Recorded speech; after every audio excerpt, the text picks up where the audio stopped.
welcome back to day 3 of the World Championships, the Dodgeball World Championships 2022 here in Edmonton, Canada. We're waiting for the GB team for line rep. We're just waiting for the GB line ref to rock up and then we'll get underway. My name is Greg Whitehouse. I'm joined by Elisa Westman. We do have a very exciting match lined up, and you might be hearing the crowd get into it at the moment. They are very excited for this cross-border rivalry that we have in front of us. This is the USA versus Canada here in Edmonton, Alberta, Canada for the WDVF World Championships. We are in the quarterfinals, so the winner of this game will go on to the semifinals. So this is kind of for all the marbles for both teams. Looking forward to this one. We've seen a bit of both from both teams. However, thus far this tournament, they have not faced off against each other. So I do think that both teams might be a little blind on how they're going to face off. Maybe have watched some film or had a chance to check each other out so far in the tournament. But it's a little bit of a toss-up since this is a new ball type to a lot of the players on the court. Foam is the prominent ball type in both the US and Canada. A lot of the players that you're seeing here are switching over for the first time for this tournament. And honestly, both teams have done a marvelous job. Yeah, it's great to see both of these teams here at the World Championships. And like you said, transitioning from that foam ball type to cloth. This is the first Dodgeball World Championship where we've seen the cloth ball type introduced and mixed. Absolutely. So yeah, we've never even seen the mixed division, which is 3 females, 3 males on the court at the same time. As you can see, it starting off the rush at the moment. Nicole Chasen getting hit out by number 12 from Team Canada. And Somerville takes the catch. We saw him yesterday and what he can do. The aggressive player in that centre. Takes plenty of catches, likes to hit head around the neutral zone. Justin Payan getting hit out by a team throw from Team Canada. 5 players left on the court against 3 US players. Just Lisa Fox left in alone for Team USA. Yep, Spacia hit out there as well. And it hit. Canada starts strong. That final blow from Wood, just making sure USA can't pick up the catch. A good start from Canada. Still plenty of dodgeball to play. Definitely. First 2 points going to Team Canada. For those at home who might be watching the clock for the first time, each game is worth 2 points if they take the win. If it ends in a tie, each team would get 1 point. 40 minutes of dodgeball to be played. 2 20-minute halves, and those halves comprised of 3-minute sets. That's the big difference from foam to cloth. And we'll be explaining some of the other rules along the way for those of you who might be foam dominant players. Want to make sure that you're able to follow the game in excitement and all that's happening along the way.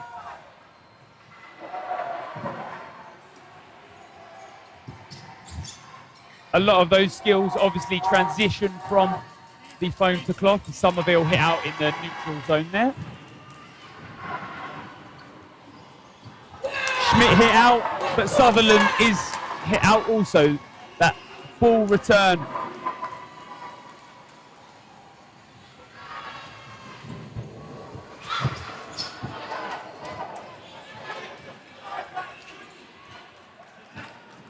Four players left in for Canada, 5 for the US. Another rule difference that Greg previously mentioned, that these are 3-minute sets. So the other team, a team does not necessarily have to take out all of the other players on the other side of the court. They just have to have more players left on at the end of the 3 minutes, and they would get the 2 points for that set. So that is another strategy. For right now, Canada has to make some moves. They would have to take out at least 3 US players in order to tie, whereas the US could run the clock if that is a strategy that they would like to take. And that's it.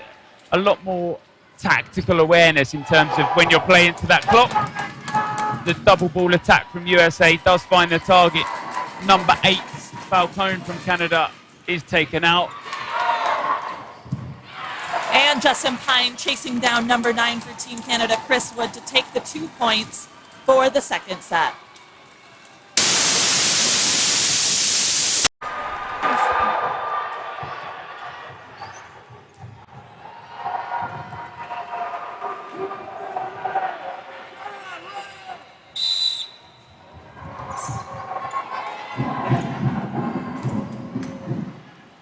And they're off with the third set of the match. Schmidt not quite found those hands just yet, and Somerville in the neutral zone picks up the catch. We've seen a bit of Schmidt and what he can catch in those normal games. But early on in this game, not quite finding those catching hands just yet. All 6 players left in for Canada. U.S. looking to make an attack.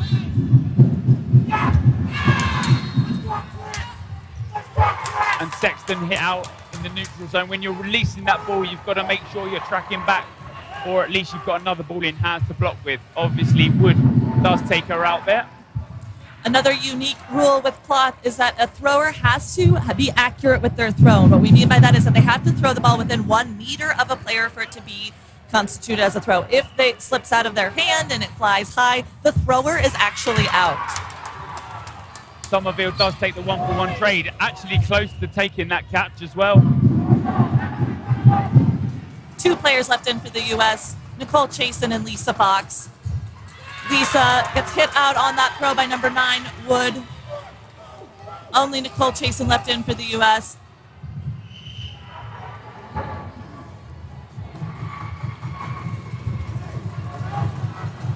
And Chasen is likely going to square up, look for a catch here to bring in one of her players that would even the player count 2v2. Oh! So what happens there is they have 3 balls. The call is play. I think they had 4 balls. My mistake. The play ball was called play 3. They obviously then only throw 1. So the 2 players that haven't thrown both go out. Oh, wow. Yeah, yeah. Don't see that too often, I don't believe. But because it's hard to distinguish who would have thrown. Yeah. And that's why the ruling is that on the cloth side of things. So those 2 points do go to Canada for the last match.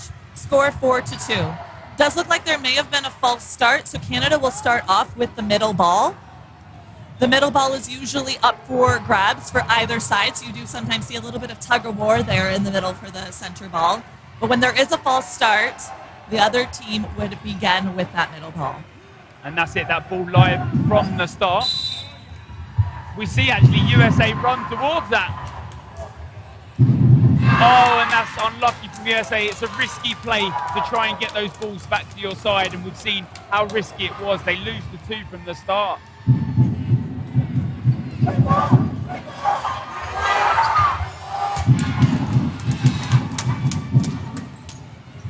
Does look like there was a ricochet catch, which is why Billy Schmidt is still left in alive, bringing in another U.S. player. Those ricochet catches really are lifesavers for a team. Can change momentum pretty quickly.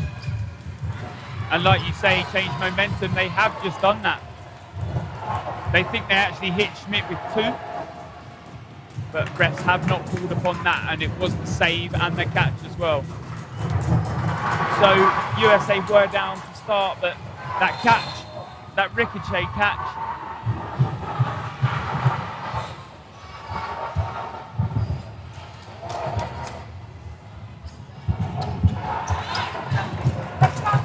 Hyan looking for a cross-court hit on number 32, Sutherland, not quite connecting. yeah, a good block from her, just blocking that single ball. But at 2 different targets, Spacia just tells Payan just to hold up. Smart from them. They'd rather attack before the balls are in the air, so you could have actually made that catch. As long as the balls are still live, you are a live player. Yes, so balls are still live until they hit the ground. So that is why you also could get ricochet outs. If it hits one player and then another player before it hits the ground, that ball is still alive. It can take out as many players as its life will allow.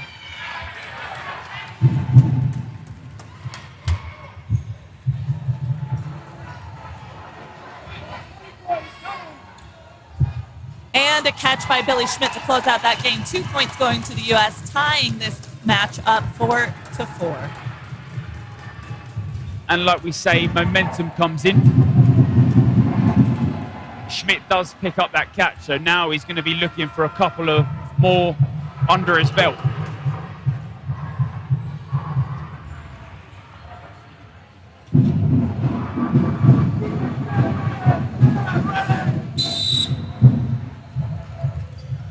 And they're off. Number 12 from Canada, Holowentenko, looking for a shot right off the bat.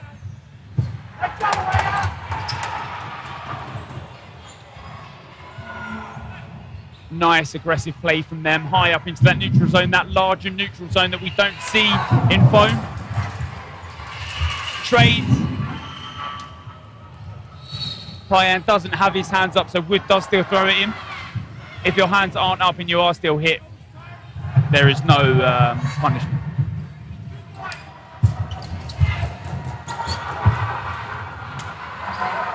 Four players left in for the U.S., 5 for Canada. U.S. on the attack.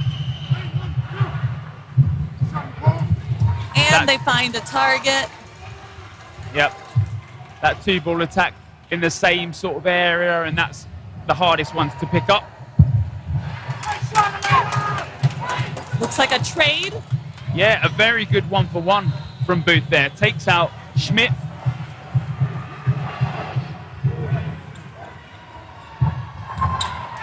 And that is so good. A catch and an out from the Canadian mixed captain. Holowentenko. Holowentenko. Okay. I might not be saying that right either. Unlucky from Sexton. She does actually release that ball there that's popped up in the air. She tries to grab hold of it as she jumps over that neutral line.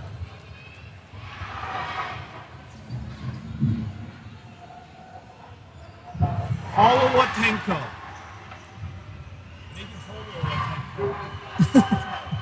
Just a clarification on the pronunciation of that. Holowentenko just decides to hold on to that centre ball that's been pulled back from the centre rush. Oh, and Billy Schmidt staying in. So viewers at home, these backlines are lava. They are hard outs. These players have to stay within the court at all times, or else they are out. And a 3-ball out from Canada there. There was a double hit and a single ball hit. Nice hit by Spacer. And another. Yeah, Schmidt and Payan, they deliver that final blow, one slightly delayed. Just they know what Wood dodge is like. So he's that high dodge. He's got the ball coming down, but he can't quite tuck his legs underneath.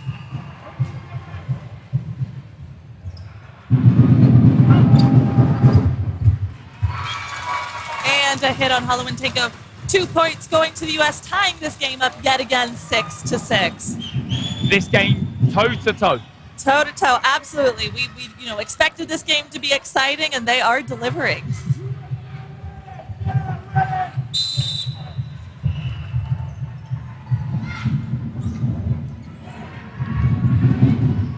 Spacer finding his, not quite connecting on his target.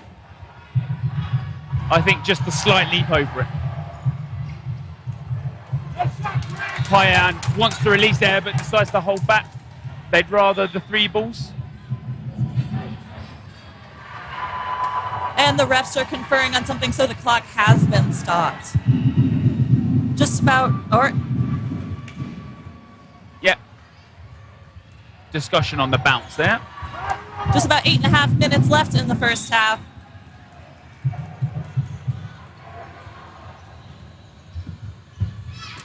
Nice dodge from number 13 there.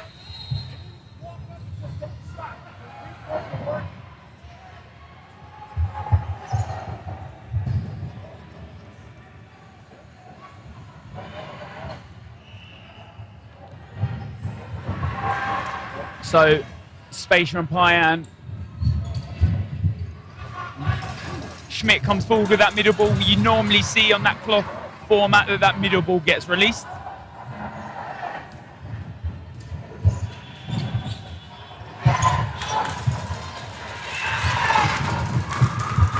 Wood just with that pressure. 5 players still in for Canada, 4 for the U.S.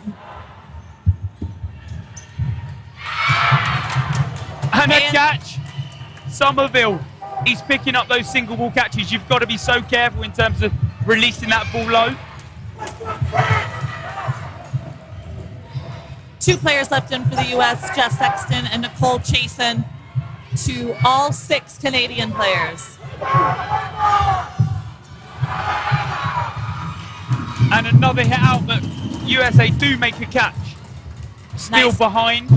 Nice catch by Nicole Chasen. Hit and out. So she did bring in Lisa Fox, so we still have 2 players left in for the U.S. That second ball just bouncing on Sexton. Decides to release the single ball at Somerville with a no-look. Oh my goodness. Somerville, the no-look across court, takes out Sexton, sets himself. Perfect catch. Another 2 points to Canada, bringing the score 6-8. Again, just about as close as these games can get.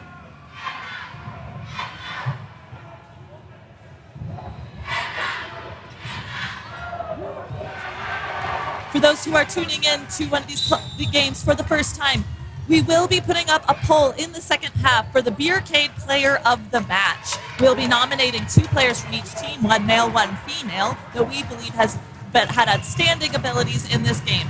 And then we would like all of you viewers at home to log in on Twitch and vote for who you believe should be the Beercade Player of the Match. The winner will receive a $10 gift certificate from our sponsor to use at our after party on Sunday. And we will be doing a player interview with them following this match. So please let us know who you think has stood out and you would like to hear from following the game.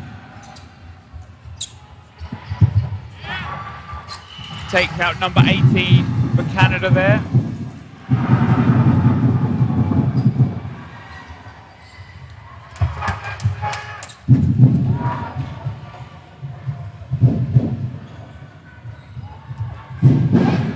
So both teams with 5 players remaining. And another catch by Nicole Chasen, bringing in a player for the U.S., all 6 on the court. Somerville leaps high.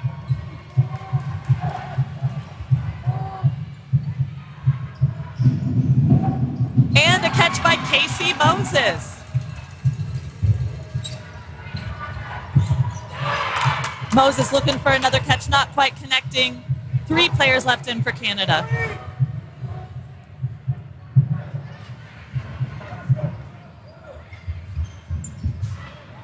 Payan with a leap. Unlucky from Falcone there. She jumps that first one, but can't quite avoid the second. When you're in that air, making that mid-air jump, it's so hard to adjust yourself. Nice block by Lisa Fox. Staying alive. 2 players left in for Canada. Number 9, Chris Wood, and number 13, Brittany McLintree. I'm not sure if that is an I or an L. So McIntyre or McLintree. Maybe we can get some clarification from the Canadians after this set is finished. And just Sexton grabs that out of the air, flying catch. 1 player left in. That does mean 2 points go to the U.S., bringing our score 8-8. Yet again, we are even in this game. 1 set goes to Canada, 1 set goes to USA. 3 minutes and 40 left. And the crowd is loving this. Cheers happening from both sides, of USA and Canada. It's a competition also in the stands of who can be the loudest at the moment. 3 minutes. Come to a North America, Greg. Everything's a competition here. We can't help it. Exactly. I mean, that's why in foam that you have to have a clear winner. Yeah. Yeah. No such thing as a draw over here. And in the knockouts, there's no such thing as a draw. We saw draws in the round robin stage, but in the groups, if the draw after the 40 minutes, we'll play an overtime 3-minute set. If at the end of the 3-minute set, all teams are tired, there'll be a sudden death playful. And the first player that is hit out will lose for their team. Moses hit out by the single ball from Somerville. Plenty of power behind that arm. What Matt calls a throw with mustard.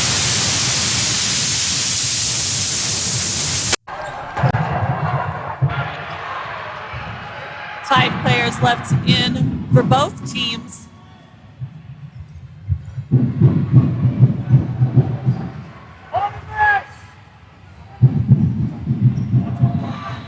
minutes left in the first half.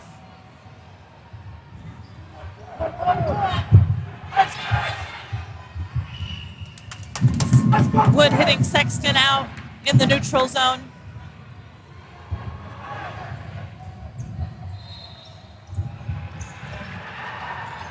Somerville dancing around that neutral zone, that spin. He tries to head low because if a ball comes in, that's where he likes to make that catch.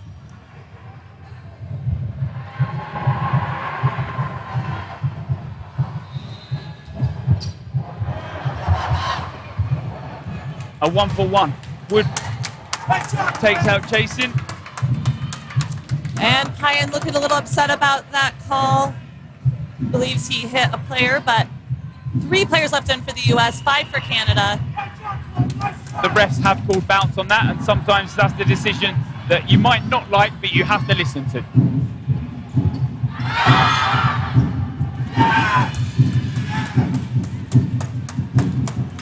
So Booth, ball gets hit up, Somerville runs towards it, makes the catch, so Booth stays in, and it brings in number 13 for Canada.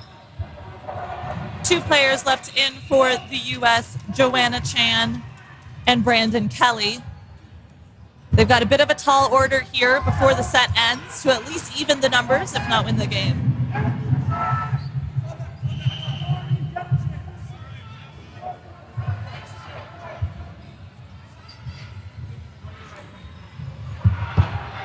Single ball release from Kelly. Wood just making sure that Canada can reset. Oh, Brandon Kelly just missing that catch. Joanna Chan, last player alive for the USA. A 1v5 and about 15 seconds left to go. Bertrand decides not to throw.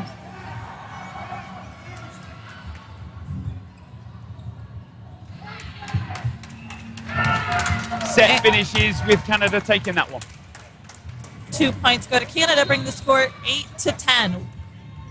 As we have just about 40 seconds left in the first half, this final game will be a 90-second set. 90-minute set. Now you're asking a lot. They can do it, right?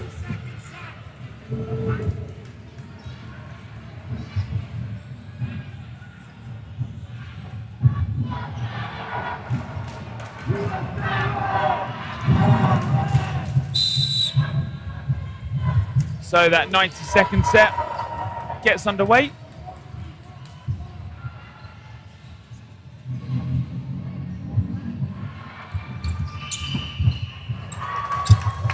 Booth is hit out by that single ball. She drops down. She likes to make those low catches, but it's grazed on the shoulder. It's just out of that body area.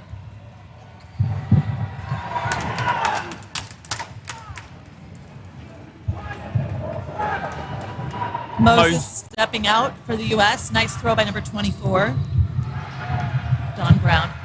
And Kyan hits out number 13.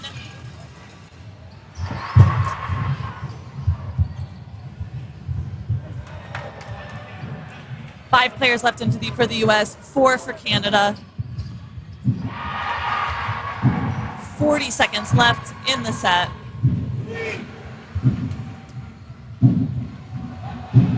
USA currently up 1 player. Oh, and the ball is blocked across.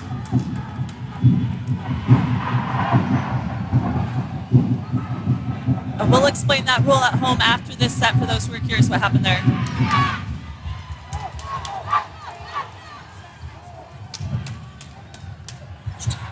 Booth just needs to dodge, and she does just that. USA. 4 players left in for Canada, and that is time.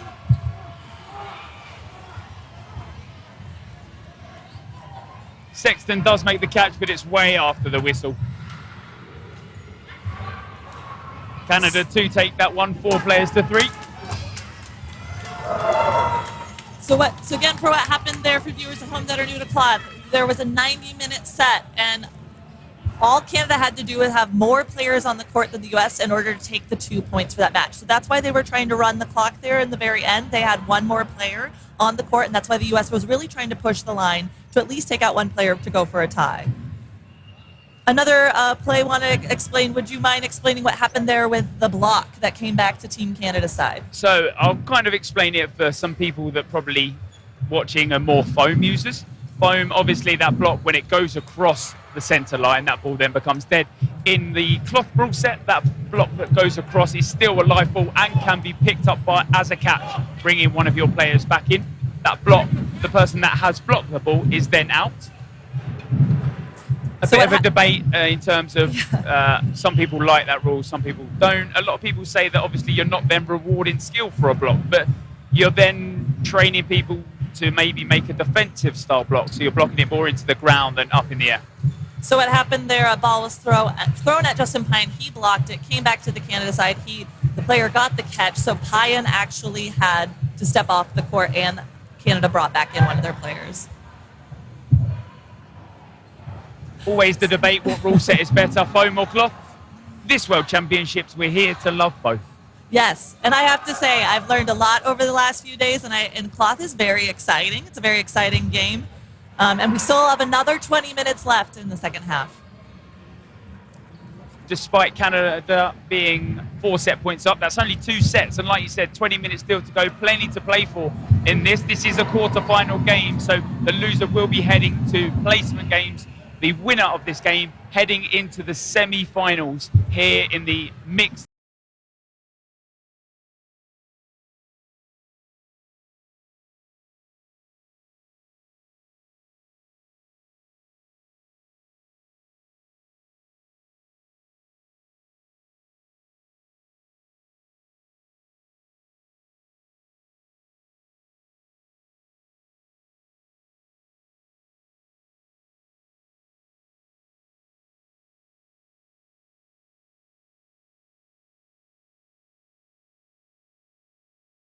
Home nation compete.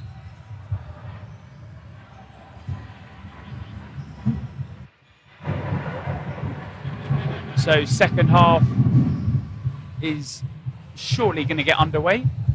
Technical issues have been fixed.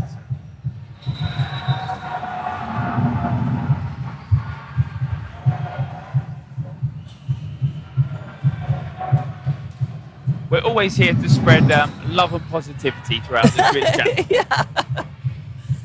Let's keep it friendly, folks. Exactly. All right, both teams lined up, ready for the second match, 20 minutes. And again, as mentioned before, we will need a clear winner from this match. So even if at the end of the 20 minutes, the score is tied, we would go into an overtime.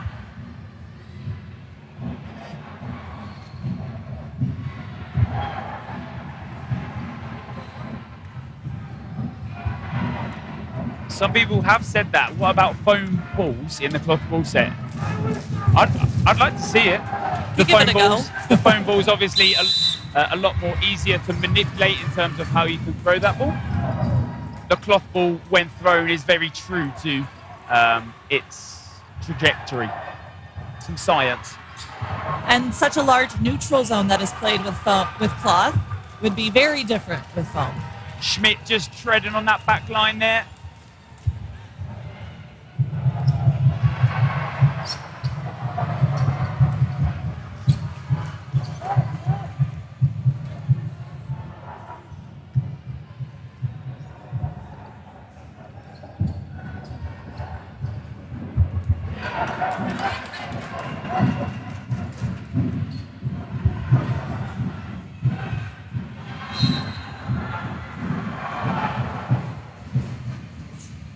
Big dodge by Justin Pine.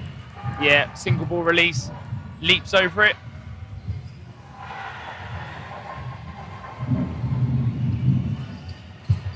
And a catch by number 32 for Canada, Kelly Sutherland, taking out Justin Pine for Team USA. Nice block by Brandon Kelly.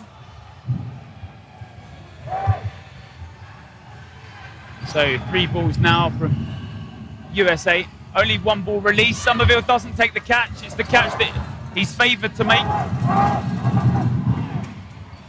USA with 4 balls.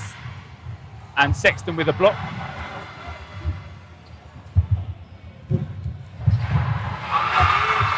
they find their target with that double ball throw.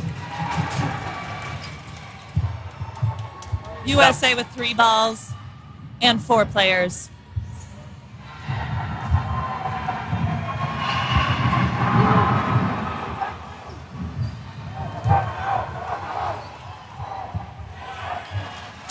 Joanna Chan finding Wood cross court. Don't think he was expecting that one since that was the last ball for USA. And Brandon Kelly with the catch and out, bringing in Billy Schmidt. 4v2 USA. A good catch, and you know, he's hit out as long as that ball is still live. He is classed as a live player, so that catch is then made successfully.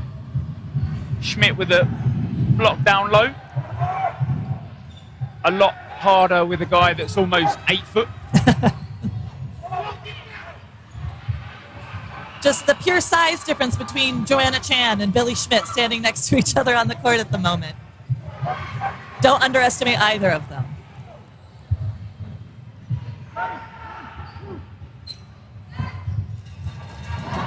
One player left in for Team Canada, number 32, Heather Sutherland. A block from Schmidt. And the set ends. And at the end of that 3-minute set, it is the team with the most amount of players that will take the set points, and that is USA this time around. So that does bring our score 12-10. Canada's still in the lead. USA actually has not had a lead yet this game. They've been tied and behind by a couple of matches, but not in the lead. Somerville with a middle ball. USA deciding not to run for that one this time around.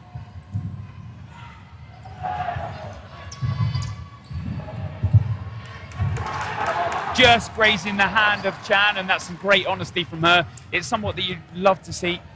That was Nicole Chasen. Sorry, my mistake. Sorry. The worst thing is I have glasses as well.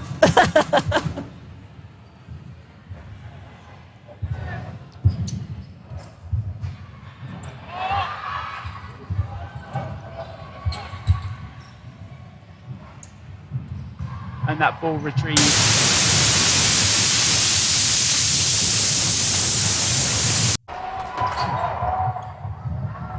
From Kelly there, but now USA only with one ball now. Somerville, the middle ball. And Schmidt is hit out by that second ball. The delayed ball catches him off guard as he's dodging low.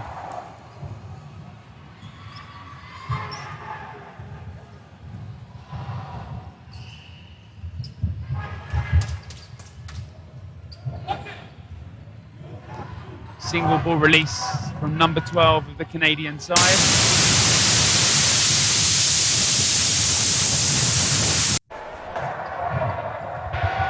Balls exchanged, no targets found. 5 players left on the court for Canada. Sexton's hand just grazed as she goes to dodge out the way. Maybe a comment on Farrell. Is that a broken hand she has? She did break her finger on her left hand, which is not her dominant hand, during training camp. So she is still able to throw and compete, just with the one good hand. Interesting.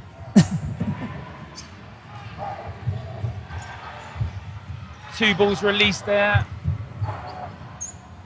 but no target found. USA still 2 players down.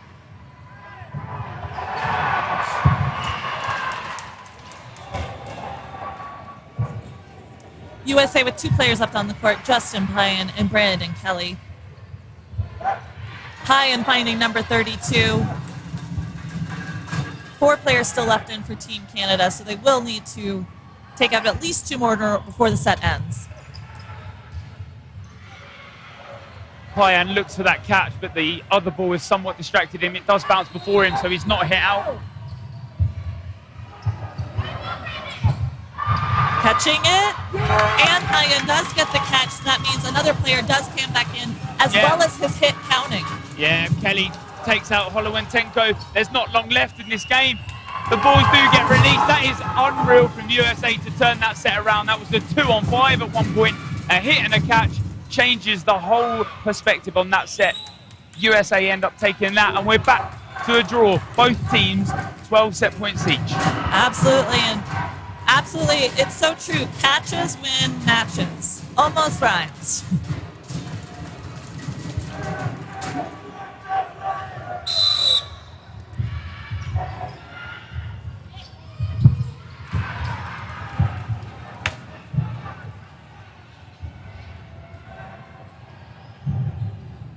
"13 minutes left in the second half.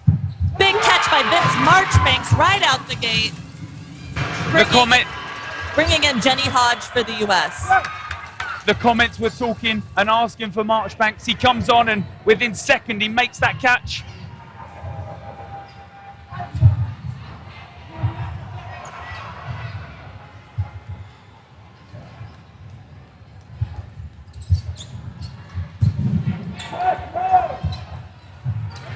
Some great fakes from this side of the USA. Marchbanks doesn't even have a ball in his hand and he puts that fake off. Payan finding his target with Wood on the other side. 5 players left in for the U.S., 3 for Canada.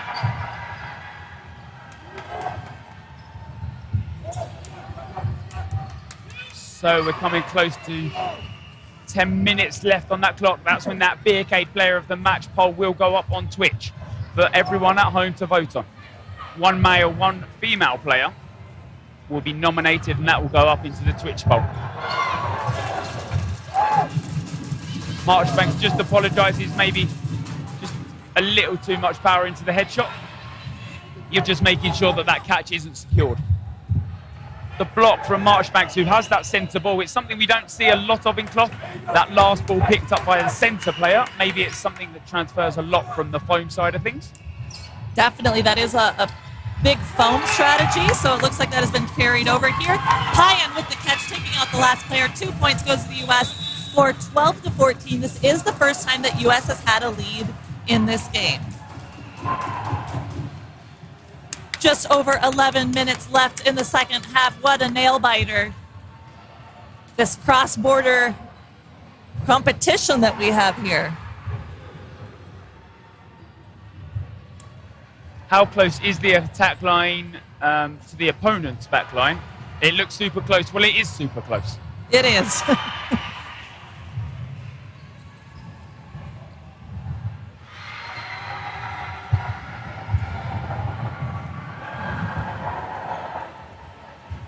We will be getting that poll up mentioned previously for the Beercade player of the match here shortly, for you to vote on who you think the player of the match is, and we'll be doing a player interview with them following the game. That timeout was called, and like you said, a couple of sets ago, USA had not been in the lead in this game. Well, a lot has changed in those last couple of sets. USA now take the lead, 14-12 up. That poll now live in the Twitch chat for everyone to vote at home. A $10 gift card given to the Beercade player of the match.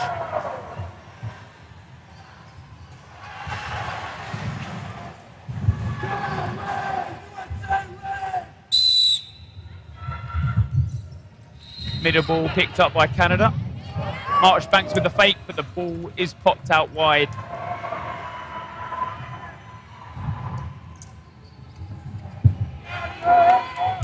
To Payan, who is on that top right of your screen, that wing player who's been very dominant in this game.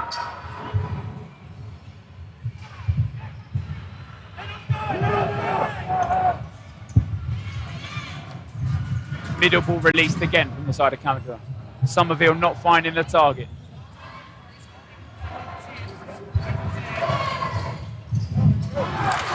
Payan looking for that catch, not quite collecting. Vince Marchbanks picks up the ball in the right wing. A slight finger injury there, just as Payan walks off, shaking his hand.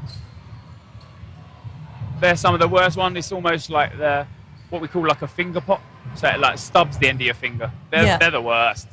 But obviously that is the cloth ball type. Yeah, we call them a jam, finger jam. Yep.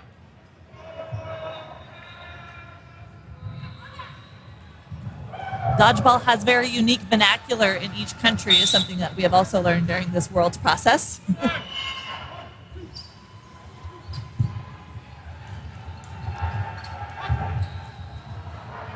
Marchbanks decides not to go for the catch. That's maybe a little bit out of his body region.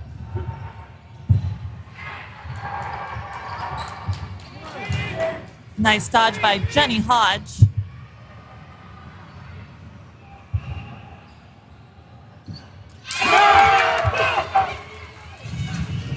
The hit from Kelly takes out Somerville. Kelly wanted that ball in his hand. He probably feels a little safer on that wing. Decides to just reset, and now they've got 4. Looking to punish the side of Canada.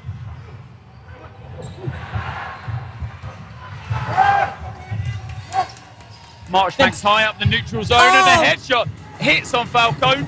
And we do want to take a quick pause here. That was a direct shot to the face. Vince Marchbanks apologizing. But unfortunately, that is a part of the dodgeball game. Face shots do happen. Every single one of us has, had that moment.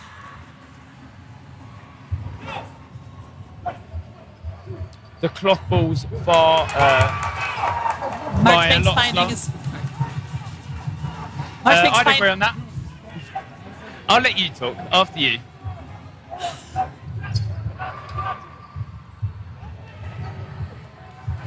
One player left in for Team Canada. Number 18, Helena Booth, captain for the cloth team. The cloth throw tends to be slightly slower, but I'd say that the gameplay can be faster. I would agree with that, yeah. Marchbanks coming off the bench and doing some quick work in the last couple of games. Accuracy has definitely been on point.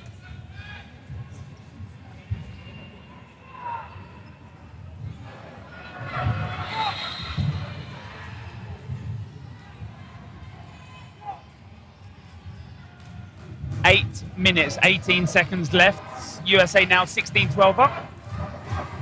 Again, that poll for the Beer Arcade Player of the Match is still up on Twitch. Do go online, follow Dodgeball PTV2, and vote for who you believe the player of the match should be.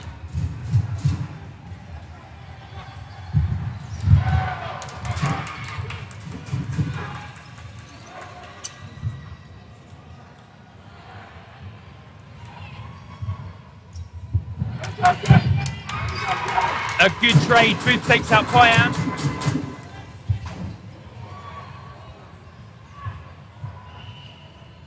But Booth is also taken out in the same process. Marchbanks hit out by the ball of Somerville. Kelly with the revenge. Ball pops up. But the Canadian women are nowhere near to taking that catch. 2 players left in for Canada, Megan McCaffrey, number 99, and number 7, Lexi McCormick. Perfectly pronounced.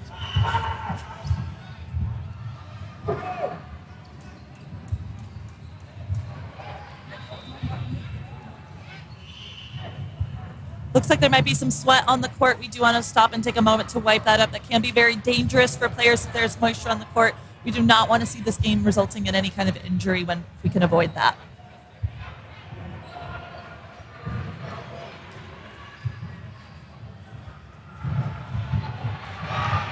A lot of people agreeing that Marchbanks has made a big difference after coming off the bench.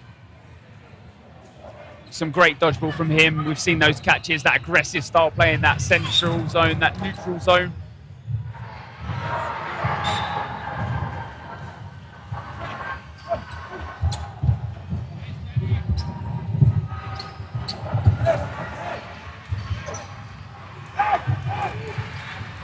Three players still in for the U.S., so they do have player advantage at the moment. Just looking for the 5th ball.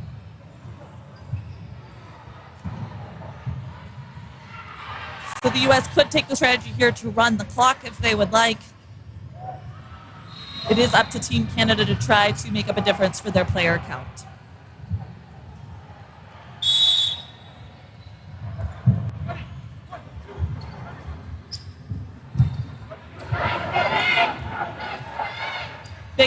blocked by Jenny Hodge, and another one. So 3 balls now with US currently still 1 player up. Not long left in this set now.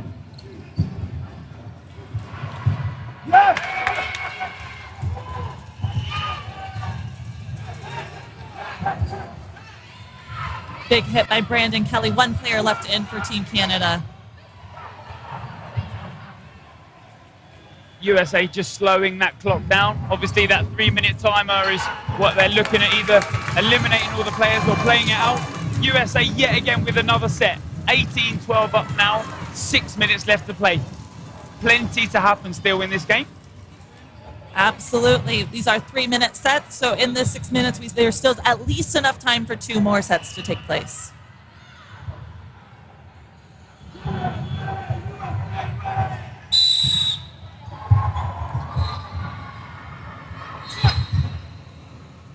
That centre ball thrown at Marchbank, but he obviously has the ball in hand, so it's an easy block for Marchbanks. Oh, so close to the catch. He slides back. It's that tombstone that he's so close to.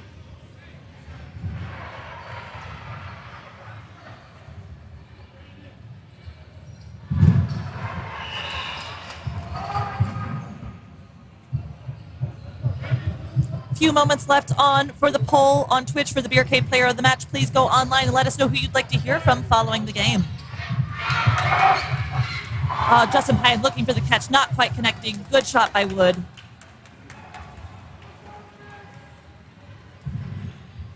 Yeah, he's just eliminating Payan there after that. Payan throws that cross court and takes out Somerville. Kelly now having to push back.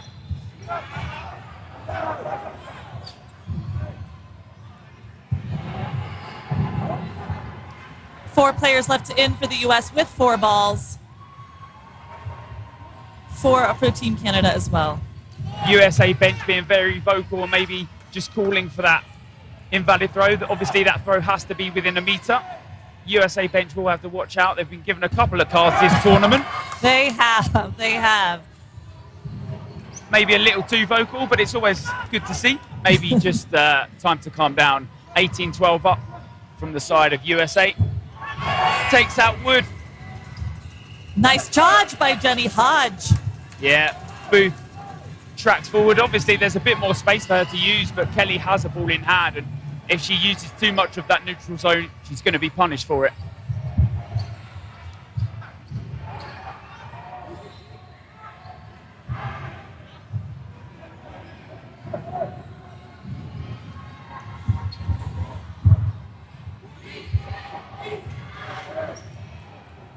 USA looking at playing that clock out. Obviously 3 minutes 30 left on that second 20-minute timer of the half.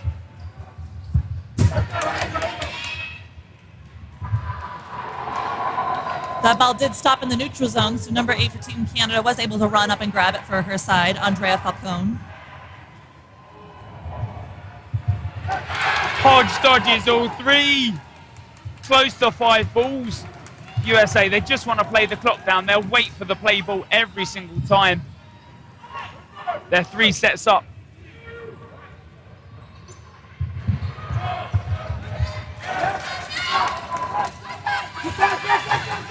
Falcone is hit out, so now Canada 1 player down. And the U.S. is wanting to slow down the pace. That is time for that set. 2 points going to the U.S. And a timeout call.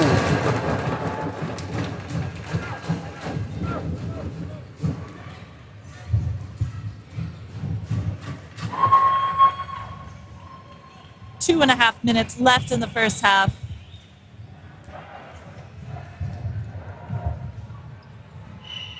Timeout was called by USA there. Currently 20-12 up. Just about enough time for at least 1 more set. Yeah. Now, for Canada to win this, they're going to have to come out all guns blazing. They'll have to close out plenty of sets there. 3 sets behind, so they need 2 sets before that 1 minute and a half. Because obviously, any time under 1 minute and a half, 90 seconds, will be the final 90-second set. So if you're Team Canada right now, what are you changing up? What kind of approach are you going to take against the U.S.? When you've got 3 balls in hand, it's a big high risk, high reward. Obviously, you see in those 3-minute sets, normally 1 ball released. What you've got to start doing is start throwing 2 off the bat. It's going to be that high risk, but you're 3 sets behind, 4 sets behind now, so it almost looks practically impossible for Canada. USA just got to slow things down. They play defensive, they eat up the time, and it's theirs. They'll be progressing forward to that semi-final. Somerville with that centre ball, but a middle line infringement from Somerville. Unlucky from him.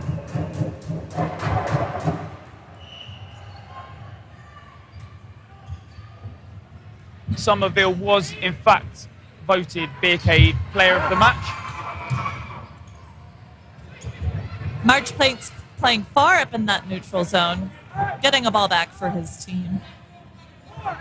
Now 4-ball attack from US, 1 ball thrown.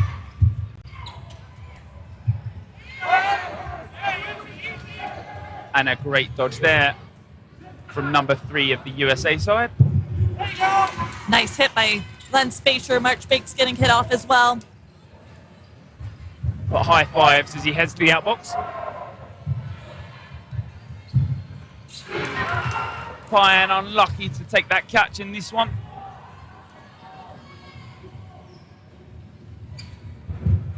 Two players left in for Canada, looking for that team throw. Yeah, Spacer, an easy dodge over 2. But Sexton hit out. U.S. really have slowed down their game here. There's no need for them to rush. Wood with the catch, bringing in another player. So it does bring the player count 3-2. Even if this set ends, there will only be 1 final set after that anyway. So USA have won this game. It's only now playing out the time.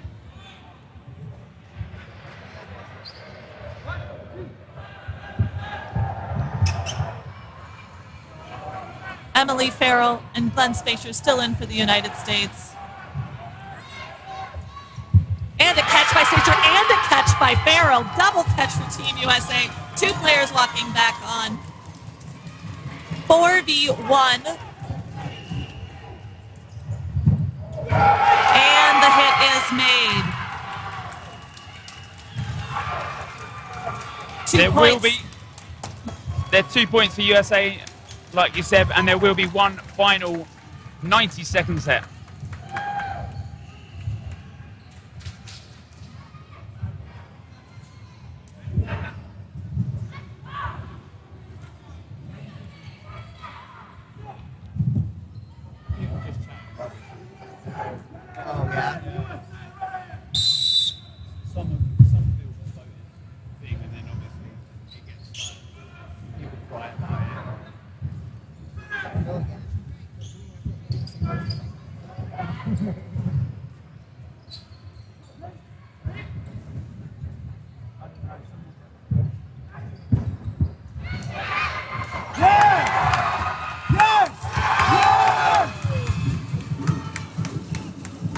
Some great dodgeball from Marchbanks there. Really held his own when he come off the bench in that second half. And again, about 50 seconds left in the set match. U.S. is up with all 6 players left on the court, 4 for Team Canada. As a reminder for viewers at home, please do stay friendly in the chat. If we do think that you are being a little bit more unsportsmanlike conduct, we will kick you out of the Twitch chat. So let's all be friends here, folks. And that's it. We're all here for the same cause. Dodgeball, of course, is something that we all love. We all like to wear our hearts on our sleeve a little, but make sure you're keeping it friendly. Pyan with a single ball release. And Pyan with a catch.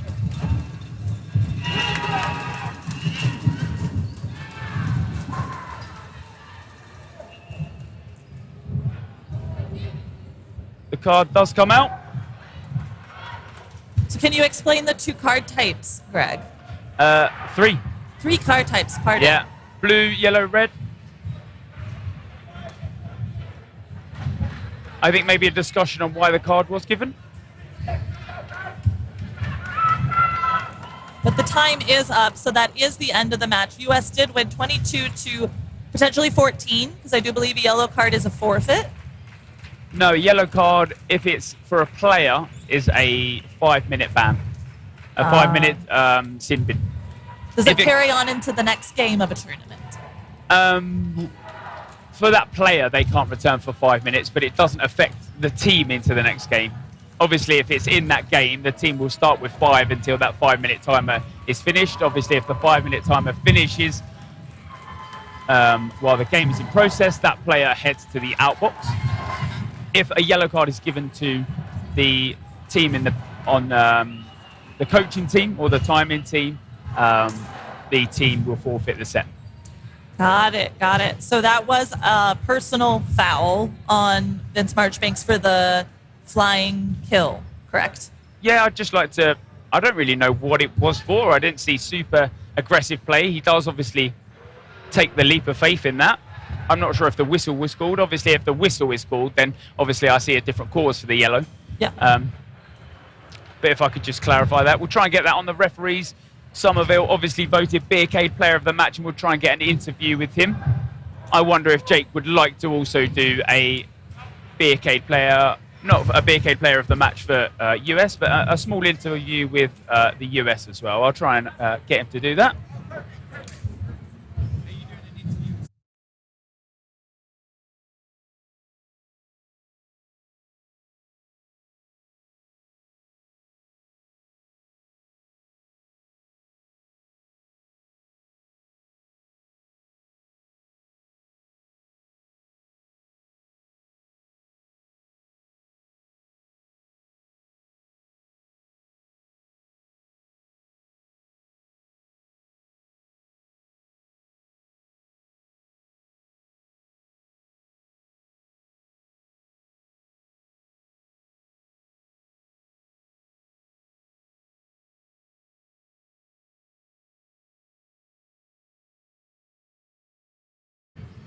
All right, so Ethan, Mr. I love camera. I mean, look at this. This is a face made for camera. Oh.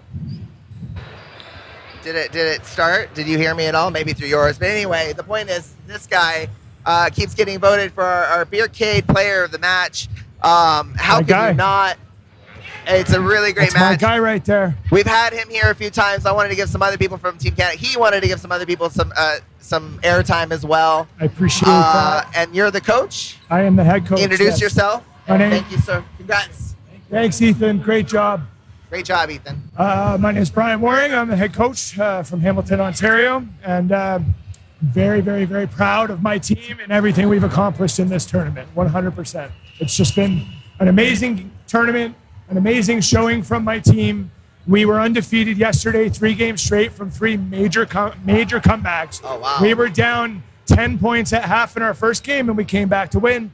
You know, we were down 8 points in our second game, and we came back to win. And we were down 4 points in our third game, and we came back to win. That's amazing. We are a huge comeback team. We are a huge momentum-based team, and we showed up and did everything that we had set out to do in this tournament. We are so proud of ourselves. That's amazing. I feel super pumped right now from your talking. You got me hyped. That's the best way. That's the best energy to especially right now in this moment.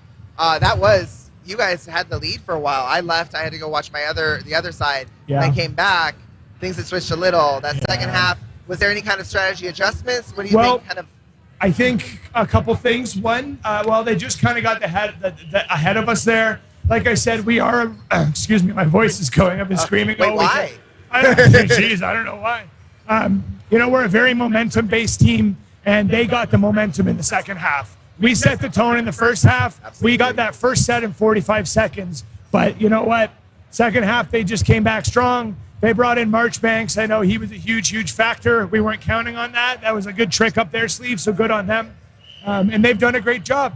Their head coach, Alfred, is a friend of mine, and I know he's worked really hard. I think he's done a great job putting his team together. And I'm just really, really proud of this day. I feel that this is a European game, and North America has really showed up to it. Absolutely, you guys. Yeah. That's awesome. On that I'm note, so then I'm proud. going to go out because that's super positive. I actually think maybe I'll grab either a captain or a coach and see if I can get some input there too. Yeah, Give everybody great. a little time. Great. That was amazing. Congratulations Thank on you. such a great showing Thank for you. our first WDF block We're very, division. very proud. We're Can't wait to very, see very more from proud. you guys. Thank you. I You're can't on a wait great for the team. next one. You got Thank a you great very team. much. Don't worry, everybody at home. You'll see Ethan again soon. I know. Thank you. Thank you. Thank Of you. course. I'm going to try to bring in any of these guys. Alfred, somebody. Okay, we got our captain. I was gonna bring in a coach to coach, but look at the smile that when you were like, "Oh, it's me." You can go ahead and use this. Okay. We got Justin Pyan, our captain of the men's cloth or mixed cloth team, right? Yep. And what a comeback!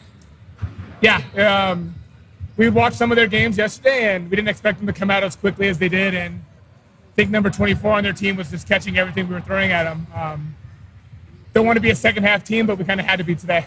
Yeah, Canada was saying normally they've been the comeback team. I feel like I'm not sure what your experience has been. I feel like the U.S. mixed team cloth team has come out pretty strong. Yeah. Every game. So this was a bit of a role reversal. Yeah. He was saying how you guys added Marchbanks in second half. Was that strategy, or was it just kind of like see what rotation's working, or? See what rotations work. Vince does bring a lot of energy, especially when he's on point and hitting people. And once we got that spark after a couple wins, we decided to keep that same team on because we were rolling. Yeah, I think sometimes it's just about finding the right rotation to play, balance the other team. Who do you have next? I feel like the bracket today is insane. I believe we have Austria. If they take their Austria. game, yeah, and that'll be fun. We got to play their men's team yesterday, so I imagine their mixed team's going to be just as difficult and just as fun to play. Amazing. Yeah, you guys in the men's U.S. Austria game, it was 15-15. Yeah. Draw. You did not get to play mix you were in different pools. Yeah. But I'm really excited for it. Yeah, Everyone's it's going to be a home. lot of fun. Anybody you want to say hey to? Hey, everyone USA watching, supporting us, thank you so much. It means the world. And, tune into the next game. It's at 12:30 against Australia, men's. Yeah, coming up, Australia men's cloth versus U.S. versus Australia. Women's cloth also versus Australia. Yep. So many exciting matches. It is a real tight bracket today. On the other stream, they're already going wild. You can hear it. Hey, back home, everybody as well, especially again, Ali Bustamante, we love you. We love you. Everybody in my Rio family, I just have to give you extra shout outs and extra love. All right, see you guys later. Thanks.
Hello and welcome back to the WDBF World Championships in Edmonton, Alberta, Canada. My name is Elisa Westman. And my name is Kendall Stelmack. Awesome. And we have an exciting match coming up for you next. Women's cloth, France versus Italy. We are in bracket play, or excuse me, we are in playoff play. Yes, this is elimination games right now that we are going to be seeing. And this is going to be France versus Italy women's cloth. Because obviously cloth, this is the cloth stream. Yes. All So I right. know this might be really late for you viewers back home if you were from France or Italy and wanting to see your home team play. But we are very excited for this match coming up. Both of these teams have been playing marvelously in this tournament. This is the ball type that they are used to playing. This is their bread and butter. This is what is their dominant ball type in Europe. So we're likely going to see some players that know each other from the Euro Cup, some friendly competition on the court. I actually haven't been watching a lot of these matches, unfortunately, but I do know that these are two of the harder teams to beat in the women's division. They both have great showings. They are predominantly cloth countries, so we are going to see some great executions of the fundamentals in this cloth match. Oh, and apparently it's only 8 p.m. in Italy, so great. Perfect viewing time for you guys to Nice. watch your team play. A nice time to sit down, have an espresso, have a drink, whatever you want, chill with your feet up, and watch some dodgeball. Cheer on Team Italy from Italy. Italy with a strong start here in the first match. 4 players left in for Italy, 2 for France.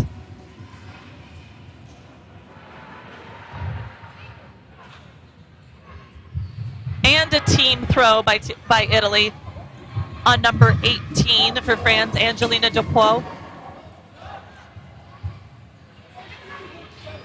I must say, these players are extremely agile, very difficult to hit. They can get down so low and block very well. And just watching how they move is absolutely exceptional. Looks like that first point of the match is going to be for Team Italy, I believe.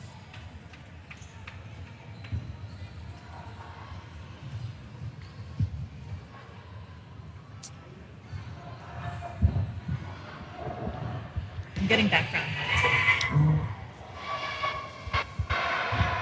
So we see the refs conferring right now. It looks like they're just taking a moment. They're going through the game clocks here.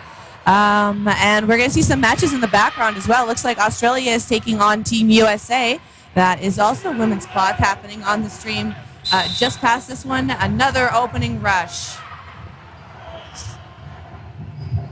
So if there are viewers out there right now that are new to the cloth rules, we will do our best to explain them along the way. These are 3-minute sets. We are working on getting the game clock set up on the screen for you as well. The clock is controlled by the refs, so we are seeing the exact same live time on the stream that the players are seeing on the court. 3-minute sets to either take out every player on the other side of the court or have more players left in at the end of the time. What that means is that if one side of the court has 3 players and the other side has 2 players, when the clock runs out, the side with 3 players actually gets both game points. Each set is worth 2 points. The only way it can end in a draw is if there are the same amount of players on each side of the court. So for example, 1v1, time runs out, each team would get 1 point. Yeah, so there is a chance for a lot of higher scoring to be done during these games. A little bit different from the cloth format. Again, the cloth format is the one that I'm the most familiar with. So what we're going to see here... Foam is what you're the most... Foam, yes. Oh, my goodness. I need... Speaking of espresso, I need coffee. This is day 3 for us here at the WDBF World Championships. We have seen quite a lot of dodgeball. Very exciting games. We are streaming live from the Saville Center here in Edmonton, Alberta, Canada. Thank you so much for hosting us. You were the host for the 2022 Dodgeball Canada Championships, and now we are back hosting the world. Looks like the player on Team Italy may have suffered a bit of an injury to their finger. They are walking off the court. It looks like the coach is going to take care of that.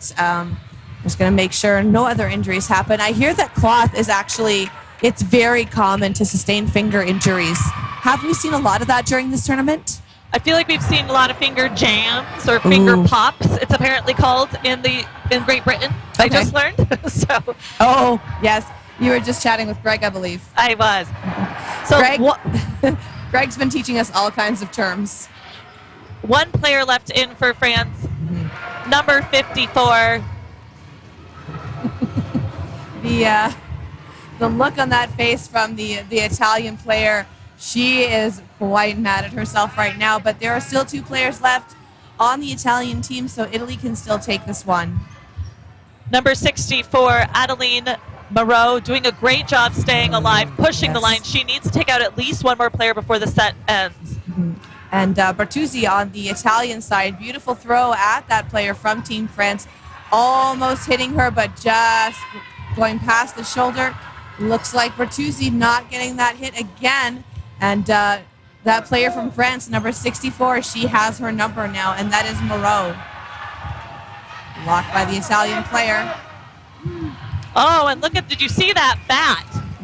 So that was an interesting strategy number 64 played. So in this middle area, this is known as the neutral zone. So it's something also very different than foam, is that players can play all the way up to the opposite white line. So it is very common to see 2 players from different sides of the team, different teams in the exact same area.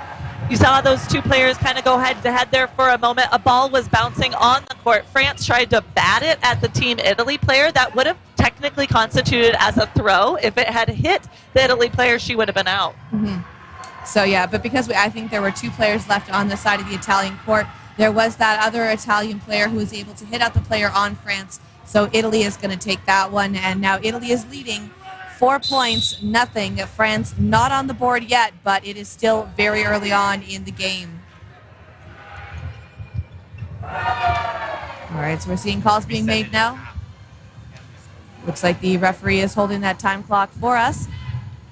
So we will be able to reset the time clock at the half. Apologies that we are not seeing the time on the screen for this first half. We'll do our best to update you along the way. How much time is left?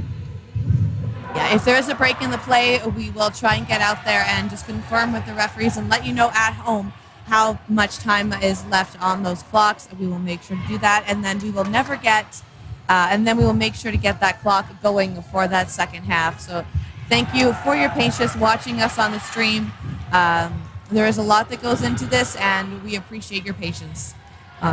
Beautiful toe shot there just a moment ago by number 12 from Team France, Pauline Natali. She is quite a ferocious player, I must say. I've watched a handful of her games, and I wouldn't want to face off against her with this clock type for sure. Absolutely. And I believe that was Lachad being hit out on the French side. 2 players left now again for Team Italy, Benelli and, just taking a look here at the roster, Jessica Campo.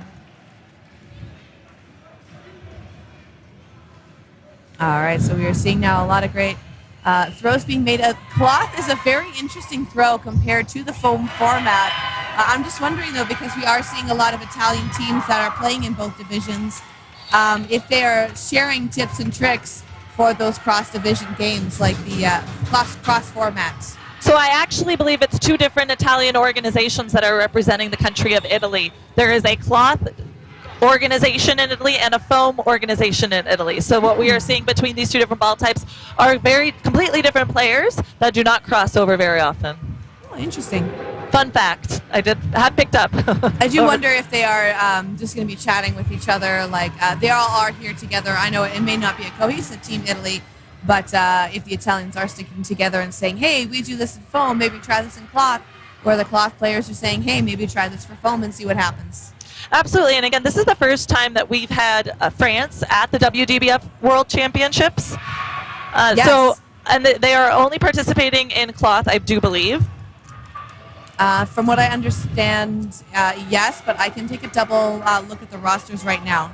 But I would be very curious to see how a lot of these players do transfer over to the cloth side, since they are so small, agile, and quick. And that is definitely the kind of traits that we tend to see on the foam side very often. Mm-hmm.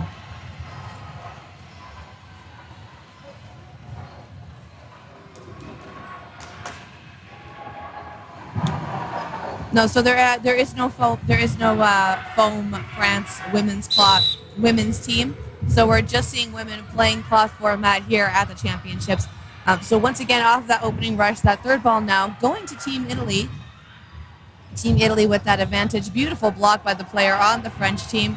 That was number 12.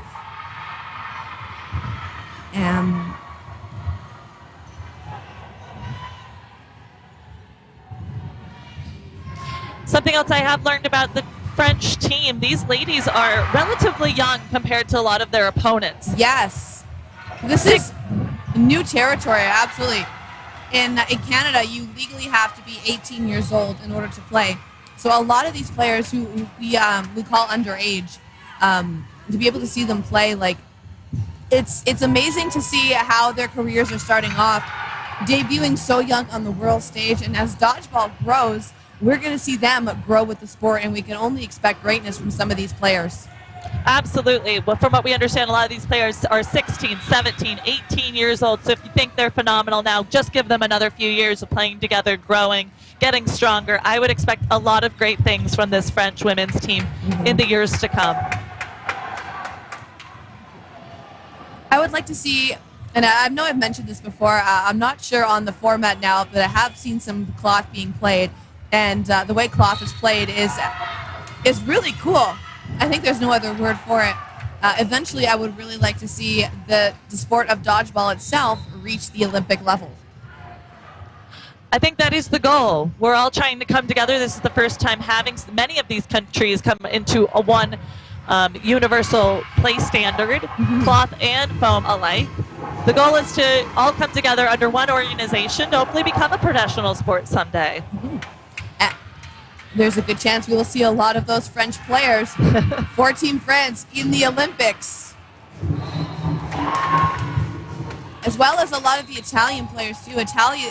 Italy is doing a great job now. Italy, they have 6 points. France still hasn't made it on the board, but France is putting up a fight.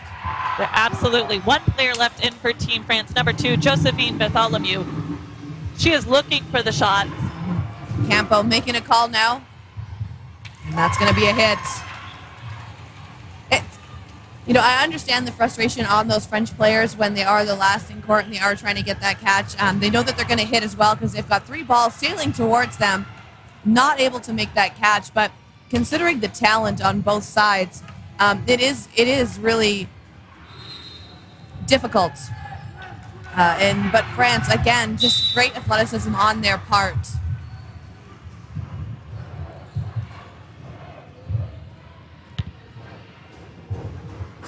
So to those of you who are joining us watching from France right now, we'd like to say bonjour. To those of you who are joining us from Italy, buongiorno.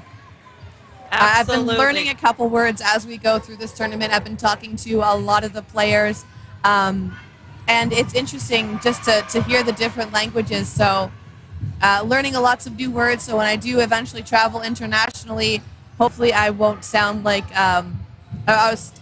stick out like a sore thumb, I should say. This Italian team, I think we do understand, is pretty dominant in the European circuit, and you can see why. They are a well-oiled machine. You can tell these ladies play together a lot. They know each other well. They're no stranger to the court together. And that really does help when it comes to high-pressure situations like this to go a long ways.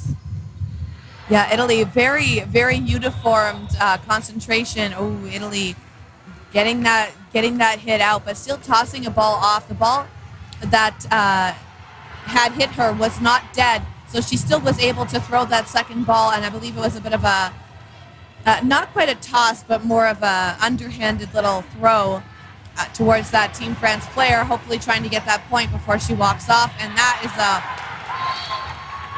was a bonk right off the head of the French player from the member of Team Italy. But that Italian player, well done, going over to make sure that the player from Team France was okay.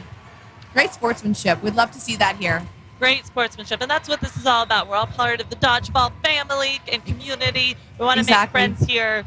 We're not here to make enemies. We're here to have competition and make friends. Yeah. Again, like everyone here, they've already made it to an international team. They are representing their country. That's the highest level that you can be at. I know there's going to be medal matches, but just by making this team, you're already a winner.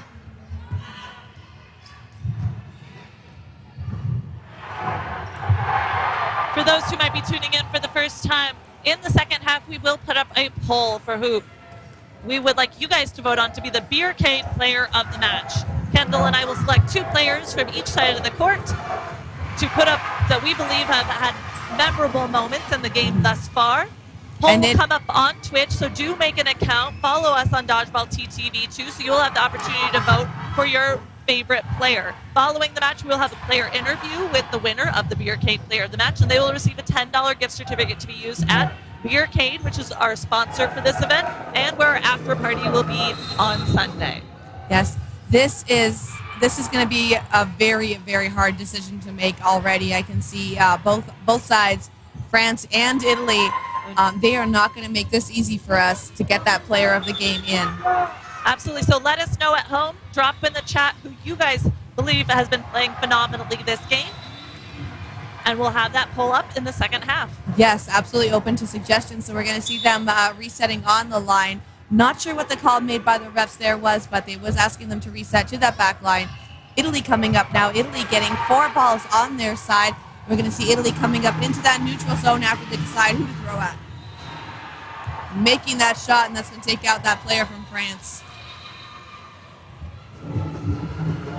Throwing just 1 ball over, so they were able to keep 3 of their balls, and they get that advantage. Sending 1 over, they got that wing out on the French team, so only 2 players left now on the side of France.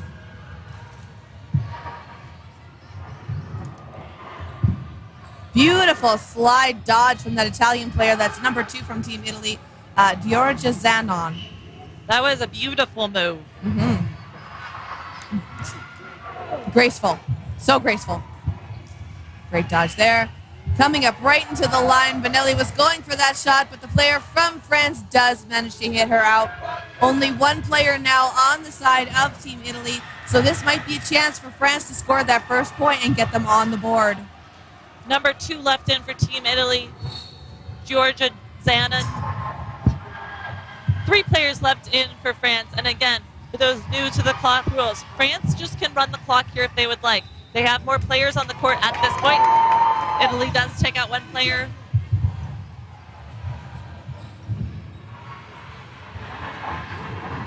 Two v 1. 2 players left in for France, number 12 and 22, and time is out. So France does win that match. 2 players, 2 points on the board going to France. That is their first win of this game, bringing the score 2-10. So France finally getting on the board now. So not too sure how much time is left on the game clock, but we do see the referee calling a timeout for Team Italy. I am just going to run over and I'm going to see what the official time clock. Oh, actually we got it up there. Never mind. I was just so interested watching the chat, seeing all your nominations come in for all of the athletes. Again, we are playing the women's cloth division. These are elimination matches. This is the first day of the semifinals for the World Dodgeball Federation Championships Women's Cloth Division. So again, thank you to those of us joining from home. Give a shout out in the chat as well. Where are you joining us from? What time is it there? Right now, it is only noon in Edmonton, Alberta, while we are watching these games. All right, so we are going to see on the opposite side, a little just past the court here now, we have got Australia facing off against Team USA, and it looks like that is also women's foam division, or women's cloth division. So we have some players from Belgium in the chat. That is awesome. Belgium, also a French-speaking country, I believe. Do you speak French, Kendall? You're Canadian. So Not well. Okay. Not well. So we were actually talking about this the other day. Some of us in the chat, or some of us in the commentator group, I was explaining to them how we have mandatory French classes when we were in elementary school all the way up until high school. And in the elementary French classes, there is a show that we would watch constantly. It was called Télé Français, and it was a talking pineapple who would teach us how to speak French. His name was Ananas, so literally pineapple. But for those of you at home, if you want to Google it, Télé Français, that opening theme song was a bop, let me tell you. So basically fluent is what you're saying. No, I'm not fluent at all. Je ne parle pas français. Je ne parle pas. Je suis un Canadien partial francophone. Beautiful catch by France. number 49. But I will say that Canadian French is 100% different than the French spoken in the country of France, its origin. Canadian Francophone is a bit different. The language of French spoken by the actual residents of France is just beautiful. Oh, and a very aggressive move by number 12 for France, Pauline Natali. Very impressed by this player. She is definitely a standout from the French team, and we just are seeing in this chat that she also got MVP at Euros this year, and I completely understand why. Can't wait to see more of this player in the years to come as well, since she definitely has youth on her side. Yeah, that's one of the things we're going to see here. Especially because, like, the injuries, like I said, can happen so common. If you are a younger player, it's kind of nice to start off your career early, because if you do get an injury, you're young. You can recover faster than some of the more veteran players. 5 players left on the court for France. 1 minute. Getting knocked out. Yep. 1.5 minutes left now on that game clock in this first half. Now France 2 points, Italy 10. Italy with 4 balls now. Only 3 players left on the court. Oh, and a at the beautiful cross-court shot by number 12 again for Team France. She is really dominating this match at the moment.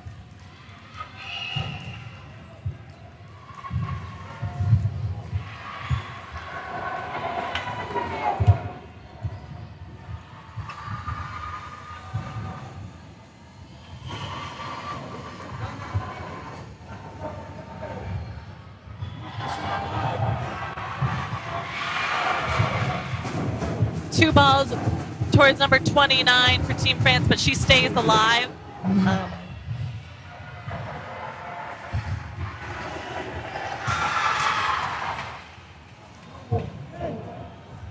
2v2, Italy versus France, both with 2 players left on the court. So each are...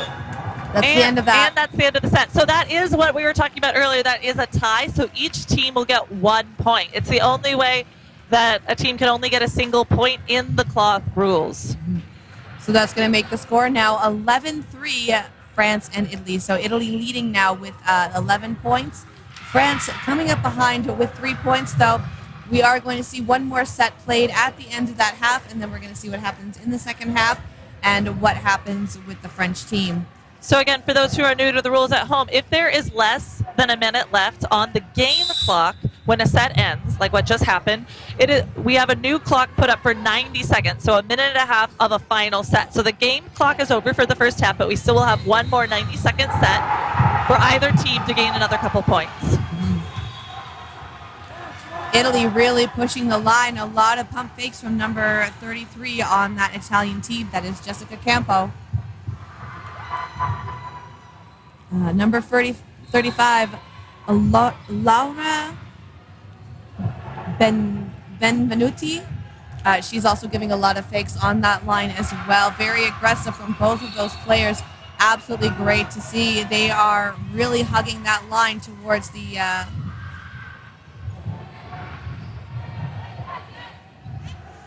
really hugging that line in that neutral zone, keeping France all the way pushed back to their line. That throw by number 33, Campo from Team Italy, almost hitting the wing on the French player. However, just colliding into the stands. The French player seeing it, dodging away at the last second. Very well done from that player. I believe that is number 54 on Team France.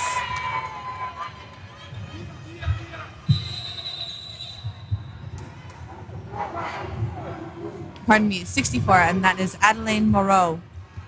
About 5 seconds left in the set clock. And 2 points go to Team Italy since they did have more players left on the clock. That does bring our score 3-13 for the first half. Yeah, a lot of high scoring can be made in these cloth matches compared to the foam matches. Really well done, though, on both sides. Can't wait to see what France does. I've been noticing, I'm not sure if this is something that has been consistent entirely with the conversation. Again, just a hands up to both teams. They're doing a really great job. Obviously, this is the 3rd day of competition now, so a lot of people living out of hotels as well. I'm not sure what time they arrived in Canada. Not sure when, how long they've been here for. So it does take a toll on you physically and mentally to not be able to sleep in your own bed, to not have those home comforts here. They are in a completely different country that is a little bit foreign to them. So we do want to make sure that they know that it's appreciated, that they have come all the way here and they are still in fighting form. All right, so we're going to be seeing the side switch up at the half. Once again, both of those sides, France and Italy, we're seeing a great match right now. This is an elimination match. This is our third day of the tournament. Tomorrow we are going to be moving facilities into the larger gym, and we are going to see teams winning medals in all the divisions. So these are elimination matches that you are watching right now. Absolutely, but a lot of these players that you're seeing on the court are also playing in the mixed cloth division. So if your team is eliminated in this game, stay tuned. You might see them play again later today with mixed cloth, and there's still just a lot of exciting dodgeball left today, tomorrow, and Sunday. Yeah, a few more games coming up that we're going to see on the stream, as well as a few more we are going to see tomorrow. Absolutely, good point. So next up on this stream will be USA versus Austria men's cloth. These two teams did face off against each other yesterday, and they ended in a tie. It was a very exciting game, so I do suggest you guys stay tuned for this one. On the foam streaming court, next up it will be Malaysia versus USA women's foam. I do also expect that to be a very exciting game. Those two teams have faced off against each other in gold medal patches many times before in the WDBF World Championships. Malaysia being one of those teams where they have medaled a lot in the past. They have definitely given Canada a run for their money in the foam court. They've given USA a run for their money in the foam court. So these are going to be those matches where it's going to be a lot of sharp-eyed refs are needed. We're going to see lots of cheering from the stands. We're going to see lots of energy from both sides. But coming up after this, we are going to see U.S. versus Austria for the men's cloth. So stay tuned, cloth fans. We've got some more action coming up shortly. You see that French flag being waved now in the stands. It's great to see those supporters of the athletes coming out, traveling internationally to join us here in Edmonton today.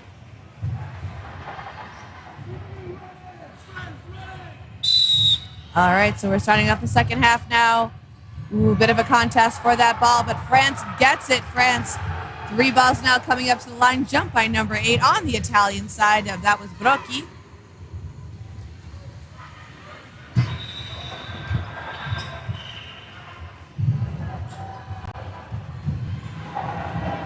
Passing that ball off now to the wing. That was the player from France. It looks like the player, Natalie, number 12 on the French side, being taken out. Now, she has been one of the last players on the court for a very long time. So I think she's going to be the prime target in this second half for Team Italy. Absolutely agree. But since she was the first one out, that does mean she's the first one back in. If her team can pull out a catch here in the next few minutes, then she's the first one back on the court as well. Absolutely. Catches win matches. Almost rhymes. Not quite, but almost.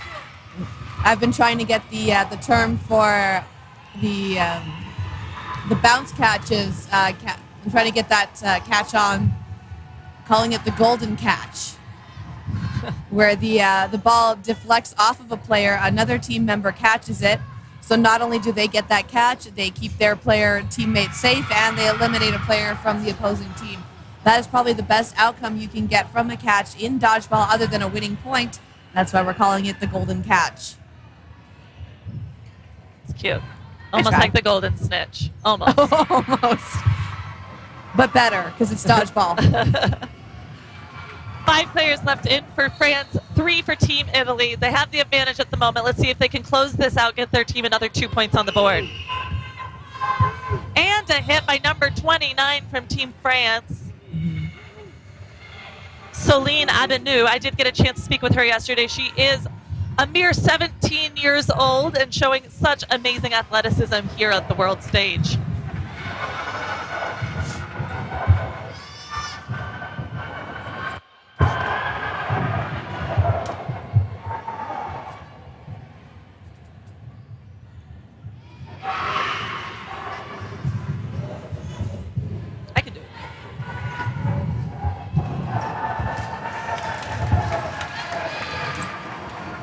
right, so Team France retreating to that back line now. It looks like they have 2 balls on their side of the court. So Italy with only 1 player, she has 4 balls. Italy number 56, or 36, pardon me. She is throwing them, taking out number 2 on the French team. That Italian player is a 3v1 now. We'll see what can happen with Team Italy. She's going to be hugging that back line now. 3 balls for those French players. And that's going to be another point for the French team. So Italy is starting to close that, or pardon me, France is starting to close that gap now. We are going to see some plays made. So I'm just kind of wondering if the right-hand side of the court here, if that's the side of the court that a lot of players are favoring, because it seems to be more points scored on that side, especially now. Team France, 5 points. Team Italy, 13, 16 and a half minutes left in the game.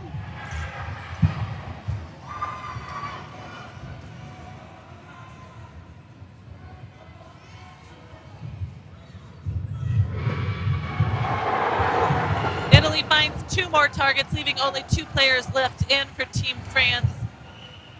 Number 22, Celine Fourreau, and number 18, Angelina Dupont. Thank you. I'll let you do the last names for France. Dubois and Foray. There you go.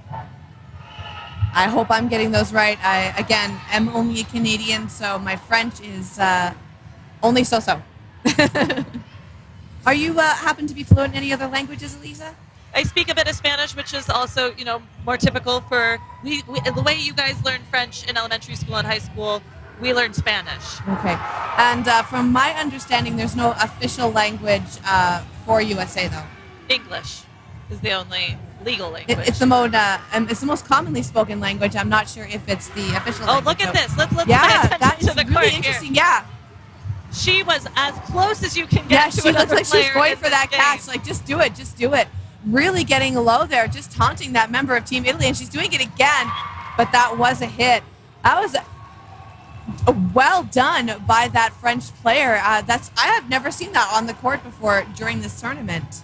These cloth balls are larger than foam balls, and they're typically known as being a little bit more catchable than a foam ball. So Yes. that is something that you will see people probably square up more for a cloth ball than you would see for a foam ball. More dodging, I would say, is common in the foam world.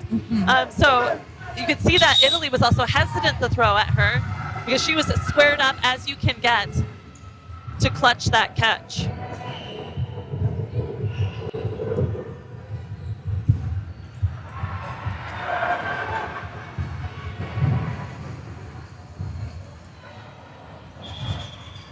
So it looks like the referee is just calling something real quick. I'm not too sure what is happening with the game clock, but only a 10-point difference now. So we are going to see Team Italy with 15 points, Team France with 5 points, and 14 and a half minutes left in the second half.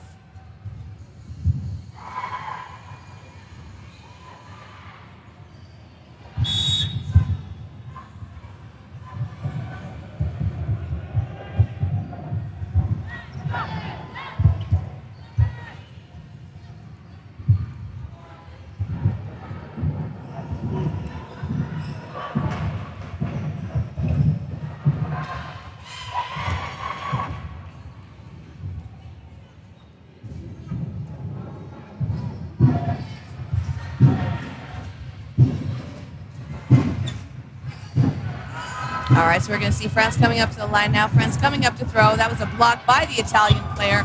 That was 2 players out as well. Did ricochet off of the first ball and hit the second player. All right, so we're going to see four balls now for the side of Team France.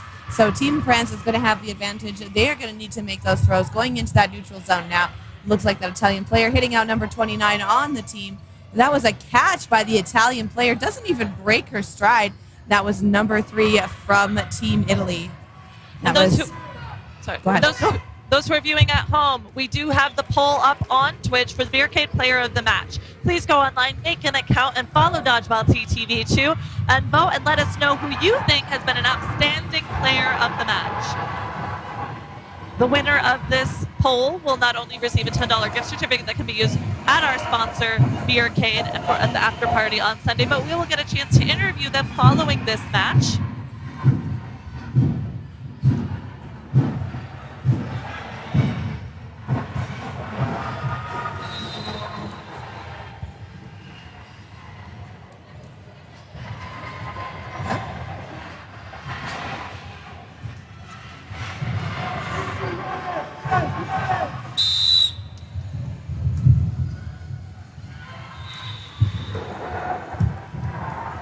Beautiful jump by the player on Team France there. I believe that was number 18.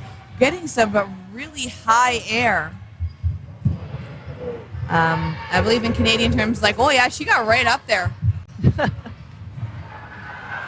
That's a really big jump there from that French player, eh? Very aggressive play by Pauline Natali. Pushing up at the line and getting hit out by number 3 from Team Italy. I do believe Benelli is also on the mixed cloth team and is known for her aggressiveness. Very impressive player. Very well done, though. Again, I'm seeing a lot of aggressiveness from both teams right now. Again, these are elimination matches, so both teams are really working for that win. We are going to see Italy now leading with 17 points, France with 5 points. 12 and a half minutes left on the game clock. Going to see some throws being made. A lot of dodges from the Italian side. Looks like a few of the French players have been eliminated. So Italy with more players on the court right now, so they are possibly going to get those 2 points depending on how long this match takes. Dodge by number 29 on the French team. Manages to stay in. That's going to give them the advantage now. 4 balls for Team France. Oh, and a push pass by number 29, taking out Benelli from Team Italy, Soline Abenu. I love push passes. They're such a unique part of dodgeball. You have to be relatively close to the player to make it happen. And she attempts it again, hits out a player, and gets a catch, bringing Natali back on the court for Team France. Very impressive work. Natali, again, that's a player we've been telling you about. She is usually the last in. She's getting hit out a lot right now, but again, she has been playing it very well for Team France, and that is making her a target for Team Italy. She also took out one of the Italian players before she got hit out, bringing it 2v1. Number 29, still last one in. Yep. Getting nicked out at the end there. Right off the top of the head. She saw that one ball coming in. I don't think she expected the second one. So that's what is going to get that point now for Team Italy. Although we still have 11 minutes left, so let's see what Team France could do. I think the teams are possibly calling... The teams are having just a little bit of a meeting. Yeah, okay. They did call it timeout. We do still have this poll up on Twitch for the Barricade Player of the Match. Please get online. Let us know who you would like to hear from following the game. Mm-hmm. This might be the last game for some of the players that you are seeing on the court, so please do show your love and let us know in the channel right now. Mm-hmm. So we are going to see a little bit of... and so again, these are elimination matches. Once again, big shout out to everyone joining us here today. Shout out to the organizers, to all of the volunteers, to all of the referees, everyone able to make this happen. Thank you so much again to the University of Alberta for playing host to us for this tournament. The Saville Center is a great facility. And huge thank you to Dwayne Wazinski for making this possible. Not only the president of Dodgeball Canada, but he is the WDBF president as well. Looks like there may have been a false start. Refs are conferring at the moment. Just taking a moment, they're just kind of deciding on that one. It is nice to see the 2 referees on the court now. It is really hard to judge a lot of what happens during these games, so having as many eyes on the court as possible. So it looks like the player from France actually had the foot on the line, but it was behind the line and not in the court, and that's why that call was made for Team France. So I think they're going to reset now, and they're just going to redo that opening rush. I don't think any penalties are going to be made. The ref just letting them know that there is a certain way that you do have to start off that opening rush. So Team France now, foot on the line, foot in the court, and there they go.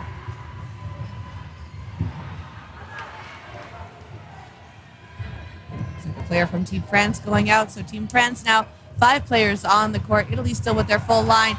Catch and a hit being made on the player from Team Italy. Another catch by France. I was watching the Italian side, you were watching the French side. We both saw catches. Very well done for those teams. Oh, and a dive reach for another catch. 2 players from Team France stepping off. Mm-hmm.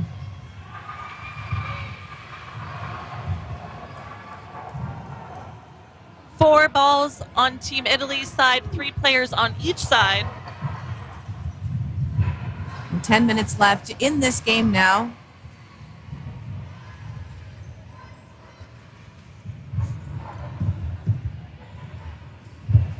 Very aggressive play by number 12. That's player Natalie again. It's for Team France, a bunch of players. Brocchi being taken out by the French side. Blocked by Dubois on the Team France, number 27. Number 49 on Team France is still managing to stay alive, and that's Lisa Godwin. Catch by number 6 on the Italian side. That's going to bring back in number 20 for Team Italy. It is going to be a 1v2 situation. One player left from the French side. French player going for a catch and not quite connecting. That's going to be another point for the Italian side. So it's player and set win. So that's going to take them up from 19 to 21 now. So that was 3 points. It does look like it. So just about 9 minutes left in the second half.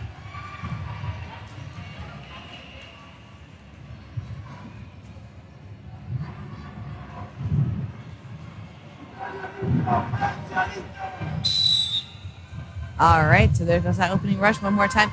Ooh, a little bit of a dust up for the ball, but both players losing their grip on it, so the ball kind of flying off to the side. It did fly off on the side of Team Italy, so Italy did get that third ball off the opening rush.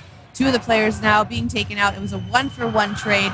So 5 players left on the side of Team France, 5 players left now on the side of Team Italy. Oh, Catch! Beautiful catch by Natali.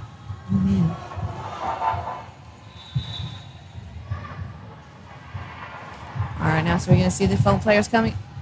Cloth players, oh my goodness. Going to have to go to that coffee truck outside. All right, so we're going to see now 6 players on the side of Team Italy, 2 players left.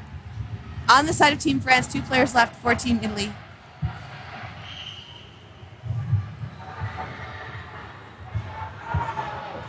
So Team France now gearing up to throw at the Italian players. The Italian players released their balls. It's hitting one of the Italian players out. So it is a 1v6 situation. So this is going to be potential for points for Team France. As number 49 connects with that player. That's going to be now 7 points for Team France, 21 points for Team Italy. Timeout now being called for the Italian team. The refs having a little bit of fun with the ball retrievers for the teams. A little bit of a fight over where to put that ball. Showing a little bit of footy action, as Greg would call it, by the referee for the cloth match. So who you are seeing on the court right now in these bright colored mesh jerseys are the designated retrievers. So each side has 2 or 3 designated retrievers. They are the only ones that can touch a ball if it goes off the court and pass it back into their players. If anyone else touches the ball and tries to pass it back in, the ball actually goes to the other side. So they are just as important members of the team as the players that are on the court, because active and accurate retrievers really can help make or break a game. So this is a debate that's been going on between some of the commentators. So you called them mesh jerseys? Is that not what other people call them? We call them pennies. I've heard that be said. I know what that means, but that's not what we call it in the U.S. Fair enough. And I know that Greg, I think he calls them either bibs or aprons. I wasn't sure on that one. So Bibs and apron means something very different in the U.S. And Canada as well. So I just wanted to double check on that one. It's something we've been hearing a lot of differently on the stream. So I just wanted to see what the American version of a penny is called. And we do have a winner of the Beercade Player of the Match. Pauline Natali from Team France has won it, so we will try to collect her after this game for an interview. That is a well-deserved win. I have been very impressed with this player throughout the tournament. Absolutely. And look forward to all of her years of dodgeball to come as well. 6.5 minutes now left on the stream. We are seeing Team France 7 points, Team Italy 21 points.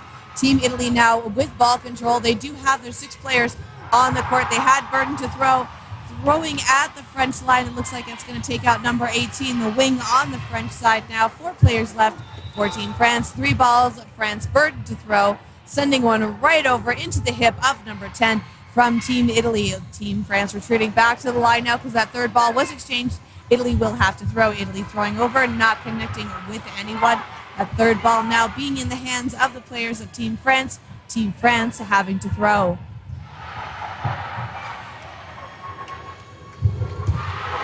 If that was a catch made by the player on Team Italy. Team Italy saying, hang on, we need to retreat. We have another player coming out onto the court now, so let's re-strategize, come up to the line, everyone throw together. French player going for the catch, unfortunately not making it, as well as a hit on the player 27 for France. So it is now a 1v5, 1v6 situation for Team France, and that's going to be the point for Italy. Just over 5 minutes left on the clock. The winner of this game does go on to the quarterfinals, the semifinals, excuse me. Yeah, so it is those elimination matches that we are going to be seeing right now, and then later on we are going to start off with the semifinal matches, and the medal matches will be tomorrow. So the standings here determine what these teams will be playing for later on in the day. Those matches will determine what medal the team plays for tomorrow in the big gym. So do tune in tomorrow. Expect some very exciting dodgeball over the next 2 days. These teams have been training, working, and fighting their way through the bracket today. They have been working and training and fighting all year to be in this condition, to be here, debuting on the stage at the World Dodgeball Federation Championships.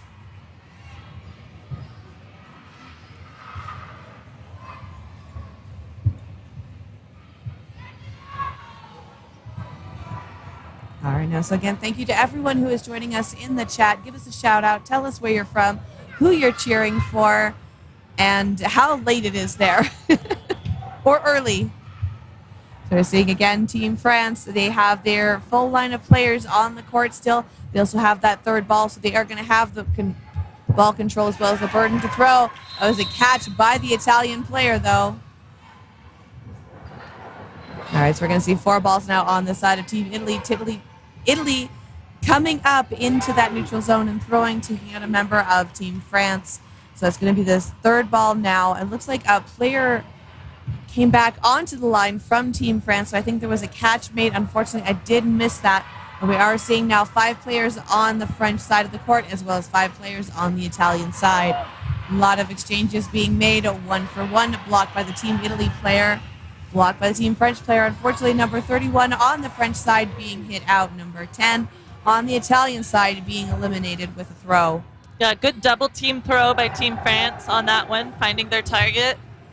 Again, Pauline Natali crossing the court for that hit. She's just everywhere, it looks like. Yeah, that's just... I feel like sometimes in dodgeball, it's good to be have a bit of a smaller stature, especially as a woman player. Because the flexibility is a lot easier for you. And look at her go. She dodges 2 throws and makes a throw on number 57 for Team Italy. Staying alive. 4v2 France.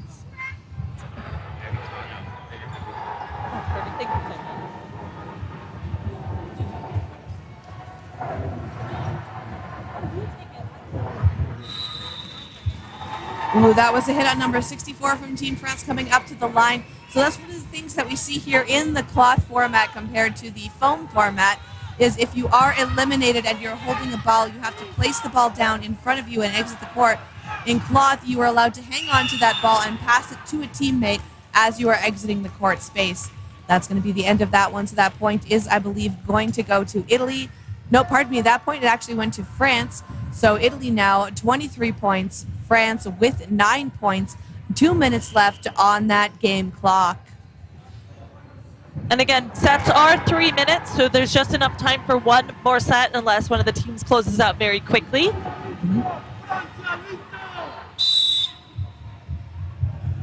Seeing the referees call that opening rush. France actually not sending a player over for that third ball. France just going for it. I'm not sure if that was strategic on Italy's part or if they just forgot to run for it, but it's not something you see very often. That ball is often very hotly contested. Good pressure by Italy. Putting France back on their toes. All right, so we're going to see now Team Italy coming up to the line. Blocked by the player number 2 from Team Italy. That's going to get another ball over for them. Team Italy with 4 balls. I believe they still have their full line of 6 players on the court. That's a hit on the French player. France now down to 3 players. We have less than a minute left on that game clock.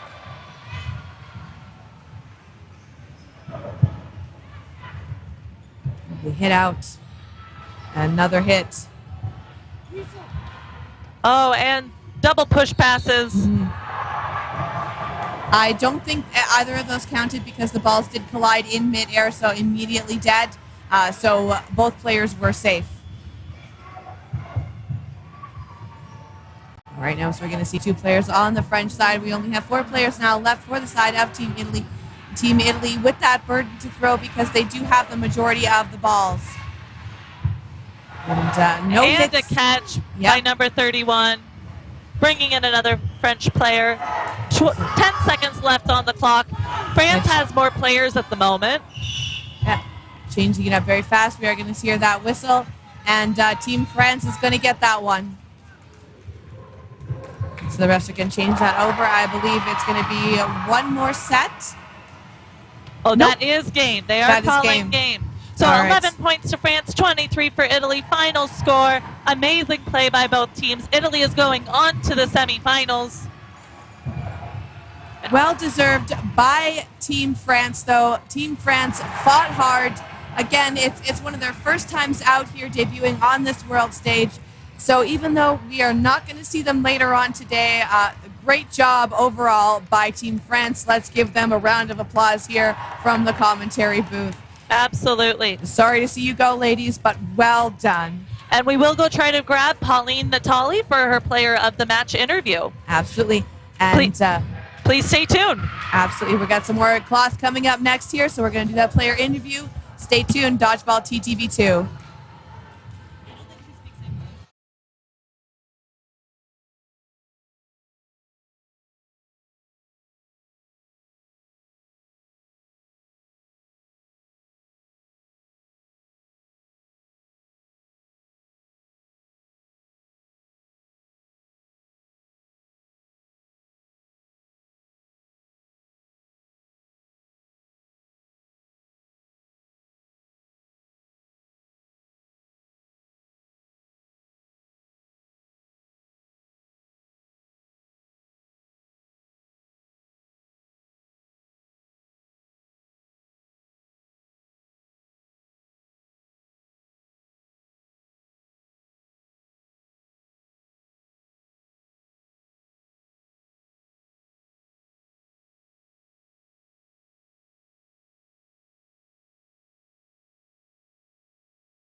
I am here with Pauline Natali. She is the Beercade player of the match. She is going to say hi to all of her friends back in France.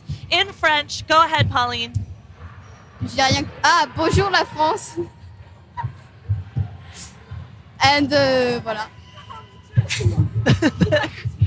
Great job out there. Here is your certificate. Congratulations.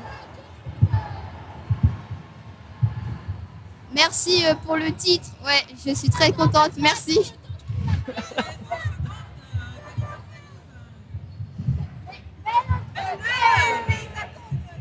she's getting some coaching from her friends and family here on what to say back to her friends in France.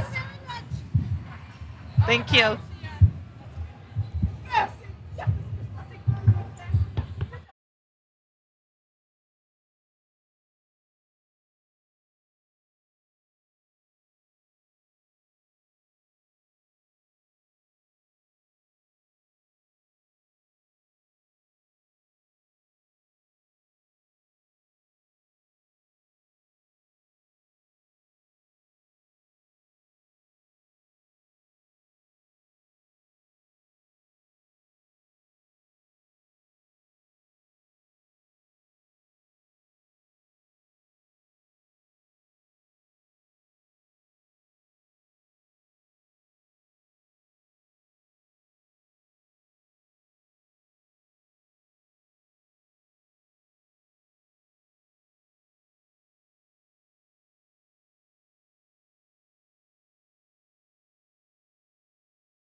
everyone. Welcome back to the WDBF World Championships here in Edmonton, Alberta, Canada. My name is Elisa Westman.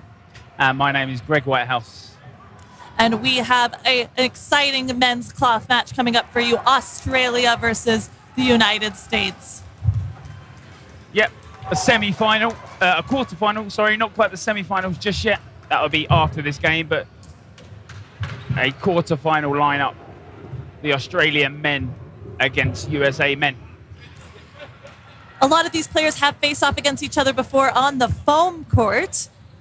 I recognize a few of these faces on the Australian men's squad from the 2019 Cancun's Foam men's team. So they do know each other very well, but this is a very different ball type and rules format than a lot of them might be used to. However, both teams have been performing quite admirably in these WDBF World Championships, where cloth has been introduced for the first time. Indeed, these two teams, they can't really do that much research on each other. We've seen a couple of the players from the Aussie side back in that old 2018 World Cup squad under that different organisation of WDA, but we're under WDBF now and a big change in lineups. For example, the two players you're seeing in the middle of the court, the captains, Jaden Watson from Australia and Glenn Spacer from the United States, were both on the foam teams in Cancun 2019 WDBF World Championships and faced off then. So they know each other well as dodgeball players, but they have both taken that shift over to the cloth rules and play division, and now are facing off again here in 2022.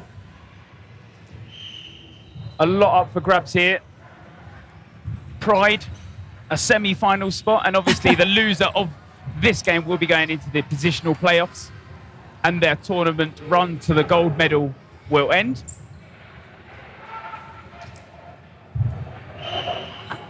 Have you had a chance to watch Australia cloth men's team yet in this tournament, Greg? I have not seen their cloth men's team. I've seen their women's and their mixed nows, but I don't believe their men's have been on this court just yet. And if they have, I certainly was not commentating on that one. Yeah, I have not had a chance to see them as play yet either, but we do expect a lot from Australia. Traditionally, they really have done a great job of bringing very strong teams to the competition year after year, and I would expect that we're going to see that again here today.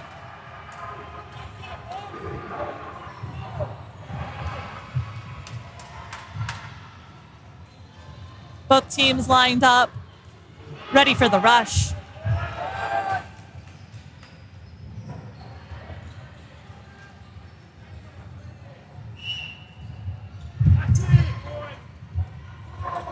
That middle ball picked up by Oz. Jaden Watson, the captain for that Oz side. And that middle ball yet again released from the centre, picking up that cloth play style, but it hit out from the get-go.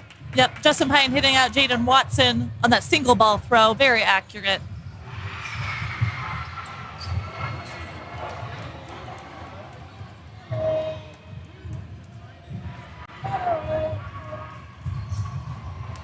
Australia with the attack, hitting out Glenn Spacer at the single ball throw, as well as Brandon Kelly. Very aggressive play by the Australian. It's panning out for them. Yeah, Scott Dent on that right side, just punishing, making sure he's using all of the neutral zone that is on offer. Obviously, the higher up you are, the further you have to track back.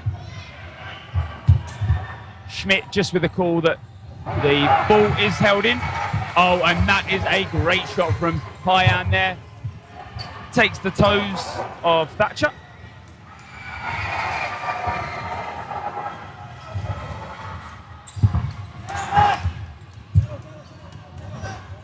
Two players left in for the U.S., Casey Moses and Justin Pyan.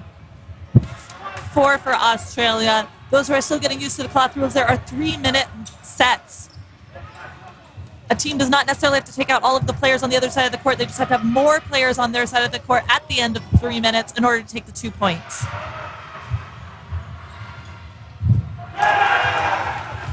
The 2-ball attack from 3 takes out Pyan. Great throw in there, perfect timing in the same area. That's what you're looking for in that cloth throw.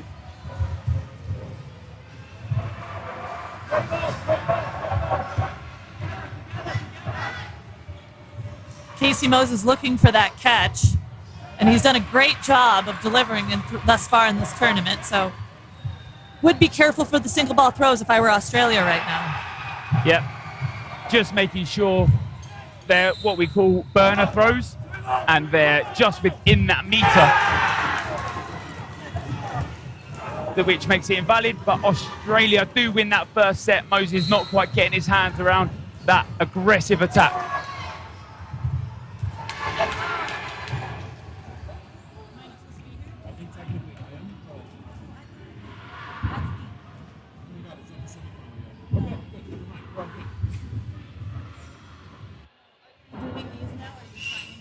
So 3 minutes have gone now, 17 minutes left in the first half. Ball gets released by Dent, but no target found.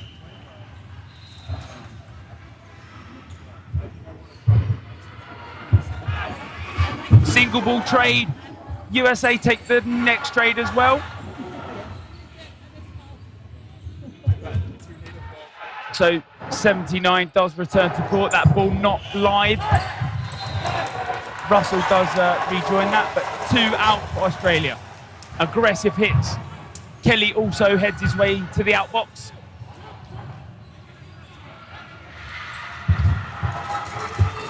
And the US do connect, leaving 2 players in for Australia, 4 players for the United States.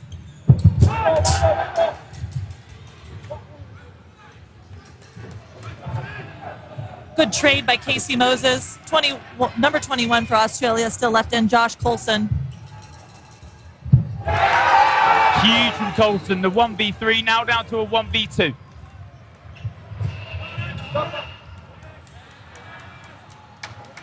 And is that set time? Is that what the ref is calling? Doesn't look like it. Oh, they're missing a ball. Does look like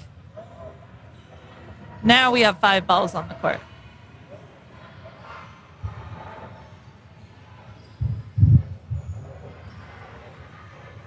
I think the ref might just want to hold up for the other referees.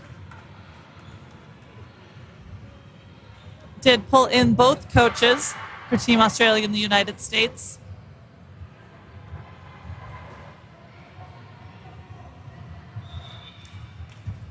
Don't believe we've seen any kind of aggressive play type yet this game, so hopefully it's nothing of that nature.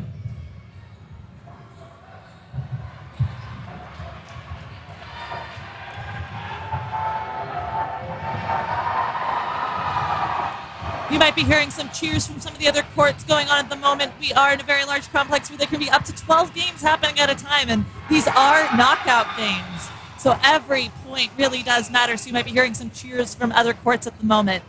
On Dodgeball TTV, there are foam games happening right now.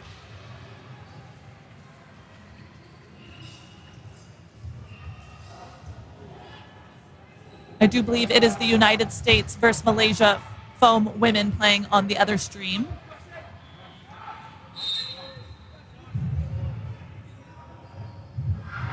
Two minutes left of this set.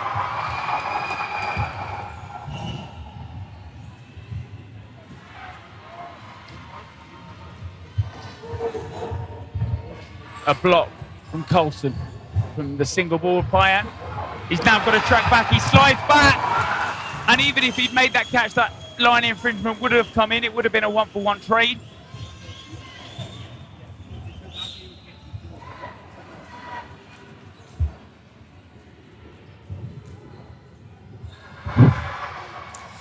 Just finding out what that conference was earlier, the ref was giving both coaches a warning that there was nearly a card called on Team USA for an aggressive throw after the player was already out. But they did not make the call since the player was still active and had a ball in hand.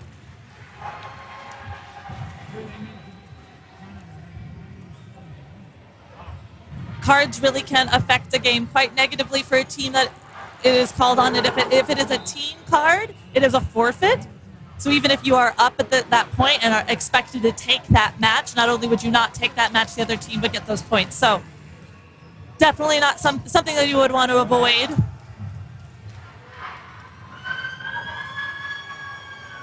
And I will say the U.S. has had their fair share of yellow cards thus far this tournament, so let's hope they can stay away from them.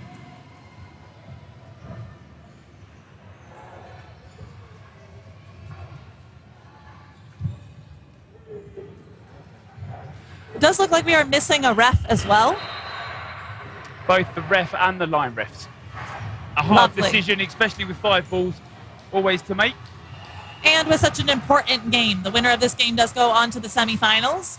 So we do not want to leave this up to chance. Would like to get both refs on the court and line refs as possible. Just advise both teams to keep warm.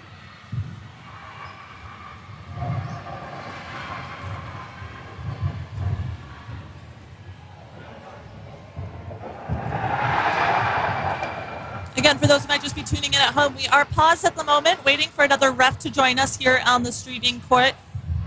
USA versus Australia men's cloth. Score is 2-2, 15:35 left in the first half. Very close game, so we want to make sure we have both line refs and a down ref available.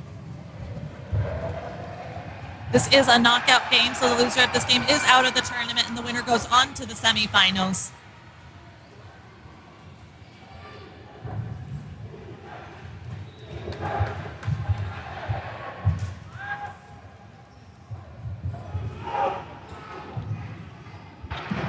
We do now believe have some referees.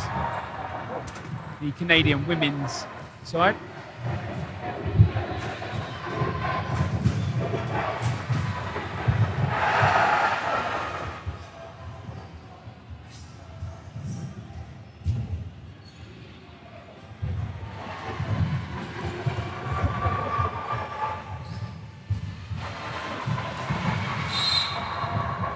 And play will surely get underway.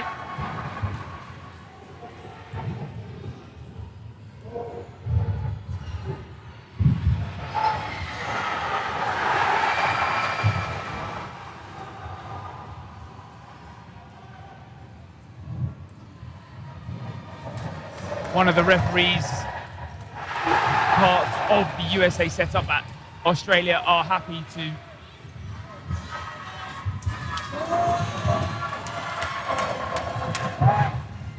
Reffing is such a tough job, and everyone here is a volunteer. So thank you again to all the refs that have been so active over these several days and many hours of dodgeball. It is not an easy job. Tough calls to be made.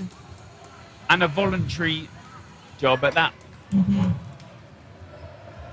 So play will get back underway, 15 minutes and 35.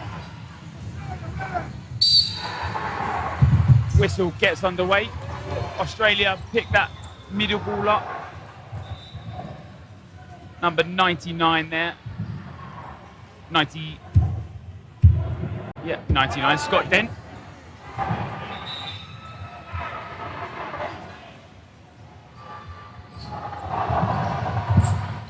Oh, and that does take out two players.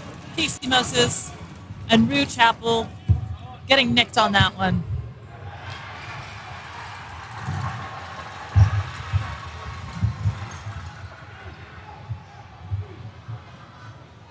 Yeah, but it's always that unlucky moment. That ball is still live, although he's popped it up.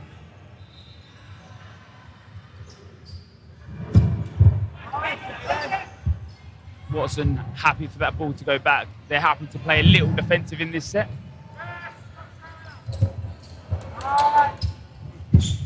Big catch by Billy Schmidt. The tombstone slides back.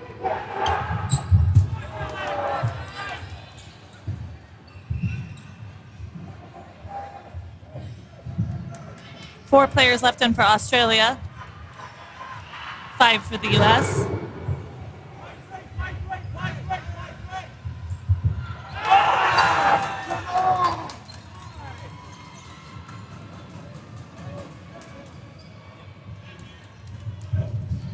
So a deflection hit there in the favor of US. Favor of Australia, I believe. Sorry, yeah. Taking out the US. Play 3 was called there. So Kelly also heads to the outbox, and Russell straight into that neutral zone just to apply that press on that ball.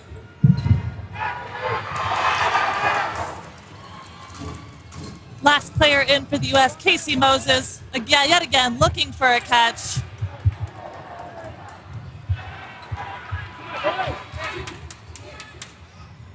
Under a minute left in the set. Australia just needs to drain the clock at this point. Play 2 is called. Catch! And another catch! My. When you're throwing single balls like that. What a massive swing.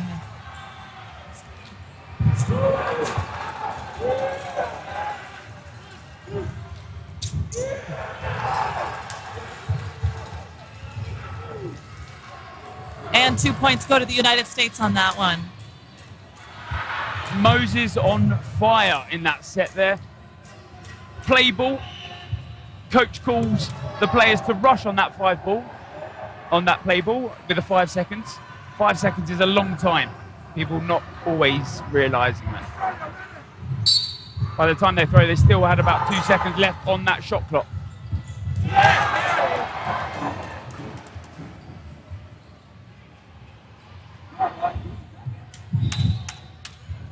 USA definitely getting into this game and taking the catches. Single ball release from Schmidt.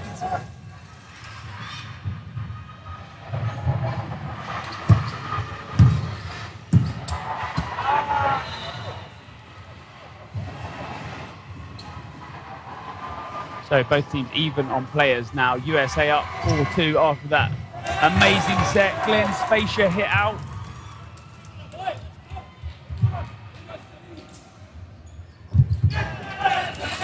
Watson hit out there. A good trade, takes out Schmidt in the process.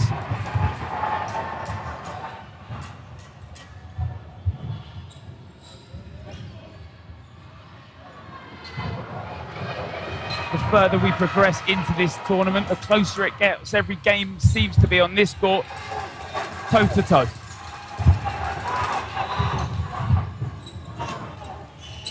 Nice hit by Casey Moses as well. They're bringing the player count 3v3.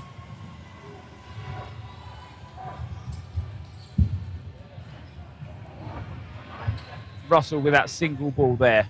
Just trying to take out Tyann.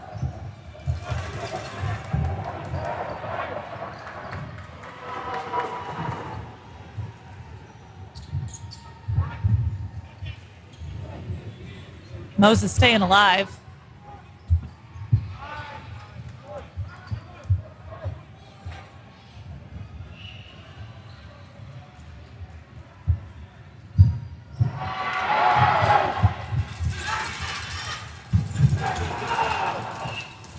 And then is taken out in that play.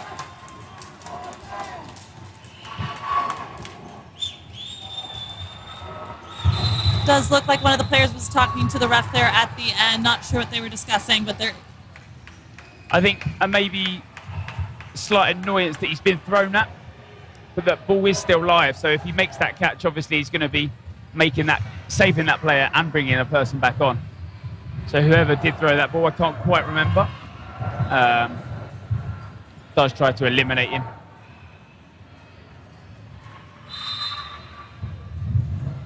So that does bring the score 2-6 USA. Winner of this game goes on to the semifinals.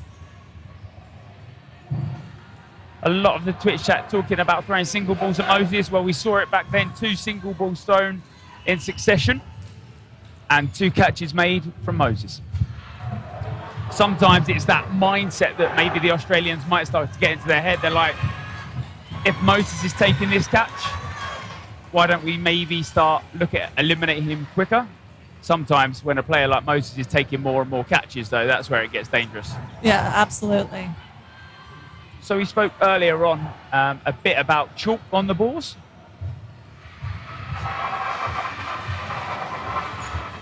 Jump!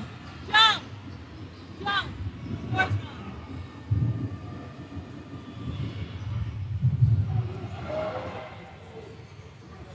So we spoke a bit about chalk on the hands. Chalk is allowed, it only stops the hand sweating. It isn't used as a gripping agent. If you've never held a cloth ball before, they are, well, made of cloth and quite slippery, so there is a bit of a technique on how to hold it. I understand The logos that you're seeing on the side of these balls are sticky, and that helps the players grip. Yep, number 79 is taken out there. Russell, but the catch from Colson brings him back in, and some great throws there. Referee just calling out Schmidt for that hit that Schmidt thinks he might have got out of the way of. Nice hit by Casey Moses. David with that centre ball there, playing a little risky, trying to take that 1-for-1 when you're 5 on.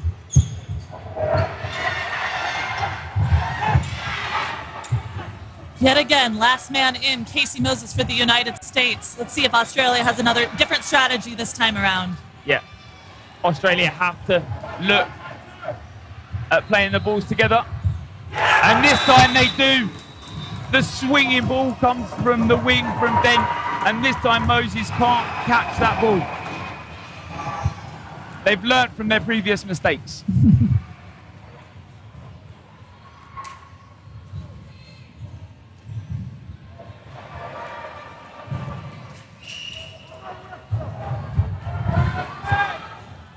Lineup change for the United States. Krista Jesus jumping in.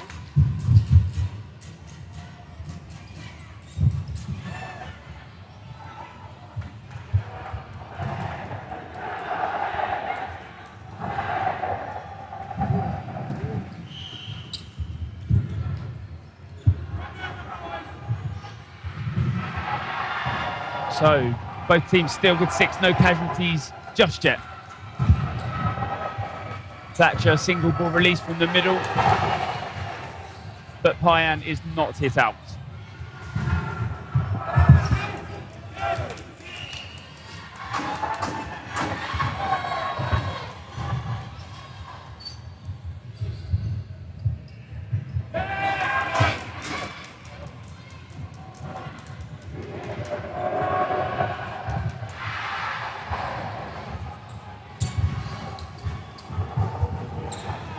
Australia, as I was just about to say, we're still left with 6, but David hit out by the single ball, and Thatcher's eyes glaze away for just a second.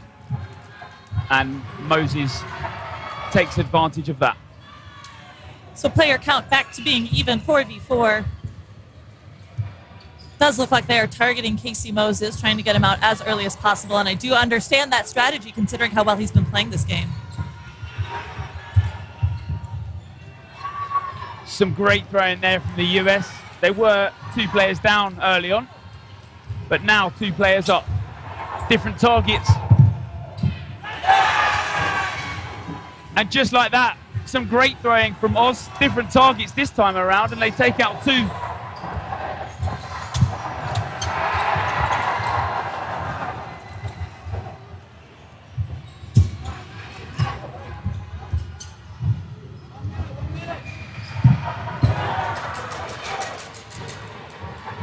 All players staying alive.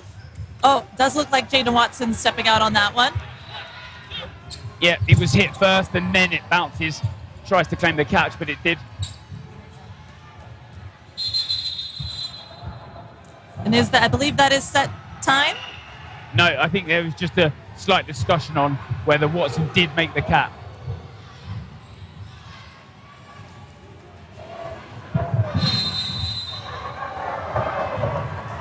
No catch called. Correct decision from my point of angle. My point of view. Both make sense in my head.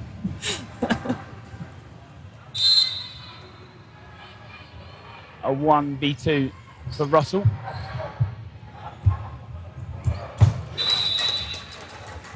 But Moses with a hit. Moses has been playing quite phenomenally this game. If you're Team Australia, what do you think, Greg, what do you think Team Australia should do here with Moses?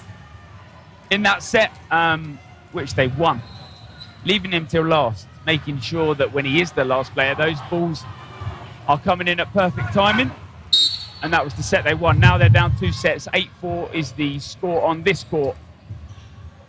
The winner of this game goes to the semi-final.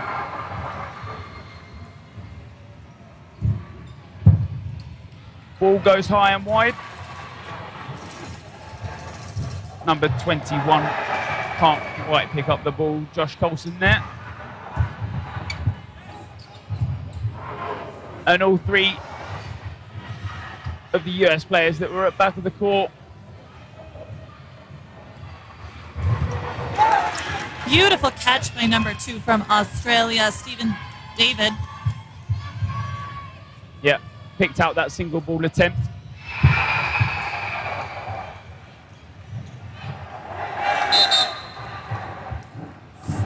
Yeah, Thatcher was called out. The USA number 5.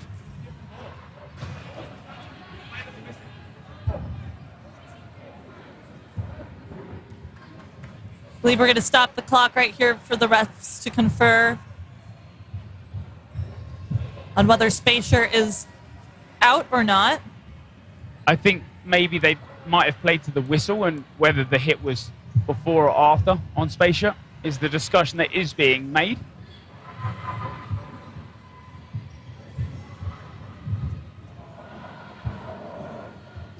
As the Australian coach says, play to the whistle.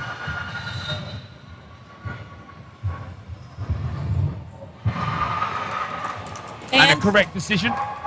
And he is called out on that one, leaving 3 players left in for the U.S., 4 for Australia.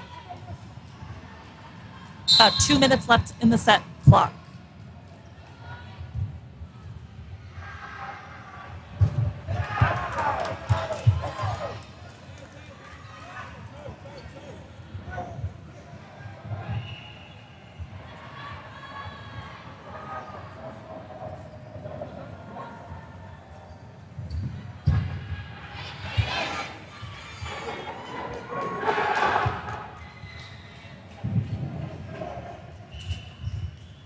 A block from Kelly there. We've seen these two time and time again. And last player's left for USA. Ball bounces just before Watson, who's now transitioned himself to the right wing.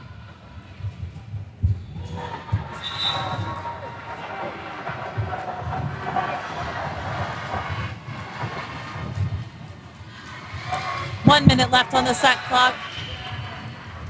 Ball's connected in the air, so that does mean they are a dead ball. Payan is not out on that one.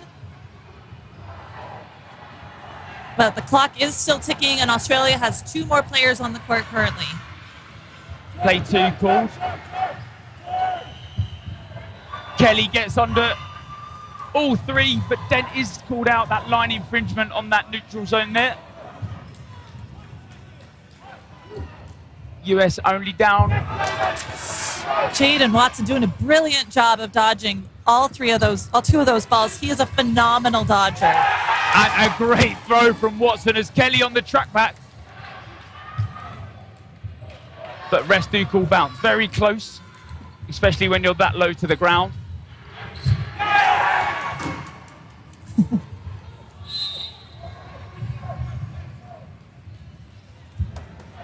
2v2.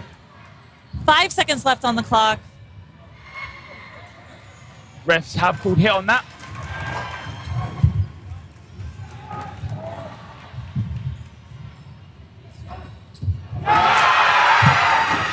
But a good catch from Coulson there. We know what Payan could do, and to take one of those single ball catches is good from Coulson.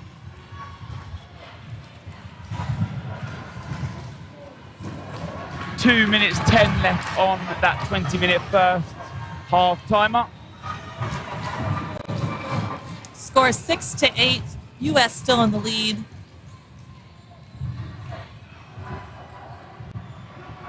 And as the Twitch chat have agreed and debated, Marchbanks should be playing. He's brought on. Marchbanks in, as well as Jaquan Moore, number 5.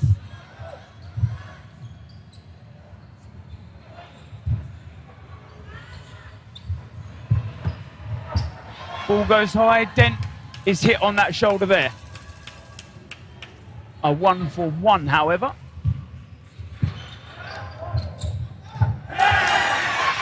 And Schmidt is hit out as he tries to leap behind that ball. Just make sure he's protecting his feet.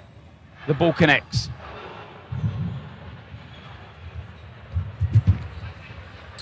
Both wingers there for Australia, trying to etch forward.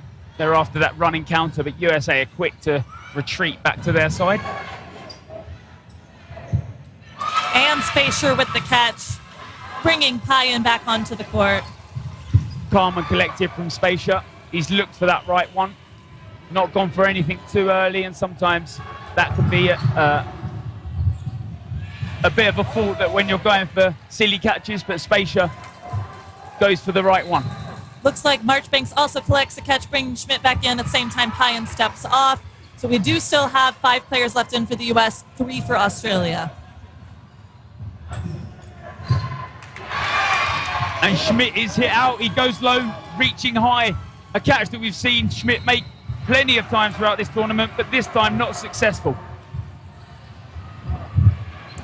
And Marchbanks does connect. Jaden Watson pushing the line, and Spacer gets the catch. Unreal from Spacer there. He's in that mindset now. He's looking at taking those single ball. Russell high up court.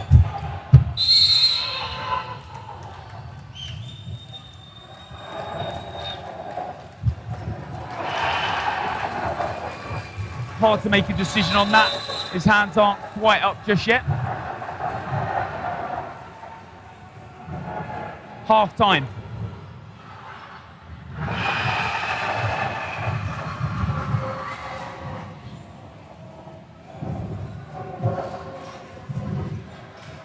Does look like the Australia coach is talking to the refs about that one as we are about to go into the second half. Just a debate on whether his hands were up. Ref has agreed that no hands were up.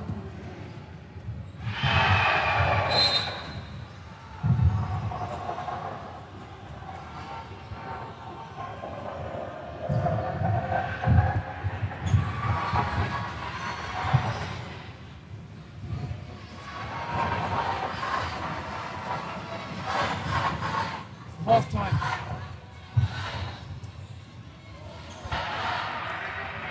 Still a debate goes on whether his hands are up. He's not quite sure on the argument that is going on here.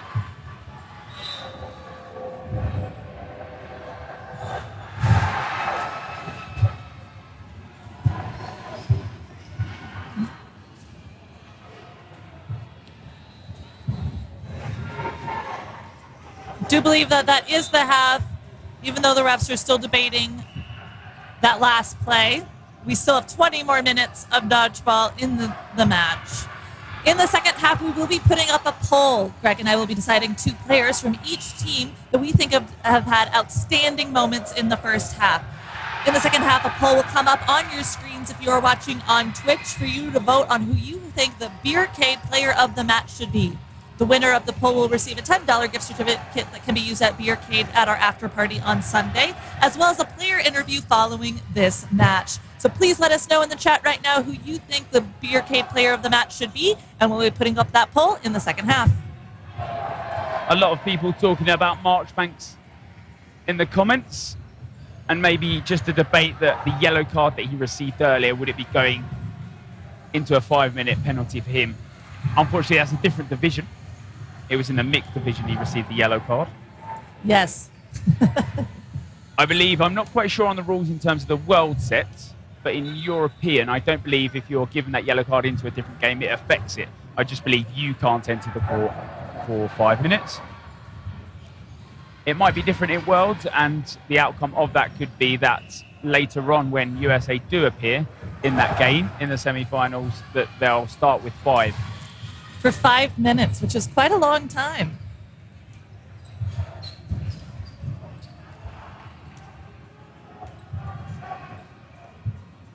All right, both teams are getting lined up on new sides of the court. Score is 6-10 USA. Again, each set is 2 points. So Australia definitely is within reach of tying back with the United States. The Twitch chat a lot more friendly this time around between USA and Australia. Maybe a little heated it got earlier when Canada and US played. We always like to keep things friendly. Absolutely, and if things don't stay friendly, we will kick you out. Put very politely. Politely. kick you out.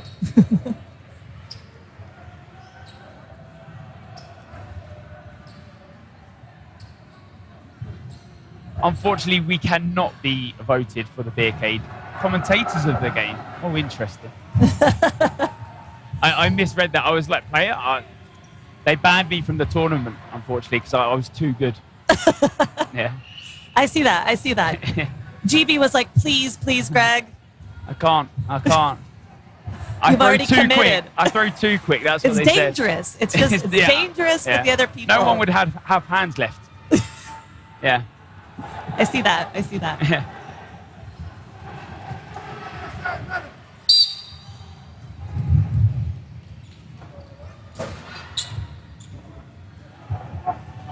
The dodge from Spacia. It's always a tough one in terms of that starting six, especially when you have such a high caliber of players throughout. Sometimes you've just got to trust the coaches, and so far they've been doing a very good job. They've got this far, and they're currently up in this game 10-6. So you can only commend the coaches for the jobs they do. The ball pops up from Dent. He looks at jumping into it, but maybe decides against it when he'd be jumping into the benches. Probably not the safest idea.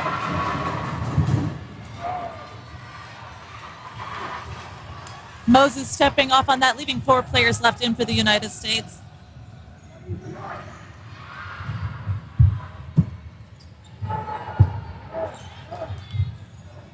A nice dodge from Spacia. It's what we talk about time and time again in cloth. That small movements are sometimes better. You then keep yourself fresh for any other movements you might have to make due to a delayed ball. Ball pops up. High and pump faking, so Australia doesn't have a chance to catch that off the block.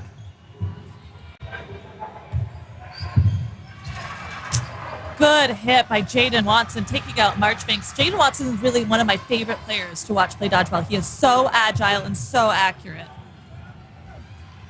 The problem with commentators' last player standing in the exhibition fixture would be I am probably the only one that plays cloth.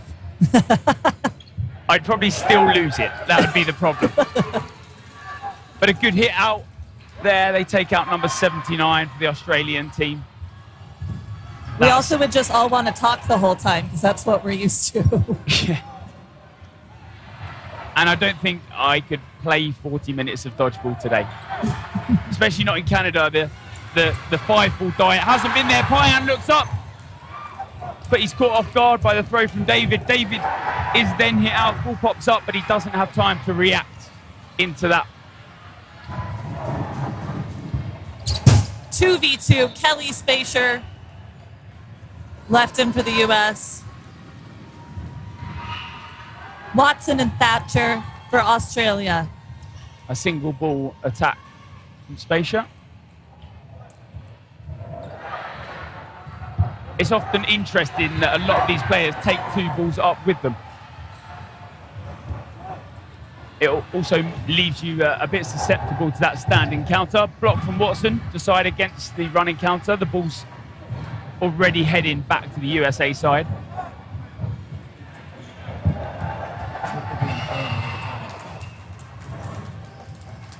Set ends. Both players still left with 2. Score will be transitioned into 11-7. And it's I believe, a phone play that when you bring 2 balls up with you, sort of like when when you've got majority of balls, you hold more than 1 ball. Yes, changing possession is just a single ball throw. You don't have to throw 2 or 3. 1 ball will change possession in foam. So that is a little different than cloth.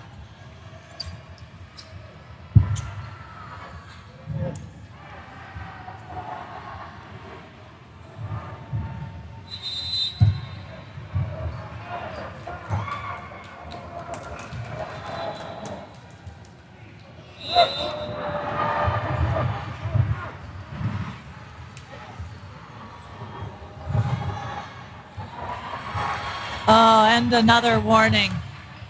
I think USA is just collecting cards at this point. That's unfortunately not the aim of this tournament. I don't think it is either. But Moses is given that blue card. He'll have to serve the sin bin for that. He'll be off for this set and the next, so they will have to start with 5. So a blue card is like a non-intentional foul, essentially. Is that correct? Yeah, it's almost a bit advanced than a warning. A warning is normally a verbal. Moses now serving the start of that blue card.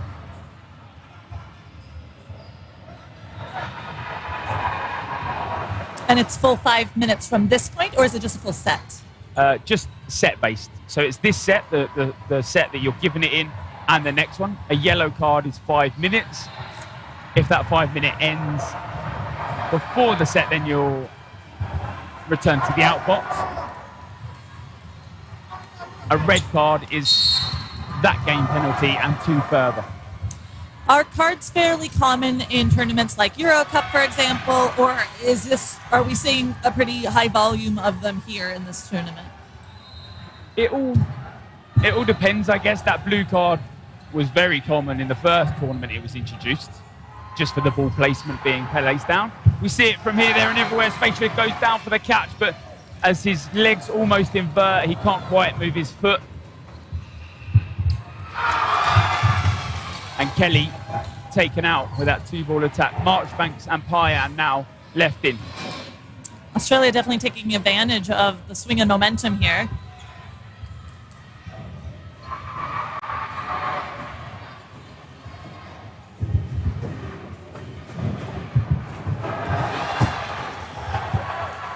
Marchbanks, last player left in.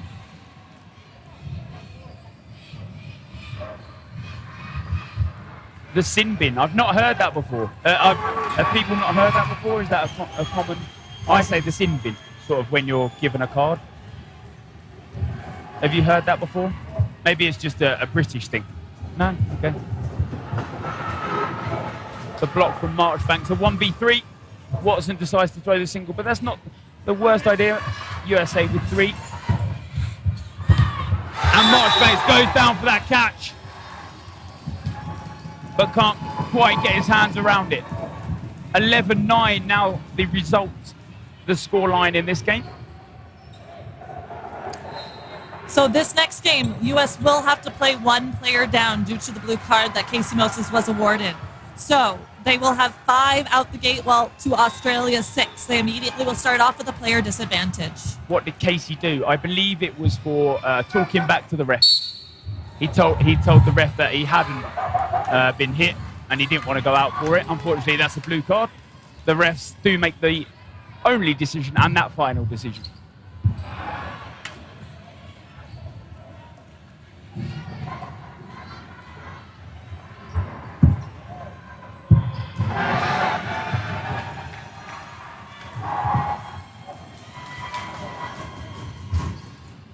Oh, that one.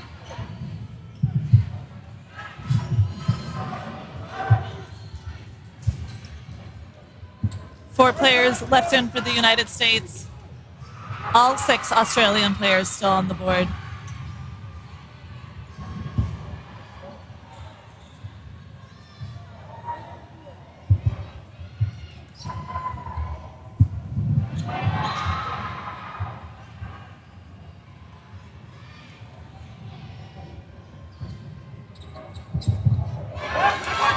And a catch for Glenn Spacer, bringing Billy Schmidt back in.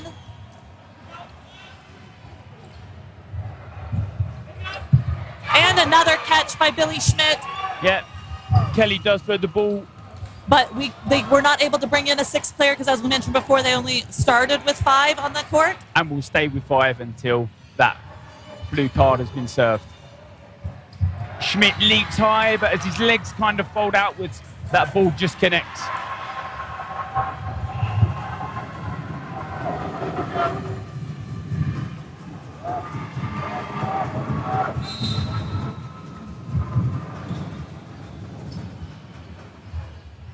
Australia doing a great job of dodging very agile players.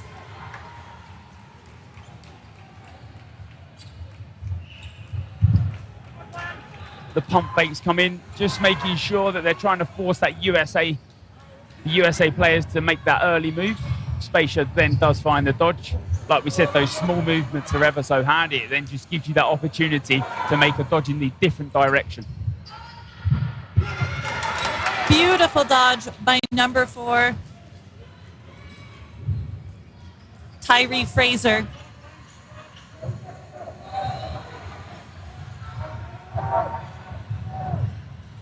USA with the player advantage still in this set.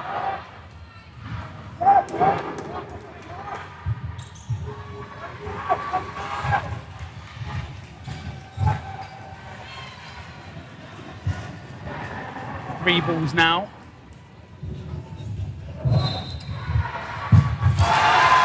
Fraser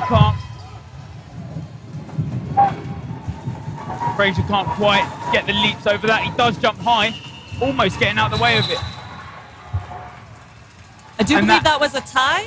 Is that correct? Yeah. And when that 3 minute ends with equal players, both teams will be awarded 1 point. With 10 minutes 55 left on that second half timer. Whew, what a close game. With that Beercade player of the match poll now up on Twitch.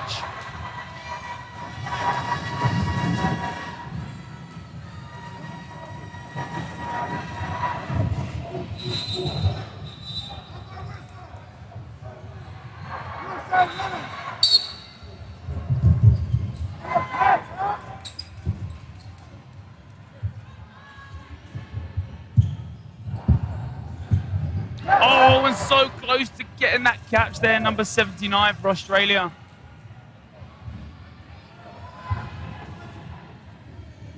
Alex Russell.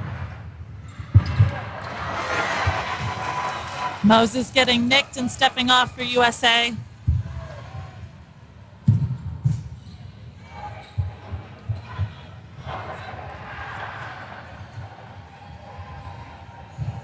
.220 left in this set. 9 minutes 45 left in the half. Those seconds ticking down. USA still 2 points ahead. Is that 1 set difference, and Thatcher can't quite get his hands on it. Marchbanks throws up the W sign. Big dodges by USA. Yeah. As Payan releases that ball, takes out David.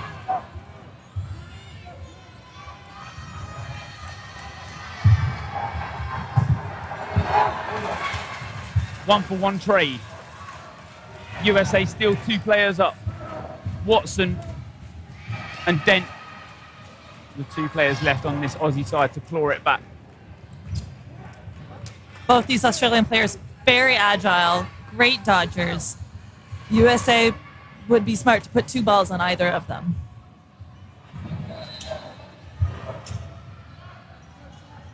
Got 1 ball released from Spacia.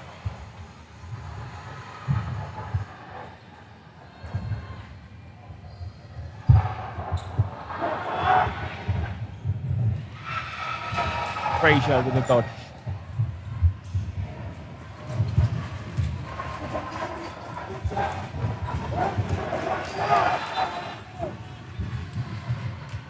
Just over 1 minute left in the set. USA just needs to drain the clock at this point. They are 2 players up. Australia really would need to make some moves, take out at least 2 players in order to tie.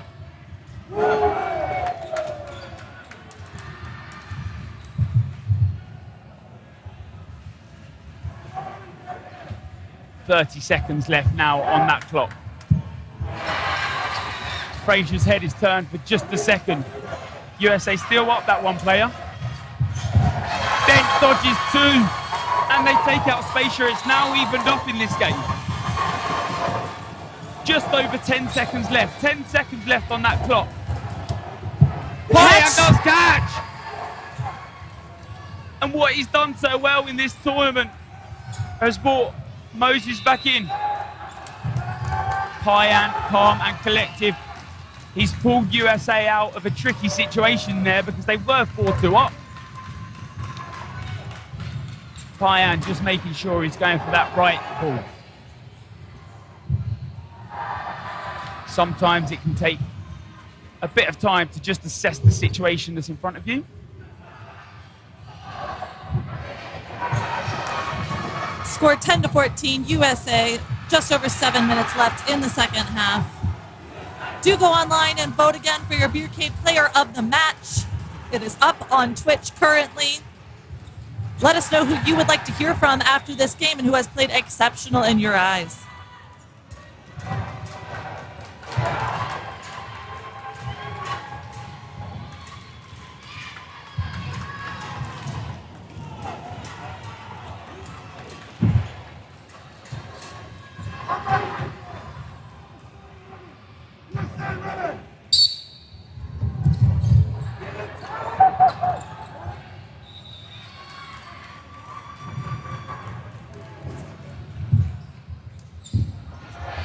Australia do get that player out earlier. Fraser heads to the outbox, so already one player down, but they are 2 sets up, 4 set points. In cloth, obviously, those sets, when you're winning them, are 2 points. If you're drawing them, both teams will take 1 set point each.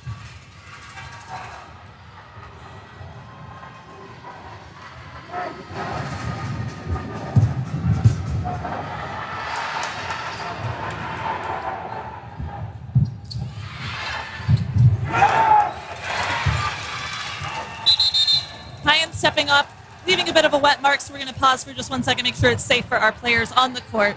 4 players left in for the United States, 4 for Australia. Pyan, I believe, has played every set so far, so as you can imagine, plenty of dodgeball to be played. Your top might not be the driest. Refs are conferring on a play. Looks like they might have been a potential catch. Yeah, Oz did make that catch. The ball that got popped up was caught by Australia.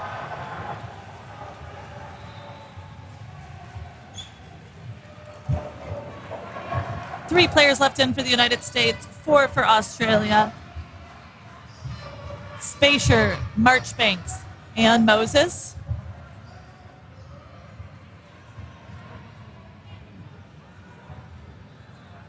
Oz just making sure that call is made before the time starts.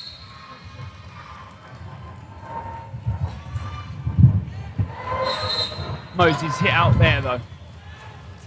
He does take 1 with him. It's the Australian number 97, Ben Cook.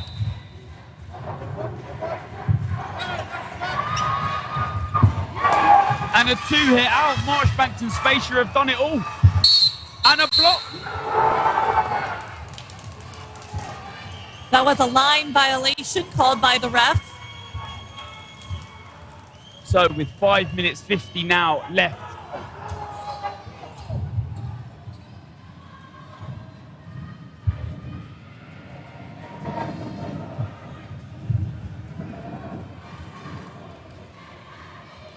These orange lines that you guys can see on the screen are the neutral zone lines for men's cloth.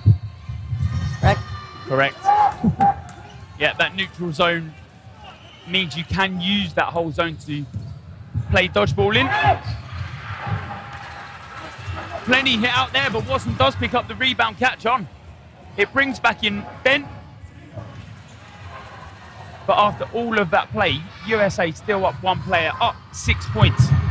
And Fraser with an unbelievable play.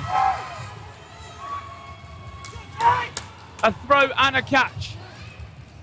Tyree Fraser with a beautiful catch there. Another catch on for Team Australia, number 99. Yeah, Marchbanks gets caught out there. Billy Schmidt, that is disgusting. Oh, catch city out here right now. Number 27, Team Australia, Nathan Thatcher.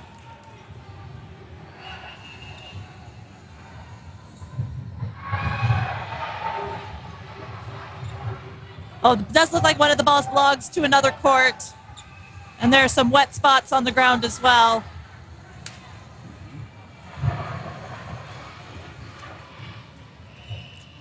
Lots of excitement on the court right now. The testosterone is just radiating off of them.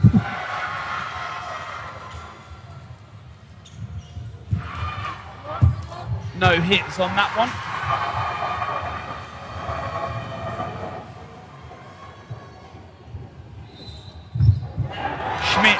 finally hit out, isn't in that catcher position and can't quite get low enough.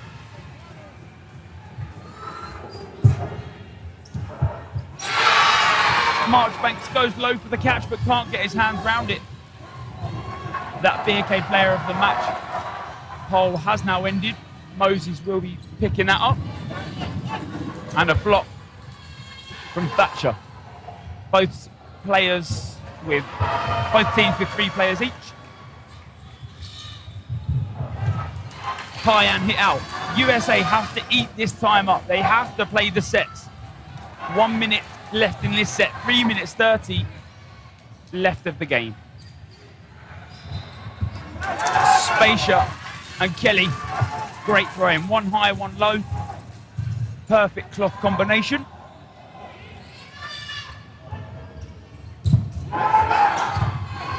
Beautiful hit by Brandon Kelly, taking out Jaden Watson, leaving one player left on the court for Australia, number 79. Alex Russell. Thank you. Alex Russell drops the ball. He's made that catch before. And there's a line infringement. But Kelly does make the catch, and even though he treads on the line,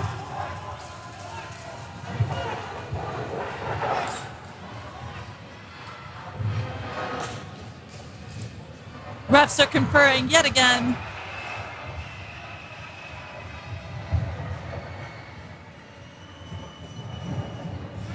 just clarification, I believe what they were talking about was there was that line infringement, but because he still releases the ball, that ball is still a live one, so that catch can be made.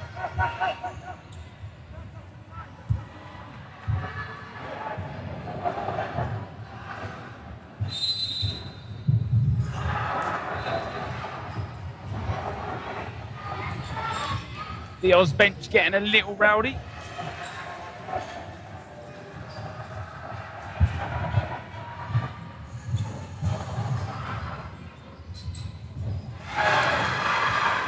Just 10 seconds left in the set, 2:42 in the second half.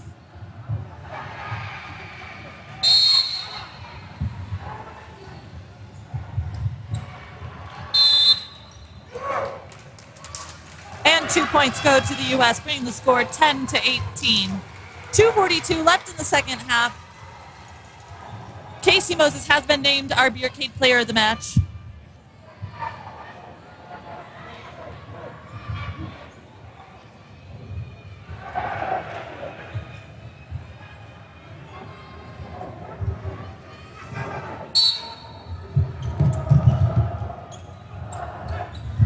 Oh, and Schmidt with a catch, also hit out.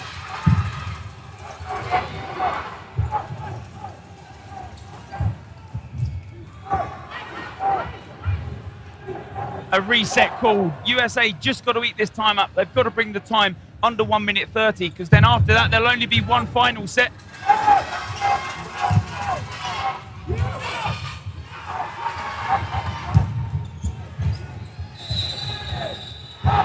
Lead from Frazier, and he's just got to burn the time down. 94. For Oz is up against it all. Reese Calthup, last one in for Team Australia. Staying alive. Making quick work. 2 players left in for the USA. We are under that 1:30 timer, so even if Oz win the next 2 sets. Oh, looks like we might be missing a ball.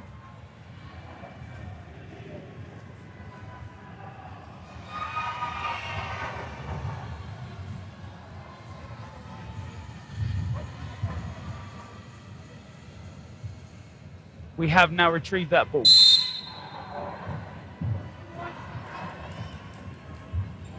Like I was saying, even if that set ends and Oz win the next 2, USA have won this game. They will be progressing into that men's semi-final. Payan, some smart defensive dodgeball from him.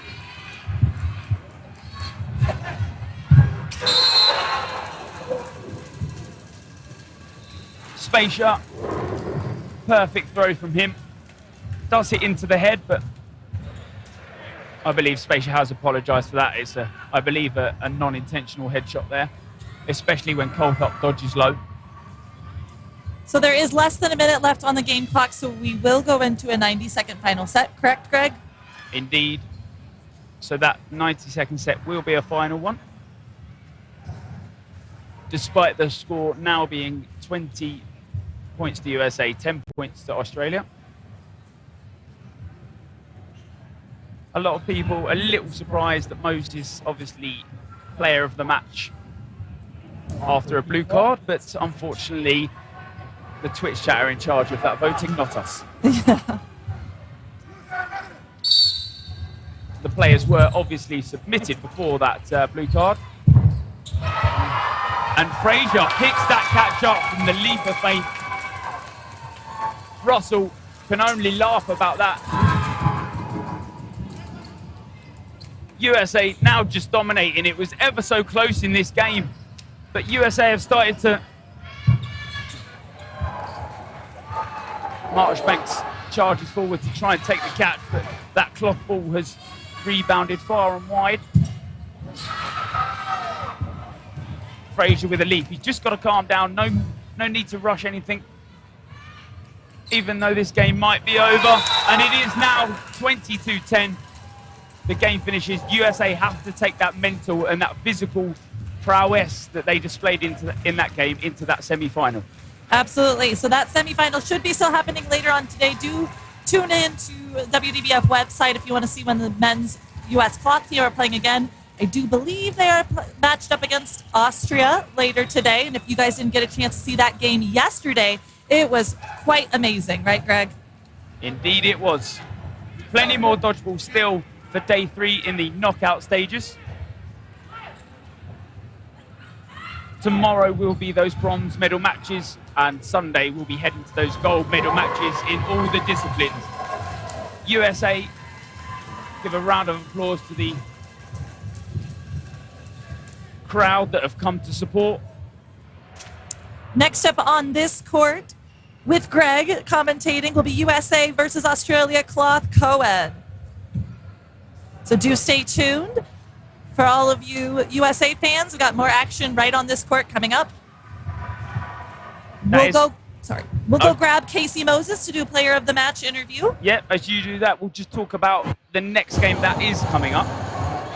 That is obviously the first semi-final here. All the semi-finals will be shown on this court, so no need to go anywhere. Those next 6 games will be all the semi-finals in men's, women's, and the mixed division. Next up on this court, like Alyssa said, USA versus Austria in the mixed semi-final.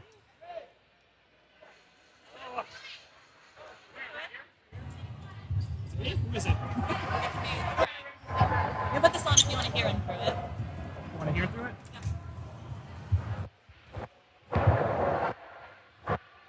Well, congratulations on a great result. Thank you. You were voted Beercade Player of the Match. I'll take it. Second time. Exactly. So you are given this voucher. It's a £10 gift voucher from Beercade, ready for the after party for tomorrow. First of all, how do you think you and the team played? I think we picked it up when we had to. I mean, we let a few things slip by, but I think we cleaned it up pretty well. Pretty proud of my boys here. Yeah, obviously you and Australia are very new to the cloth scene. Do you feel, what do you feel like from that game you can take into your semi-final? Only probably half the team, for us at least, is new to cloth. Everyone else has actually played it before. I know Billy Schmidt and I, we started on cloth when we started playing competitive dodgeball 13 years ago. So that was our first introduction into it. Sorry, what's the second half of that? Well, once again, everyone at home is still supporting you. You were voted that BK Player of the Match. Next up on this court, are you in the mixed as well? Mixed, yeah. Still playing mixed too. So we're still in it. Exactly. Well, good luck in that semi-final and have a good rest of your day. Awesome. Thank you very much, Thank sir. you.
Ladies and gentlemen, welcome back to Edmonton, Canada for the 2022 Dodgeball World Championships.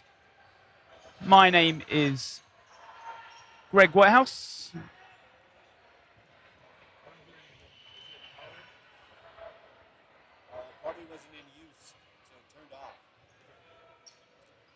Just a slight delay as we wait for referees to the main court. This is our first semi-final, and it will be in the mixed division. USA versus Austria. My name's obviously Greg Whitehouse, and I'm joined by the wonderful Terry Thrasher. Quite wonderful today, and thank you for being our Iron Man on the glass side so far, Greg.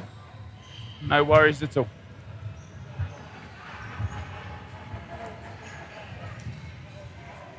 All right, I just caught the end of the last match where the Team USA men's side was able to overcome Australia, so some decent success so far for the Americans on this cloth side. Yeah, was a very close game at the half, going toe-to-toe. Obviously, USA taking plenty of great catches along the way and overpowering Australia. They will be heading to the semi-final.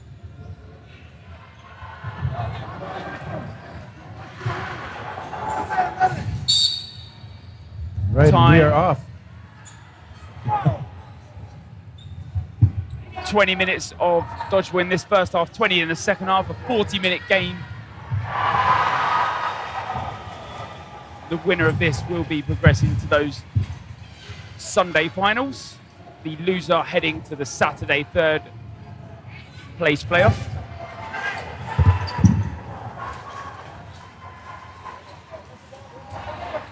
All right, we do see a couple of casualties on the American side. Austria still standing 6 strong. Yep. Kelly on that left side there. Andy Kopp just on that left side. Goes up with Stefan Leitinger. That chase and hit out for the Americans. So again, great accuracy coming out of this Austrian squad. Sexton also taken out. Leitinger with a great arm there. We know the power that he can deliver with that cloth ball.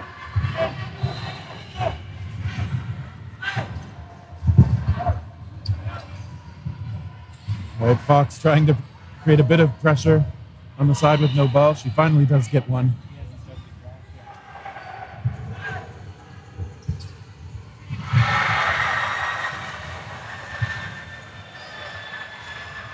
Kelly and Fox to the line.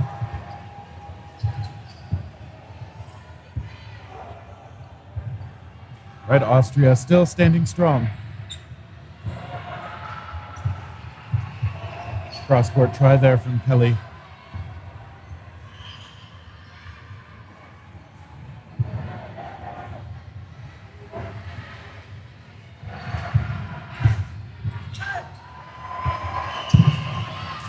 A big hit out there from Max Metz. These 3 Austrian male players, normally in that starting 6 lineup, we know what these 3 can offer in terms of Austrian dodgeball. Right, Kelly finally getting it out for his side. Yeah, Kelly does now have 3 balls though, so will be forced to make that throw just to give Austria the advantage.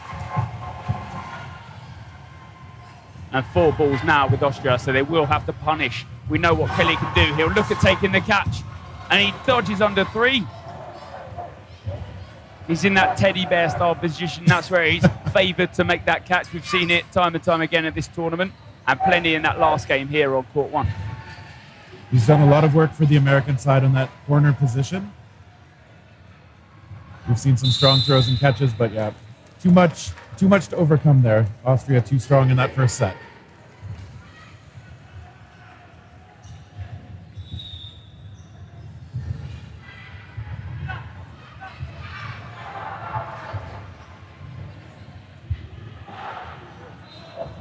Time just pause while they work out the timing.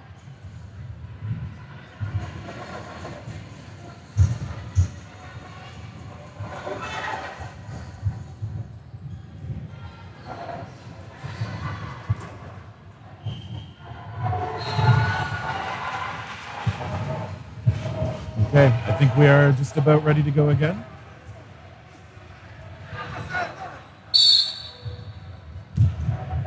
Max Metz picks up the single ball. Billy Schmidt runs on the side of USA.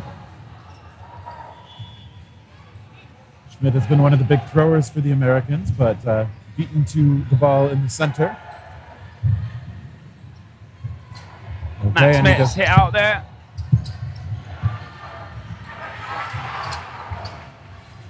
Schmidt scooching back. Yeah, Andy Koch thinks he's got a hit there on Kelly, but no ref has called that out. A block from Stefan Leitinger on that top left side of your screen.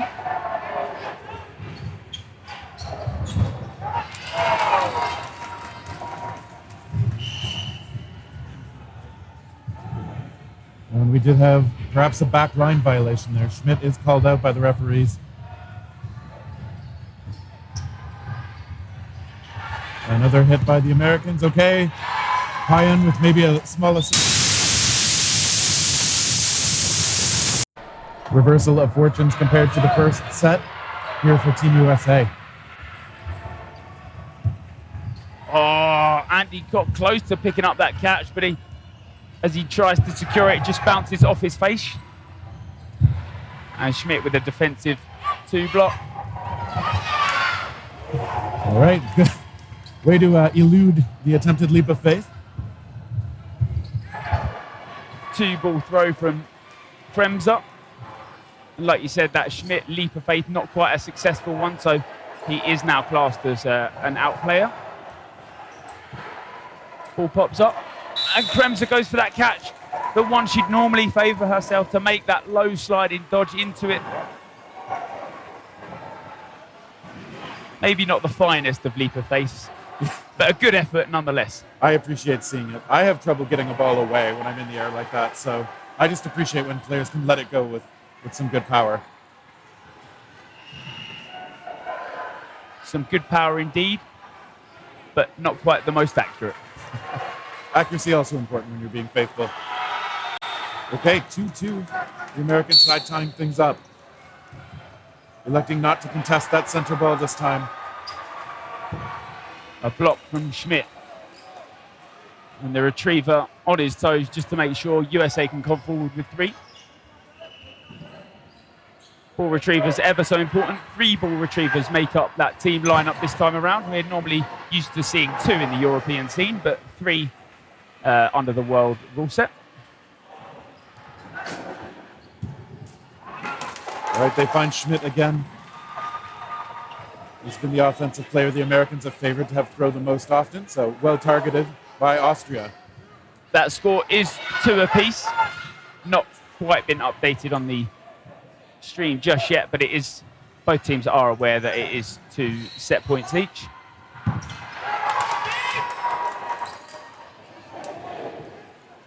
And Kelly just picking up that catch. Bottom right of your screen. Schmidt back in, taking over that left guard position. Well blocked by Austria. Leitinger just missing. Smart placement toward the feet. Rassinger just deciding to dodge against that.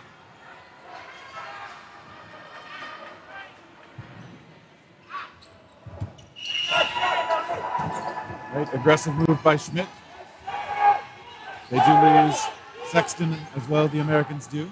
Yeah, Payan just offering that pressure and making sure Litchfield can't pick up that centre ball. All the toe shots from USA, so accurate with that cloth ball.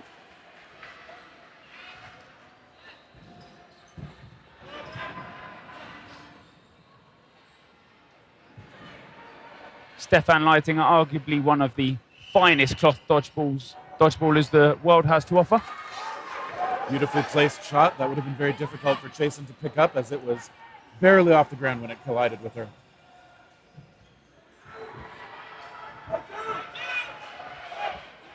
Schmidt is forced to release that second one on the play 2 call from centre ref. 4 balls now on the side of. But no hit onto Payan. you see that European style of play, that when they've got those 4 balls, not always coming up with the 4 balls in hand. It's more of that foam play style that we've seen transition into the cloth ball set. I just find it's challenging for a lot of players to hold on to 2 balls at the same time in cloth if you intend to make use of them, although Leidinger showing that it is very doable.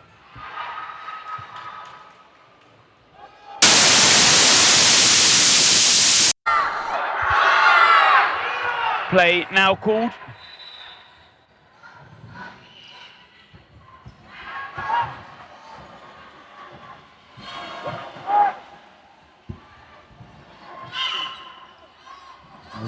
Austria trying to get into a tie by player count. Those whistles.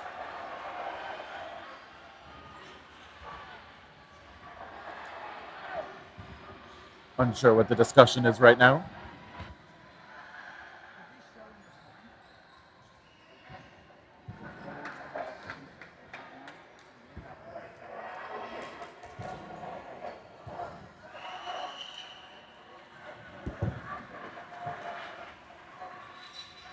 Those wondering in the chat, you can see a real-time updated schedule for today and the future as we fill in those match results. If you are at worlddodgeballfederation.com, you click on the link to this year's championships and then click on the playoff bracket. That is the spreadsheet that I've been working off of. It has been updated every round. That is the most current source of information that you can find on our schedule.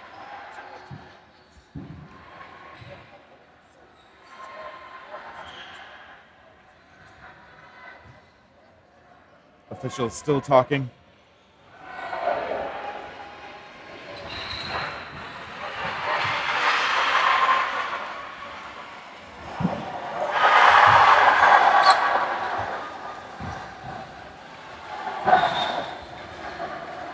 So that last point did go to the side of the Americans. They had the extra players. They are up 4-2 in this match. We see both squads lining up on the back line. The Americans favoring this asymmetrical lineup for the rush. So this is the first semi-final on the cloth showcase court. USA versus Austria in the mix. Then we have Italy versus Austria in the women's. Then USA versus Austria in the men's. That's obviously the first set of semi-finals. Then we go into Australia versus Great Britain. Australia versus Great Britain again. That's both the women's and the mixed. And then we go into Canada versus Great Britain in the men's. There we get to close the day with 3 rounds of Great Britain. Austria looking to do some early damage. But Team USA, their male players come up. Schmidt, very often that thrower from the middle. He does scooch back. Would like a ball in hand. Kelly providing some coverage for Schmidt. And they get a double hit. Yeah. Max Metz's deflection taken out. Lisa Litchfried.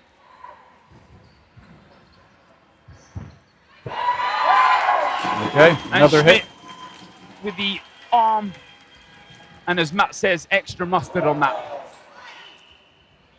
I think it's he's been doing so much by being able to have some space to throw from the middle for Team USA. Clearly their most dangerous offensive player when they're able to set up so far in this match. Rassinger and Kremser, the 2 players left.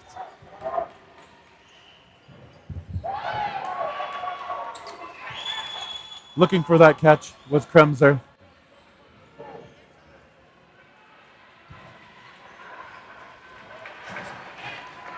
Rassinger now facing down 5. I think Payan might have been lost on a line call.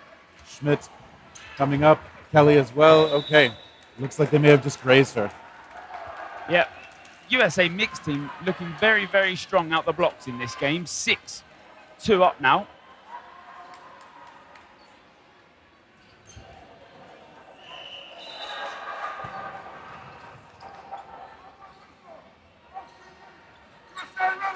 A lot of these American players do have that experience with the 8.5-inch rubber balls, which I think the throwing mechanics and grips are not too dissimilar from cloth, so a reasonable transition for them, at least in terms of getting used to the ball.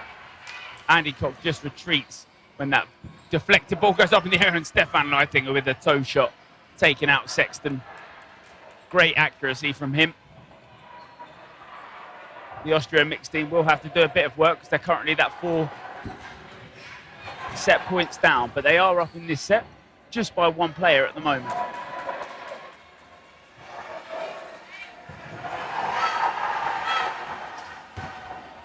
A 2-ball attack on Payan. Moses was saying that him and Schmidt did originally play cloth when it first came about in USA 14 years ago. So a bit of experience in USA than we had expected. They do seem very comfortable with those balls in hand, especially including their throws. Line ref just calling that hit out on Andy Cox as he decides to slide away. I think the shot did catch his foot as he was moving. The 3 women of Austria versus the 3 men of USA. Schmidt was lost for the USA.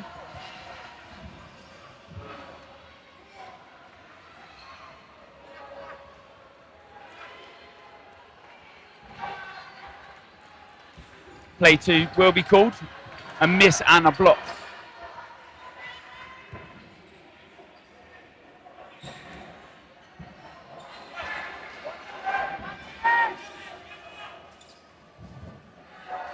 Cross-court try from Payan. Austria to the line. They were ready for that preemptive shot by Justin Payan. Payan handed off that single ball. But he does make the catch. USA back to that 1-player advantage.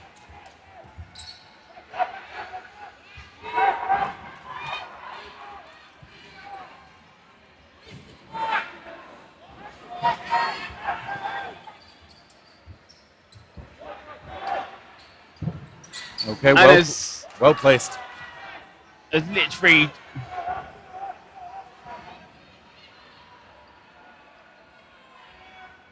and Ryan Neal, that centre ref, just making sure the ball has to be cleared live. A good catch, a 1-for-1.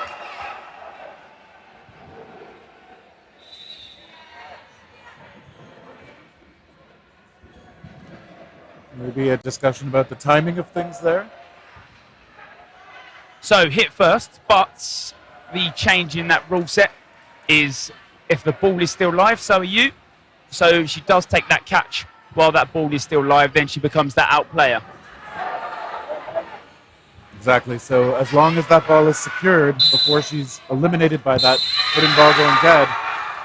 And Max Metz with the single ball. He basically had to connect on that shot in order to tie that point up. Unlucky there. That's a tough one to take from Ferrell.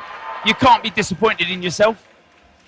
Sometimes these things do happen, and Max Met has fired the cannon from backcourt just to make sure that they're still within touching distance.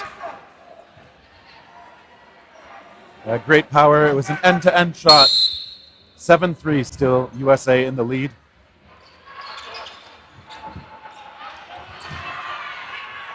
The ball popped up, but as it heads off court, when you're down in that position, it's almost so hard to... When will they learn that throwing at Billy Schmidt as he slides backwards is the worst idea? As per every Billy Schmidt catch, a trail of sweat is left behind. I think if they're going to take that shot, they're going to have to try and hit him in the feet. Because obviously anything that gets up to his torso, he's been able to pull those in with a very high degree of success.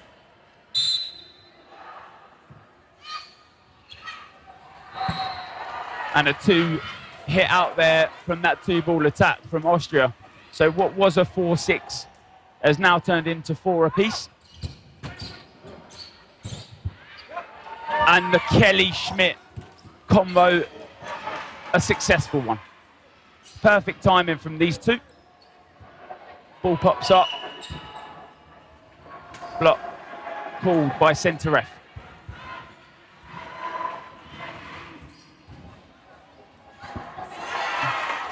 And they've got to track back quick. Payan with a single ball release.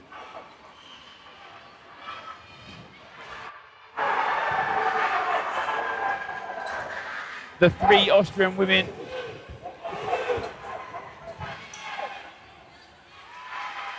Okay, a toe shot onto Lickfried. Oh no, it's being called a bounce. Yep. From my point of view, I probably would have called that a bounce as well. It's ever so close. And leaps from Payan.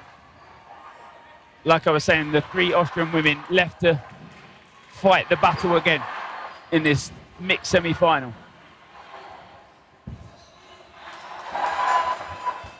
One of them now heads to the sideline after the hit. Okay, and another as well on the foot. Lickfried now will be out, and it will be down to Rasinger.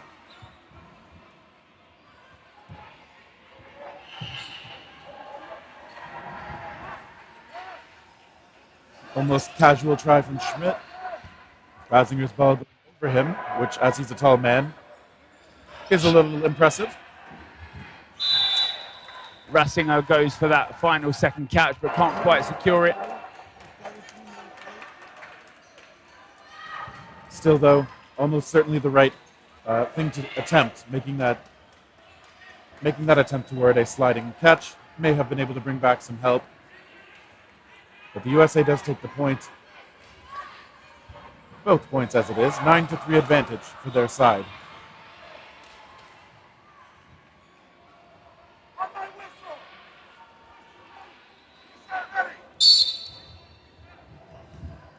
So that middle ball picked up from Austria. A big arm from Andy Koch, who has occupied this wing.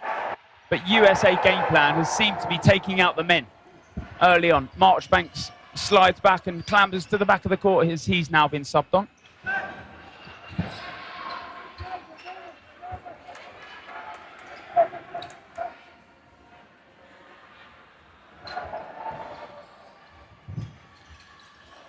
That shot from Marchbanks connecting, actually targeting one of the female players. Oh, and getting both of them in one ball. One did pop up, and I believe got caught in the back. Yeah, the catch was made, but where the line infringement has come in, she's obviously taken out as well. If she hasn't line infringement there, that catch would be a save as well as bringing a player in.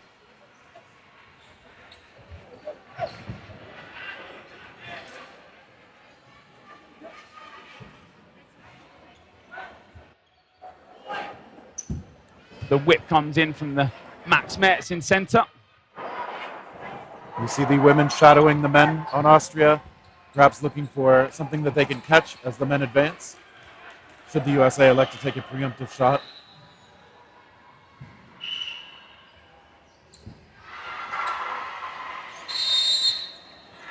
And that is the half. Set goes to Austria. So as we go into the second half, still within touching distance. 9-5 at the half, 20 minutes of dodgeball played so far. I feel like it's almost obvious, but when the Americans have had 3 balls and Billy Schmidt is in the middle, he is always throwing that ball.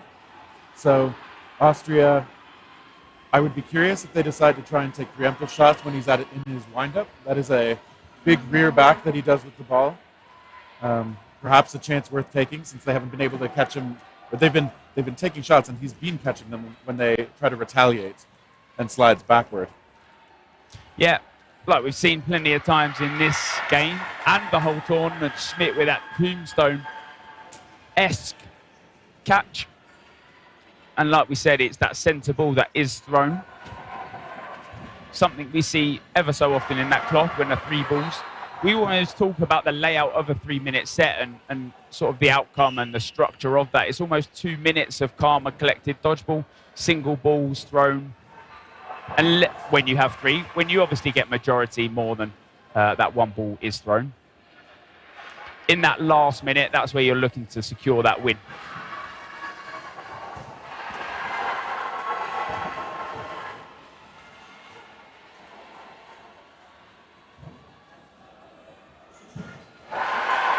Obviously, with Austria being as veteran as they are, I would expect they have some adjustments ready.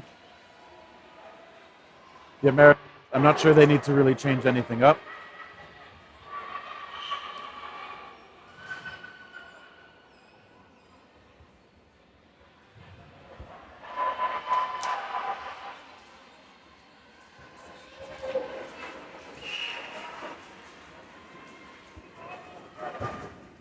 I'm not sure if that...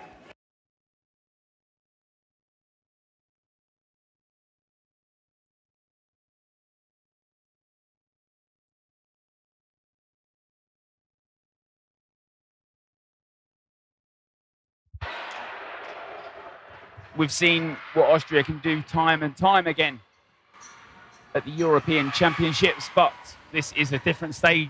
It's the world stage.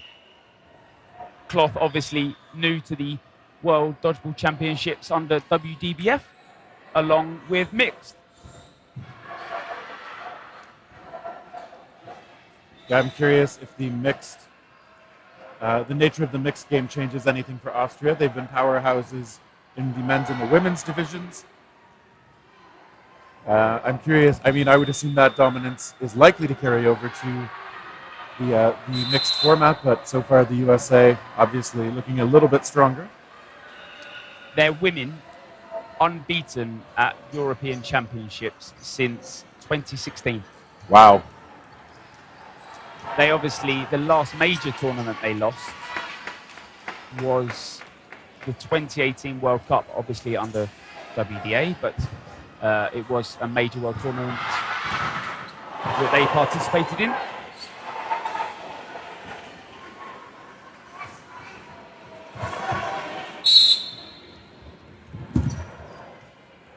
Austria will be allowed to grab all 3 of those balls. Team USA content to absorb a bit of pressure from them. The bounce friendly for Austria. And less friendly this time as the USA gets to set up.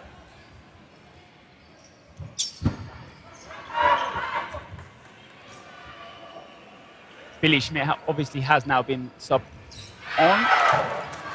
Marchbanks has come on, but unfortunately doesn't take the catch as he heads low.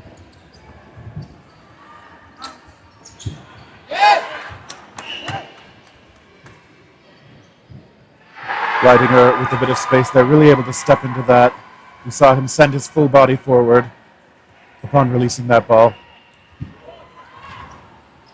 The Twitch chat obviously putting comments in about the game. Always nice to see in terms of their analysation. A lot of people talking about that USA play style. Obviously that single ball in the middle coming out, but Austria can't quite deal with that power and accuracy coming in from the US. Yep, if you want to ask any questions, I'll try my best to answer them. That ball does pop up! Okay, I think Kelly did get to that ball before getting hit. Jason hit out. Official confirming that that was a catch. And a hit out. Andy Kopp also hit out from that decision there for some people that are slightly confused. So I think one of the balls that hit Kopp looked like it may have been grabbed by one of the women beside him. I think that was Kremser who may have grabbed it. Mates is back on there right now, and the only way he'd be back was a catch, obviously. The catch that was made on their side obviously was a catch. He was hit in that process, but that ball is still live. Like we said, when the ball is still live, so is the player. That catch is a secure one. What do I think Austria need to do differently? Play life a lot more. I feel like they're rushing into that USA aggressive play style. We know what Austria can deliver. It's just making sure that they can force USA to give them majority balls. And as we talk about that, Austria do have 4. And Payan hit out by an aggressive 3-ball attack. All hit him. And now 2 for USA.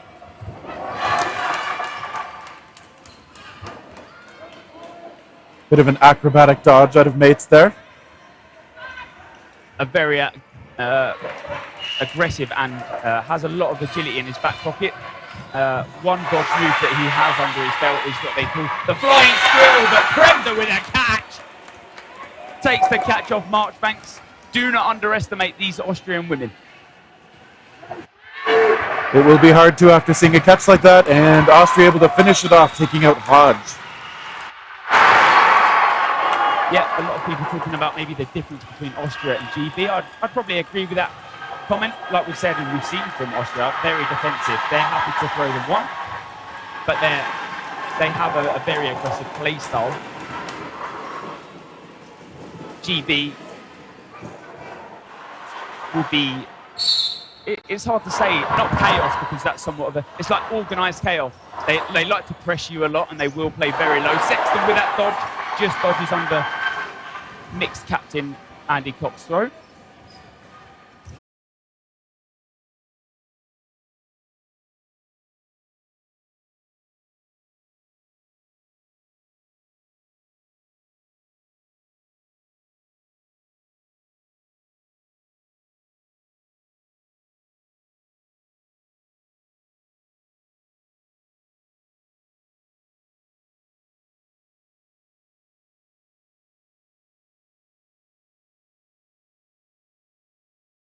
Capacity.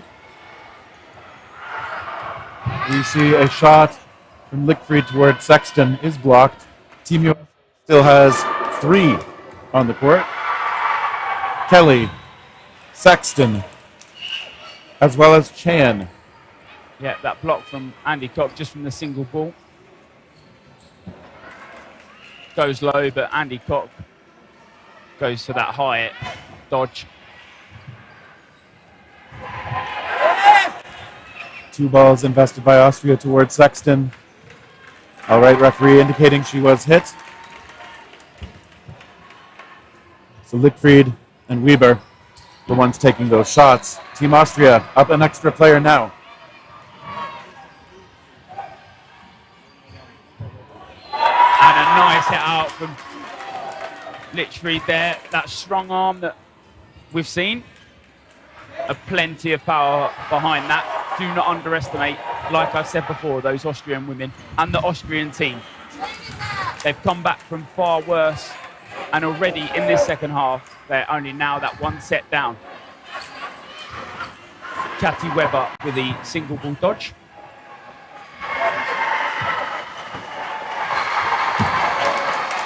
Quick steps from Weber again.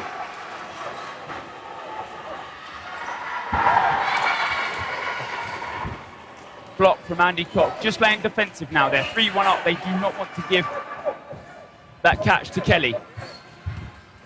He is looking for it. I like the restraint there by Lickfried. Andy Cox, sensible.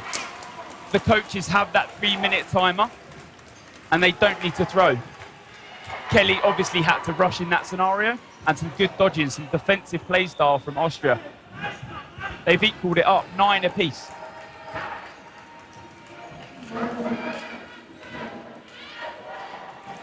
Schmidt back in for the Americans. Replacing Kelly for this point. Marchbanks currently in the middle.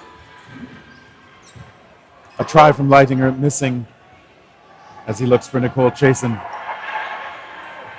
It'll be Marchbanks to throw. And Chatty is hit out by that single ball. Andy Koch is still so focused on the game that's in front of him. Kelly takes him out. Sorry, my mistake, it's not Kelly, it's Pyan. Marchbanks' ball just goes between the legs of Litchfield. And the block from Matt Smets. Ball popped up, and that's centre ball.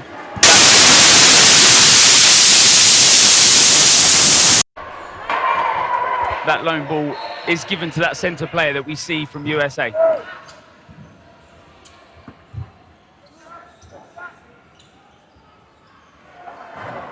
Three balls for the side of Austria.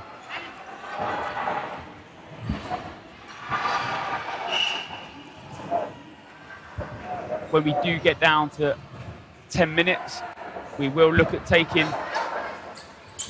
nominations for that Beercade Player of the Match. You'll be able to vote in the Twitch poll. Single ball from Leitinger. No hit there, though. 2 players down.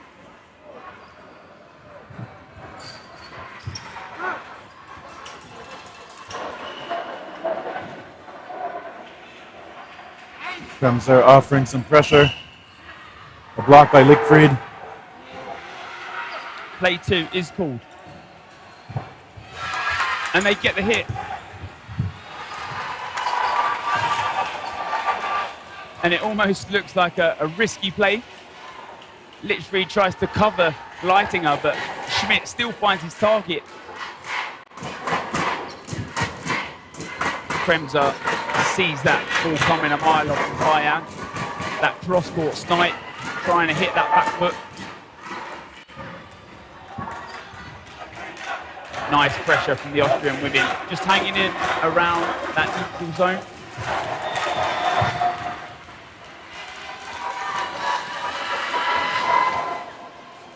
Schmidt hangs around the neutral zone, just applying that pressure.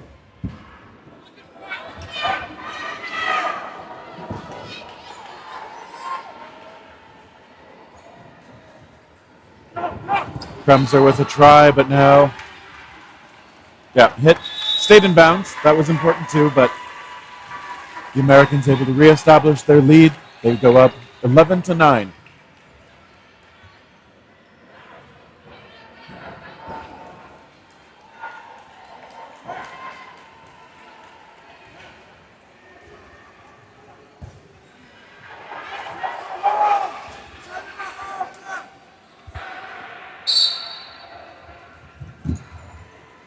Austria getting 3 balls off the rush again.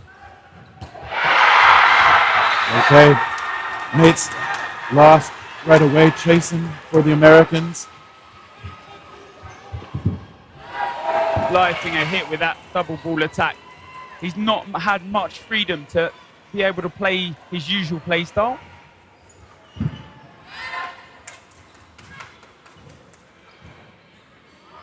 You see Koch looking toward Billy Schmidt. Marchbanks the try into the middle. That poll is just being edited into the system. That will be available any second now. Apparently Billy Schmidt is 6'8", and a block from Andy Koch. I believe it.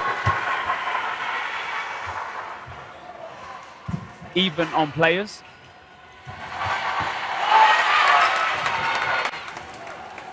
Austria able to take out Joanna Chan to pull ahead in players now. The single ball from Schmidt tries to take out Kremser, but Kremser can't find her target either. Single ball again from Weber.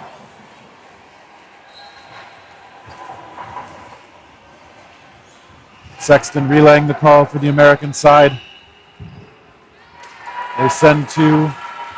And yes, I do think they were able to connect with Andy Koch on the far side. Marchbanks is hit. They invest all 3 balls onto him. Schmidt and Sexton still out for Team USA, facing down the women of Austria. Schmidt aggressive. toward Lickfried. Oh, Schmidt snares one out of the air up high, bringing back Nicole Chasen. And as that pole goes in, that Beercade player of the match. At the same time, Billy Schmidt makes the catch. It's a perfect opportunity that he's up for MVP. Kremser dodges high but can't quite find it. Schmidt asking his team to stay settled. They only have one Austrian to deal with now, but they do still need to close it out.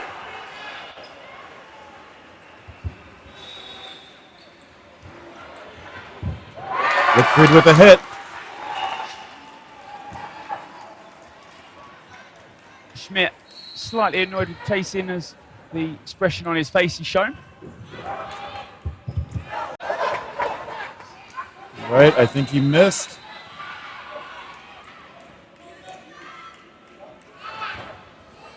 Lickfried looks towards Schmidt, and that is it. Time expires. Unlucky there. She's close to getting the hit on the players, and like you said, timeout called. That timeout called rule has changed under Worlds. You are given one timeout per half. Yeah, that, I suppose, perhaps reminiscent of the foam rules, where there's one timeout per team per half. Of course, in foam, you can call it in the middle of a set. Ends up having some different tactical utility.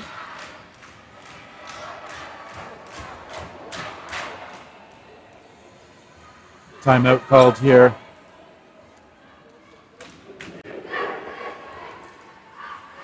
Each team will get to talk, make a few more final adjustments. We have around 7 minutes to go in the match. Still quite a bit of time for Austria to make up the gap. USA will, of course, be looking to pull away on the scoreboard.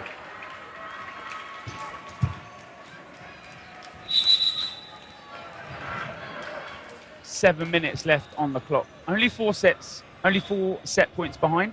Not a huge difference. Obviously, in foam, we don't have that set timer, so you can play the timeout a lot more. In cloth, we obviously have those 3-minute sets.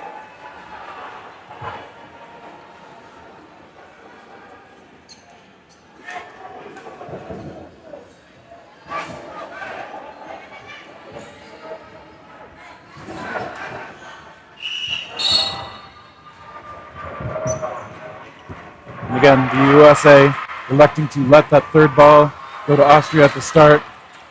Sexton, though, hit out off the opening shots. A change up from both sides as Moses comes on for USA and Decker comes on for the side of Austria in replacement of Max Metz. I think he actually replaced Cook instead. Metz is far side now, out of his usual middle. Decker, the ball pops up, but it heads off court and becomes a dead ball before he can. Great footwork and pressure from Leidinger.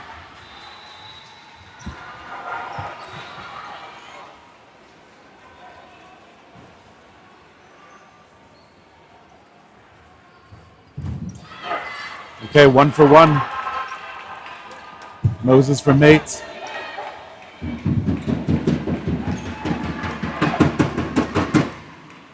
The Austrians have brought out the drums. I guess it's just one drum so far. The drum, a change from the normal boom box. More of a boom cylinder, I suppose.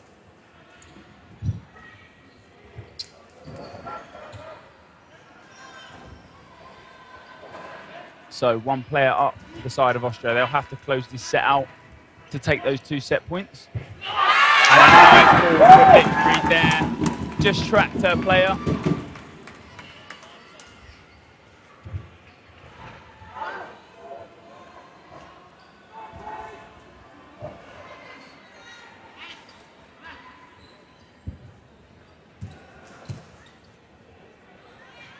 Payan and Marchbank still out there for USA, longtime teammates on Doom. Kremser with that dodge, that high dodge. They know that the Americans are trying to hit the toes every time. Exactly, no one wants to give up a catch.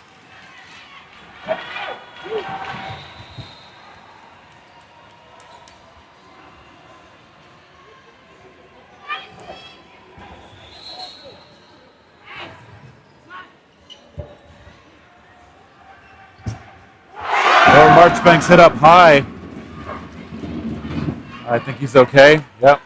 Gives the hand. I'm okay. I'm okay. Payan alone looking cross court, looking mid court. And Austria now have 4. Payan will want to try and take the catch as he has many a time. Kremser with the dodge, and they'll all charge forward. And this time, with the aggressive attack from Austria, Payan cannot pick up a single ball and take a catch. As he slid back, he was still trying to keep a bit of a pocket toward where the throws would be coming from. But Austria on the mark with those shots.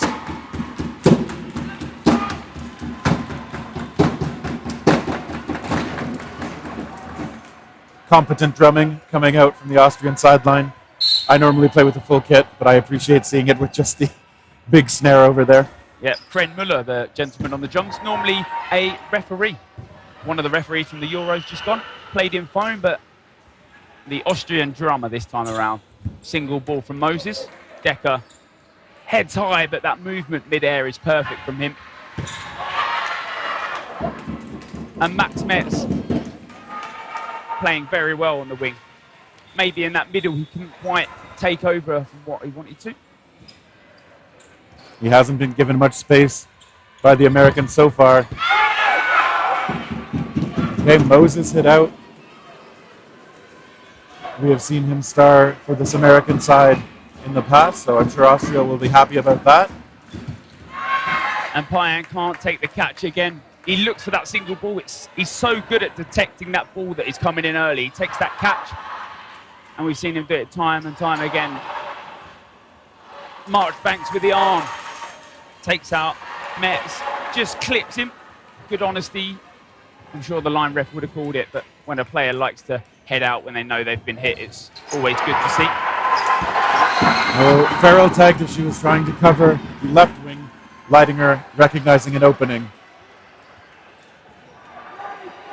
Yeah, Farrell just caught in that neutral zone there, and that's good from Austria to detect that, because then they get that 5th ball and they take out Marchbanks in the process.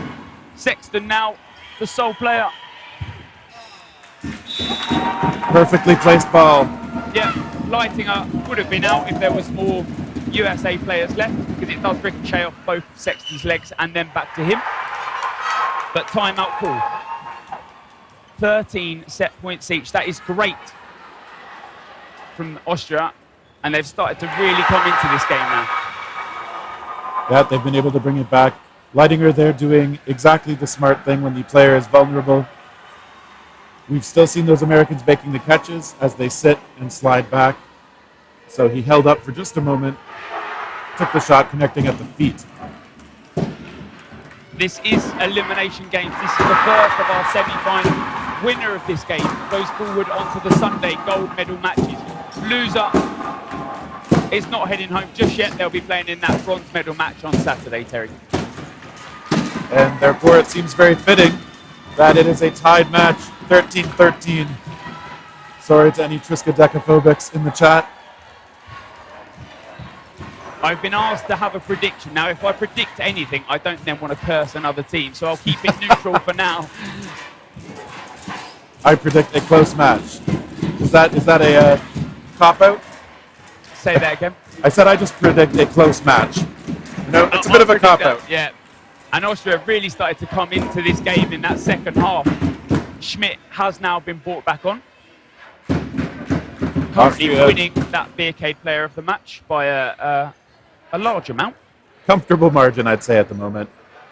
And yes, Austria also coming into our headsets, making it that much harder to hear each other. Appreciate the enthusiasm for their sideline. Team USA also has their fans on their side. Everybody's showing up to support their squads. I like that. Write down your prediction and show it post-match. Now, Terry can confirm I am writing it. I see you writing.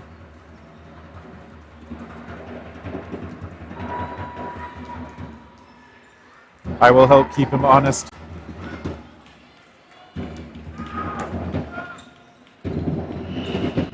Now, if at the end of the half we are at equal, we'll go into an overtime.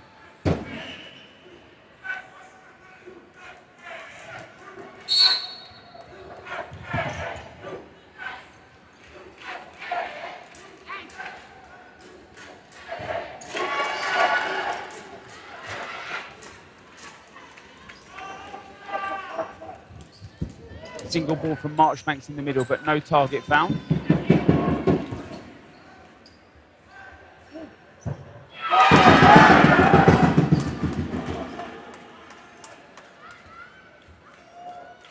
Chan hit out there as that ball goes high. With that cloth ball, the rebound. Oh, it's hit out from that double hit. It's just what Austria wanted. That is a wonderful break for them.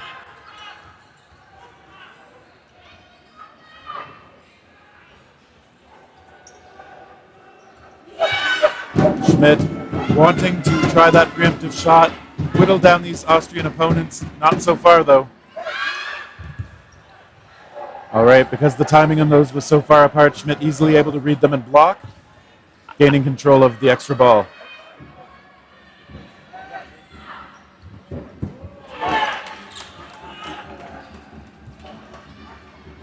Everyone putting some good predictions in the chat, and wife of Vince Marchbanks puts a true statement, I guess. Ball control is killing us. Like you said, Austria really looking at taking care.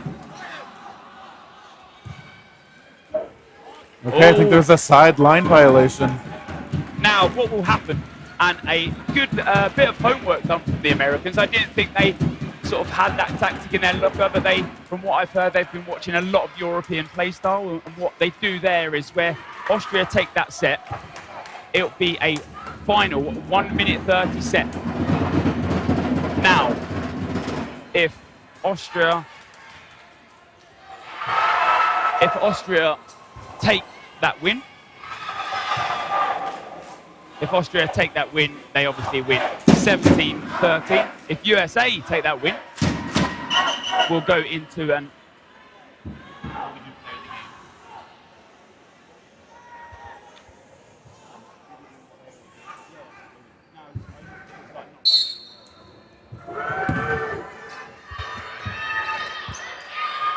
Off the rush, Austria again. All three sent towards Schmidt, and I think they got him just at the feet.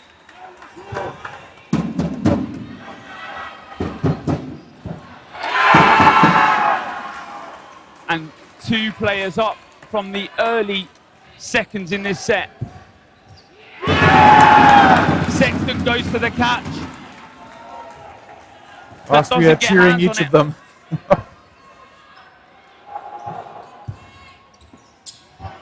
That in-swinging throw coming from Pine, tries to take out Decker, but Decker is perfectly timed to move just out the way. A block from Decker.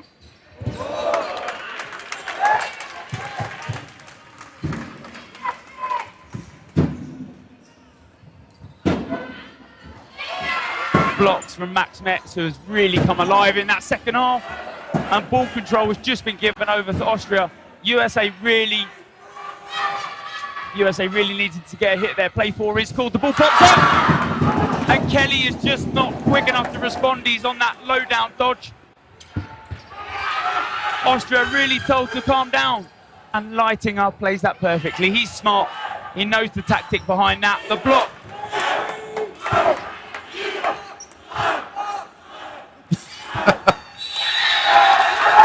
And Austria do take it. My prediction not quite right.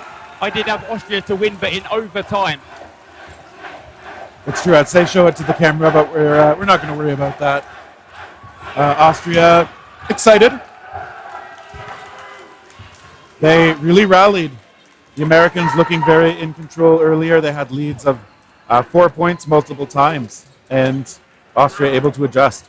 Now, if that is the caliber that we are going to see, I'm very excited for the rest of the semi-finals. That is only the first semi-final on this cloth court. And that was a win for Austria, so they'll be advancing to that final on Sunday. USA going into the bronze medal match on Saturday.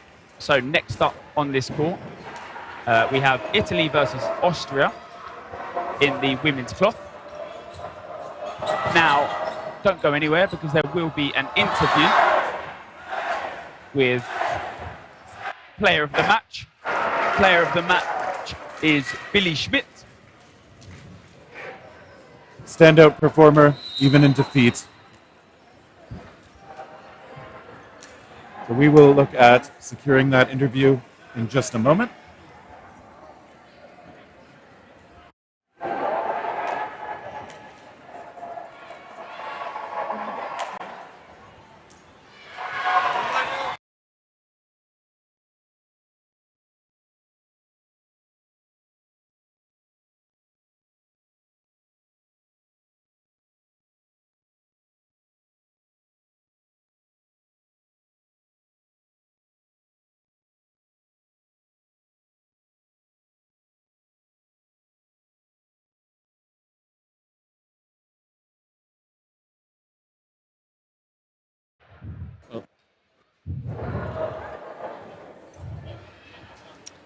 Billy Schmidt, congratulations on being voted the Beercade Player of the Match. How do you feel?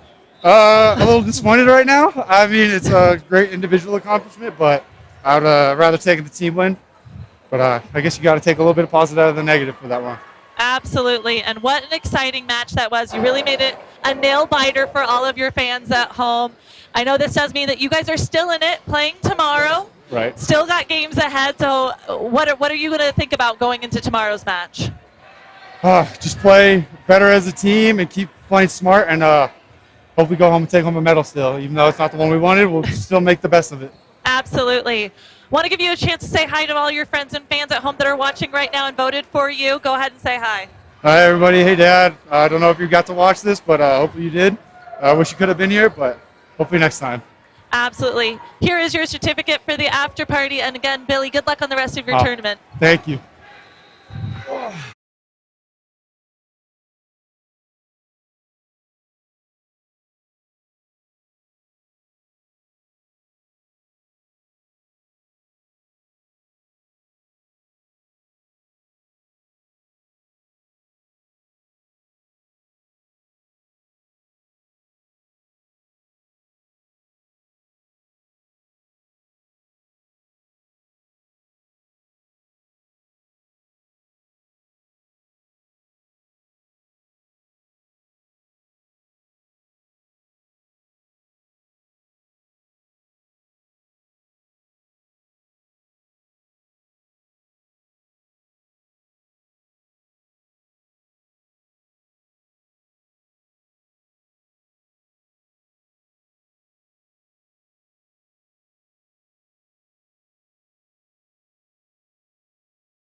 and welcome back to the WDBF World Championships here in Edmonton, Alberta, Canada. My name is Elisa Westman. My name is Terry Thrasher. And we are here with an exciting match lineup for you. Italy women versus Austria women cloth semifinals. Yeah, the winner of this one will be playing for gold on Sunday. The loser will still have a chance for a medal on Saturday when they will be able to play for bronze. So high stakes. We're definitely at the high stakes part of this tournament. Absolutely. I have had a chance to see both of these teams compete already in this tournament, and I have to say I think it's going to be a pretty amazing lineup, pretty amazing matchup. These teams are also no stranger to each other. These are very experienced cloth women's teams that play in the Euro Cup against each other every year. So these are probably some friends and foes potentially from across the court that recognize each other's faces. This will be my first time seeing this group of Italian women in this tournament. So looking forward. And okay. Something happened there where some players ran, some didn't. I believe the ref is getting the clock and whistle still set up. Maybe they heard a whistle from the other court or something like that.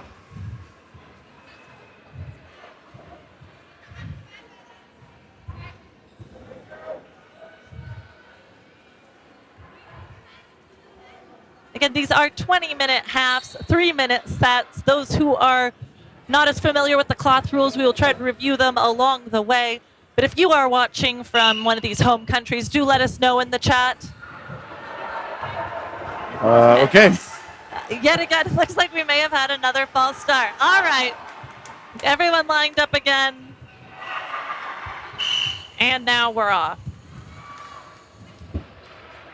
Okay, Italy able to earn that third ball out of the middle, coming to the line and missing on their first strike.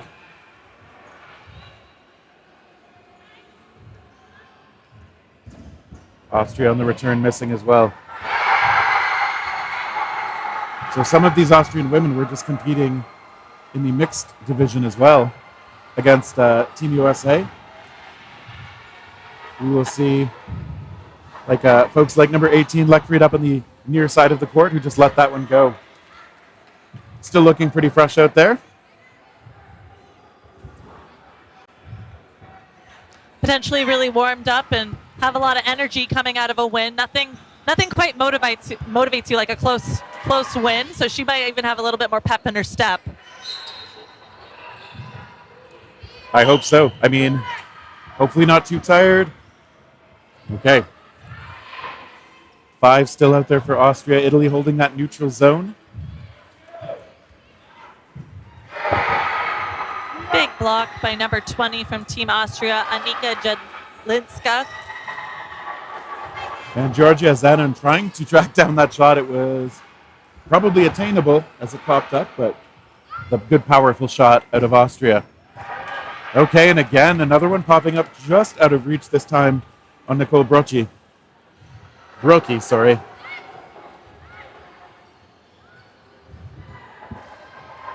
Austria on the retreat. Okay.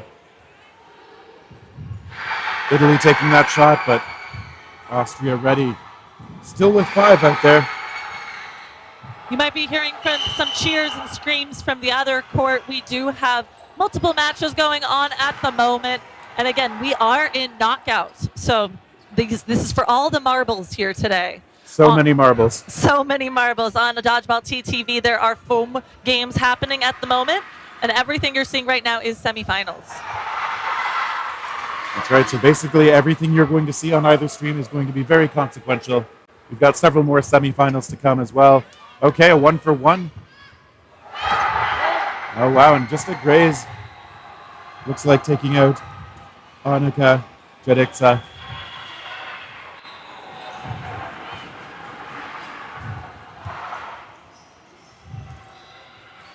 Two on 3. Austria gets that extra ball in from the depths of the sideline. Kremser and Weber letting go. Italy into the middle. Okay, leap of faith. Connects. Retreating rapidly to her side is Benelli. I have not seen very many of those leap of faiths in the women's cloth division thus far. That's pretty exciting. Yeah, so this will be very unfamiliar to foam players.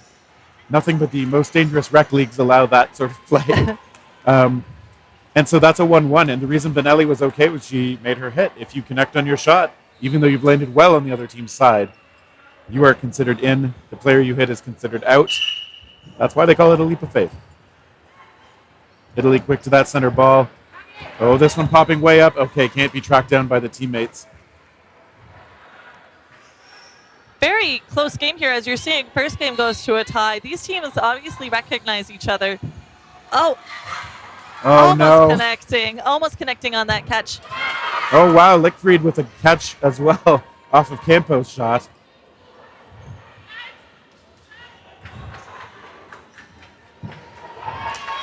Okay, Austria connecting. Italy coming close on some of those catches, but has not had the luck so far. Right, Lickfried checking. Okay, I think it bounced before it came into her. Oh, no, okay. It hit her and then bounced. Austria, though, still with 5. All right, that second shot connecting well. Nicole Grocki off. Austria up 3-1 now, having taken the 2 points available in that set. Now, these are very vetted teams on both sides. They have a lot of strategy and court awareness, you can tell. You'll see Austria run some plays here off of the kickback occasionally that you can tell are well rehearsed, well practiced. Italy having finished second in their division, 4 wins and 1 loss.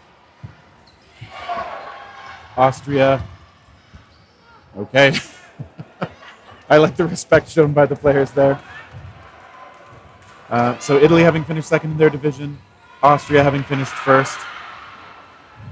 Earlier, if you were watching a match before, Greg would have told us that the Austrian women undefeated in Euros since 2016. And I do see why. They are a well-oiled machine. You can tell they practice and play together often. They trust each other on the court.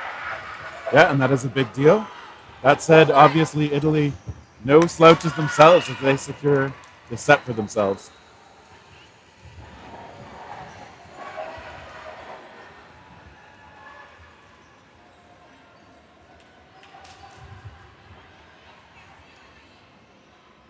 Italy, in their round-robin play, having scored 94 points in 5 matches against only 48. A plus 46 is indicative of the strength that they bring into this match. Austria, though, a staggering plus 84 in their 5 round-robin matches. Okay, and great shot over to the corner. Austria losing 1 player.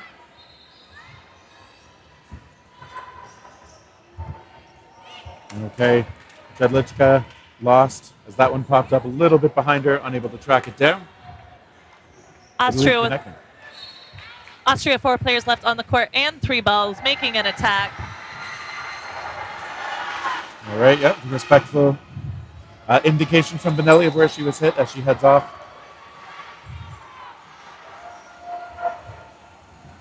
Okay. And wow, what a grab. Catch by Kolnig, number 77, captain of the Austrian team. Yeah, we didn't see her on the court in the mixed roster. I'm not sure she's on that team, but captaining this women's team and showing up in this match when it matters most.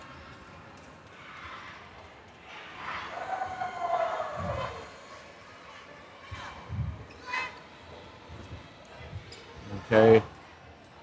Italy still controlling that space in the middle of the court.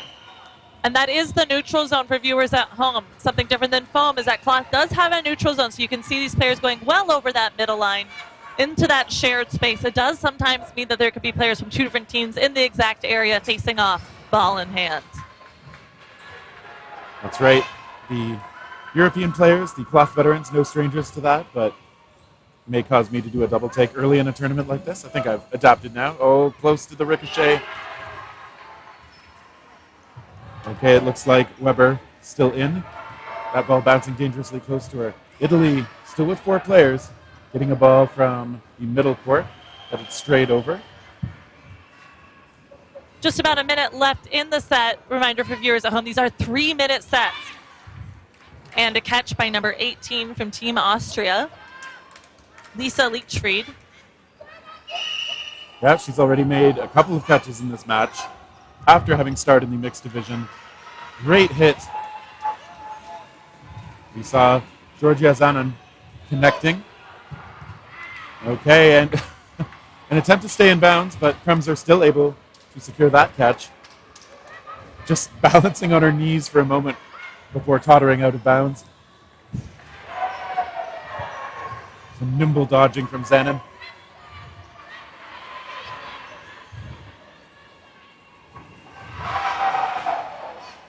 Godlichka wary. Okay, there's a catch straight away by Friedlich. I do believe that was Lisa Leachfried, number 18, with the catch, but that match is ended. Austria did have more players left on the court, so they do get the 2 points for that set.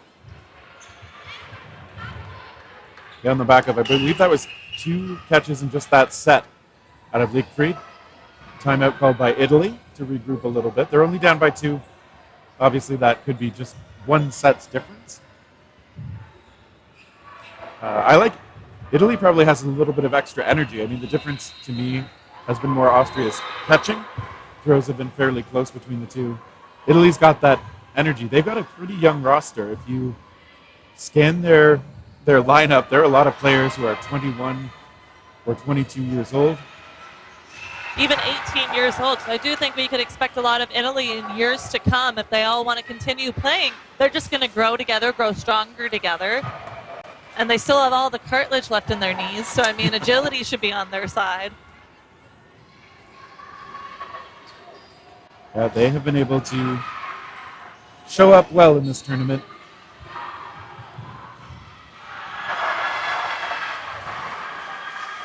And as we get lined up,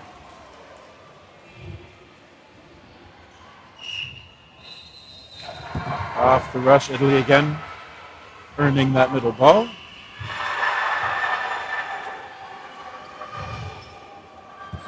Okay, another snare made. Beautiful catch by number 9, Katrine Weber.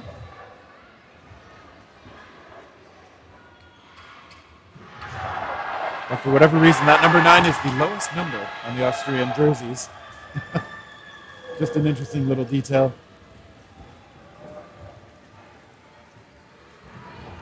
Otherwise, the single digit's a lot more popular on some of the other teams' backs, I believe.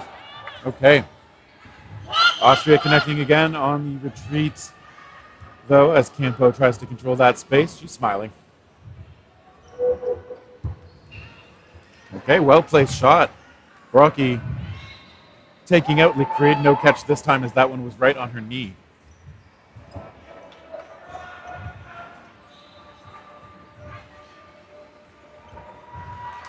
Okay, that try blocked as well. Kremser over in that far corner.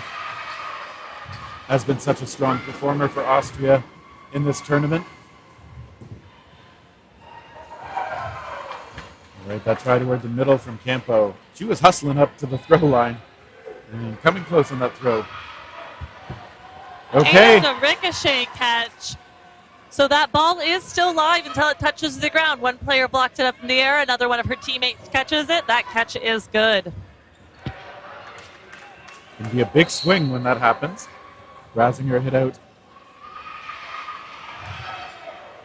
Okay, so Italy now with 5, looking that much stronger.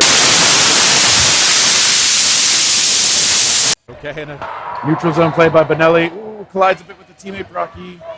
Benelli just hobbling a little. She seems to be okay.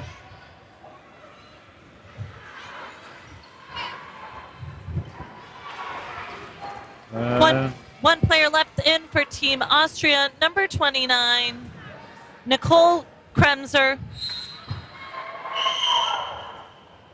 Kremser has done a lot of work for Austria in this division and in mixed.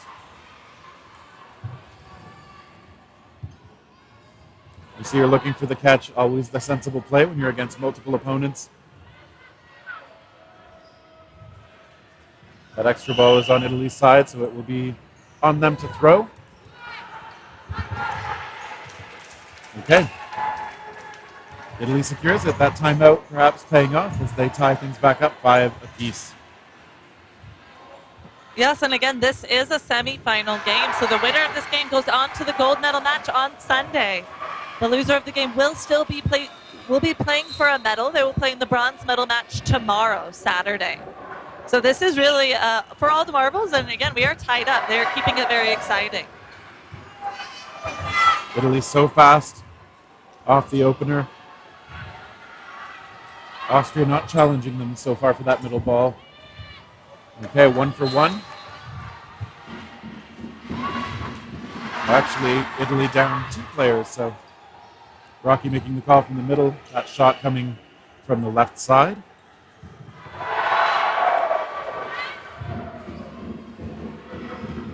A look toward the right side, Campo. Number 35 from Italy doing a great job of pushing the line, making sure Austria is pulled back a bit. Okay, and a big catch again, Kremser. Able to take that one out of the air. Positioning her body in front of a shot. Okay, and a big shot by Lickfried on the far side as well. Taking Italy down to just 2. Facing off 6 for Austria. All right, Kremser secures another one. Austria very catch happy right now.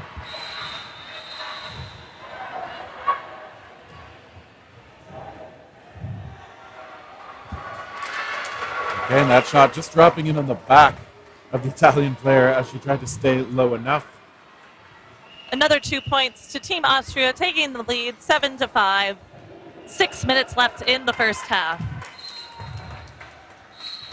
Yeah, Austria not needing to wait until time expired in that set to secure their 2 points.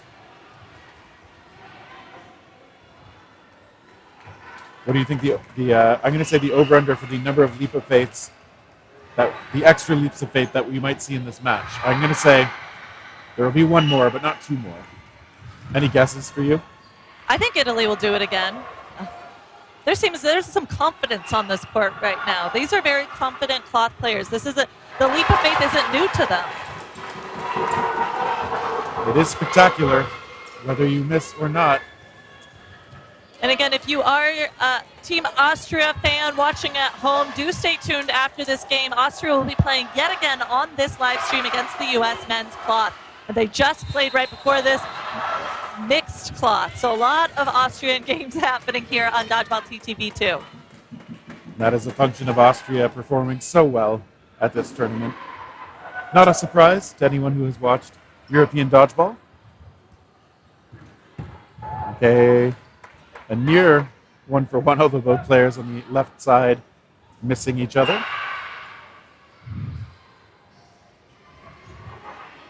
Backline call on one of the Austrian players. These lines are hard outs, so the players do have to stay inside the lines at all times, or else they are called out. Lines are lava. Yeah, we have some of the players that used recently on the court. Okay, there's a catch.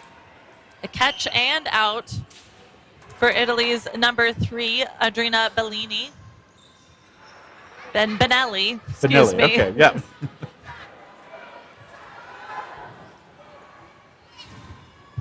Okay, that preemptive shot a little wild, coming in from the far corner. Rassinger missing. Italy connecting, protecting that extra ball. Weber challenging. Okay, beautifully placed shot right down in the foot. I think if there's one thing I've taken away from watching the cloth dodgeball at this event, it's the players who are able to hit their opponents at the foot, or if the opponents are down on their knees, hitting them in the knee. Those are the players whose throws you want to watch out for the most. Well blocked, Kremser alert and wary and contributing to taking out her opponent in the middle now.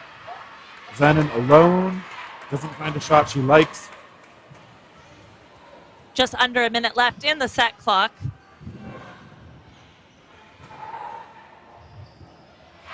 Okay, that one skipping in, not a catch. Although the position was very good from Rassinger. Okay, Weber hit out. Good preemptive shot.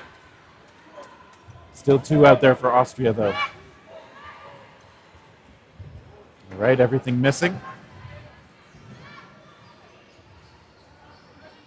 Georgia Zanon will have to retreat now. Okay, she does get tagged by that second ball. Backpedaling quickly, but the Austrians charging and connecting. I do believe that ricochet hit did hit one of the line refs in a sensitive Oh, yeah. area. So might be seeing that on screen as well. Yeah, Schmidt bent over. Even when he's doubled over like that, he's taller than some of the people nearby. It looks like he's fine. Walking it off. Standing it off. No, never mind. Sitting down on his knee.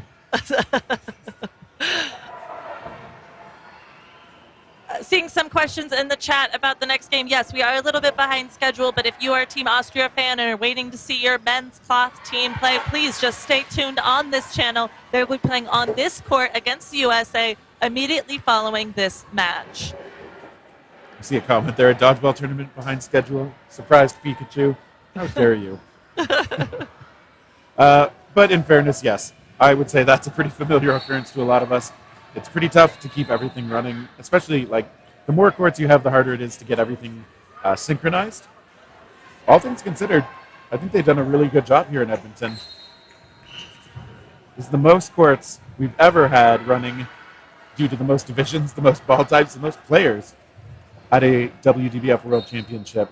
Yes, I do think I heard a stat. There's something like over 700 athletes playing in this World Championship. On top of that, there are hundreds of volunteers, refs, commentators, people working in the food stands, line refs. There's so many people and hard work that it takes to pull off a tournament of this size. Dodgeball Canada's done a fantastic job.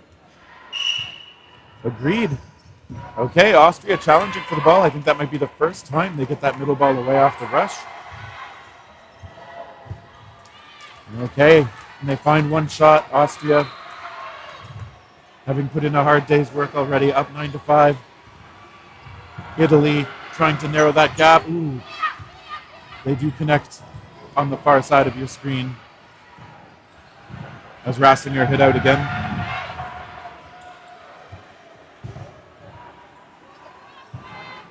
Team Austria, though, backpedaling. Those wing players, a ball in hand each.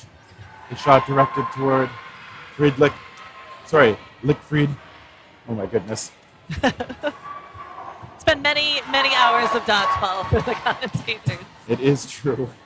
The names running together, the syllables as well sometimes. Krems are caught out there.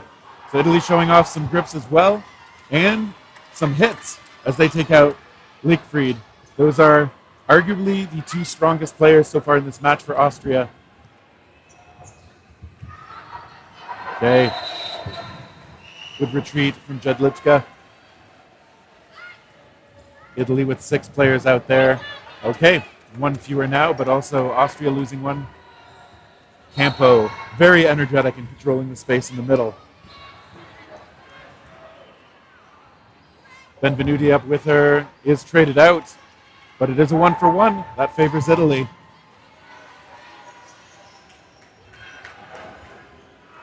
There's only Jedlichka out there for Austria. Sees Campo lurking on the side, elects to take the shot to suppress her effort. About 35 seconds left. Excuse me. Over a minute left in the set. Team Italy just needs to run the clock at this point. They do have player advantage, but they do go for the kill and do connect, so they get the 2 points there, bringing the score 9-7. This is still a very close game. They could have let the time wind down. They didn't want to, showing the killer instinct out there. Since we are less than a minute left on the game clock, what will happen now is we'll have a 90-second set. Excuse me, let me try this again. We'll have a 90-second set match. Yep, half the length of a regular set. And that will close out our first half. We'll see if Italy can end the first half tied up. Okay, just a little too much momentum with Jedlichka. Okay, and a grab made. Rassinger stuck. Nope. Able to retreat. Talpane able to secure that ball. Italy with a strong start. Okay, Rassinger is out. Austria gets Benvenuti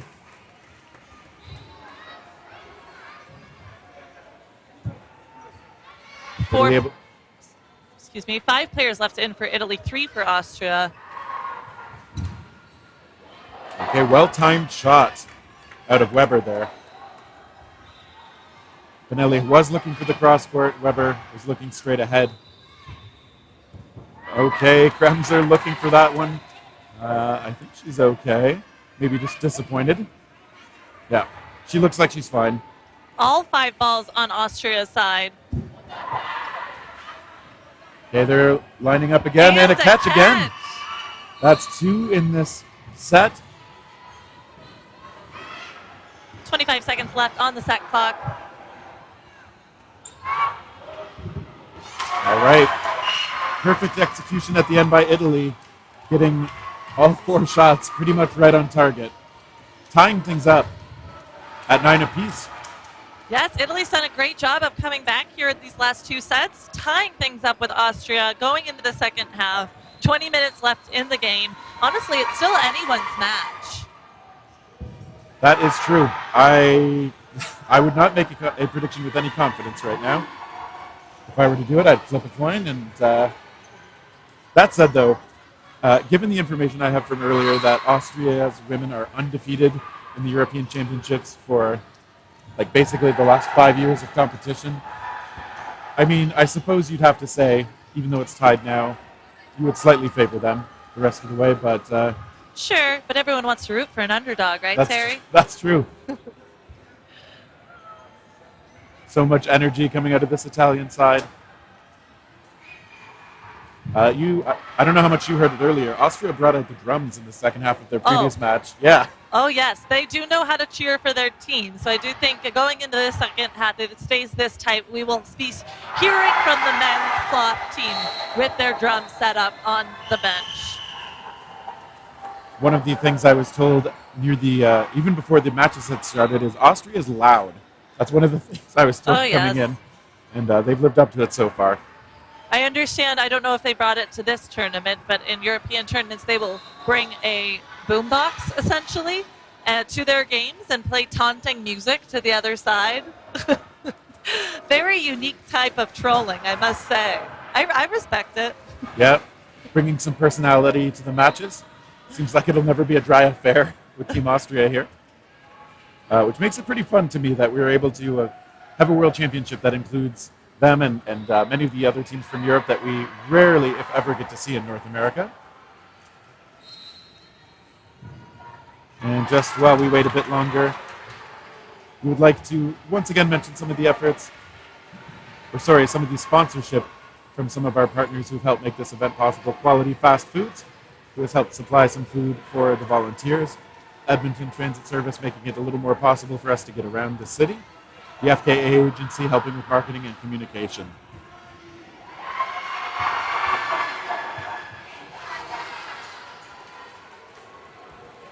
You might be hearing some cheering from some of the other courts going on right now. Again, as we mentioned, these are all semifinal games. These are the games that are determining who is going for gold this weekend. So a lot of excitement in the gym at the moment. That's right. On some of the courts, I know Canada up 22-10 on France right now. That match, I'm going to have to look at what division that is, but I think it's women's cloth. So Canada, maybe that's a placement match. I believe those teams may have been both eliminated from medal contention earlier. Both teams back lined up in our current game. Austria versus Italy, women's cloth division. Winner of this game goes on to the gold medal match on Sunday. And as mentioned, Austria is the defending European champions. So they have faced off against Italy probably a number of times before. But Italy is putting up a fantastic fight. They are tied 9-9 here at the half. 20 minutes left in the match. A lot of dodgeball still to play. Yeah, whoever's still got the stamina and the execution late or the better adjustments will be able to secure this match, but we don't know who that is yet. So off the rush, Italy gets that neutral ball. Benelli gets caught. Okay, Austria continuing that rich catching tradition. Okay, in the middle of that one, just popping a little too high off the block from Benvenuto.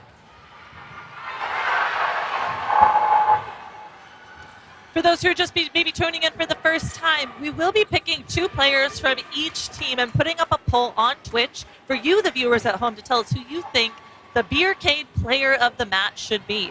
The winner of the Beercade Player of the Match poll will receive a $10 credit from one of our sponsors, Beercade, where our after party will be on Sunday. And we will also have an interview with that player following this match. So let us know who you think the Player of the Match should be and who you would like to hear from following this game. But we will get to that shortly. There's a lot of dodgeball to play yet.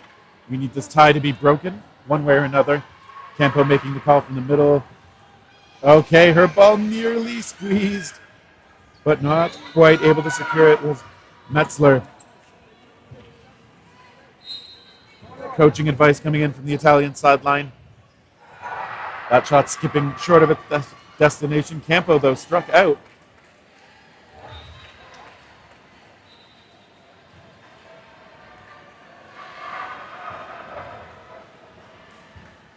Okay, that shot. Okay, 1 for 1. Actually, 2 lost for Italy there. So some good aggressive charges out of the Austrian team. They do get that go-ahead point. 11-9 advantage now.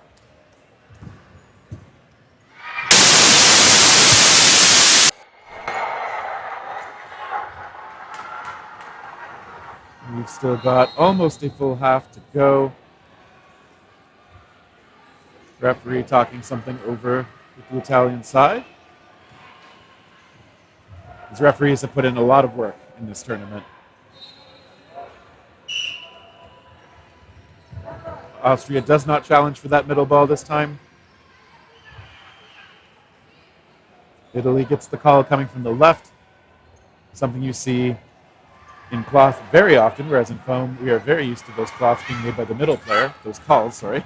Oh, wow, what a snare. Beautiful catch by number 20 from Team Italy. Del Payne's catching, and they also get a hit on the far side, sending Rassinger over to the sideline. Benelli stepping off on that one. 5 still in for Italy. 4 for Austria. Okay, and another catch made by Kremser. She has reeled in a few in this match. Austria now 4 strong to the line. Okay, they get a hit. That ball skipping out of the possible reach.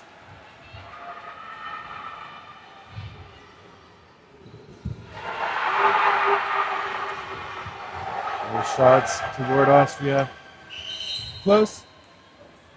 I hear the ref saying 1:40 seconds left in this set. Okay, yet another catch.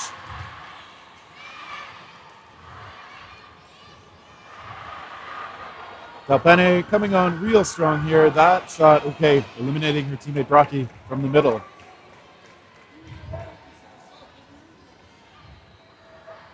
Austria to the line. They fake, they take it. Good solid connection. And referee confirming with Benelli that was a hit.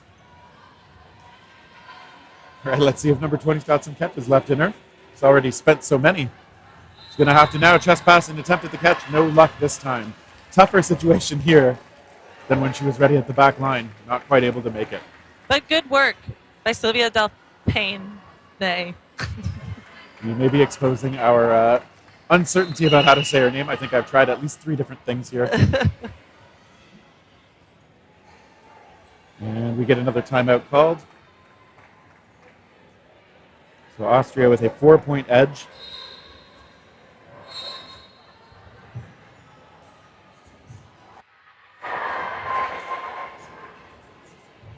See some of the players from Sweden and the Americans contributing as line refs in this match. So big thank you to some of these players who are not only competing at Worlds, they're also filling in the gaps in some of those volunteer positions. Hugely appreciated. You can see Schmidt has shaken off that uncomfortable shot he took earlier. Seems fine now.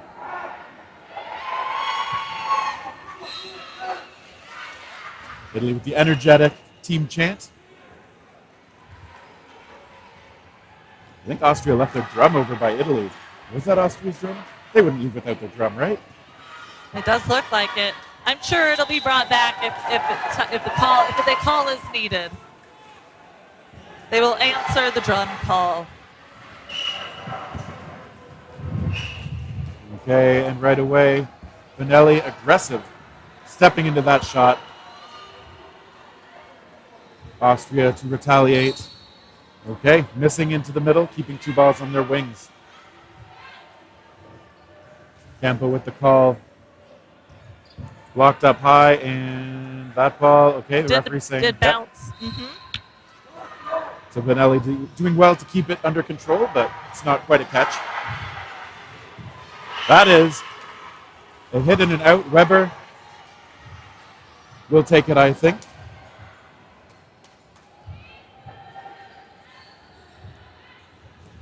Austria up a confident shot.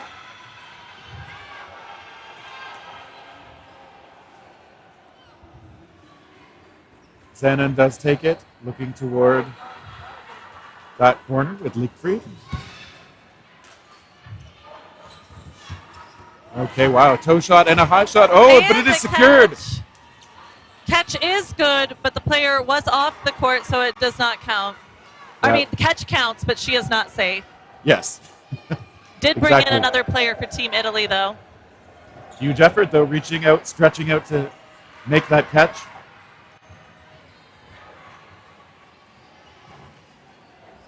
Austria, though, still with 4. 3 of them with ball in hand, coming to the line. Wow! I mean, what can you say about Dalpain here so far? Other than she's really good at dodgeball. Yes. Okay, and off that momentum, Italy able to secure another hit onto Rassinger. Dalpain and Campo holding down the wings.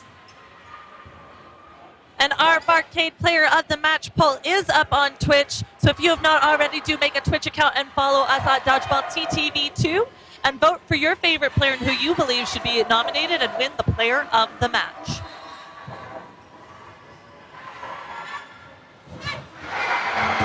Okay, some great shots from Austria. They need to whittle down this Italian side in a hurry. That's going to be that much harder, though, down to 1 player. Italy looking to close the gap on the scoreboard. Okay, 1 catch made. That's going to help. Kremser again under siege, able to secure 1 ball. And okay, she was hit out as well. 3 balls in hand. A run up and a shot toward the other side now. 3rd one released. Dalpain showing restraint. Campo. She's just wanting to waste time because the clock was close to being called. So those 2 points do go to Italy, bringing the score 11-13. This game is still within reach for Italy, definitely. And obviously I really appreciate seeing Campo just showing the perfect amount of restraint for the situation there. She was ready to take the shot if she needed to, but there was no need. Very aware of the time. You could hear the sideline yelling to keep it slow. Again, the Barricade Player of the Match poll is up on Twitch. Do go on and vote for who you would like to hear from after this match. Campo up alone, not taking that throw, I think wisely. Zanon in the middle. It is blocked harmlessly away by Kremser.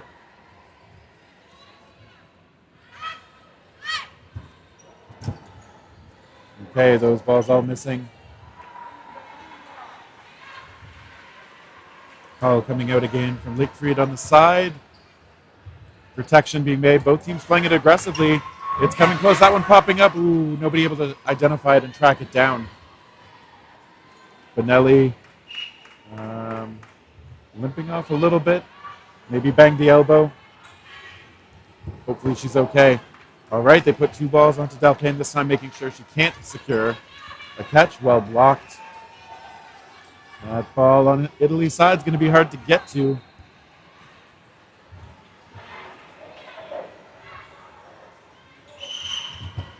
And they send 2 over onto Campo.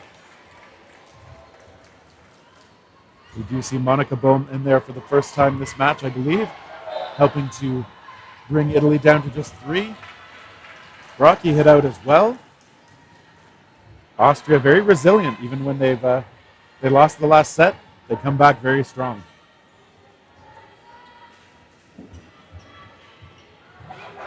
Okay, no, I think that one was ruled a catch. Bremser as well, and so, okay. Off the back of a couple more catches, Austria secures another point, going up to 15. Just about 10 minutes left in the half. 2 more points going to Austria, bringing the score 15-11. All right, so with just under 10 minutes remaining, that lead is not safe. We will have several sets yet to play, so. So much can happen in 10 minutes of dodgeball. Games can definitely shift in a direction unexpectedly. Yeah, Austria showing that resilience so far. Italy has not shown any signs of quitting, though. As we saw in the last game, in fact, with Austria, some of these same players did the reverse of this, essentially, in the last game. U.S. was up by 4 games at one point, I know, in the second half. And Austria came back and ended up winning it. So a lot can happen in 10 minutes of dodgeball. Yeah, very resilient, very determined, very skilled. It's a great combination. It's no wonder they've been such a dominant squad. Italy undaunted up to the line.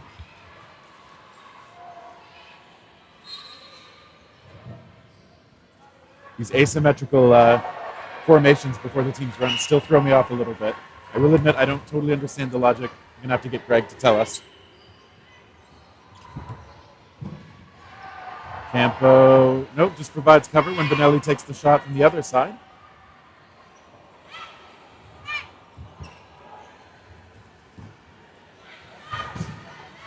And in this brief break in the action, I will let you know I've just received a message that all games have been pushed back 1 hour on the schedule. So matches that were at 15:30 on the schedule, you will see at 16:30 instead, just to try and resync everything.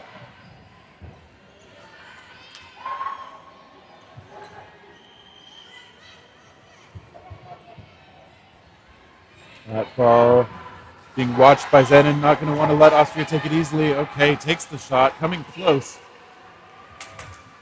Okay, referee now confirming that was in fact a hit. Austria, though, 4 up, coming to the line. They are able to take out Zenon now in retaliation for their fallen comrade. Campo up to the middle line. Okay, she heads back. Austria sending 2, just missing. Okay. Making sure from a flank and straight ahead to take out Lichtfried. That is that neutral zone that is different with cloth. As you saw, the Italian player came up from the left side on that Austria player and is able to hit on both directions. And they made sure both balls connecting. Rocky now making the call from the middle. Okay, they send 2. Bertuzzi still out there, hanging down the near side for Italy. Austria. Okay, referee's talking a little bit about what happened there.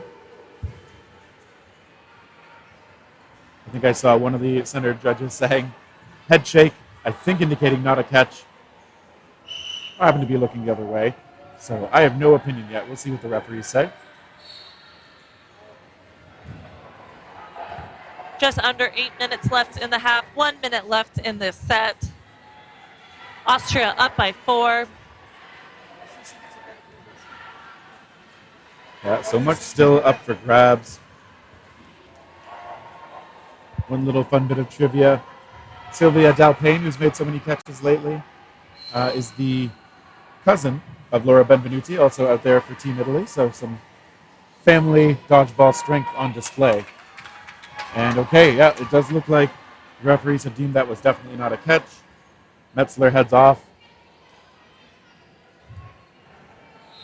And so Solo now on the court. Neugebauer out there for Austria. And it is still well within the neutral zone, but it does look like Italy was going to let her grab that one. Okay, Italy now will have 3. I would imagine they will either throw everything or just one and play it safe. Okay, they throw a bunch. They connect with that second ball, bringing it back to within 2. Yes, and again, each set is worth 2 points. So Italy is with 1 set of tying with Austria here. Just over 7 minutes left in the second half.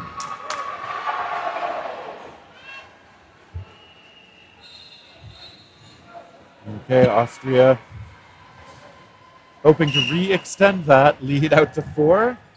They will get that neutral ball to try and make it easier. Zanin aggressively. Ooh, returned upon hit up high. I think she's okay. A little slow to get off the court.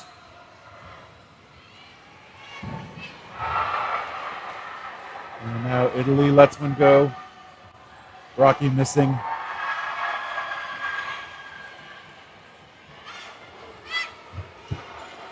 That one popping up. Okay, not able to be caught off the block from Kempo. Who is now making the call for her side. Elects to take the shot. It's a cross-court attempt, finding Metzler.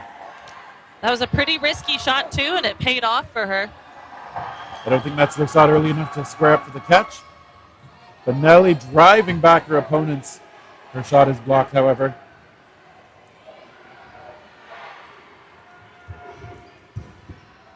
Okay, a try toward the near corner.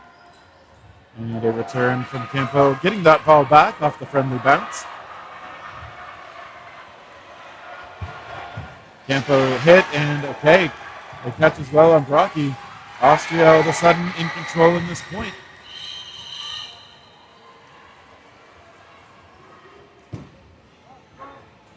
They look toward Brocky, but she shrugs low out of the way.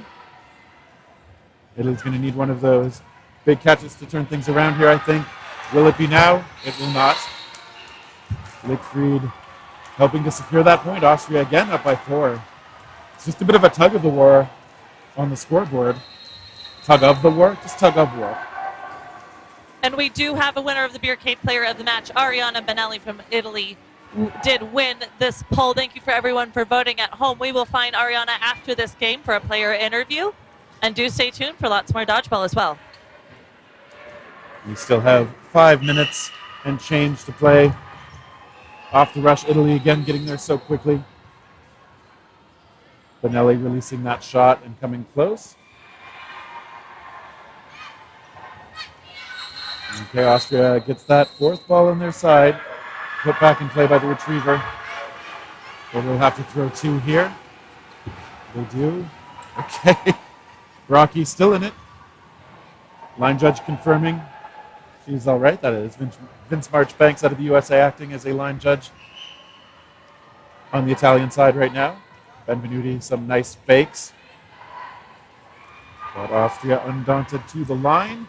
Okay. Big shot by Kremser.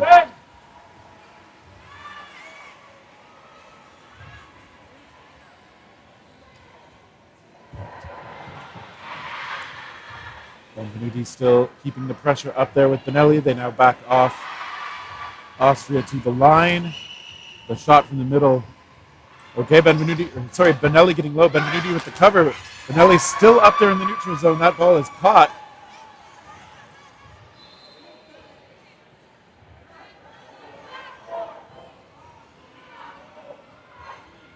Italy looking toward that left side. They send several balls. They send everything. They are left with nothing in hand. This could be bad. 4 players left in for Austria. All 5 balls. Italy's looking for a catch.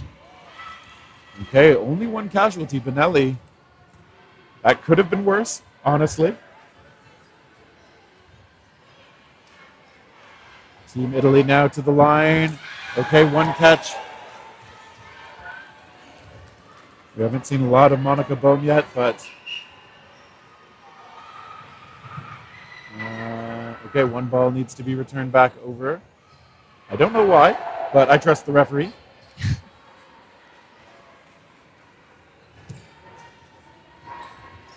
Austria eludes those shots, playing evasively. Italy now with just one in hand. Okay, ooh. Player hit up high. Unhappy about it, understandably, but that second shot coming in to help make sure she's eliminated. 3 players left in for Italy. And now just 2, sadly. The precision of those Austrian throwers on display now. Okay, yeah, it looks like Rocky hit out. She gives a knowing grimace as she heads off the court. 1 player left in for Team Italy, Silvia Delpain. But time does run out. Austria had more players left on the court, so they do get the 2 points for that game. 2 minutes left on the match clock. Depending on how quickly they run this could be the last game here. Yeah, it looks like Austria is ahead by enough with little enough time remaining.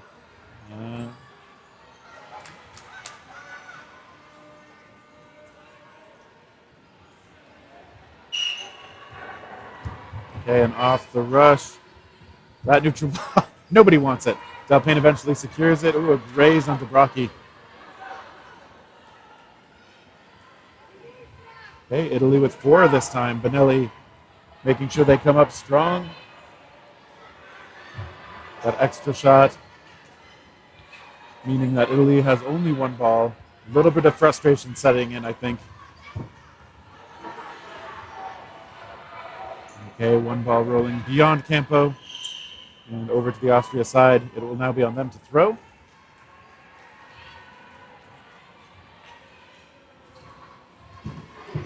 Okay, a couple of back and forth tries made. Everybody's still in it though.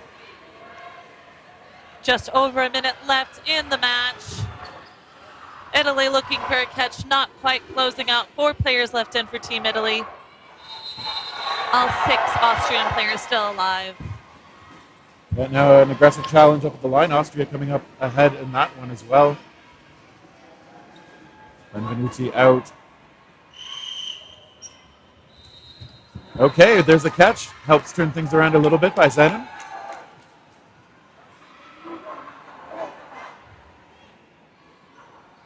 "20 seconds left on the referee's clock. Ooh, and another catch made on the other side. And we are coming down to the end of this set. 12 seconds remaining. Okay, a good strike by Italy. But it may end up being a little too late as Kulnig heads off. And there we go, final whistle, 1 final block made. Austria coming out victorious. And here we see the ceremonial hopping circle of the players and coaches, ball retrievers all. What a determined effort from Austria. Absolutely, and their celebration is well deserved. They have played phenomenally this tournament, and this win did secure their spot in the gold medal match on Sunday. Again, Austria is used to playing for the gold. This is something that their women have been very successful at in the past. So do tune in on Sunday for the gold medal women's cloth match. So I do expect it to be an exciting one. And of course, we see, look at all the respectful applause and hugs and smiles out there in the center line here. These players showing a lot of love and respect for each other. Absolutely. And if you are a fan of Team Austria, do stay tuned. Austria men's cloth is playing USA men's cloth right after this. We will also grab on our player of the match, Benelli from Team Italy, for an interview. So do stay tuned.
Ciao. We are here with the Beer Cave Player of the Match from Team Italy. Congratulations on being nominated and winning. Do you want to say hi to all of your friends back home?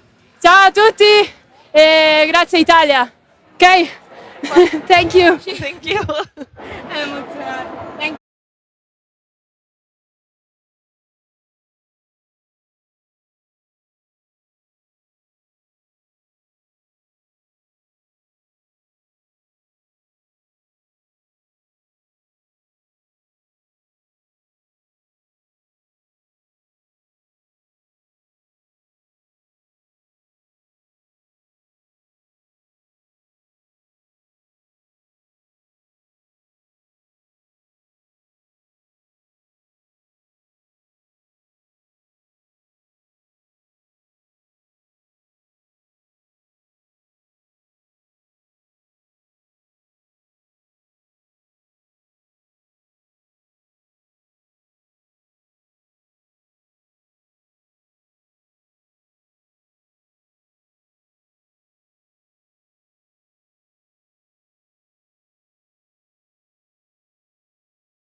WDBF World Championships here in Edmonton, Alberta, Canada. My name is Elisa Westman.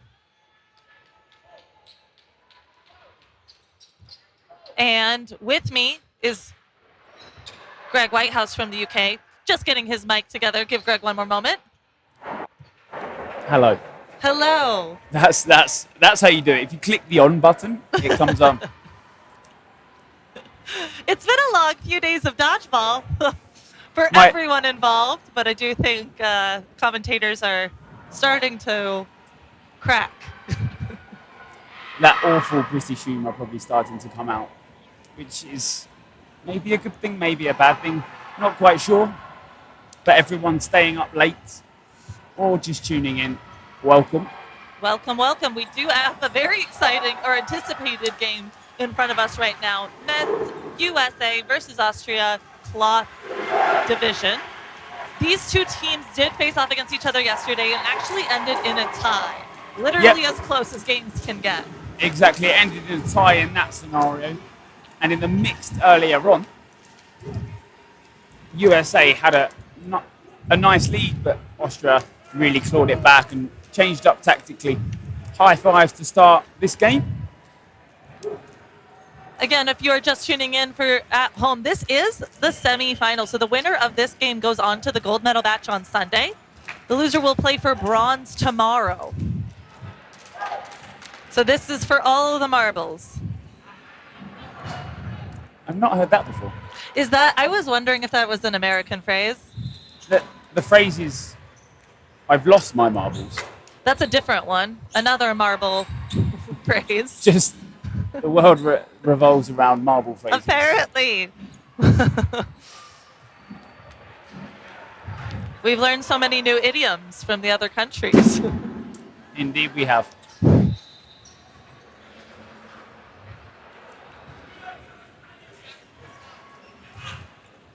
Both teams lining up 20 minutes in each half, 40-minute totals. If you are still learning the cloth rules at home, there are 3-minute sets with cloth. So a team has 3 minutes to either take out every other member on the other side of the court or just have more players on their side, and they do get the 2 points awarded for each set. I love that now I don't always have to say that. Yeah, I've spent a lot of time on the cloth side. Listening to me saying that too much.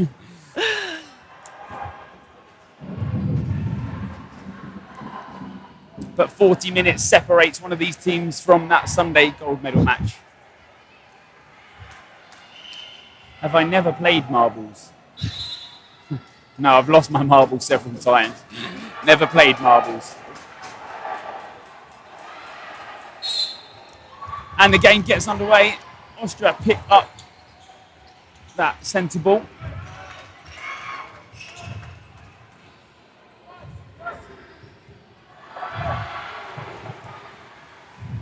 USA on the attack.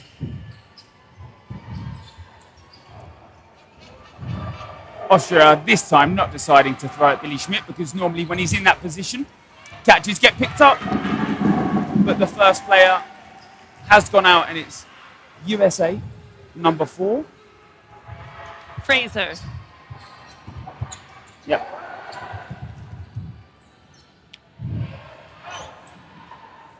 I do think both of these teams have learned a little bit more about each other since they have played each other not only yesterday, but in the mixed matches. A little bit more aware of who the big threats are and have probably a bigger strategy going into this game.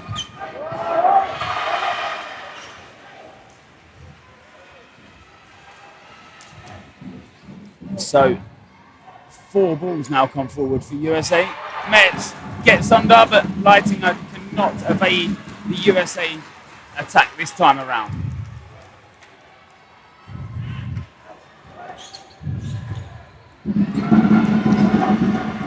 And Spacia also heading to the outbox. 3 players left in for the US. Payan, Moses, and Kelly. That partnership we've seen time and time again. Kelly and Payan on the wings. Definitely on the same page when it comes to dodgeball. Decker on that top left wing. Austria team loving that right now. Casey Moses definitely has been a big catcher for the USA, so I do think he's a target for Team Austria.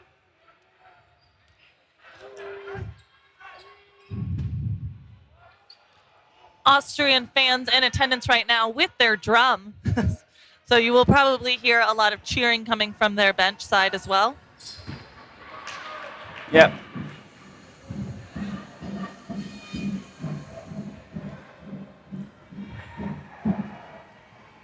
And Austria just allowing them to play their game. Decker with the block. That was probably a slight issue that they faced earlier on. USA came out of the blocks very, very quick, and Austria couldn't quite handle it. It wasn't really till the second half where Austria started to swing it in their favour. Single ball from Payan.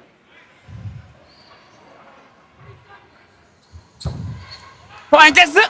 Oh, and that is so close to the catch. Fingertips away, and as he backs up, who knows if he had secured that catch, if that backline infringement would have occurred. Austria take that first set 2 sets up, but that is one set of many to come. Absolutely. And Payan's probably played almost every minute of every men's game and mixed game. So I'm sure the fatigue is starting to hit it a little bit.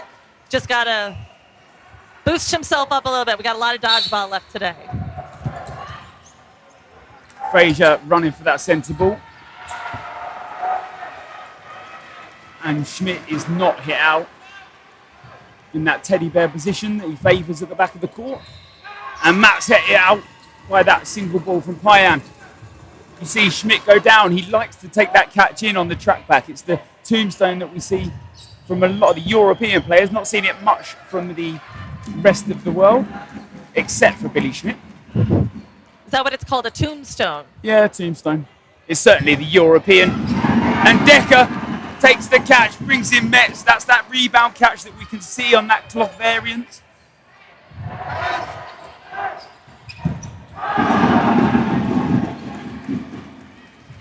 Fraser just hit in the air there. That's a good attack from Austria, just making sure they're shutting that down. Whether the Austrians be on the floor, whether the Americans be on the floor or in the air, definitely great at taking catches. You see Max Metz clambering around on the floor. It's that low agility that he favours. Beautiful dodge by Justin Payan, staying alive.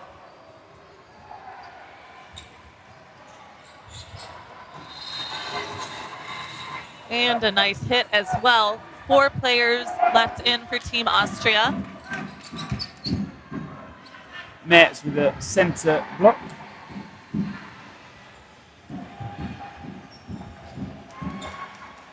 Nice from Stefan, that defensive block, just making sure that when he does block that ball isn't heading across to the other side to be caught. Nice block from Kelly.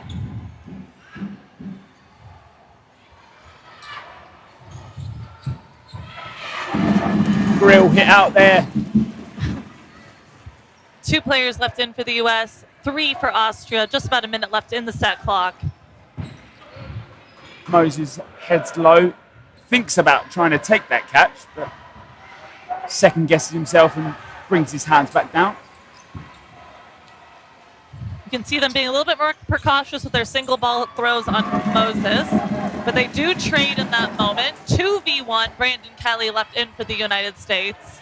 Yeah, Leher and Metz for Austria. Kelly, the sole player. And he takes that single ball. If those... And line is called by that line ref there. So the United States taking the second set, tying the game 2-2.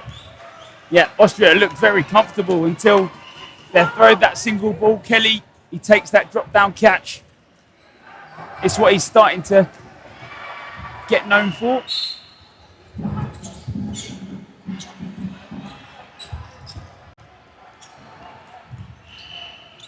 Fraser just leaving himself a little open on his track back. Austria obviously played advantage to that. Schmidt with a single ball from centre.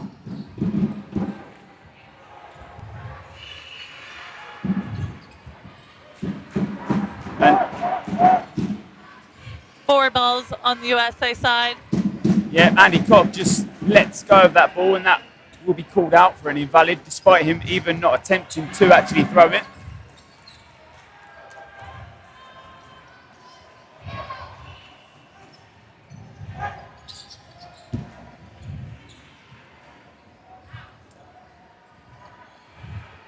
Austria did throw 2 balls at the end of that last set, but Kelly picked up that lower one. The other ball obviously headed a little too high as Kelly drops down into that squat-like position. Decker with a catch. As Lairhead dodges low, then that ball does go high and wide off court.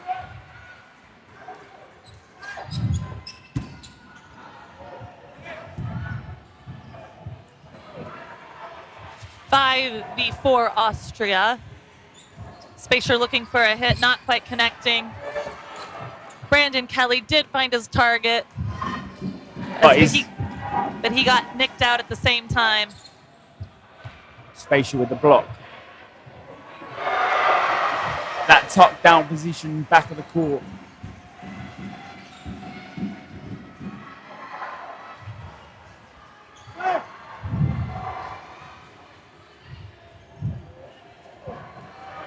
That block from Payan, just going a little too far in the Austrian direction, doesn't get caught.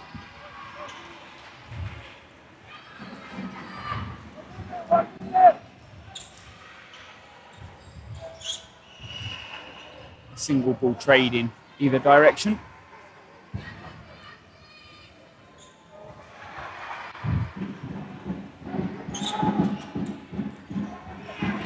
Play 2 called, but at different targets. Slight bit of miscommunication there from the USA guys. Payan hit out and Spacer hit out in the same play. Moses last man in. He is no stranger to this situation, however.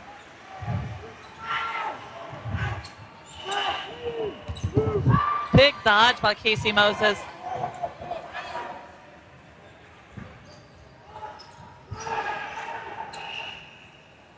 Metz, the casual walk up, just shaking his head at Leitinger. Smart from him. Normally Leitinger's on that page.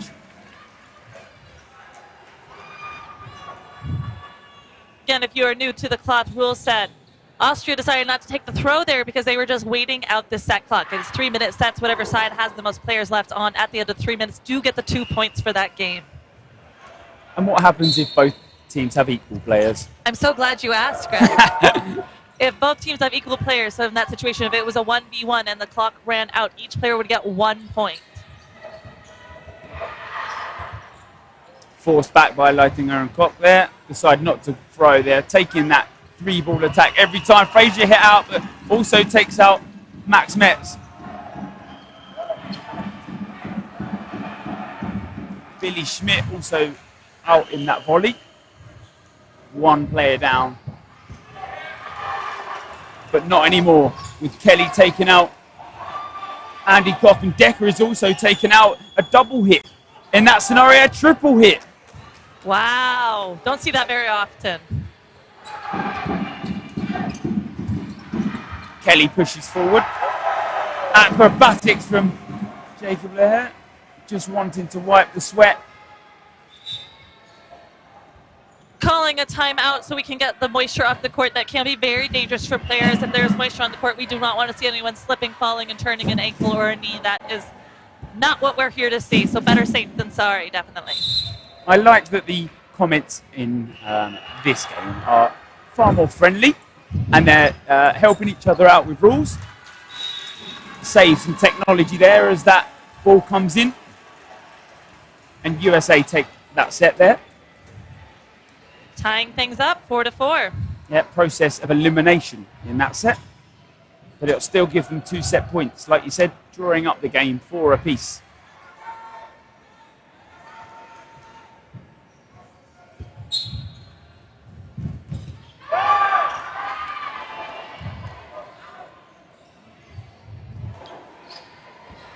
It's nice to see some foam dodgeballers making their way into the cloth side of things, supporting USA, of course.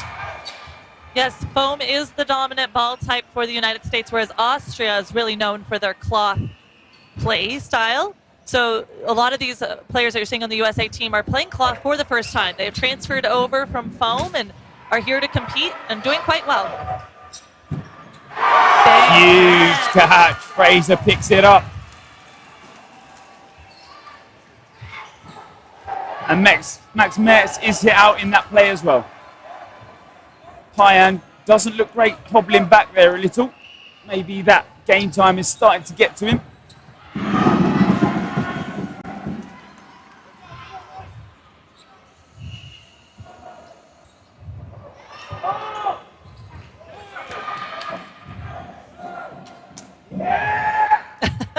Getting a cheer for the designated retrievers. Everyone you are seeing in Rush Med tees are designated retrievers. They're the only ones that are allowed to touch a ball if it goes outside of the court for their team. Their effectiveness and speed can definitely play a difference in a game.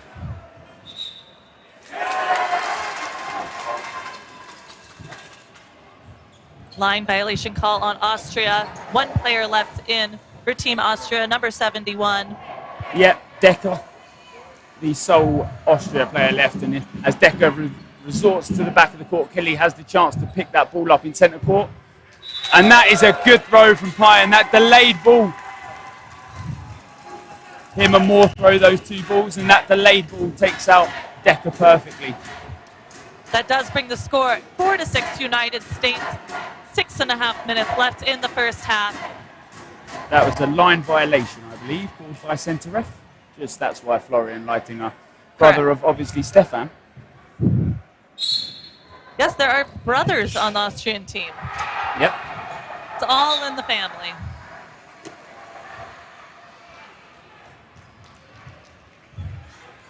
I believe there was a line violation. I'm not sure on which side, though. For USA, False start. yep. Full start, or his back foot wasn't on the line when the whistle went. So Florian Leitinger takes that centre ball from the start. That ball is a live one. What we've seen so far, USA run for those two left balls. Spacia hit out there. But USA do retrieve one. At what cost? A very good one at that.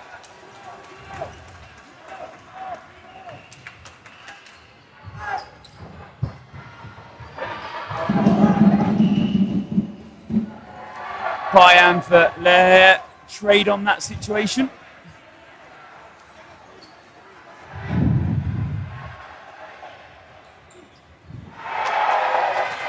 And it's a hit on Lettinger, bringing it 4v4.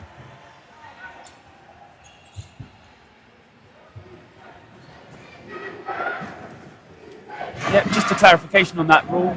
No matter if the team is making an attack in that 5 seconds and that 5 seconds is up, you will be then forced to play a ball.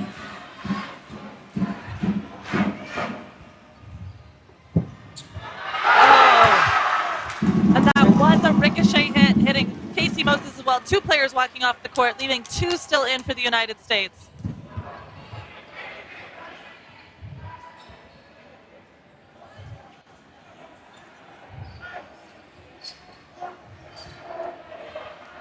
Block from Moore on that top right side of your screen.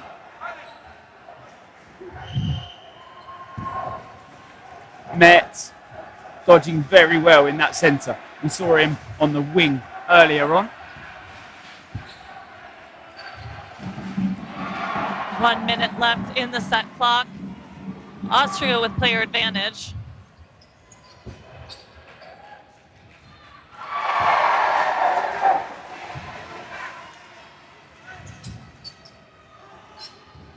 The block comes in.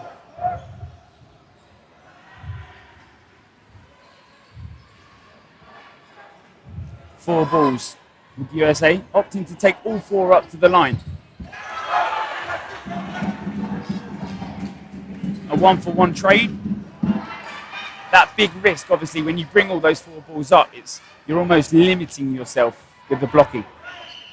So you will see some European. That ball pops up.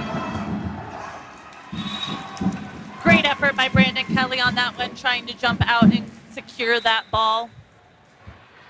But those 2 points do go to Team Austria, bringing the score 6-6.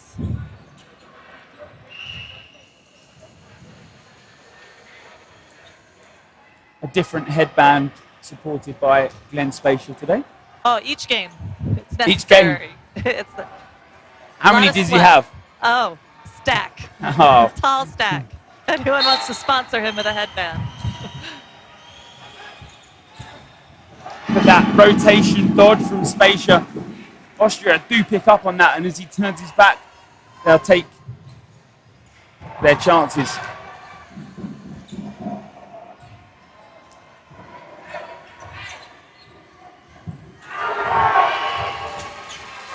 Beautiful catch by Moore, number 5 for Team USA.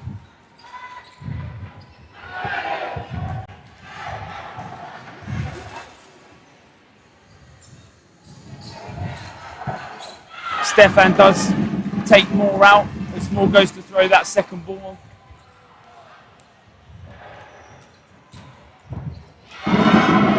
And Fraser stepping off as well. Very accurate shots by Team Austria. Yeah, lighting with that single ball release from the wing. A very good one at that.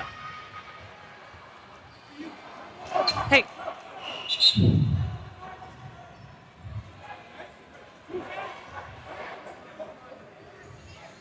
Block called by referees there. Just changing the decision of the centre refs. That's obviously what we have the line refs here for as well. Schmidt does stay in.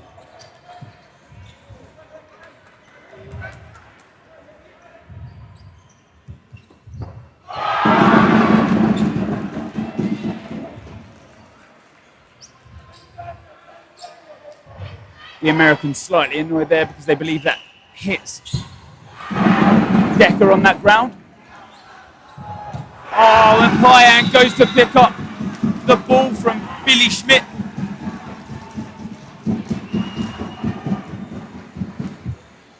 Austria taking the lead. 8-6.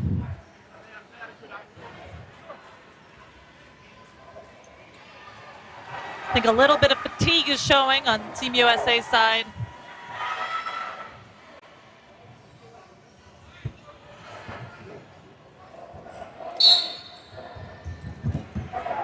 And I think people watching in from the phone background, it's nice to see them talking about the rules and maybe rule changes that they'd like to implement in phone.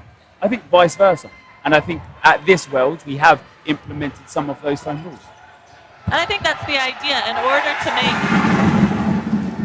order to make dodgeball an international sport, we all have to come under one rule set, one ball type. So this World is the first time having both ball types together and trying to figure out what works and what we would like to keep and change moving forward.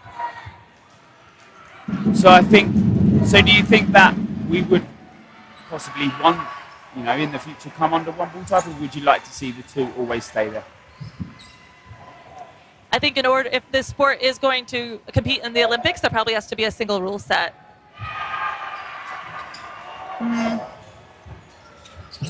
Not necessarily. I think rugby maybe has two different rule sets in the World Cup, in the Olympics.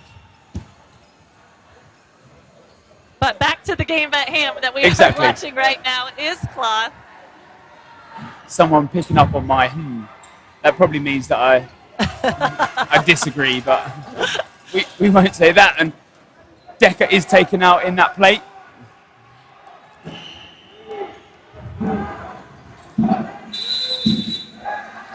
So into the half we go. 10-6 to Austria. Both played very good dodgeball. I do also want to take a moment to explain one very big rule difference between cloth and foam for some of the viewers at home. That was something that just happened. There was a ball that was thrown from the Austrian side, came over to the USA, was blocked, bounced back to the Austria side. They made the catch on that ball. That catch is actually still good. The ball was still alive. So one of the Austrian players was able to come back in and the blocker is out. Indeed. In foam, the ball is dead as soon as it crosses the line. So that is a completely different mindset change to keep tracking that ball in cloth, especially with this ball type being bouncier and definitely has the capability to travel further. Yeah, and that's what's so nice about those different rule types. I think Twitch chat kind of explaining a bit about some different sports that have 2 types. So Twitch chat, I've got you on that one.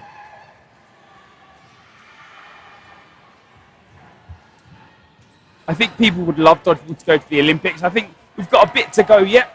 Like we said, that the rules probably have to be finalised in that area.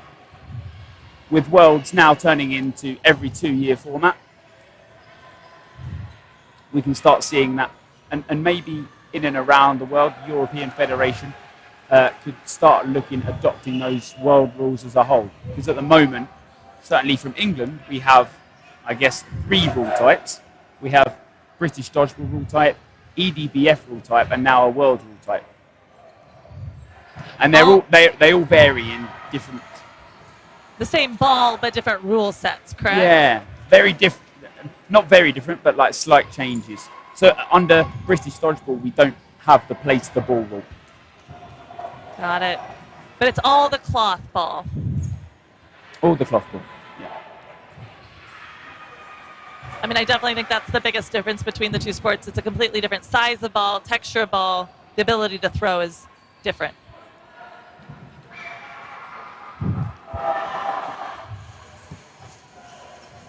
Some European politics in the Twitch chat. I think the further away from politics we stay, the better. I agree. All right. Going into the second half, Austria is up 10-6. But as a reminder, each set is worth 2 points. So the USA is still definitely well within reach. In fact, earlier today when USA played Austria, when USA played Austria in a mixed cloth, USA was up by 4 points in the second half, and Austria came back and won it. So this is definitely still within reach. Yeah, 20 minutes, a long time. Plenty of sets to be played, and those sets obviously have that 3-minute timer. We don't hate each other. We don't hate each other. We're just very tired, I do think.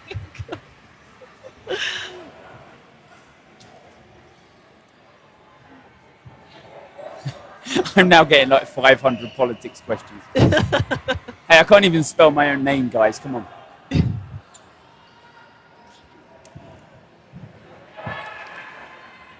All right, both teams lining up. Drum is in action from the Austrian side. Yep. They've been told not to play their boombox in games because normally they play music, and we're trying to veer away from copyright music. So they went very like analog for this tournament. All right, not allowed a boombox. We'll bring a drum. And that song is not copyright, so we're fine on that one. Like we said, into the second half, 10-6 up. Only 2 sets difference.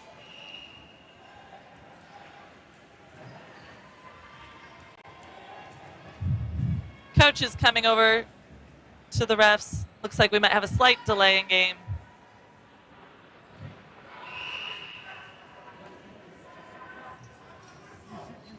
Three cloth balls, 3 foam balls in the same match. No. Just no. Just no.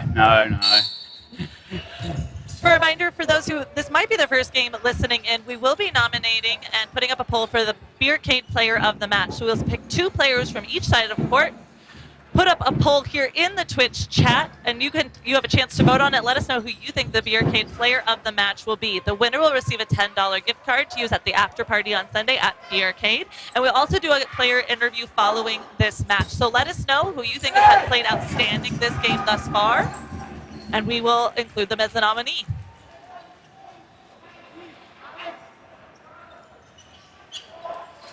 The fakes come in, but they don't find Billy Schmidt. No backline called. Yeah, sound looks safe.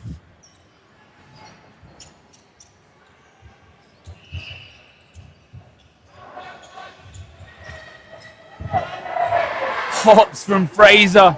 That man can leap.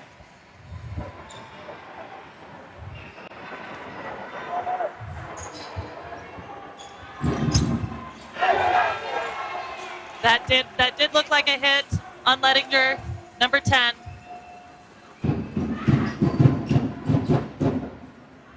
And Schmidt gets hit on that one just as he tries to spread his legs to make sure the ball goes in between them.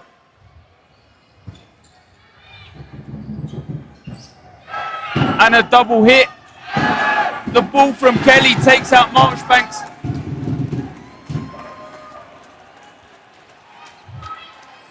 Ruan Chappell, last one in for the United States, number 0.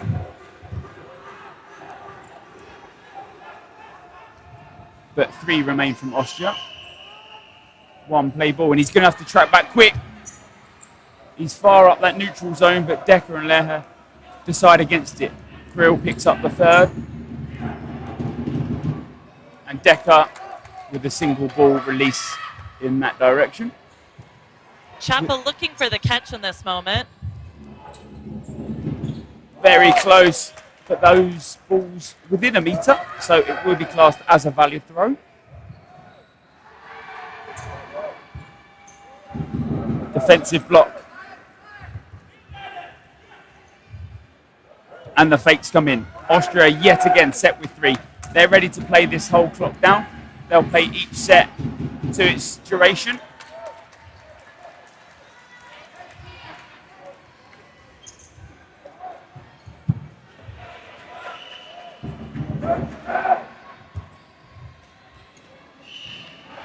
Just over 20 seconds left in the set.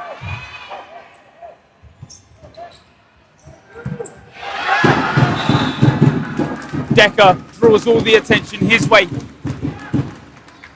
Like you said, Chappell faces him because he thinks Decker's going to throw, and on that other wing, Jacob Blair fires his ball instead.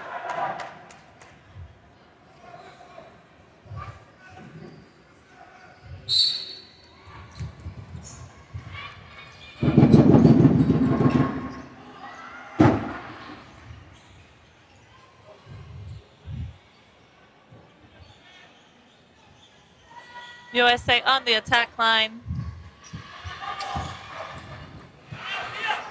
Centre ref does call out Jacob Blair there, who thinks he hasn't been hit, but that's what we've got the rest in the line rest for. Stefan fires his single ball, but doesn't find Hyan on that left side.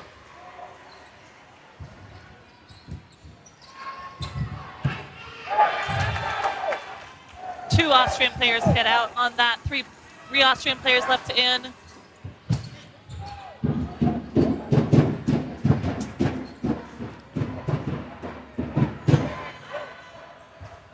And the play ball will be on the side of... Nope. They released before that 5-second countdown, so they only need to release one. Frazier comes sliding forward to pick up that third ball, but no hit comes from that play.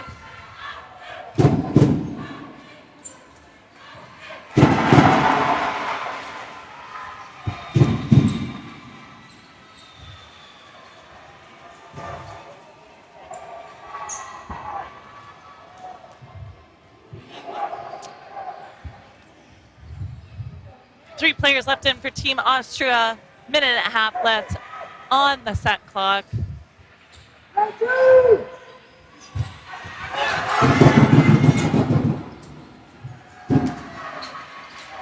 And they, instead of playing two, they do throw three, and obviously that set timer, when it comes in, and Decker picks it up. So unfortunate, a ball is spinning in front of him and he picks it up last second. And the block comes in. And Chappell goes for the rebound, but as he's turning around and looks to leap for it, the line infringement comes in. He'll be called to the outbox. What a shift in momentum.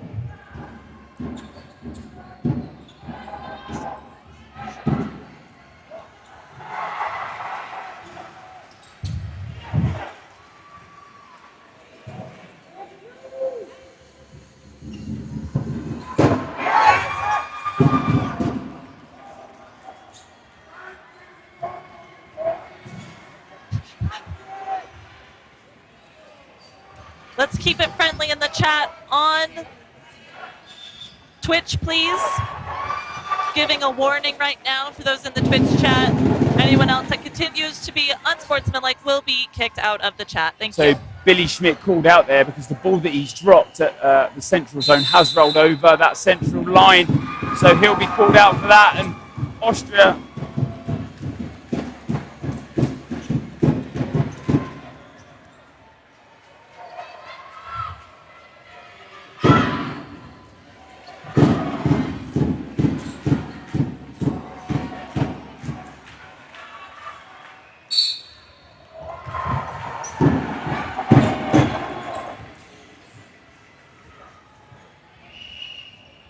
Again, the winner of this game does go on to the gold medal match on Sunday, pardon.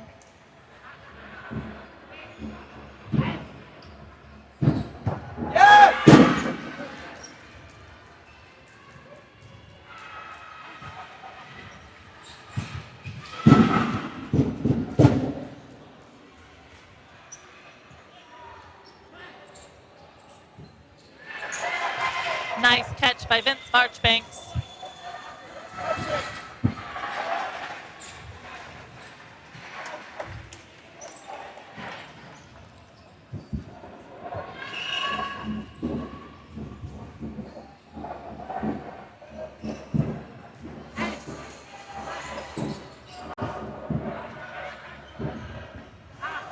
some debates on the movement of different ball types. Foam obviously can be manipulated a lot more.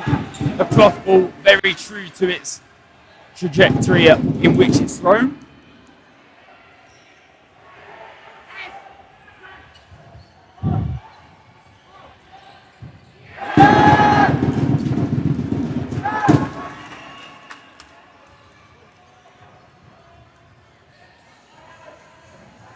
Austria in the lead in this set, that 2 players up. Payan hit out this time around. Not quite got into the game as much as he has previous ones, but played very good dodgeball throughout this tournament. And you've got to respect the man for it. He's played almost every minute of both men's and mixed. And a catch.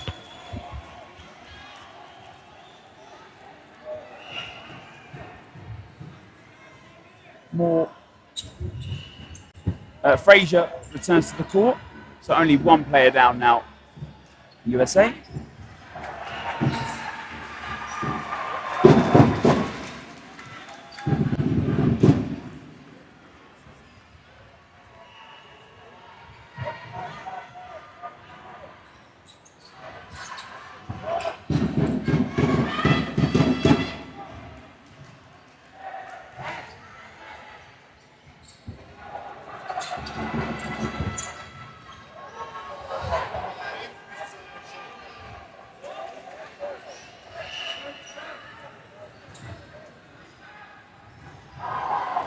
Player called out.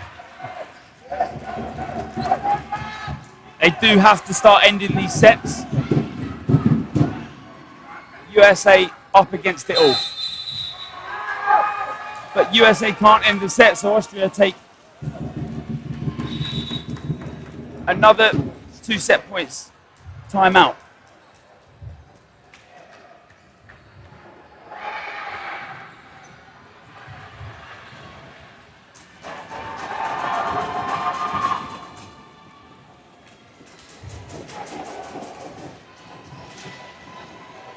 So, timeout called.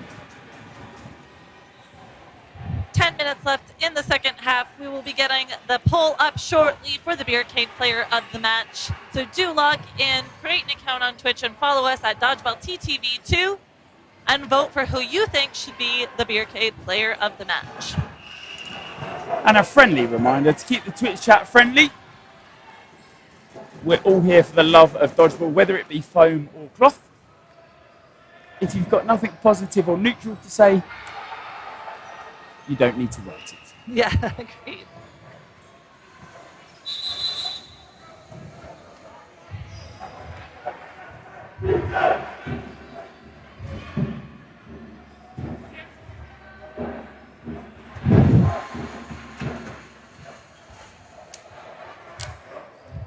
You don't have to apologise. I'm fine.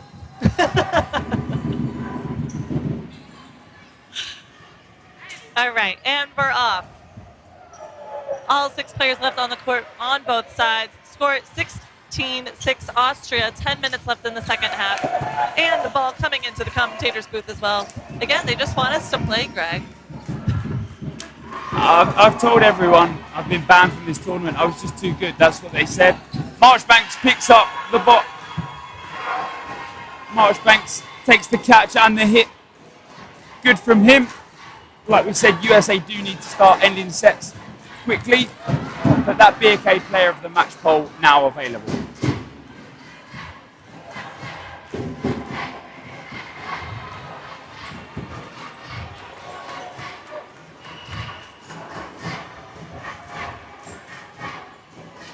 Can we have a commentator's 1v1? No. Straight up honesty, that's what I like. And takes out Schmidt. Now only one player, Stefan Leitinger, will want to draw this time out. Just over 2 minutes. And Spacer. Yeah. Bring in the score 16-8.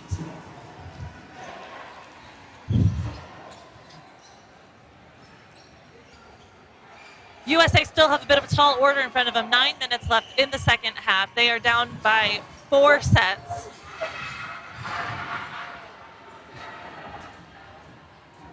A little bit of tension on the court.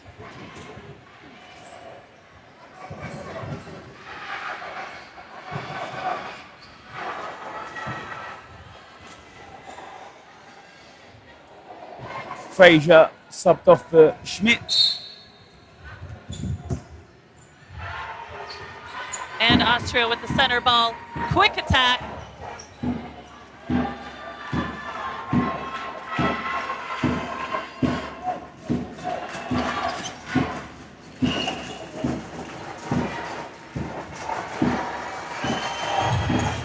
Ball pops up and Real is there. The slide forward takes the catch.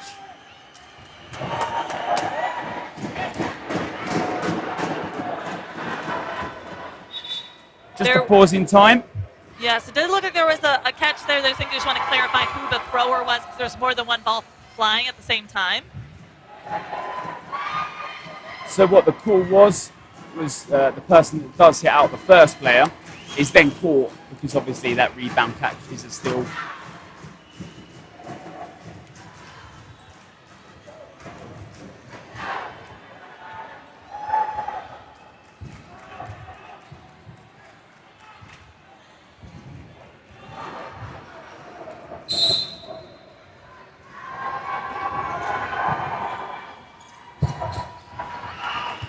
Ball pops up, the 1-for-1, lighting up for Kelly.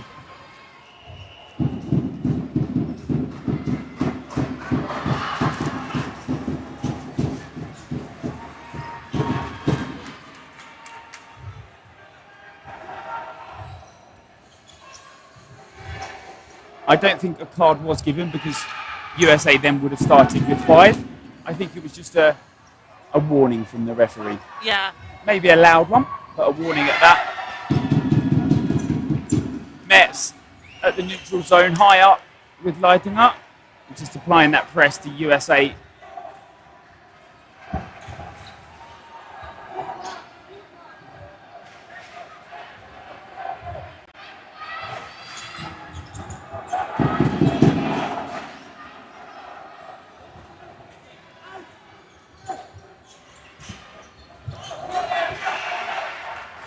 Players still in for Team Austria.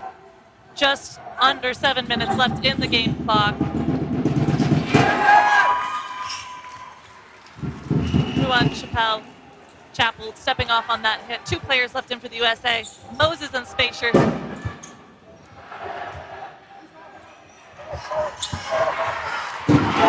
Andy Koch looks at the other way for just a second. That last 4th ball for the side of Austria will be given. Just a single ball release from Spacer. Then Metz releases one and that takes out Moses. Spaceshare last man in. 40 seconds left on the set. And Spaceshare hit out 18-8. Austria header with about 5.5 minutes left in this game.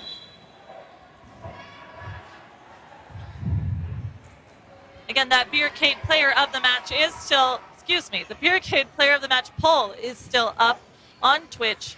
Do log in and let us know who you think deserves to be named the player of the match. How tight have the cards been?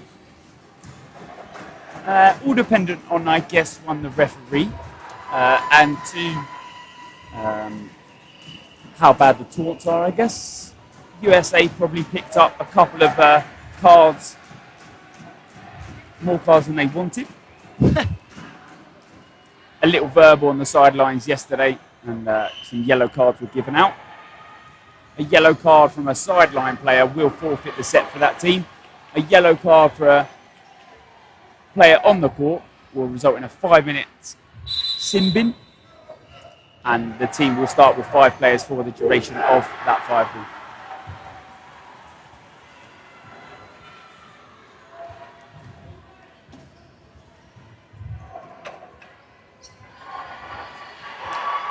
Yeah, sorry, I think that card was given for that yellow, but I think they've been given several warnings before that, so I think that's then when the yellow card then came into place. Like we said, friendly conversation in the Twitch chat.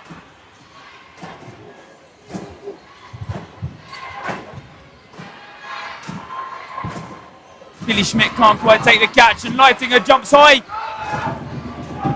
Great dodging. Yeah, and now 5 balls. Calm and collective.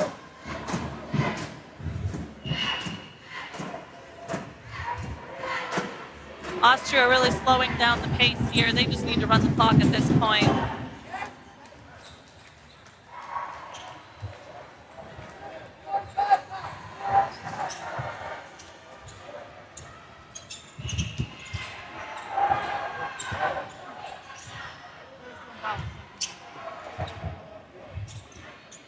And Grill dodges low, and Austria now have 3 balls.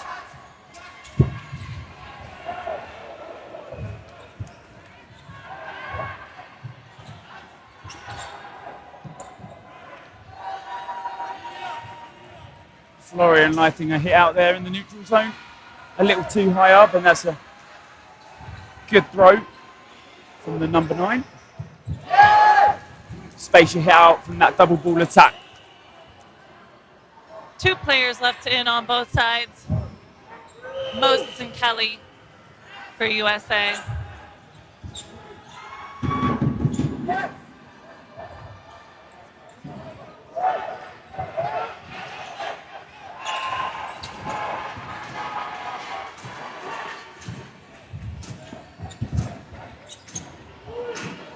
Moses in that neutral zone.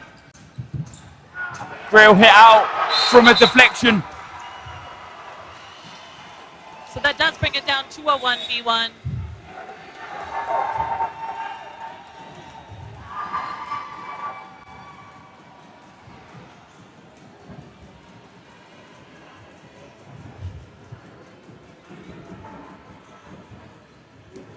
Just after you. Moses and Schmid, the last 2 in for their sides. I think the discussion that is going on is about if the whistle was blown before Moses releases that ball on Schmidt that hits him.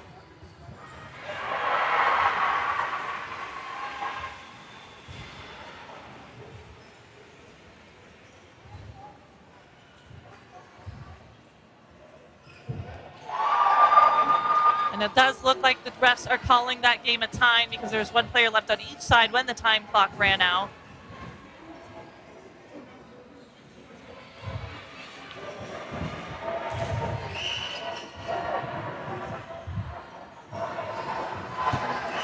Just a discussion on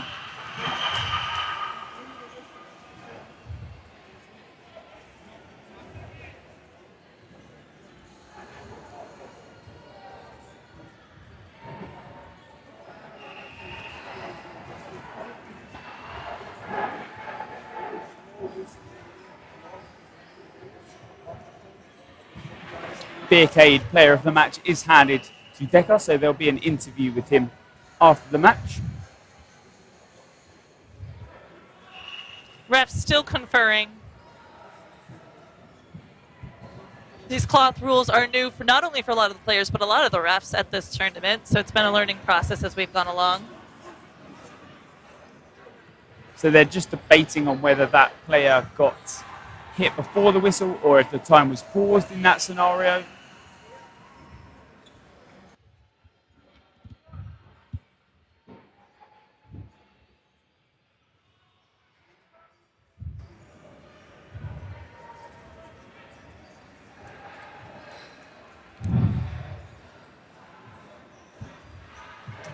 Next up will be another semi-final on this court. All the games of the rest of the day are the semi-finals.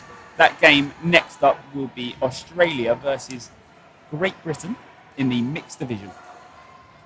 Then it will be followed by Austria, Great Britain in the women's division, followed by the final semi-final of the day in the men's cloth semi-final, Canada versus Great Britain.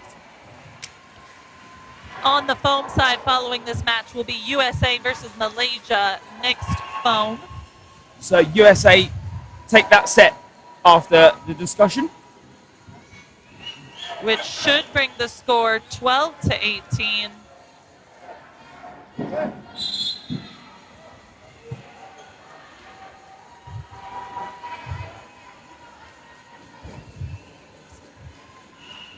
I think that the set timer would have already been changed because it was 18-8, and then I think the rest had already put those points in for USA to make it 18-10.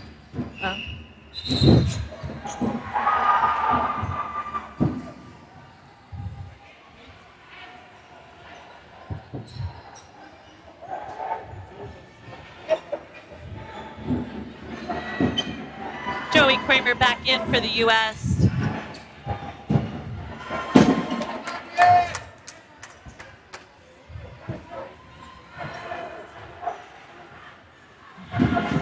Yeah, just over 3 minutes left in the game, so we're hoping to start the next game in about 10 minutes. So that interview will be a quick one after this game. 4 balls now. That 5th ball held by Andy Cock at the back. Only 2 were actually released in that play.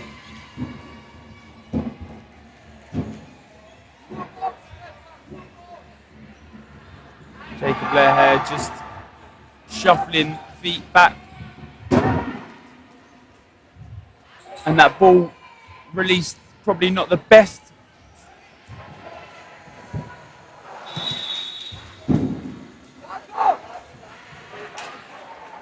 And the score now 20-10.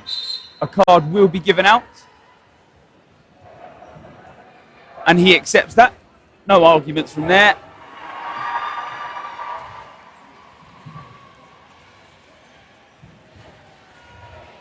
Blue cards on each side?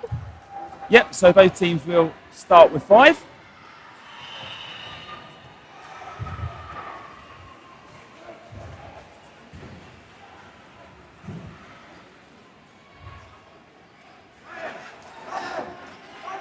I know there's a lot of questions in the chat what those cards were for. We're not honestly sure. We'll try to find out and get back to you, but it was awarded to each side of the court. So 5 players will start this next game on both sides.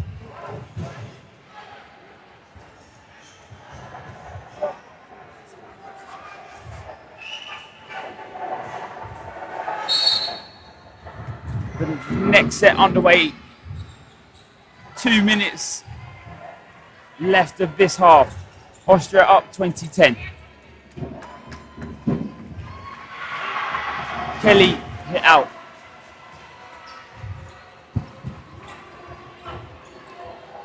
Payan now moves to that other side of the court, takes out Andy Cock. But can't quite get the catch. He's so close to securing the single ball. He was hit by 2, but as long as that second ball was live, that catch would have been secure.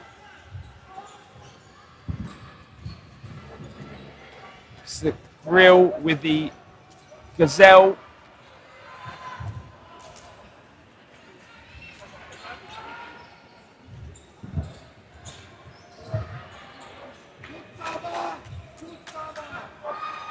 Two players left in for the United States, Joey Kramer and Casey Moses.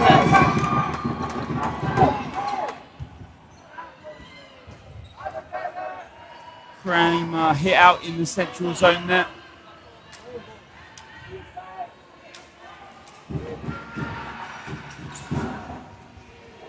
Moses still alive. Hackle not quite making a successful leap of faith with the two balls. Maybe one for the entertainment rather than the purpose.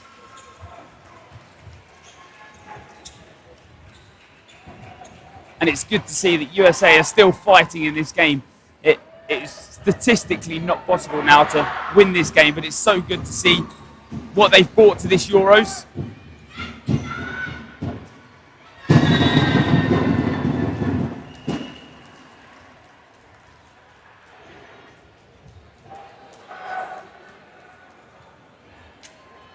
Less than a minute left in the game. Will mean that it'll be a 90-second set to end this second half. Austria has secured the win in this game, which means they will go on to the gold medal match on Sunday here in Edmonton, Alberta, Canada. USA will be playing for the bronze medal match tomorrow. So do tune in for both of these exciting games. And I do believe it's still up for debate who they will be playing against. Austria a little confused there that they were allowed 6 back. So it will be a 6-on-6 because the blue card was given before the set, so it will only be that set that they play for.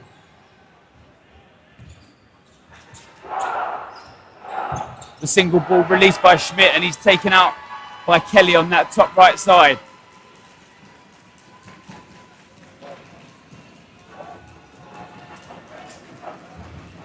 Again, do please be nice in the Twitch chat. This is a final warning for those who are not being very friendly. We will remove you from the Twitch chat for the rest of the tournament. Well said. I'm putting my foot down.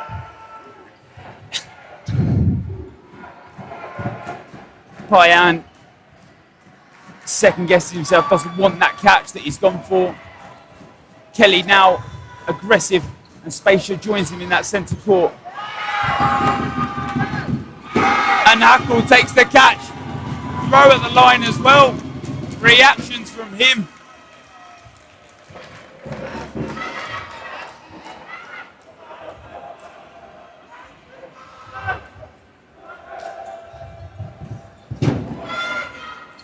Kramer hit out with that aggressive attack on him, just making sure he can't secure the catch. Payan.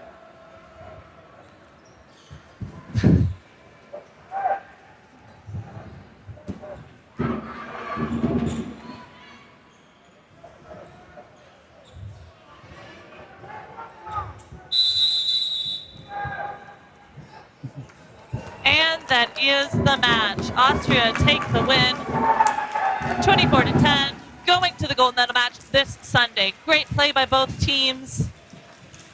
This again was the first time that this is the first tournament that these teams have faced off against each other, not only in this ball type but ever. So I do think that they will likely see each other down the road again.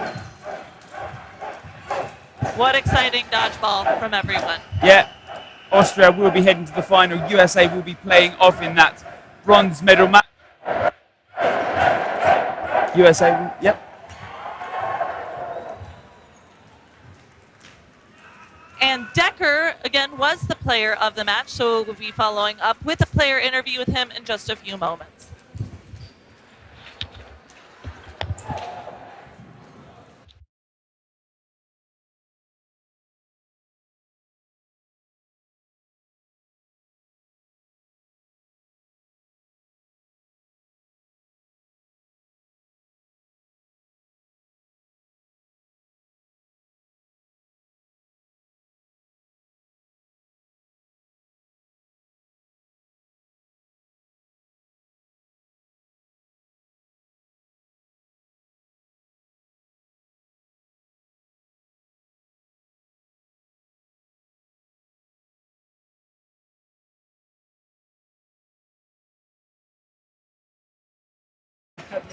Congratulations, Decker, on the BK player. And actually, if you put that on, then you'll probably be able to be. People can hear you back at home. You won that BK player of the match voted by the Twitch chat. Your reward, a $10 gift card for the after party tomorrow. I'll give you that. How do you think you played? How do you think the team played as a whole? It's hard to talk right now. First of all, thank you for that. That's awesome. And it was awesome. The whole team played very well. We did play USA yesterday, and we tied, so we knew it will be a tough game. But the whole team played world class. That's why we're here. Honestly, I don't think that I stand out this much because all of us played a really high level. The USA played really well too, but we learned from yesterday, tried to avoid the catches, avoid giving them catches, and that worked out. Well, I'm glad you enjoyed the match. To look forward to Sunday, you'll be playing obviously the winner of GB versus Canada. We've seen sort of GB before, maybe not GB as a whole, but the England, Northern Ireland, Wales, Scotland set. So we could be looking forward to that final, or Canada if they end up beating them. But thank you very much. Have a good rest of your day. Rest up, and we'll see you soon. Thank you. Thank you. Thank you. So stay tuned for the next game on this court, and we'll see you shortly.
back.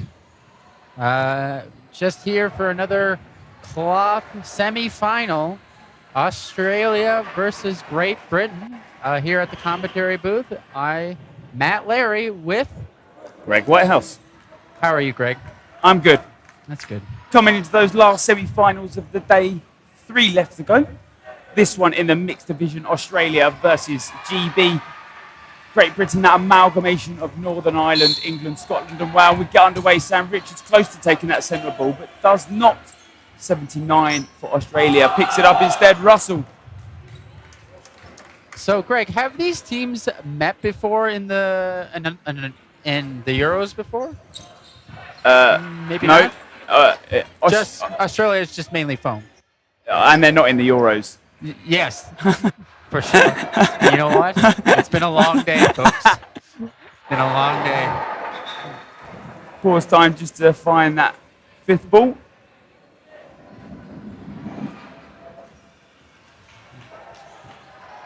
Got Australia with 3 balls now.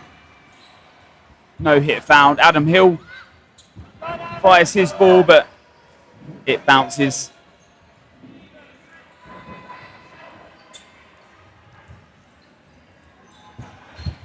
Sam Richards hit there, and that ball does bounce back, but Brown decides not to go for it. A little out of his reach, maybe a risky play.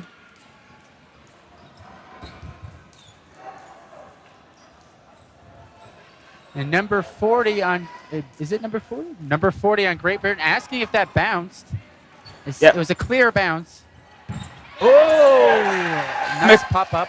Yeah, McLean is hit, but that catch is a save in World Rule Set, and it brings that player back in. It brings Dent back in on that top left side. What I loved about that little pop-up, it was just a one-hand pop-up, and it went to her teammate and was able to secure it. Do you see that a lot? In cloth? In cloth, when a ball is coming in, do you see most players popping the ball up with one hand? It is sort of a play, sort of if that power comes in. It's sometimes if you're going to be hit out, if you can pop it up. But Skellerup takes the catch there. Good catch from her. And Millington is hit. Australia take that first set. A long game of dodgeball ahead.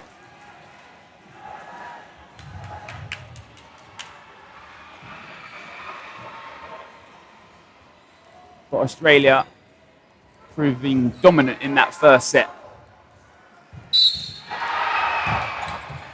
Sam Richards not winning middle ball again. Dent releases his, and Skellerup with that single ball just leaps over the ball of Adam Hill. Some good movement from GB this set, just avoiding that single ball.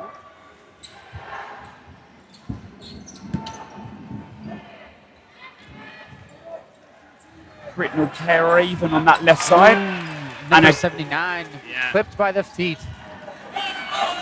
Yeah, really nice from GB there. Just taking out Russell and Dent in the same play. That ball ever so close to Hill's feet.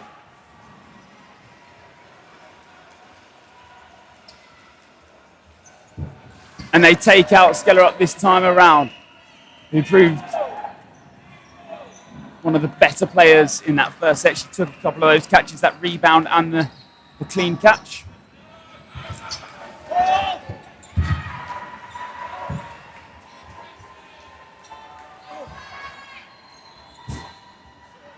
Ooh, that's unfortunate. Just hold it or put it down.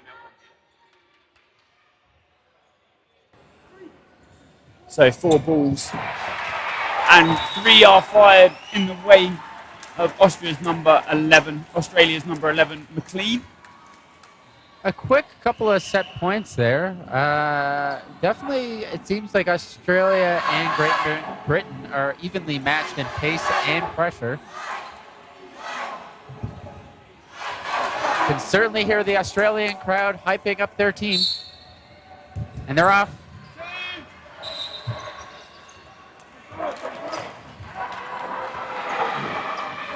Got 1 out from the start. Geller up with that dodge yet again. It's that quick lift of the feet in the centre, just avoiding the single ball from Adam Hill.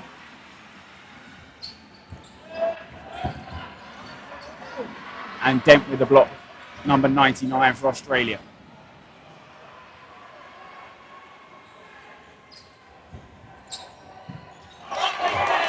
Big hit from Britnell Craven there.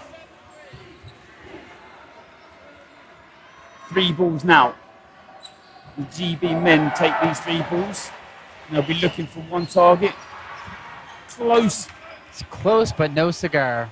Exactly. Adam Hill with that pump fake, just making Dent jump in the air, tries to catch him down on his feet. Pat Moore with a single ball from the middle. GB just playing calm and collected. Just making sure they're releasing one ball from that 3 and they're just playing safe. And they're focusing a lot of attention towards number 99, Scott Dent. Well, they know how aggressive he can be on that wing. Yes, indeed. And there's one commonality that I kind of want to point out with foam and cloth. And one thing I don't really understand with either. It's the choice of shoes and their colors. I wonder if that helps in the dodgeball game at all. A bizarre one. I'm not sure if that is actually the combination of shoe. So I think those shoes come in the pair of purple and yellow. Maybe some shoe enthusiasts can help me out with that one. Regardless, he looks very styling. And McLean with a jump avoids that single ball. 2 players down, Australia here.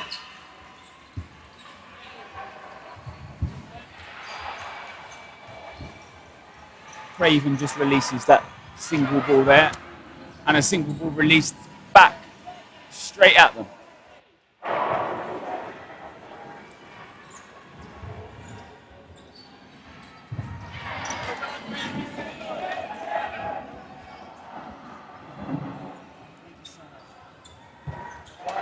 And Hill hit out, but the return throw from Richards just taking that trade out. Dent is obviously left in the air with no ball at that point, and Richards takes advantage of that. Meg White with the single ball dodge. Richards with a block. Craven with a block also on that opposite side. Richards does decide to release his ball. And the set ends. GB take that one. 4-2 in the lead.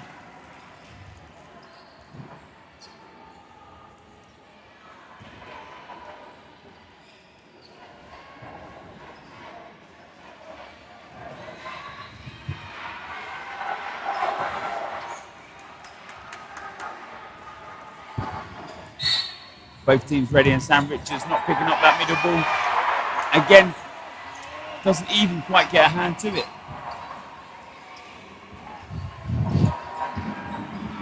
Dent with a single ball release, ball pops up.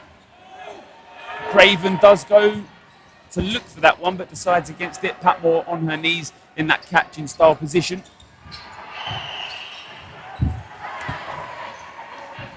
Richards decides not to throw. Smart decision. He sees Dent in the corner of his eyes.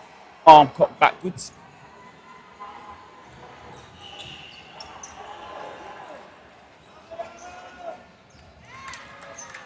Oh, it seemingly does. Number 24, Don Brown, does get out there.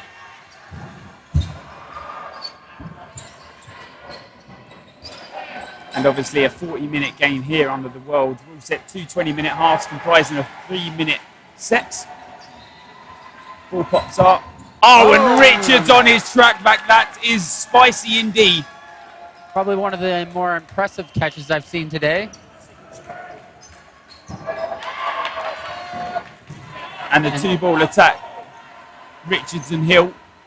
Hill picks up that single ball. You see from that cloth-dominant countries, that single ball gets released onto the wing, as opposed to the foam-based countries, like we spoke about many a times. That ball is inserted into the middle of play.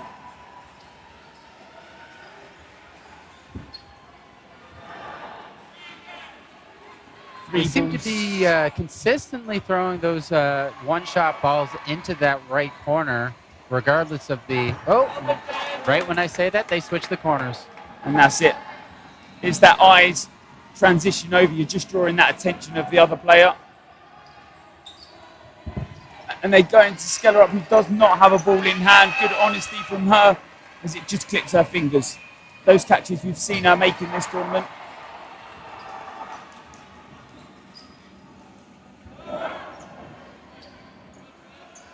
Craven close to that 1 meter valid throw line.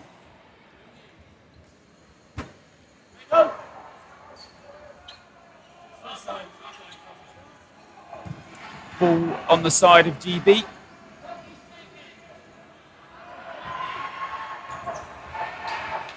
Richards with a fake.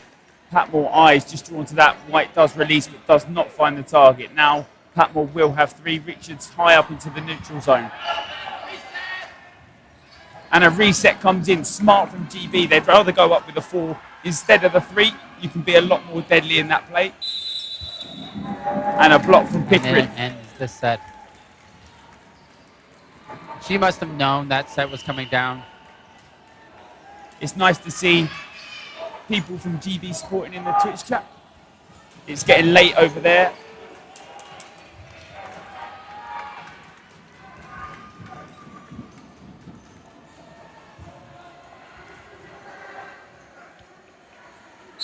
And after Australia take that first set, GB are now 6-2 up. And that 2-ball attack on Adam Hill takes him out. That's good throwing from Dent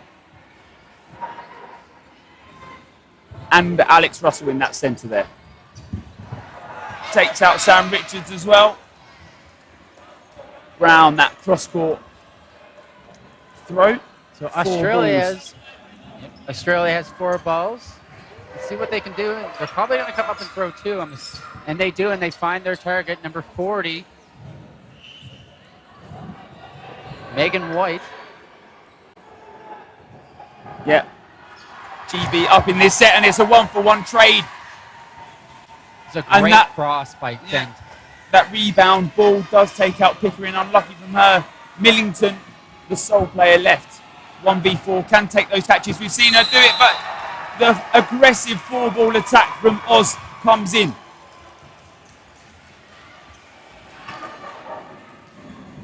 A good comeback set for Oz. They didn't want GB to take all the momentum in this game. Exactly, and it's still a close game.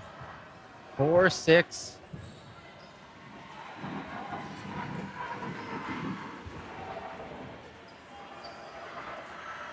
And they're off again. Ooh, a little bit of a tie up there in the middle. Richards getting closer to that centre ball. Definitely getting hands on it this time around. But the 2-ball attack takes out Craven. That single ball left for Oz now. Don Brown takes that one. Number 24 for the Australian mixed side.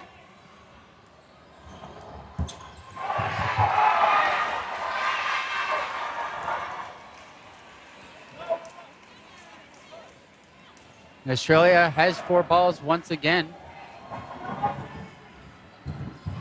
Oh! That nearly sticks in Adam Hill there. Almost gets jammed between his arm and his leg in that split-like dodge.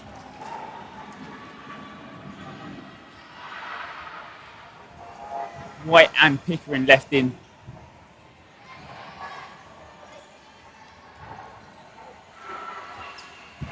Nice coordination by Dent and Russell. Yeah, decide to reset before they then throw that. Brown, I'm sorry. Yep. And back line for Pickering, who hasn't quite found her way into this game as of yet. But Australia, those 2 sets, they've just taken back-to-back, now 6 apiece. This is turning into quite the game. A lot of momentum shifts. Yep. No subs just of yet. With almost about 14, just over 14 minutes gone. And Russell, line infringement on that centre line.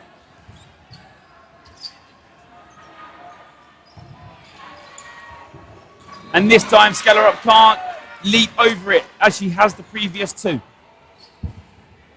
Adam Hill finally finds that target that he's after.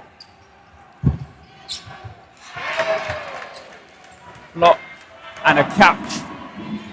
Britnell Craven takes the catch from Patmore there. Great Britain coming out strong in this set.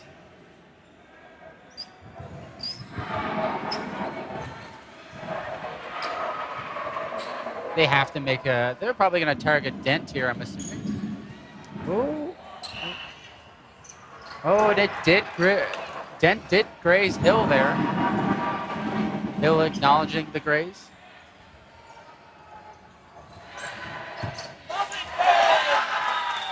Oh, a double. Yeah, the deflection on that one.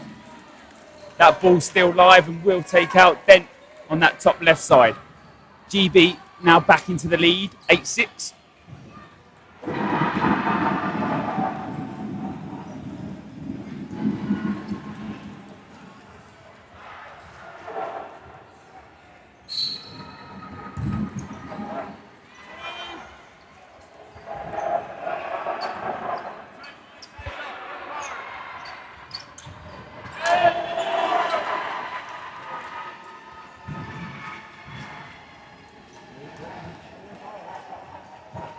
Great Britain with 4 balls. They take out Richards, a 1-for-1 trade. Brown and Richards both head to their outboxes. Still even on players. No subs in this whole game as of yet, and we've nearly had that full half of 20 minutes. And Russell hit out by that single. Dent survives the 2-ball shot there.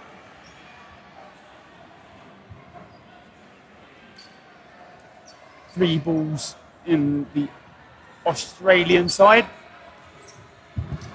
And Britnell Craven leaps 2.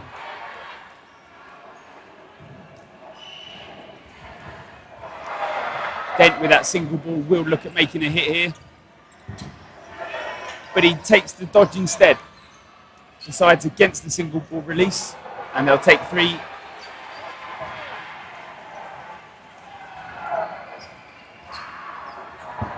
Single ball release again. Adam Hill decides not to throw at Skellerup this time around.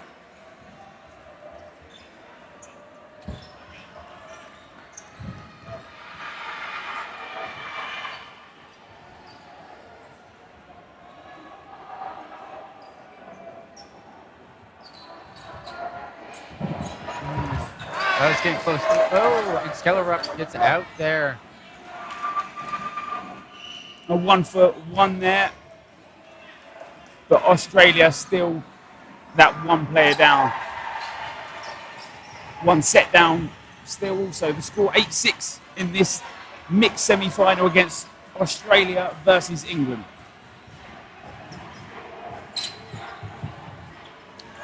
Neck raises White right on the feet. 1-for-1. 30 seconds left in this set. Patmore and Dent forward with, and the blocks from Adam Hill.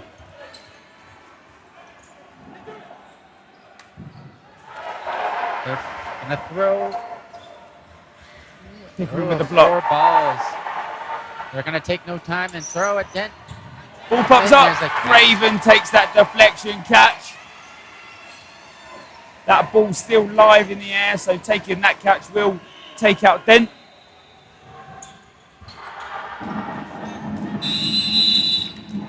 And Richards, this time around, does not throw after the whistle.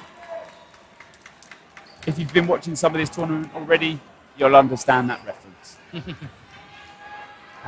One thing that I've been appreciating about watching so much cloth recently, comparatively speaking to foam, is that the cloth players seem to really leap a lot more on the back line, and they clear that. That's a full-on leap. It's not like they do that little gazelle leap while backpedaling, but when they're on that back line, it's a full-on leap over balls.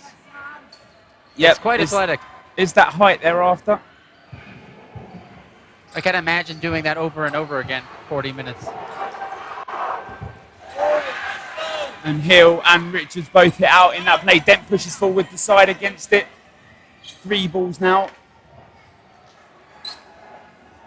Skellerup decides to pass her ball to Patmore. This time around, ball pops up, but not across the court. GB with 4, but 1 player down. And Brown looks at taking that catch. That ball pops up, but the second one just takes him out.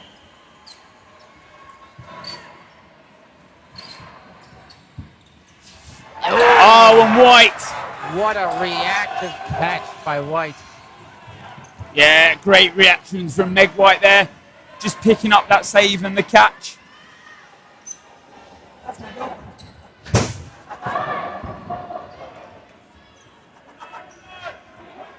Four balls in the side of GB now. They'll come forward for that aggressive. And Skellerup hit as she goes for the catch. He had to change that play around. They needed to look for that set. They are 2 sets down already.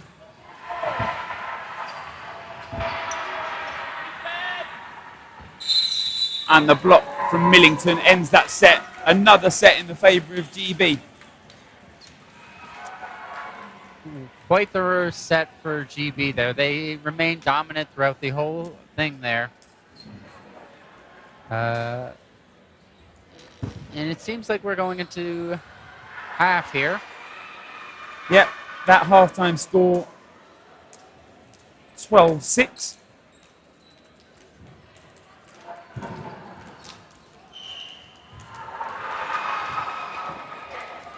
High fives all round. The love for dodgeball still remains true until obviously that whistle goes off and both teams become... Exactly. And definitely getting a lot of spirit points with all those high fives. Do you guys play with spirit points at all? Sorry, say that again? Never mind. Just spouting nonsense.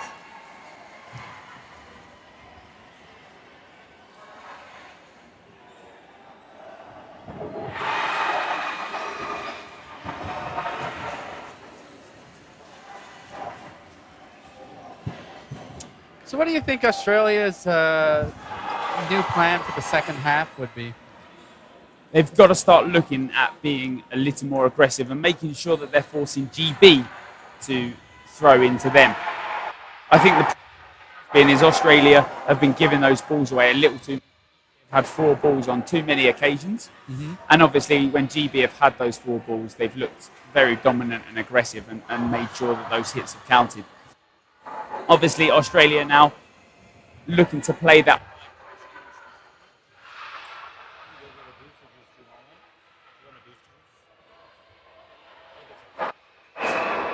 So Australia will need a little aggressive in that neutral zone, but making sure they're not releasing.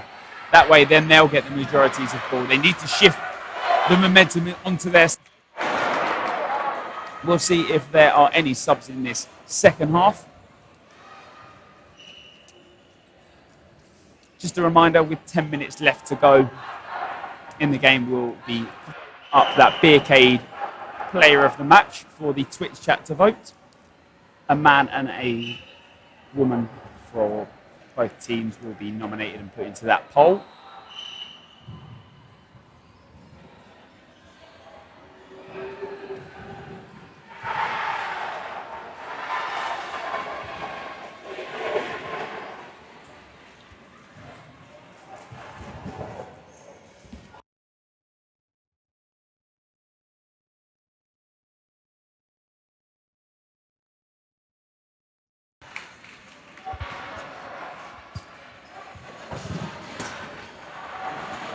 All right, they seem to be setting up here, getting ready for the second half in this semifinal.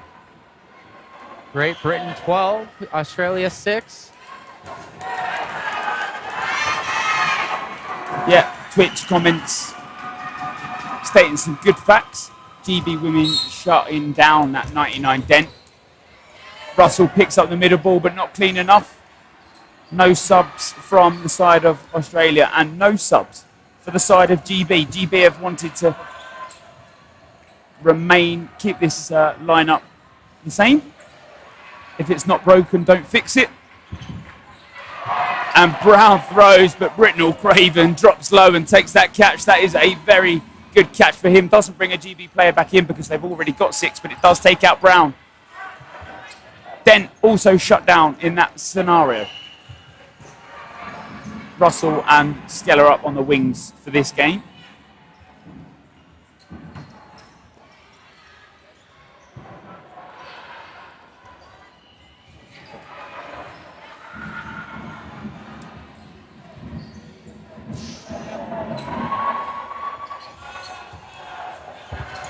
And Skeller up here again, trying to play that aggressive neutral zone, but can't quite find the dodge.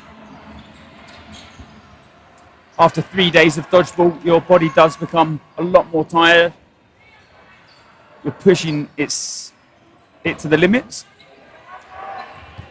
Not even stretching after will help it. Oh, and they were trying to catch Great Britain. Not looking. I believe they gave all 5. Yep. And they do find their target. Yeah, that delayed ball onto Russell. And a line infringement for Pickering. But still 3 players up for GB. That ball bouncing before Patmore.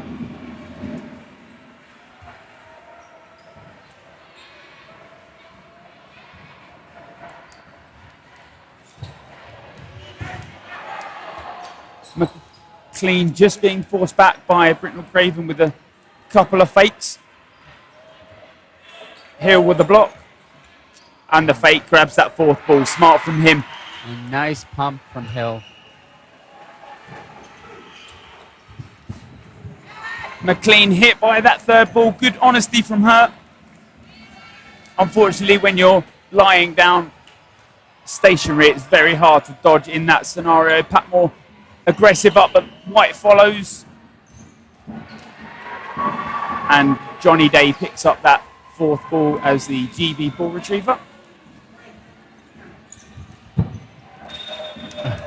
Nice stoppage by the referee. Yeah, Patmore. That's sometimes the problem, that when you're dropping down to your knees, that knee is a stationary and it's very hard to move from that. You're pretty much committing to your position at that point.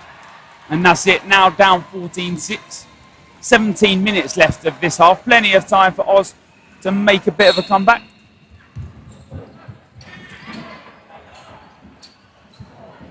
Skeller up a little slow off the start, maybe a little distracted. Oh, and Britnell Craven takes the catch from Russell. Played a very good game.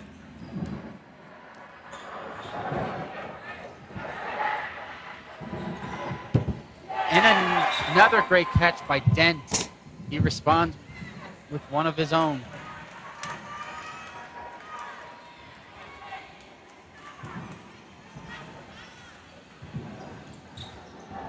And another catch by number 27.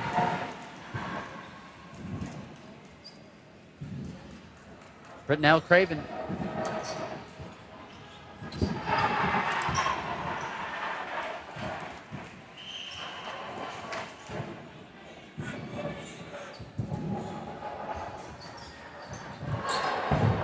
Both teams even. Richards.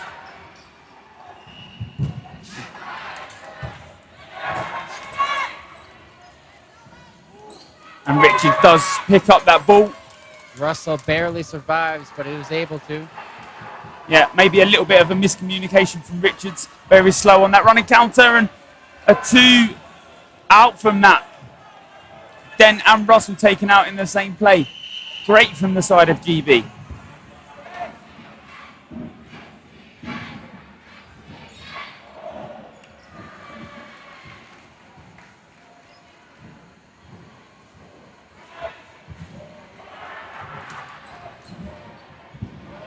McLean drops to the knees and just tries to keep herself in with that ball.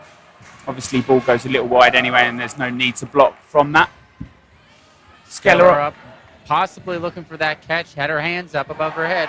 Yeah, It's one that we've seen her make a couple of times, that drop down, hands up position.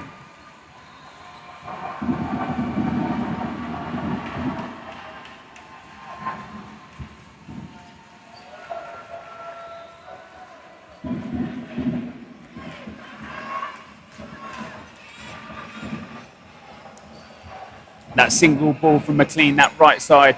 Richards on the left, just forcing Skeller up back. GB playing very good dodgeball. Australia, and the ball gets picked up. I was about to say Skellerup had to be a target there, but Skellerup was ready for that catch. Yeah, it brings in Don Brown. Very good from her. McLean. Big momentum shift for Australia here. And they take the set point. Yeah, that great catch from Skellerup. That change that they needed. McLean obviously hit by that ball, but ball pops up in the air. Patmore takes that. The score now 14-8. Still lots of time. Yeah, Australia back within touching distance. That's only 3 sets. Still just about over 13 minutes left of this game.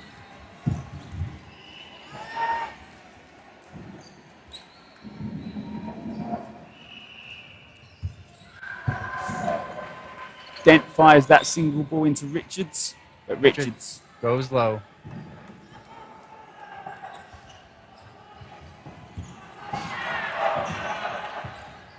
Russell just hit out by that single ball. Maybe if I was that on the Australian bench, you'd look at making a little substitution now. Russell not quite found his footing in this second half. There has been a substitution for the side of Great Britain. Hannah Turkington now on the court for them.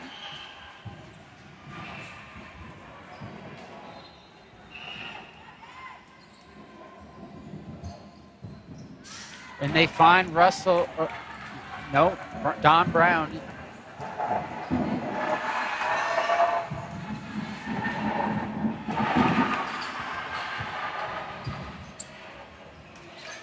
McLean with a leap.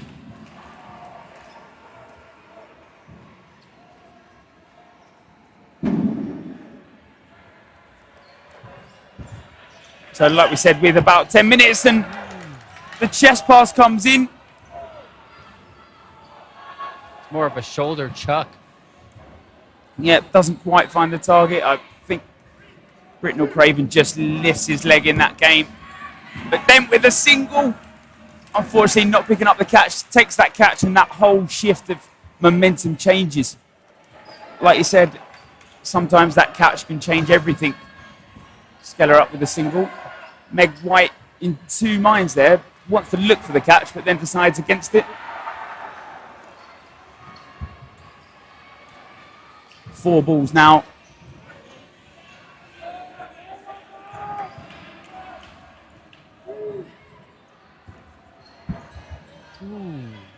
Skellerup drops low and Patmore tries to find that cross court on Richards. But Richards yet again drops low on that Sam Richards style of dodge that we're so used to.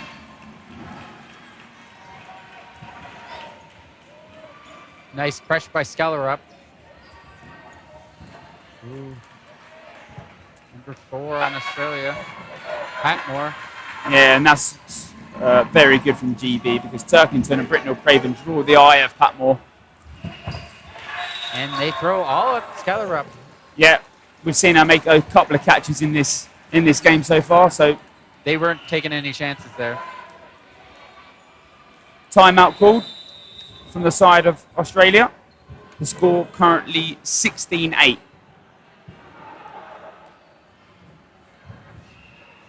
So while we have that timeout, we'll put the votes in for that Beercade player of the match. The winner of that will be interviewed on stream and receive a $10 Beercade gift card. Beercade, the official after-party sponsorship of 2022 Dodgeball World Championships. Will you be going to that? video games and alcohol. Sounds like my dream. Not too sure if that might be my dream. I might just be heading to bed. I don't know if I can do it. Not another day. You've changed. Yeah, I used to be cool. Oh, not sure on that one either, but yeah, you got me there.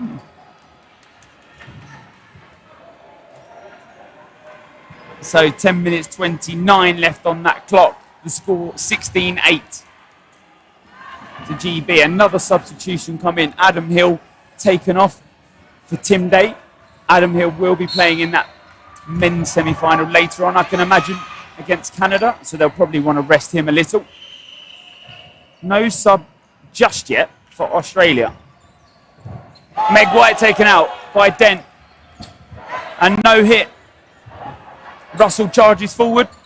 He'll now have to back up. I was ready for that. And a settle from GB. They've only got 2 balls now. Skellerup and Brown on those wings. And a 1-for-1. Skellerup takes out Day.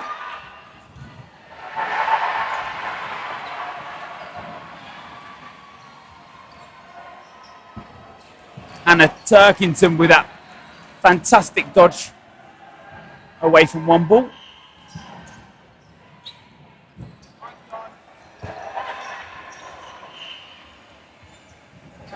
Richards dancing with Patmore. And they find Patmore.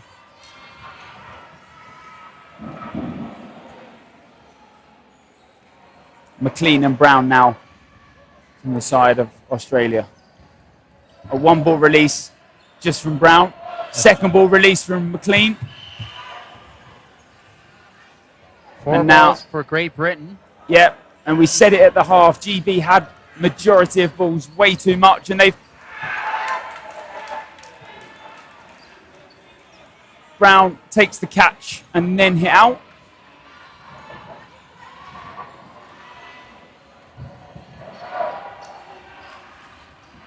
McLean drops low and puts that ball in front of her. It's that block dodge that we've seen a lot. McLean and Dent come up. Ooh, Dent almost finds his target. Sam Richards, a slight trip, and Dent tries to take advantage of it, but doesn't.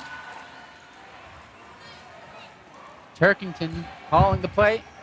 And Great Britain does find Dent, leaving McLean only for the Australians. A bit of a pressure fake throws on McLean. Got her to move a little bit. McLean comes back up. And Sam Richards throwing maybe a little bit too high from that close range.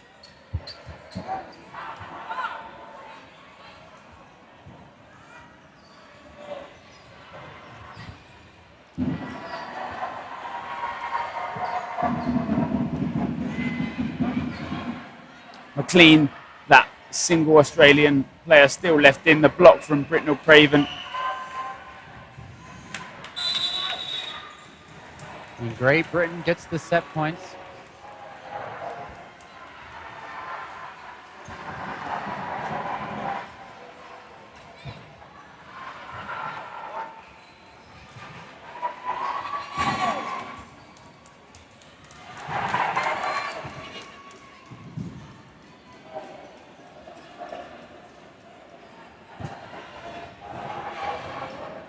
What are they talking about here? I think they're maybe just talking about Sam Richards aiming a little too high.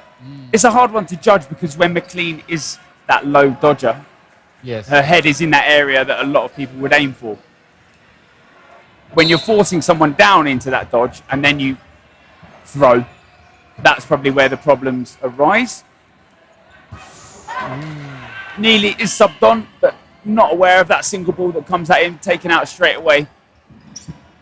And Skellerup doesn't find the catch either. Patmore jumps over 1.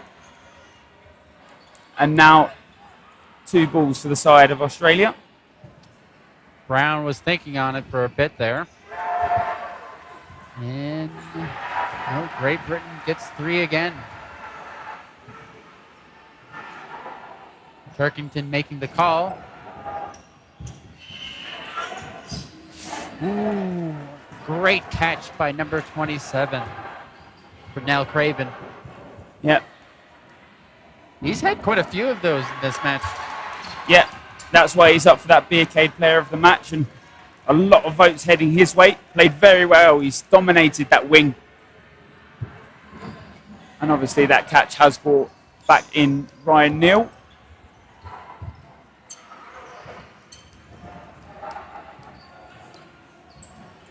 Tancredi has also been subbed on for the side of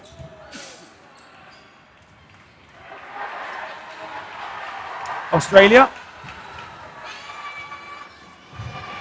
Great Britain has 5. Yeah, McCarthy also been subbed on for the side of GB, and Russell is taken out.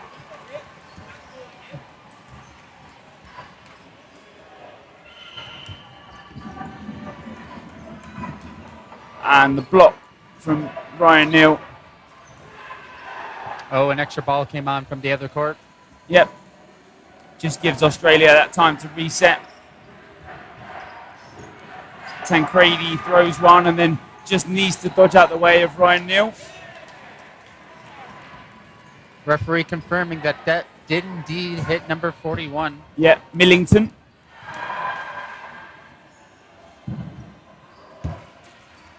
Two-ball attack. Catch.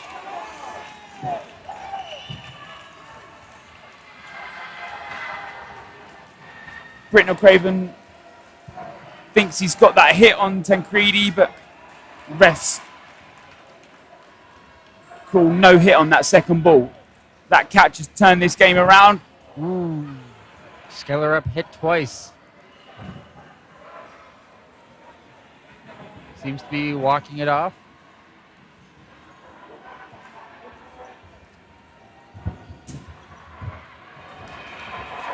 Maybe a sit down needed there. That All right. headshot did have a bit of power behind it. Turkington choosing not to throw there. Yeah, And smart from GB. Very smart from GB. They know how long's left on the clock.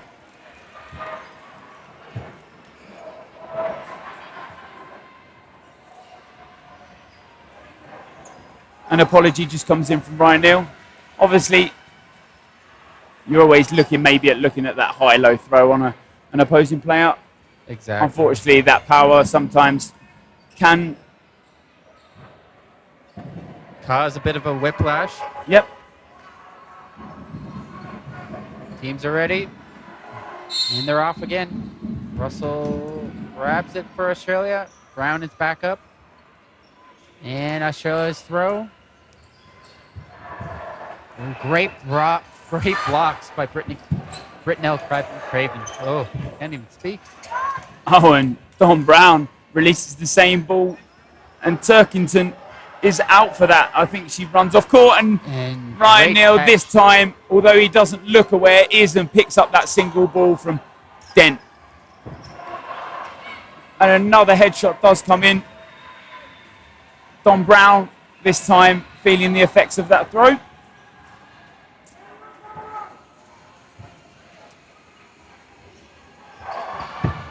Pat Moore hit out by the single.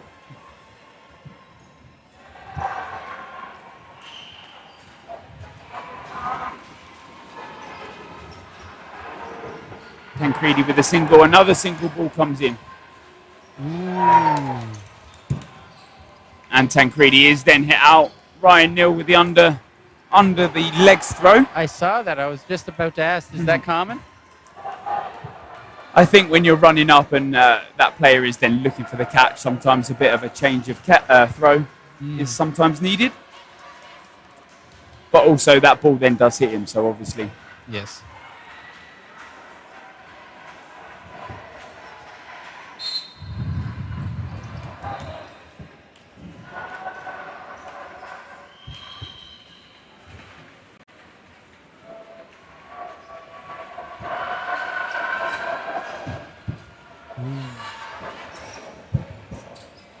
That hitting Georgia win from Australia.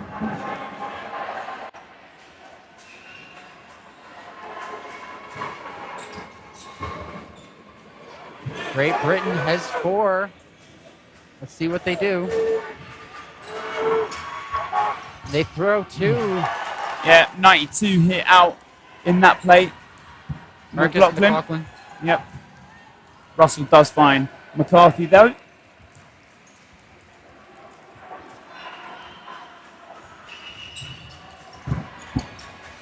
And Russell hit out on that play. Russell's asking if he is out.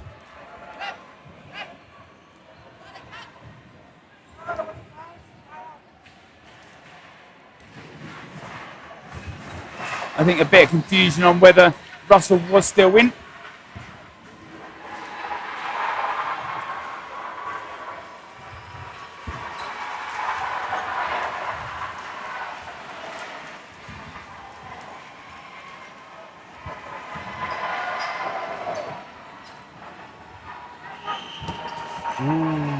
Dent went for the catch, and Russell then also went for the catch. Russell getting the catch and ending the point or the set.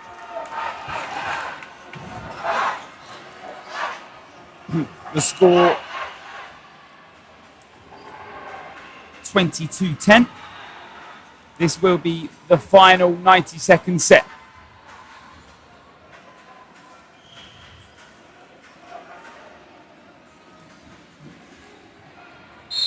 Couple of subs come in for that side of Australia.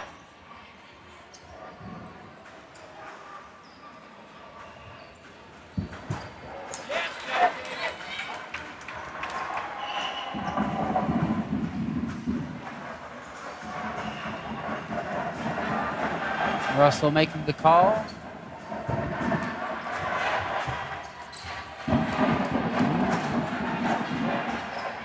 And unlucky from Jake Murphy there.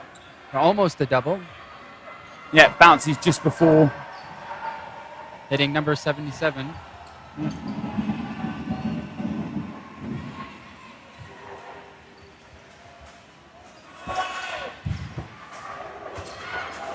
The no-look throw comes in from Ryan Neal.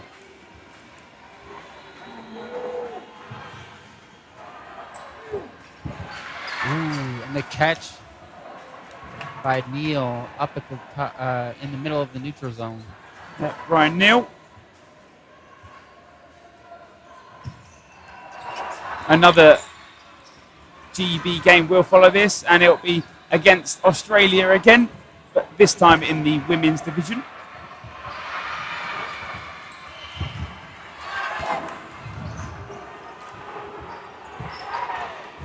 Ball pops up. Russell cannot find the catch, and that is the set over, and that is the end of the game. GB take that game 24-6. The winner of that Beercade player of the match will head to Britnell Craven. A great result for GB there. Australia in it until the half, and then GB started to edge away with some clever throwing. Exactly.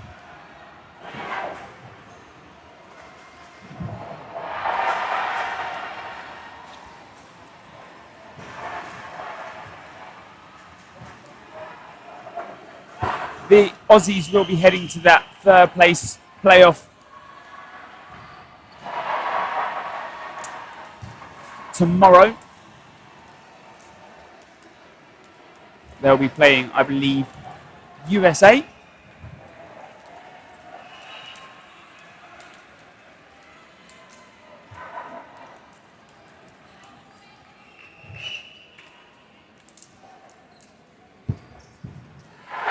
So, like I said, next game up on this score, Australia versus GB, but in the women's division.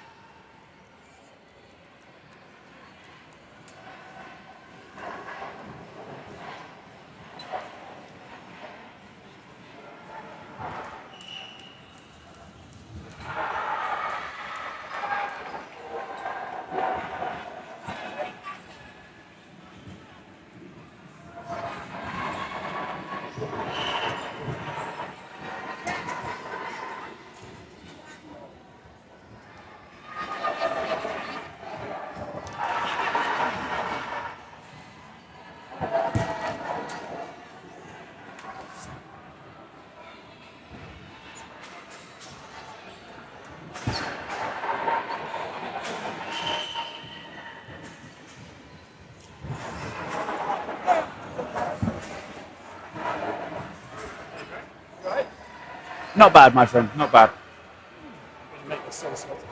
Yeah, I can imagine. Well, okay. Talk. Talk now. Hello. Perfect. You're not mute, and people can hear you. Oh, nice. Some of the GB lot are still up at home, so at least you can talk to them. Well done. Yeah. You won Beercade Player of the Match, voted by Twitch.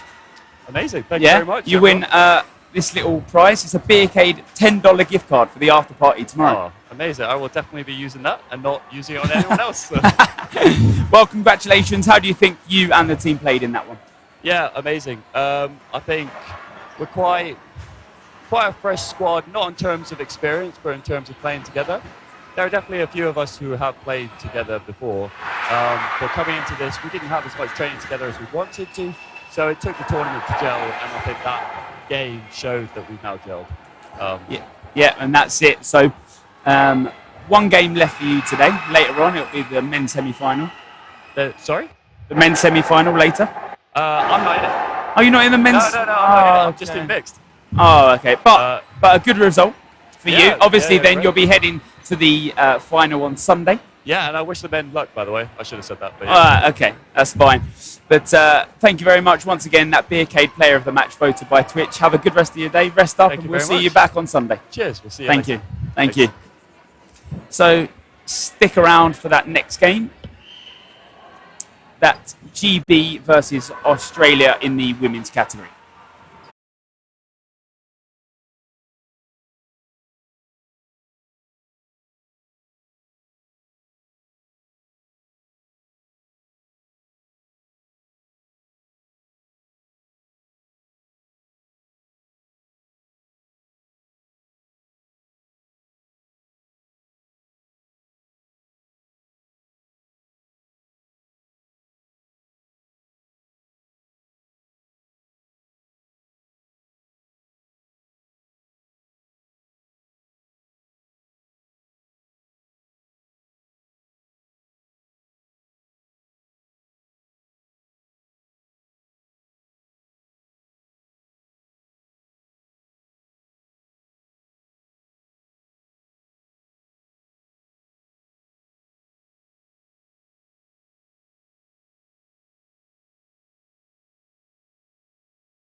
And we're back for the women's semifinal cloth division.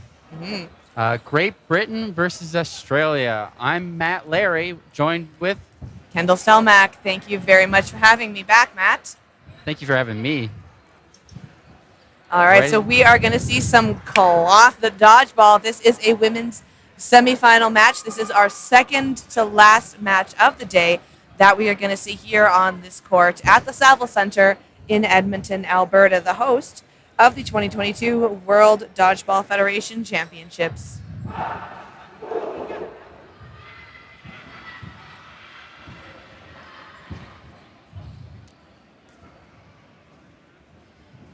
I can't help but feel that Great Britain is likely the favorite in this matchup.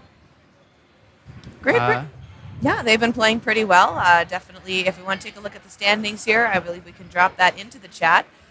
We do have the division standings here. Let's take a look. This is women's cloth. All right, so Team Austria has taken that one in the Division A standings. Women's cloth B, Great Britain is actually number 1. So we are going to see Australia now actually facing off against Great Britain. So Australia number 2 in the standings for women's cloth. So this is going to be a semi-final match. This is going to determine who is playing for the bronze medal tomorrow, I believe. If I am mistaken in that, please feel free to let me know in the chat. And we will see those medal matches tomorrow, not at this particular court. We are going to be live streaming from the big gym. We're going to have that set up the same that we had if you happen to be joining us for the 2022 Canadian Dodgeball Championships. And if you didn't see it, it is on YouTube. Feel free to go watch it and check out the venue.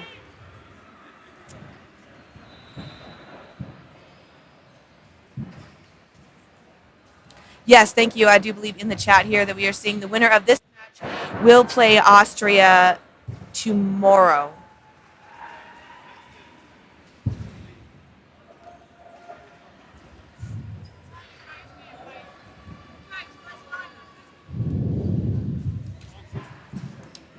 And teams are still preparing here. I can't help but feel that Great Britain is the one that is probably going to set the pace here, and Australia is probably going to see how Australia is going to set the pace. I figure that they will likely be the aggressor in this matchup. I believe it. Australia plays a very hard game. Great Britain also plays a very good game as well. I know we've had Greg a lot on this chat, but Greg is pretty much the go-to for information on cloth that we have had on the stream. We want to say another thank you to our British Bill for joining us here at Edmonton, Alberta. There's been a running joke lately That's classic. Yeah, Bill Fisher and Greg Whitehouse actually look very similar to each other. So just for fun, we're going to call him British Bill. Oh, British Bill. And is he aware of this nickname? Well, he is going to be after seeing this. Yes, indeed. It's all tongue-in-cheek, and I think he's been really good about it. Both him and Bill have been playing off of that joke with each other. Definitely using it to their advantage when they're in the hotel, making sure that if someone just wants to go up to their room and enjoy a nice nap or a nice rest, that they are able to, because they're like, oh, I'm not Bill, I'm actually Greg, and vice versa. I figured he would just they would both try to abuse it and just be like, oh no, that was the other guy. Yeah, exactly. Yeah. I would love a doppelganger, not gonna lie. That would be funny. Yes, we're gonna see these teams lining up now. Referees are just getting together, and we're going to see that whistle go in a moment now. Again, thank you to those of us. Thank you from us to those of you who are joining us from home, from abroad, and anywhere else you might be. Really appreciate having you here today, watching us from the Saville Center here in Edmonton, Alberta. believe that we're just looking for one more ref here. Yeah. Yeah.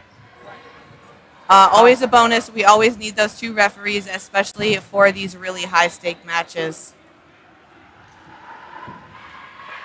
And I think we have found our ref.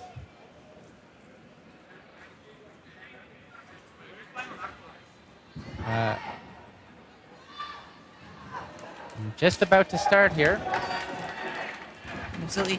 We're going to get started. A referee just throwing that tab over, letting you know that we are in the first half. So I believe the difference in the divisions right now that we are going to see is the number 2 slot from that division, who is Australia at the moment. That is the standing for who's going to take on the number 1 from the other division, and that's going to be for that gold medal match. Great hit by number 12, Karen Pickering. And she throws again. So we're going to receive the full line still for the Great Britain team. Full line or half a line. Pardon me. 5 players. It's been a long day.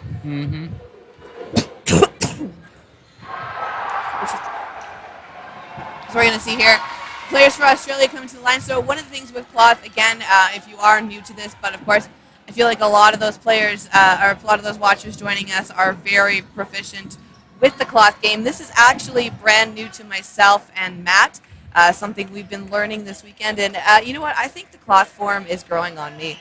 It certainly is. I definitely love the pace of the game and the structure. It forces the play to keep going.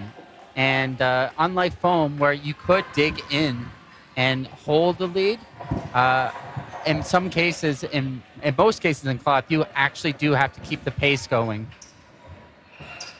Ooh. And I also like that rule of getting hit and immediately putting your ball down and leaving it. As far as I know, that is just a recent change in the last few years. And I think it's a welcome change.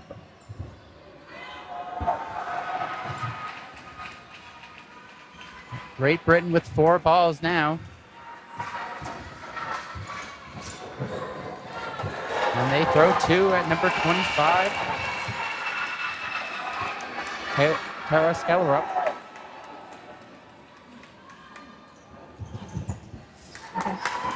So again, a lot of these throws very different that we do see from the foam format, but we have been watching a lot of the cloth today as well. Actually, it was the Australian team who taught me the rules, so I would be able to commentate on these matches here today. So first ball going over the head of that player on Team Australia. That was number 62, Samantha Holcomb.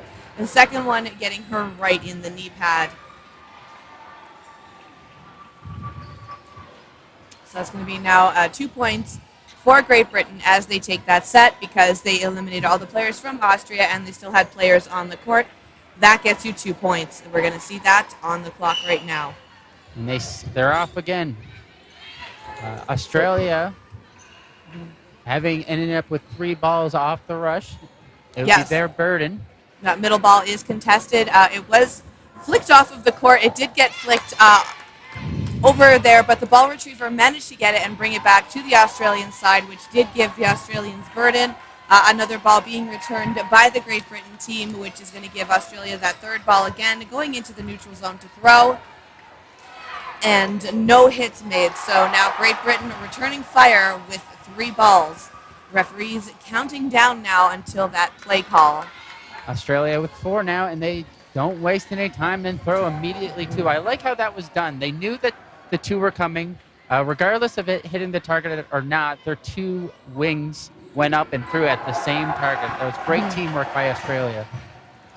One of the things that we have been noticing is the retreats are a lot different because of that neutral zone. So you actually are covering more area on the court. So Fitbit, if you would like to see how many steps these players take, sponsor us for Worlds in 2023. Ooh, what a great hit. Number 22 is out from Australia. And the Australia's throw now coming up. And Great Britain catches, bringing back number 35 from Great Britain. That Ellie is. Mans. Referee just confirming with the referee that that was a ground ball, that was not a hit, so that player does stay in. So Great Britain still retains those 6 players, 3 balls, throwing them at the Australian players. Bounce and a catch, but it was not off of a player, it was just off of a block. But great job, Australia, recovering that ball, rushing up into that neutral zone and returning fire at Great Britain. Great Britain we see coming up to the line right now with those 3 balls. Throwing at the wing for Australia right now, that is one of the captains, number 25, Tara Skellerup.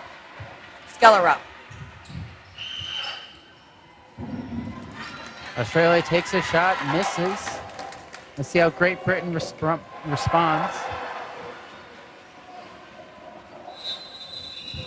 And great communication by Great Britain. 2 shots on number 28 from Australia, and that is Lucy Ellsworthy.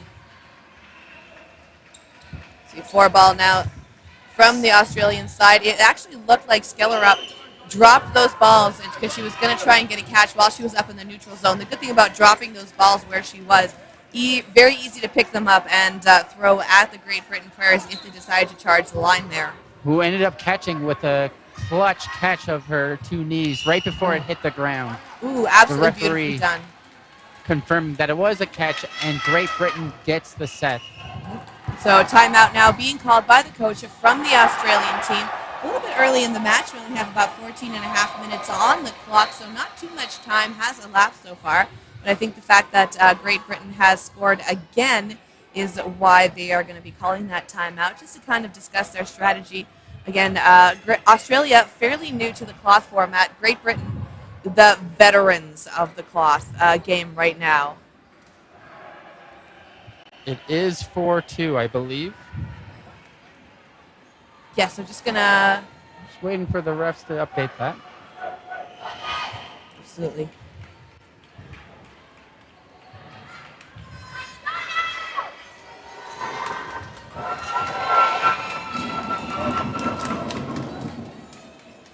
So I see that the referee just walking over to the side of the, the coach walking over to the side of the referee table. The referee has the score. The score is on the iPad. It will get updated. I think he just needed a minute because a lot of us are very tired right now. It's been a long day, and sustenance is key in order to be able to make those calls. So you see now that the score is getting updated on the screen as well. Rush for that opening ball. Again, that ball being pushed off by the Australia team outside of the court, but the ball retriever does get it and bring it back for the Australian side. So for those of you who are watching and have not played the foam format before, the difference between cloth and foam is there are 6 balls. So a burden to throw changes a little bit differently.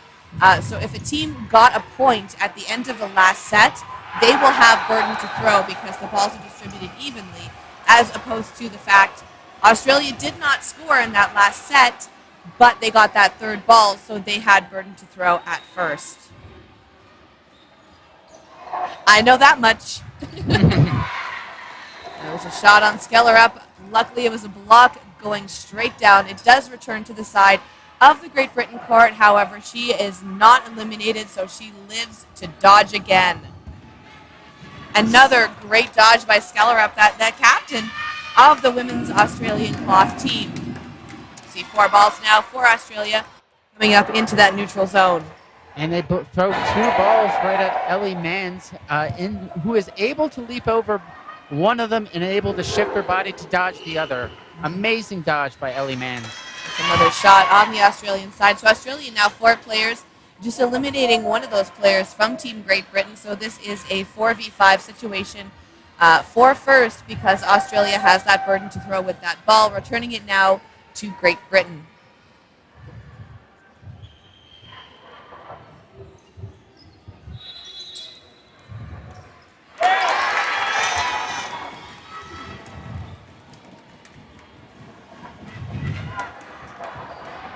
Australia with 4 balls.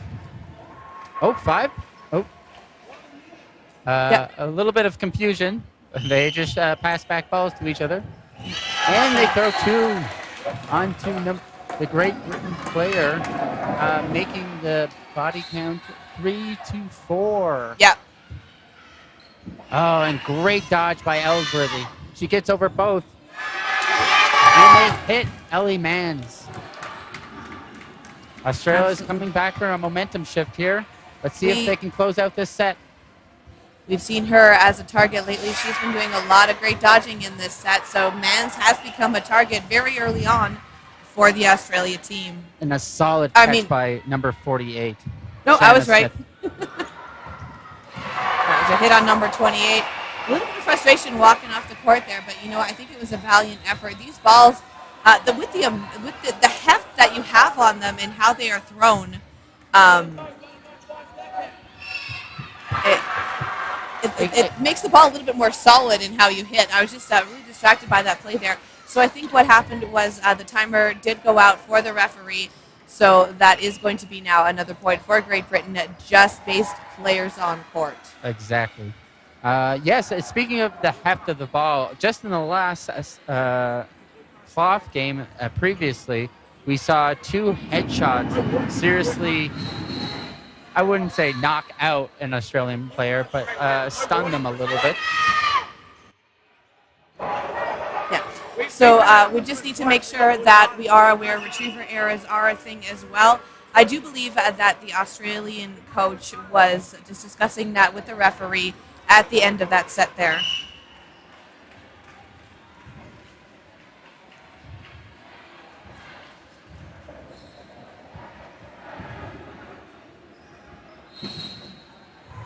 Okay, so the ball is given to the other in the world's roll. So that's where the error occurred. So I think the Australian coach is just contesting that right now with the referee. Been a lot of that happening so far in these games. Again, these games are for all the marbles right now. These are the placement matches. This is a semifinal match, and we will see who is going for the gold on Sunday. We are going to see those bronze medal matches tomorrow. So we want to make sure that the correct calls are made. Yes, just to let everyone at home watching, ball retriever errors do count. But we want to make sure that the right call is made concerning that error. And it seems like everything has sorted itself, although the refs and, I believe, Australian captain are still speaking, and they separate now. And they will be continuing play. Just right when we set the clock up again. All right, so that score is now going to be a 6-0 with less than 11 minutes left on the clock now for the side of Great Britain. We see some of the Irish players coming in. Ireland, unfortunately, earlier today had to withdraw from the foam competition.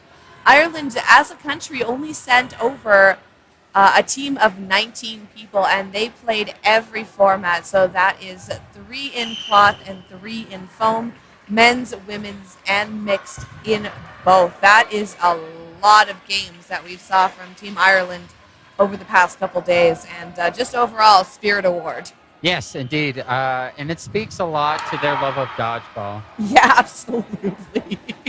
I really want to take one of those Team Ireland jerseys home so I can wear it while I play dodgeball in my recreational evenings, just because Ireland's been my heroes. Australia and Great Britain as well. I've chatted with them, absolutely friendly teams, a lot of camaraderie just seen overall on these cloth courts. Just great attitudes, a lot with a lot of these teams that we are seeing on the stream right now. A lot of thumbs up, a lot of, yep, you got me's, a lot of happy smiles as they walk off. A really just appreciation, even though they are eliminated for the plays made by their opposing team. Exactly. And that's the great thing about dodgeball. I think there's a certain level of, spirit you need to have when playing dodgeball, since it's such a gray area sport sometimes. Mhm. You can't be getting upset with every hit, because dodgeball, you will get hit. And I think that it takes a certain type of athlete to, I wouldn't say professionally play dodgeball, but like consistently play dodgeball. And I can't say enough of the Irish to be coming here with only 19 athletes, like you said, and compete in all divisions. And I still believe we're having a bit of a technical difficulty. So me and Matt are going to keep vamping as long as that takes, because that's why they pay us the big bucks, right? Yes, they pay us. All right.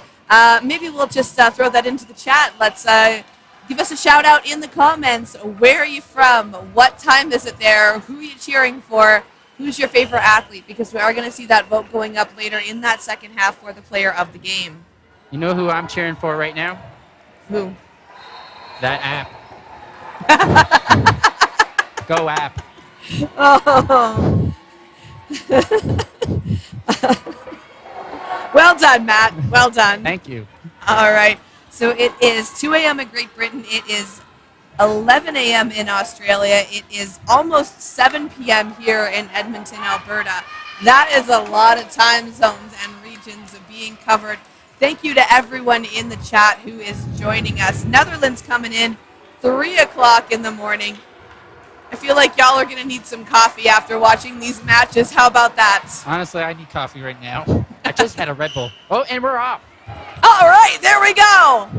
We're going to see some matches being played now. We've got everything working, and Australia is going to be going into that neutral zone. Australia with 2 balls, just sending one of those balls over, so throwing it back over to the wing. That was number 11 on the Australian side. Lauren McLean, who passed it over to her teammate. That nice wing block. Big block up. Unfortunately, that ball does not get retrieved by Australia. Great Britain right in that neutral zone, pushing the Australian team to that back line. Great Britain coming in hot now. 4 balls, throwing them at the Australian players. And that is an Australian player being removed from the court. Claire Van Rossen was just hit out from the Australians. And number 62 from the Australians is also hit. Samantha Holcomb. That's going to be 2 players down now on the Australian side. 4 players only, and that was a hit on number 22. And safe on number 2, number 4 for the Australian player. Great Britain with 3 players, so now it's going to be a 3v3 situation. Skellerup blocking.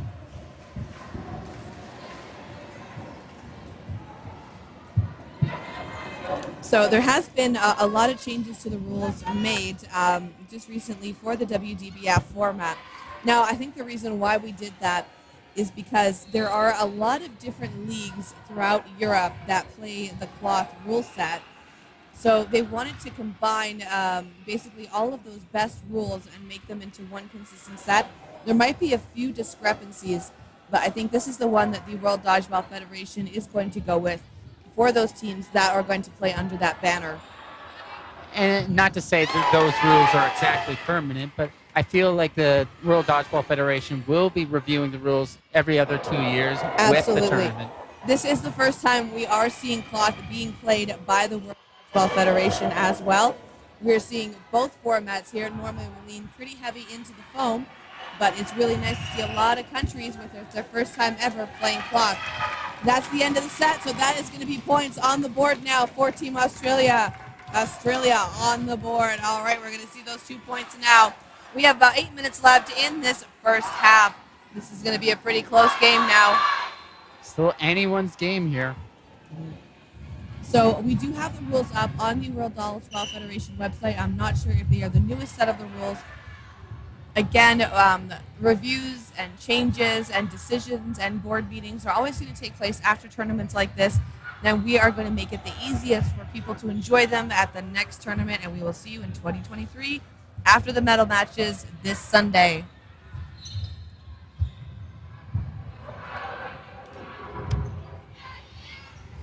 (2023) Are we for the Worlds? Or are we skipping again? I believe we're going to 2024. Aw, I want to go to Worlds now. Yeah. I'm having so much fun. I could be wrong. Perhaps I'm spreading rumors. I might be now too. Oh. Ooh, Nope, not a catch. No catch there. So that's number 4 on the Australian team. That's Madison Patmore being eliminated for the Australian side. Australia still with 5 players on. Great Britain with their full line of 6 players. 7 minutes now left in this half. So the Great Britain players now making a call. Not a catch. So number 62 taking the hit. That's Samantha Holcomb, placing the ball in front of her and removing herself from the court on that elimination throw. And that was Ellie Mans that threw that to get that elimination. She's been doing quite well in this match. Absolutely.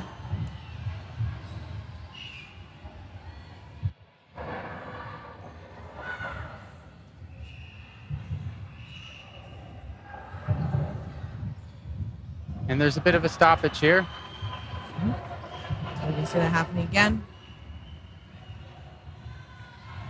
I think that was the referee just conferring something with the official referee, so players are going to reset really quickly. The ref is going to make that play call, blows the whistle, and now Great Britain needs to throw a ball within those 5 seconds. We do see a ball actually rolling over from the opposing court, so pay no mind to that gentleman in the green shirt with that extra ball. Ooh. That was a hit, yep. Absolutely well done by the Australian team. And that's one of the things is just watching between Australia and Great Britain. There are only 5 balls, but to hit out some of these players, you need to send almost all 3 of them if you have them. At least 2, which then, if it does eliminate a player, puts you at a bit of a disadvantage. So it's interesting to see the back and forth in the cloth format. I'm really starting to enjoy it. No, I definitely am enjoying the pace of it. It's where foam, it doesn't necessarily always give you that opportunity. There have been a lot of foam games today that have been high pace, and one would expect them to slowly slow down towards the end of the match. But today at the world stage, there have been a lot of teams just keeping up the pace with each other as if they were playing cloth. And that's something I really appreciate about cloth is the pace and I guess the small little intricacies, one specifically about when you're getting hit and you drop the ball where you had it. Yeah, there are some intricacies in the foam format, but I'm going to have to say it's a lot more nuanced in the cloth format, and I'm really enjoying learning all of those little tidbits being taught to me, not only by the players, but everyone on the stream, and that is going to be the set now for Great Britain. That's going to put Great Britain, I believe, at 8 to Australia's 2. Less than 5 minutes now on the clock. Australia on the board at least. Let's see what will happen in these remaining minutes, or if Australia will pull it around in that second half. Again, Australia has been playing amazingly this tournament. I do believe they are the first seat in their division. No, Australia is actually the second against Austria, but Austria is a team to beat. So Great Britain is the first in the women's cloth B division. So this is Australia playing for the gold medal match, I believe. Correct. Not right now, but we will see it later on. It's just On determine Sunday. the standings. Yes. And yes, if Great Britain stays strong here, I feel like they're gonna possibly break Australia's morale. But then again, anything can happen with a lot of time in these matches, especially in cloth, as the pace goes back and forth so quickly.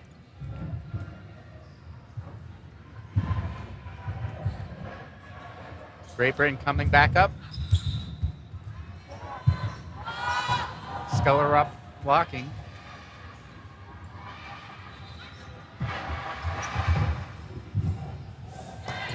Number 12 looking for that catch. Unfortunately, it was Karen Pickering pops out of her bread basket and hits the ground. Yeah, the bread basket. I'm not sure if that is a commonly used term in foam or in cloth, but it's definitely used in foam. That is that catching area for players. Bad habits die hard.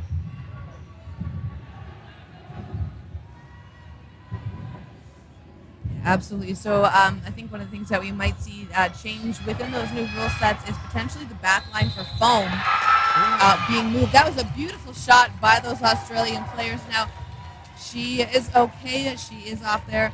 So that is just one player left now on the Great Britain team. Just taking a look here. Number 2 for Great Britain still left on the court. And Number 8, Amy Sharp, left by herself.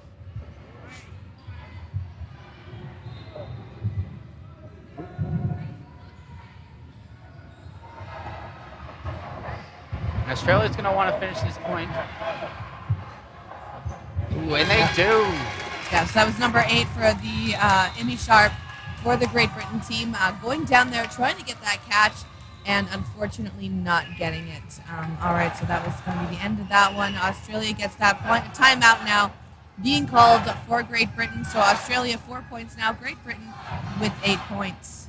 I like that timeout calling because I think Great Britain noticed Australia's getting a bit of a momentum swing again. So perhaps they're going to try to stop it a little bit and make a little bit of adjustments from their end because I believe they can't keep on doing the same stuff they did early on in this match. And let's see what adjustments they make. And remember, both teams are only given 1 timeout per half. So we've seen both timeouts being used by each team. The timeouts do not roll over. So use it or lose it, folks. Use it or lose it. Use it or lose it.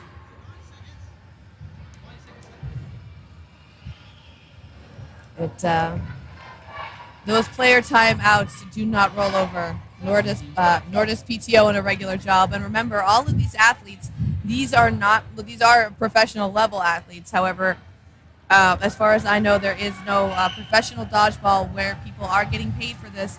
So a lot of flights, a lot of missed work, a lot of families at home, a lot of fundraising, everything that goes into sending these athletes here to Canada to play in the World Championships. So a big shout out to those teams and everyone who is supporting them. All for the love of dodgeball. Absolutely. I know I drove myself 13 hours in one day just to get here 2 days before to watch all of the teams warm up so I can make sure to learn the rules for the cloth format. Great Britain coming back up with 3. They throw 1. Sending it into the middle there, not hitting anything. Australia's going to see if they can respond here. Really and love they throw seeing, 2. That was absolutely well done. It's almost kind of like a spear motion, the way that both of the wings come up into that middle and leave the players in that middle, in behind the lines in case they need to get those catches and then retreat back out. It's like a very interesting formation. I know we see that a lot in Canada with the Canada Goose, or as we affectionately refer to it as the Cobra Chicken. Yes, they are vicious. Absolutely vicious animals. I lost a friend to a Cobra Chicken, as you call it. Cobra Chicken, yes. Yes. He was a good friend. Ooh, that is a hit on that player from number 25. You know, again, we're seeing a lot of that great sportsmanship. She does throw her hand up like, ooh, I'm sorry, I really didn't mean to do that. And I know that Canada, very famous for saying sorry a lot, so I think that's rubbing off on the Aussies. And that's the kind of sportsmanship you see at this high level because all of these players have been playing so long, and they've been playing dodgeball competitively for a long time now, and it's just a given. Anytime you hit a person in the face or anytime possibly a graze, a great sportsman-like athlete will just raise their hand and be like, yep, you got me. Nice little hop there by 28 Ellsworthy. I mean, one of those things we're going to see here at the end of the day, so that set being called now, so that's going to be another 2 points, at the end of the set being called for Team Australia. But going back to that sportsmanship comment, just 1 point for the Team Australia, is, again, the fact that, where was I going with this? Oh, yes, the camaraderie. Yes. So at the end of the day, everyone's going to be going to the same place for the after party. Everyone's going to be drinking together. Everyone's going to be friends. So it's good to see that on the court first, so there's no hard feelings. We're going to see the team switching sides now. That was the end of the first half. So Great Britain going in there with 9 points. Australia going in there with 5 points. And we'll see what happens in the second half. There's not too many points in difference. So 2 sets, and Australia could very easily tie this up if they get point and players. Very easily. And I think Great Britain's going to come out swinging and see if they can take control of that lead again. I think perhaps, and I'm saying no one kill me in the chat here, perhaps they underestimated the Australians a little bit. I feel like they're going to come out, Great Britain's going to come out strong here and try to take a strong lead for the second half. I think we've definitely seen that a lot with a lot of the games Great Britain has played today. I know Canada, Australia, part of that Commonwealth. I know Great Britain coming out swinging against the colonies in those Team USA games. Mm-hmm. The former, I should say. But we're still part of the Commonwealth up here, so really nice to see a lot of those teams coming up here. And I'm just wondering, in general, how many of the players have tried the Canadian coffee of choice, good old Tim Hortons. Oh, baby. And I'm just a big coffee fan in general. I'm not picky about it. Are you? No, not really either. The really good thing about Tim Hortons is basically, you're it sounds the most Canadian way. You're just driving down to work there, and you basically just see a Timmy's on the side of the road. You pull over, you get yourself a double-double. You're really not going to lose any time because there's Timmy's everywhere, pretty much. You're a double-double person? I'm a double-double, yeah. Yeah. What are you? A black. A double-double, too much cream runs right through me. Oh, fair enough, Can't do it. I cannot do it. Double-double is a 2 milk and 2 sugar combination. That's what we call it there at Timmy's. This is the most Canadian I think that the commentary has been. How could we get more Canadian? Format. Let me see. You know what's surprising in the chat? Someone did mention poutine. I'm surprised Tim Hortons doesn't have a poutine yet. They have those wedges. Why not put gravy and cheese on it, or gravy and curds? Come on now. Come on, Tim. Now. Come on now, Tim Hortons. Get on that. Yeah. Whoever's getting those Snapchats, you got to tell that team, bring poutine back with you to your own country. We see that in Australia. We see that Great Britain. Remember, it's got to be those cheese curds. Yes. And they're off again. All right, so this is the start of the second half now. Great Britain 9, Australia 5.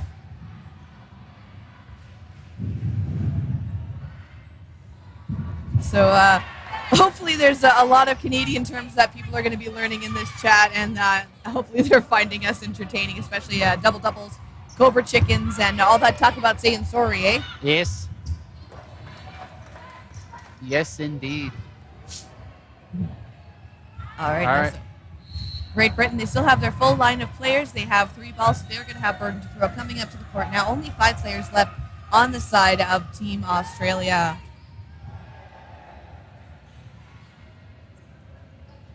So Australia now coming up to the line, throwing. Ooh, a double tap on number 26. Yeah, number 26, and that's Elisa Storch from Team Great Britain. She was the obvious target there. Yes, she was. Oh, yeah, eh? Oh! Catch! Number 40 on Great Britain got that catch. Megan White. That's going to bring Storch back.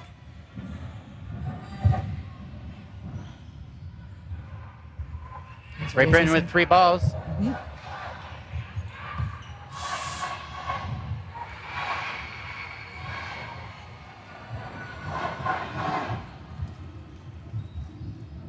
And Australia throws 2 again. They're getting really aggressive here. And I'm not too sure if it's working to their favor. Maybe a little bit at the start, but I don't think, not so much now at the end of the set here. Ooh. Big shot block by the member of the Great Britain team. Almost coming right into the commentator table, but luckily it flew over our heads and into the stands. And aside here, I'm surprised that I have not been hit by a ball yet. Don't jinx yourself, Matt. That was a hit from the Great Britain player. Oh, that was the second hit from that player on Great Britain. She did apologize for it, though. I guess a part of it, too, is when you are in the middle of that windup, it is really hard to stop, and that is a catch from the Australian player. The refs are calling it a hit, so it is a catch and a hit. So the Australian player is eliminated, but she does revive one of her teammates, so Australia is still in the game for the set. Number 28, Lucy Ellsworthy, is back on. Ooh, a nice hop by the Great Britain player for 48. Shannon Smythe. You don't really see a lot of hopping being done necessarily in this sport, like a lot of the high jumps, but definitely seeing a lot from these Great Britain players today. Yes, I've definitely noticed that in the last few cloth games that I've watched here. A lot of hopping, or leaps, as I would call it, from the back. I would say when Oh, and great catch by Lucy Ellsworth. Yep, 2 out, 2 out. So I don't think that catch count. I don't Darn. think that catch was going to count because they were going to call that one.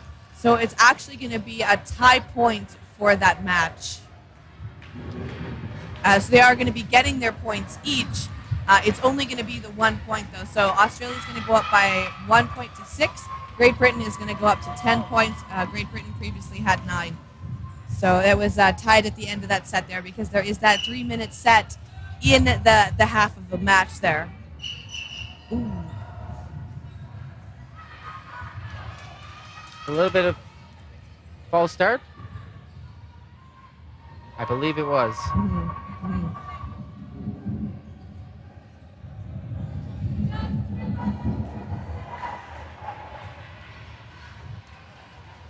So because of that false start, that third ball is actually going to be given to the Great Britain team. That is what happens because Australia incurred that false start penalty. I like that false start penalty instead of just possibly just resetting up again. Yeah. So the ref is conferring with the Australian team because they do need to run for the balls on the right side. Australia did run for the correct balls. Australia did go for that ball that was not taken by the Great Britain players. Unfortunately, the Great Britain player did get up to the line and got it before that Australian player. Were you about to say the Great British Bake Off? Yes, I was going to say the Great British player, but you know what? They're all great British players. That's how I'm going to save that one. Yes.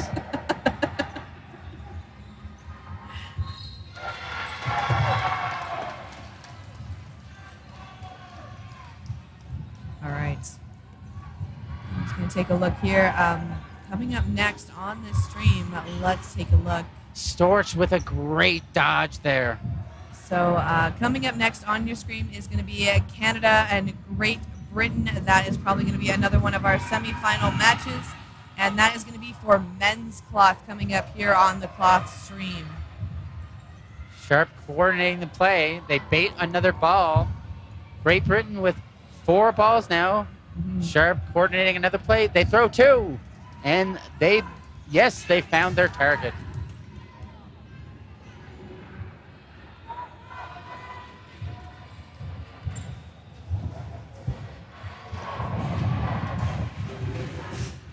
I believe at this point now, because we've had the earlier from mixed elimination matches, this might be a Great Britain going to medal matches in every single division in cloth right now. It might be. We still have 14 and a half minutes left on the clock, though. There's lots of time left.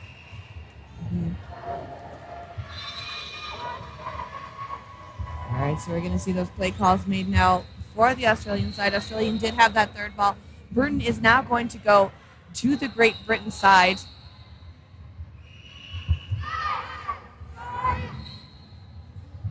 So that was a block by the player from Great Britain. That's going to be a 4th ball now from on the Great Britain side. And Great Britain sending over all 3 of those balls. 1 ball does come back, so it is put in the court for the wing, number 26, Storch, to get on the Great Britain side. That's going to be a 3rd ball now, blocked by the player, number 48 from Great Britain, Shannon Smith.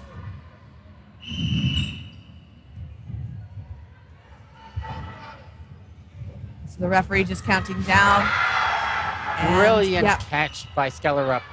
Yep, that was a hit, so that is going to go to Great Britain. That was the end of that 3-minute set. Yes. End of the set for Great Britain, pardon me.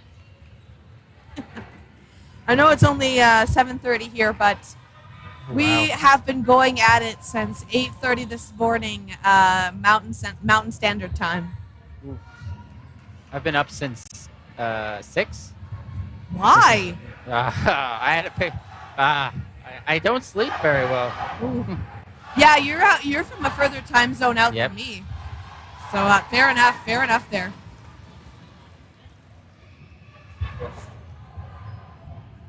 All right, so we are going to see that Beercade player of the match poll coming up now. So make sure those of you who are in the stream vote for your favorite player. We're going to get them an interview later on in the stream.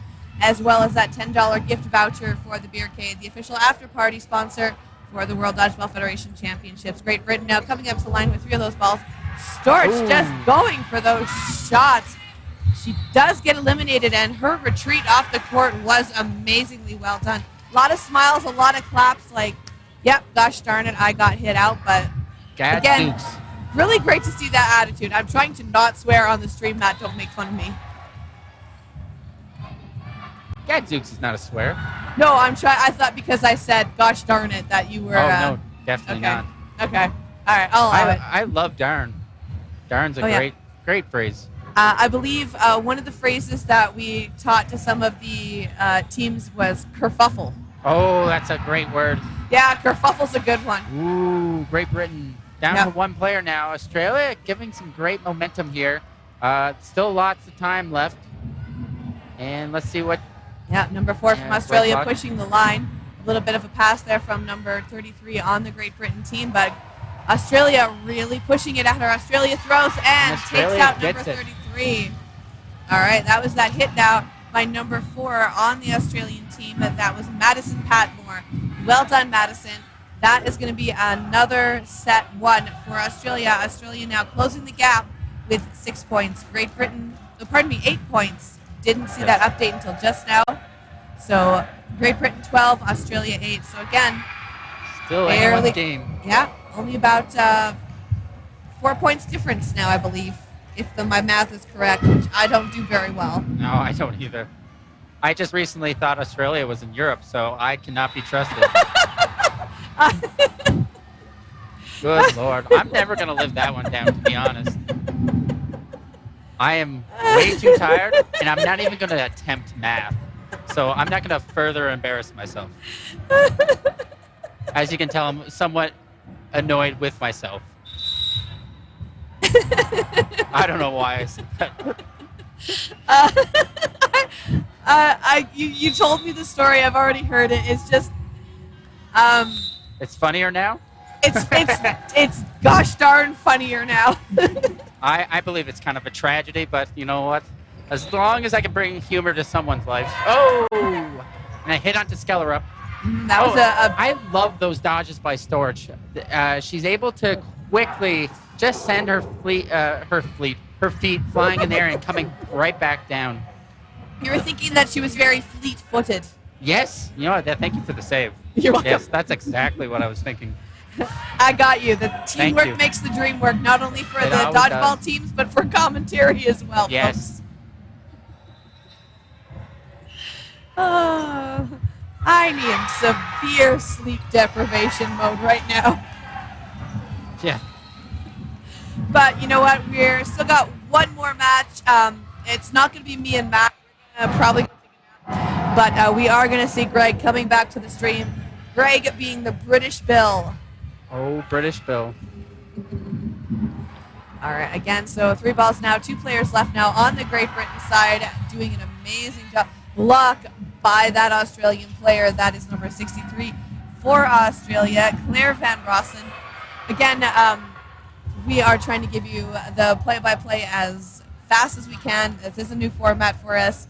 We are a little bit tired, but we are trying to make those of you at home happy watching this game. I'm certainly not.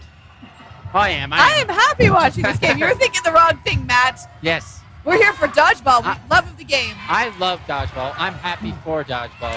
Ooh, a retreat and a catch by number 8. That catch makes me happy. What a beautiful catch by number 8 from Great Britain, Imi Sharp. Yeah, and we do have those line referees here as well for the tournament. So number 8 did not slide out when she made that catch. She did slide, but she stays in. Great Britain is going to take that one. So Great Britain is actually going to widen the gap just a little bit. But we still have 9 minutes left in this half. Lots of time, lots of time. So question, what would you call a power throw? Like a throw that's really hard, really fast. Is there any nickname that you give it? Some people call it cannons. Some people call it putting mustard on a ball. Mustard on a ball. I honestly, I like the term cannon. It's so violent. It is a violent term, but considering how fast some of those balls fly, it's almost as hard as a cannonball. Great catch. And Australia's seemingly getting some momentum back here. Okay, so I'm just going to go into the chat real quick because I am watching it while we are watching this game. Someone's saying, I can't even take a sitter of a catch to the chest. We're going to need an explanation of what that is, please. Do we want an explanation of that? Yeah, want. Okay. Need. Would Need. like. Would appreciate. I would appreciate it. I would like some It sounds- explanation to that. Yeah, it sounds like a very interesting term, and I would like to know what it means if they are so accommodating. So we're going to see Australia come up to the line now. They've got 3 balls. It looks like, calling it a hit on that kneecap there. So, oh no, it was not. She said she thought it hit her kneecap. Thank you. Okay. When you just have to sit there and it comes right to you, that's a sitter. I like that better than someone. Greg was calling them tombstones, and he can correct me later. But I like the phrase sitter. Yeah. Tombstone. It sounds very like British, UK, like kind of like just the accents. That's slang, like a sitter. Well, I kind of just think it's so literal. Yeah, well, that too. Yeah. All right, let's see. Great Britain okay. Tombstones are different. So many people. Tombstones are different. It's actually a move. A tombstone is catching a ball while falling backwards. Okay. I'm learning so much from the chat. I'm really appreciating y'all in here. Oh, that was a catch. Okay, so that player from Australia, this is one of the ones that is like a really big nuanced play. The block from the Australian player going back onto the side of Great Britain, number 21 on Great Britain, catching it. So that's going to eliminate and revive a player. Oh, absolutely beautifully done. Lockdown going up. Great Britain that revives another player. Wow.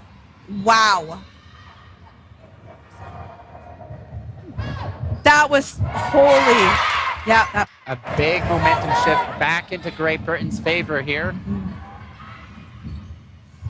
Wow. And that, again, like, it's really, I haven't seen a lot of those catches being done. Like, the excitement of it, just being able to see it play out is just, it was really awesome to see. Ooh. Counting down the set right now. Referee calls it. Great Britain's going to take that one. Ellsworthy coming up to that line. Looks like she was going for something there. Walks off with a smile. All right, so timeout now being called for Team Australia. Team Great Britain now 16 points, Australia with 8. I definitely enjoyed that slide by Ellsworthy right at the end. Just like, come on, let's go. Throw a catch at me or throw at me. So we don't have any terms like tombstones and sitters in Canadian foam football. Cloth ball. Oh my gosh. Cloth ball. No, foam ball. Oh my gosh, Matt. It's all right. It's all right. Not as bad thinking Australia is in Europe. Just remind yourself of that. All of Australia is going to be like, you know what? Hashtag cancel Matt Larry. Hashtag Australia is not in Europe. Please do. That would be hilarious, actually. It would genuinely make me feel less bad about making that comment if that hashtag came up. All right, they're off again.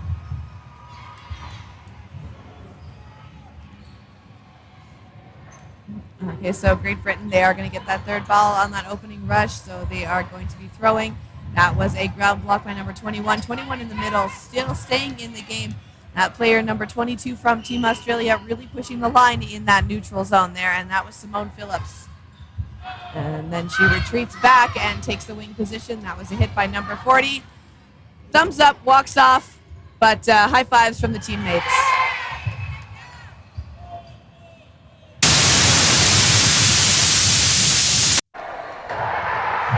All right, now we've got about 5 minutes left in the second half now. We see Great Britain with 16 points, Australia with 8 points. See Great Britain coming up to the line now with 4 balls.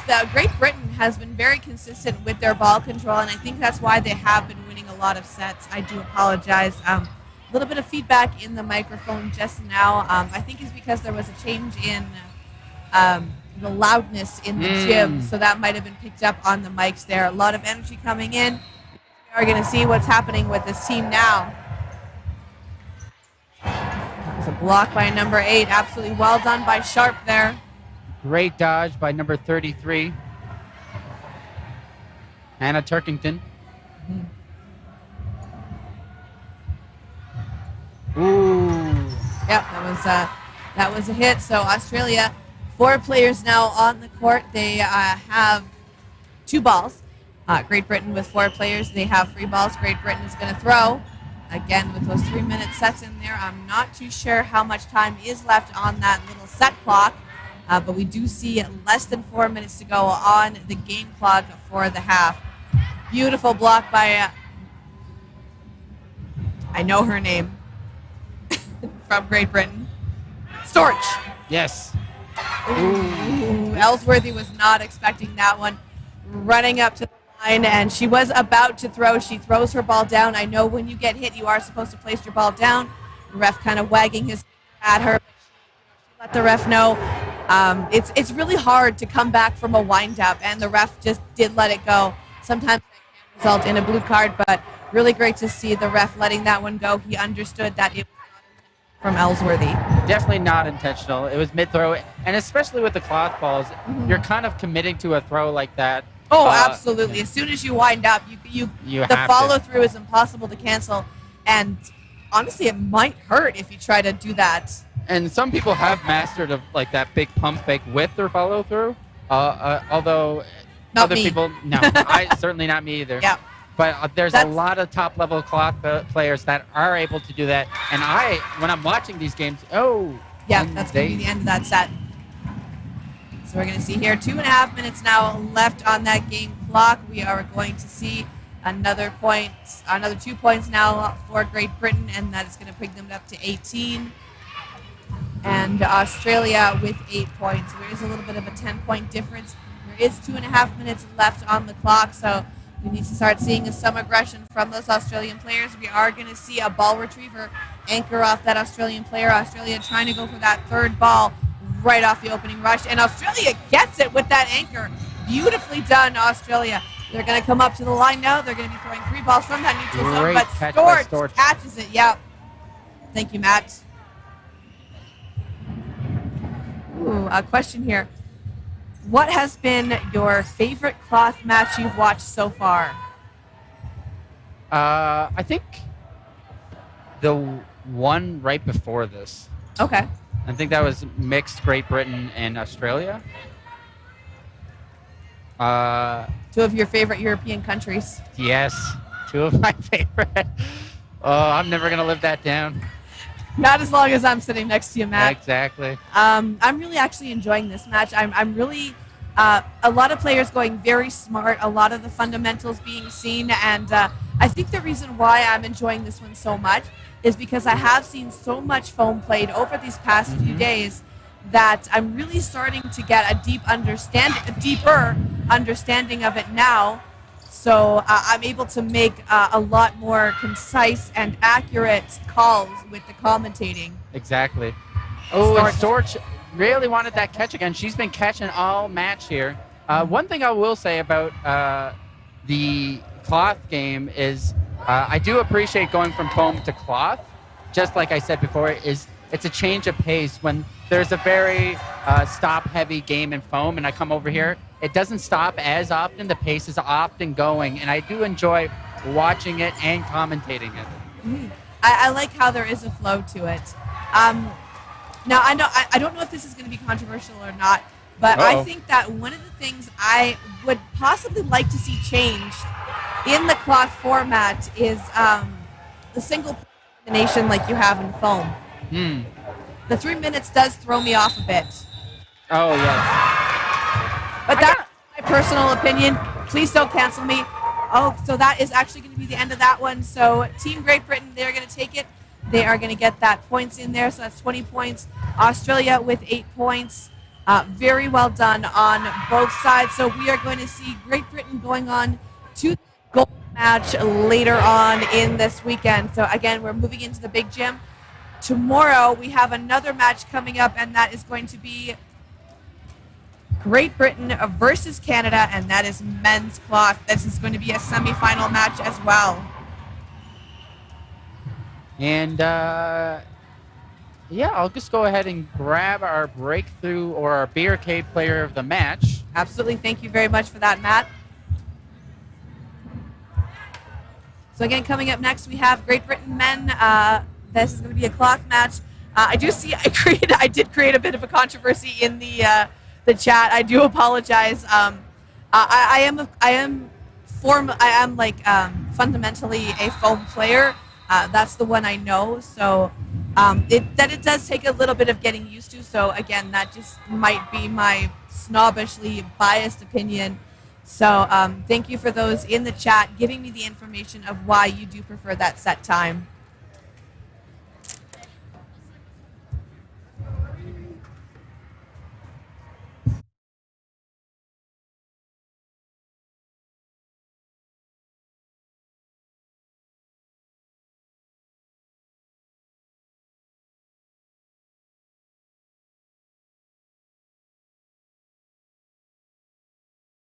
If you don't mind.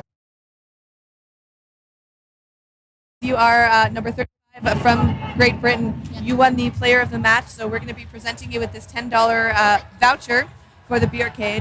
The Beercade is our official after party sponsor. After party. I haven't had a lot of sleep. I'm sure you're absolutely tired as well. What's the slang term that you use in the UK for tired? We have a lot, but shattered. Oh, shattered. Okay. Yeah. I learned knackered from the Irish team a few days ago. Oh, yeah, that too. Yeah. Awesome.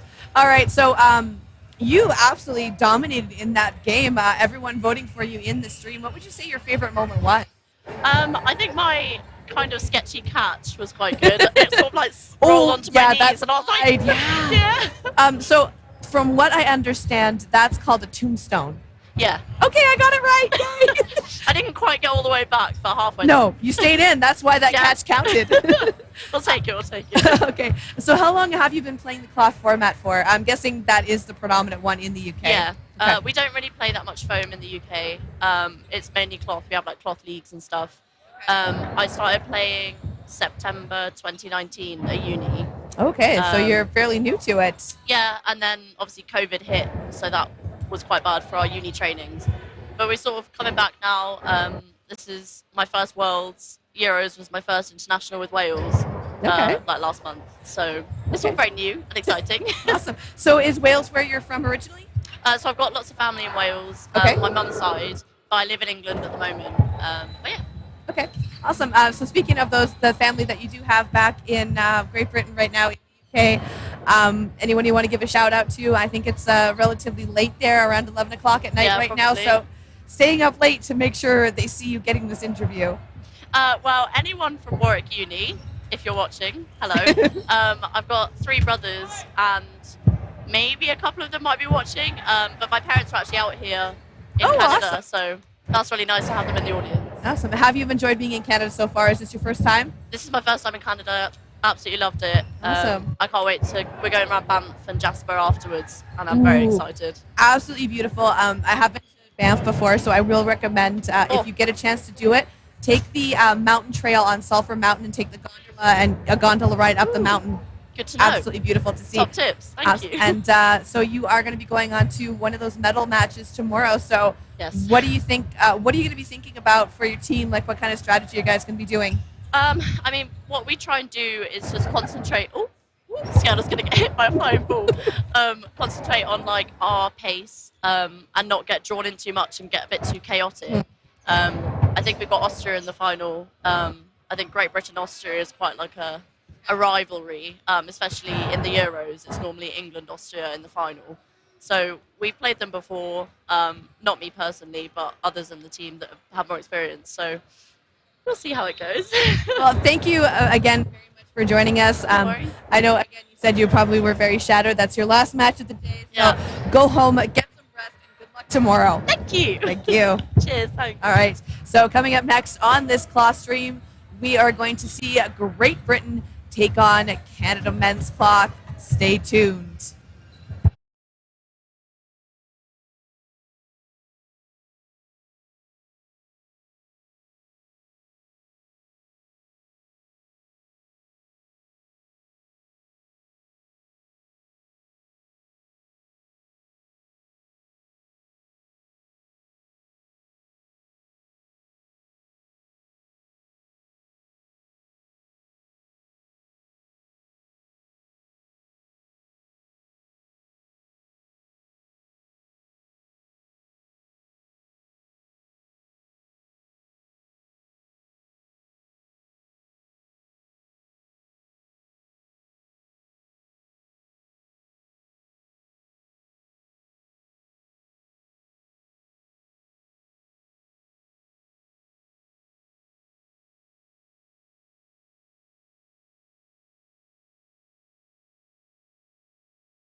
All right, everyone, welcome back to our cloth feature court.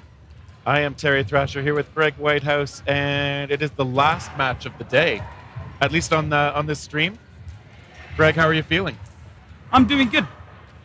A slight delay in this game. I was somewhat distracted. One of the Malaysian players had cut his chin open. So at the point, no one knew how to do that first aid. So it's been a long day, and unsurprisingly, the schedule has slipped a little bit, but still, everybody working hard to keep things running smoothly. And on the whole, it's been great. You may have been able to see and hear earlier, Vinny Mikuchi on Team Canada had a rousing happy birthday sung to him. It's definitely his birthday. He's probably like, I don't know, 32. Okay, nice. Well, happy birthday, Tim. Was that convincing? Did I sound believable there? It's not his birthday. It's not his birthday. Oh, okay. He has been activated. I don't think he's played that much for the men's side. So Mikuchi will likely see the court in this match.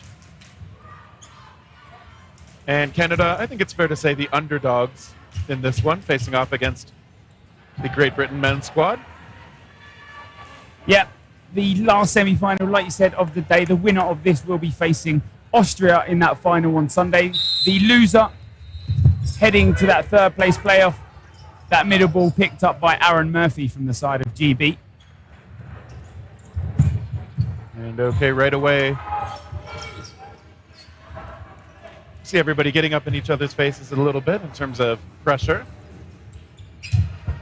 Shot from O'Brien misses.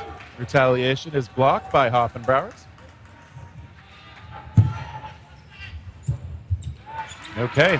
Yeah, Adam Hill takes the first target. Canada lose their first player in this game. 40 minutes separates these two teams. And then winner Nathan David with that jump block there. Yeah, good work on his part, keeping the blocker out in front of him as he took to the sky.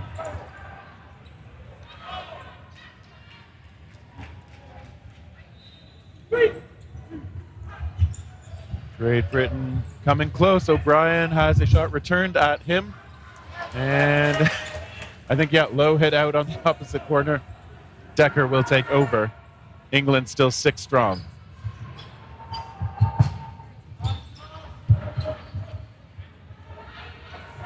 Nathan David on that left side wing, Adam Hill on the right. Normally you see Brett Koenig on that left side for GB, but did pick up an injury on day one. Believed to have somewhat recovered, not a full recovery, and might get some game time in this game just to make sure that if they do make it to the final, and that's so close to taking that catch, Decker on the slide back. It was in his hands, but it was a hard shot, not able to hang on.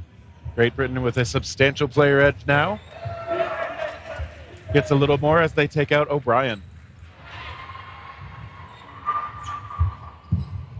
Okay, it's squeezed in the middle. Aaron Murphy hanging on to that one. Canada will have to learn quick in this game if they want to keep up with GB that you do not throw single balls at Aaron Murphy.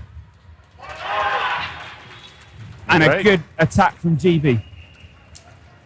Yep, good patient play by GB. I feel like they didn't need to do anything too special there. As you said, Canada may need to learn who it's okay to throw singles at. I'm guessing hardly any of them. And who it isn't. Canada, of course, does have some cloth experience on this team, but they also have some folks who are relatively new to the format. Folks like Cody Burke, who I don't believe has done cloth dodgeball before being picked up in training for Team Canada. Yeah, Canada do pick that third ball off the rush, but a line infringement, that means they'll start that set 1 down early on. Cannot cross that middle line on the rush for that center ball. It is hard to sprint up there and then skid right to a stop, though. McElroy with the block down, just making sure he's keeping his feet safe. Oh, and the catch. Hoppenbrauers. Okay, there's a line call. Catch first and then the line. Okay. Yeah, so Hoppenbauer has definitely secured the ball. Of course, the question will be was he fully inbounds at the time? Did he perhaps step on the line afterwards? He is off on the sideline now.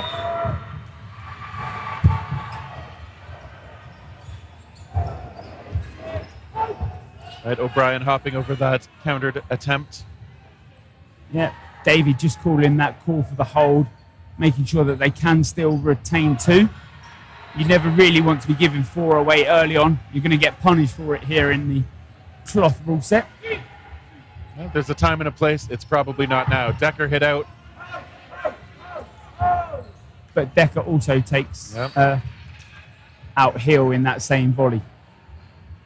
Hill with my favorite shoes in this matchup so far. Okay, Burke hit out. Yeah, Nathan Christopherson with that right side throw. Neil, the target there. Looks calm and collected. Okay, they find Cameron Booth. Yeah, Booth doesn't quite find that catch. He goes low on the dodge, but the second one does come in. That delayed throw from GB. And Nathan David able to draw in the shot from O'Brien, and another cleanly blocked. David actually faked an underhand throw earlier. I'm not sure if he would ever let that go, but interesting to see that coming out here. And O'Brien taken out. Great Britain securing themselves a 4-0 lead. Yeah, a good start for GB. Canada have been in these sets, but when it comes to the end of it, GB have looked calm and collected. GB overpowering the Canadians a little bit so far. The rush to the middle, won this time by Lowe from Canada. They will start with the extra ball. Landrio making the call. Okay, Canada with the first hit this time. Adam Hill just talking to his Northern Ireland teammate Josh McElroy just to make sure he's keeping his mental strong. That ball skipping in on Christopherson.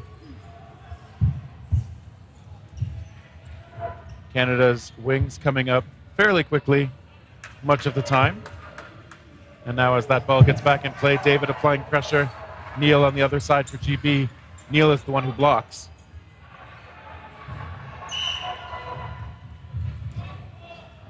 Many fans and supporters for both sides on the sideline. Brian Lowe and blocking. He's holding down that wing for this Canadian squad constantly. And that Canadian call coming in from that centre. It's something that we're talking about in this tournament, especially because obviously we have both foam and cloth. That centre call is a foam-based tactic. Very common, yep. And yet again, that single ball, Aaron Murphy does pick up nice and low. It's that famous Aaron Murphy catch that we have seen many a times in the European Championships. Starting to become famous to this Canada squad, I bet. They've given him two already. O'Brien hitting the feet and that ball popping back up near Hill.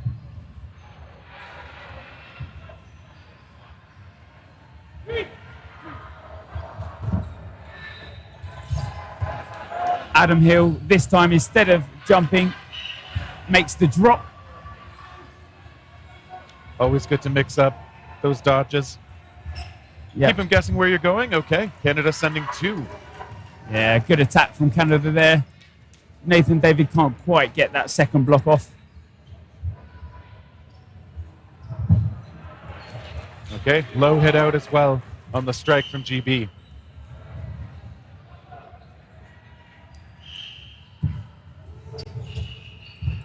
Block from Adam Hill. That defensive block, making sure that the catch can't be caught as it could return over to the other side. Yep, down into the side, just like we like to block them in the foam game. Solberg. Bounce. There's no way that's a catch, yeah. If that's what he was asking. Solberg and Burke, teammates in BC on Team Hardest Foam, which came in as silver medalists in Canada's national championship a couple of months ago. Okay, and that will be time on this third set. GB up 6-0.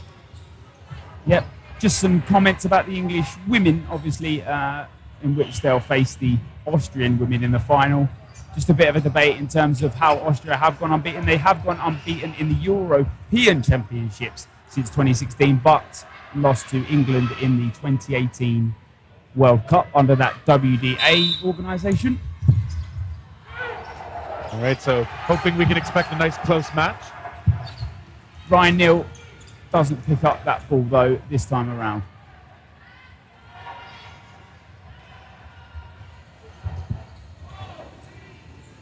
And in this men's cloth, division, Canada did finish their round robin at 3 wins, 1 loss, and a draw. Pretty strong performance for Canada, not typically known. And that is a shot on Wow. Nathan David. Yeah, tries to get that block off, but his foot is just peeking out of that and does get hit on the toe. And meanwhile, in their division, Great Britain was undefeated in 5 matches, scoring plus 82 scoring differential. A nice McElroy trying a no-look attempt to the far corner.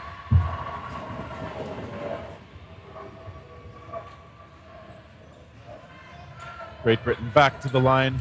Christopherson this time letting it go.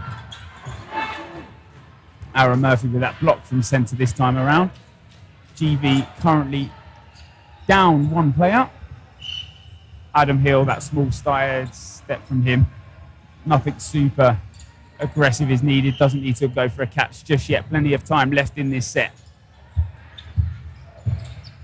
Okay, Solberg trying to hang on to that, but Murphy's shot is true.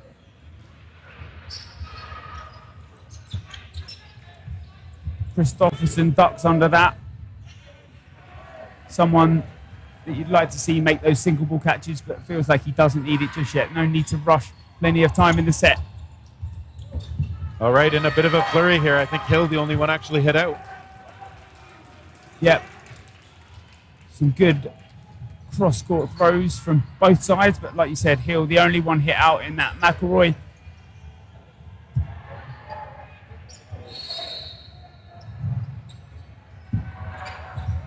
That try quite high toward Hoffenbauer. Jake Lowe directing things for the Canadian side out of the middle. Christopherson just decides to leave that ball at the last second.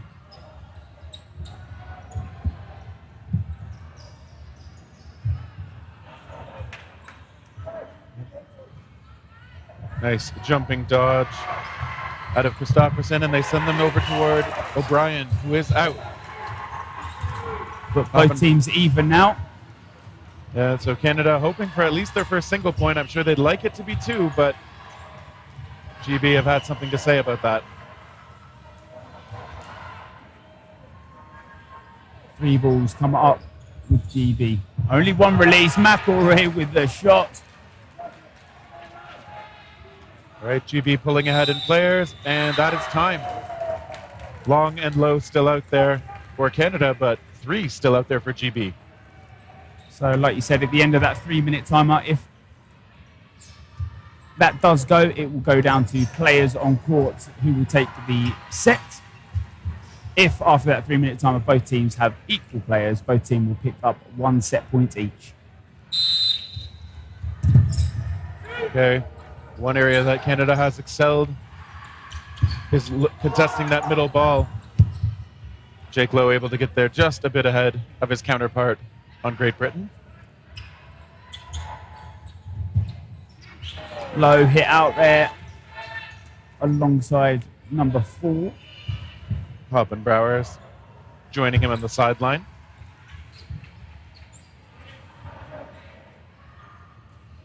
Landrio taking over that corner now for Canada as GB comes to the line.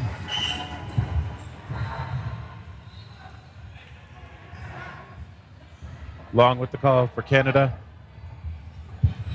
All right, they connect. Yeah, takes out Christopherson there. Now only 1 player down. David up in a hurry. Elects not to take the shot right away.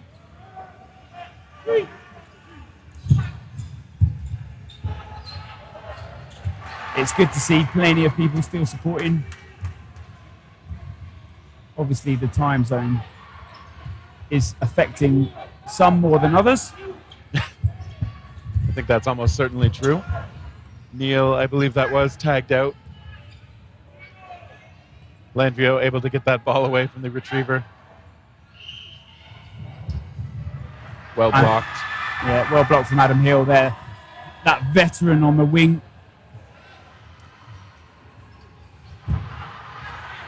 And this time blocks it into himself. Aaron Murphy and Nathan David. Aaron Murphy plays for Northern Ireland. Nathan David plays for the England Lions, but under WDBF, they both reside under the Great British team. So far, both have been strong performers in this match. Missing O'Brien just barely. Yeah, blocks it out wide, just away from his body.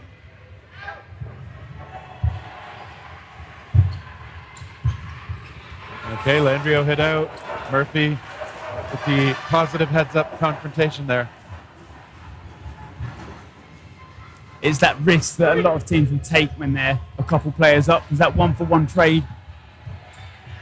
Okay, O'Brien driven out by his own dodge. Those risks paying off for Great Britain so far. 2-on-2 now. Solberg down on the shot from David. And these two really changed the set around for them. What looked like a messy start from these two boys. The block from Nathan David, and that is a very good way to end the set.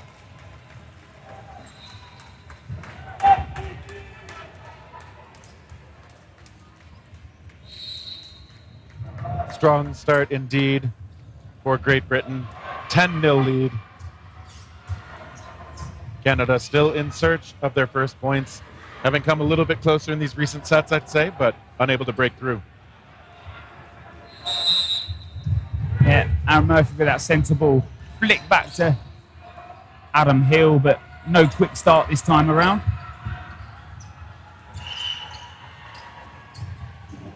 Some substitutions from the side of Canada.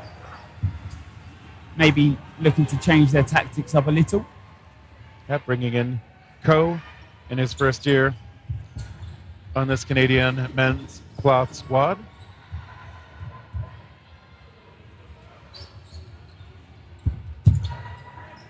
And some good fakes from Canada there, just forcing Josh McElroy back.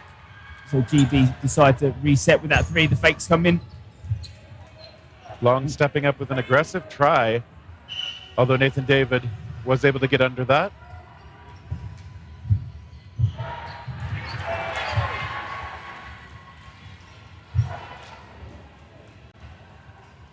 Team Canada to the line. This time it's Booth in the middle. He is the one to throw, tagging out Neal. Yep.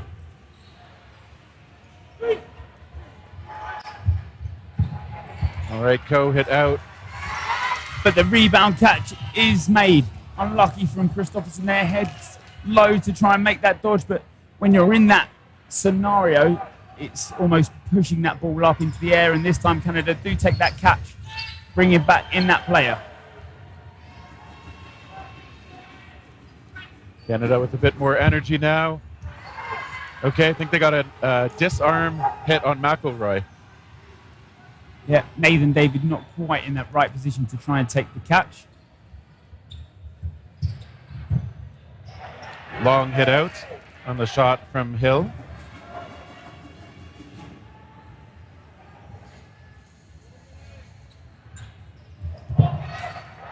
Ooh, that ball pops over into our laps.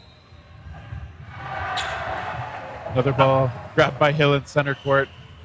Yep. So yet again, another set where GB have been down, but close it out or start looking at closing it out. Now 3-on-2.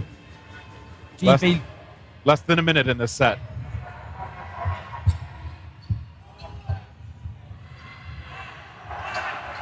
That ball in an awkward spot for GB. Okay, they're able to collect it without too much trouble.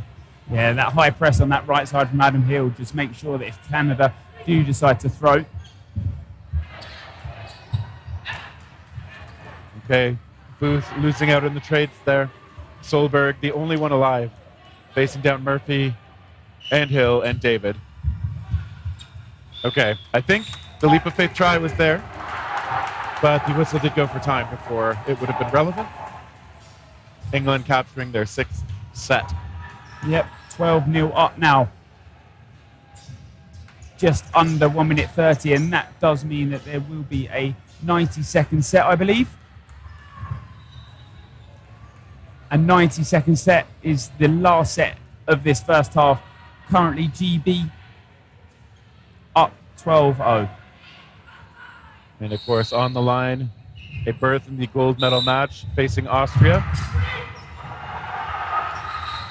That low, just touching that line, knowing it, stepping off to the side. Okay, Long with a great catch, though. Yeah, real nice catch. Whenever I've played against him, I know him as a catcher. I haven't seen a lot of it in this match, certainly, but those throws from Great Britain making it a challenge to do so. Yeah, Ryan Neal, despite starting off very strong in this game, has not quite found his footing in that further sets. All right. Hits onto O'Brien. Great Britain still has 5.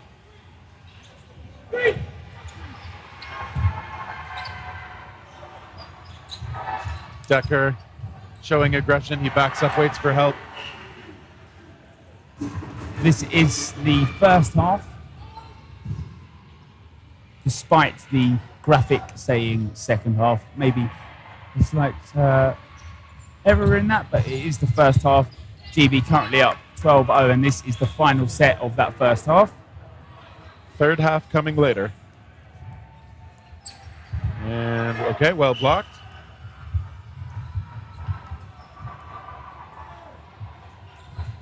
Canada. All right.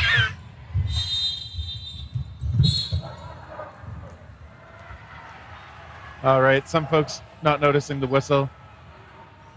David saying he couldn't hear it.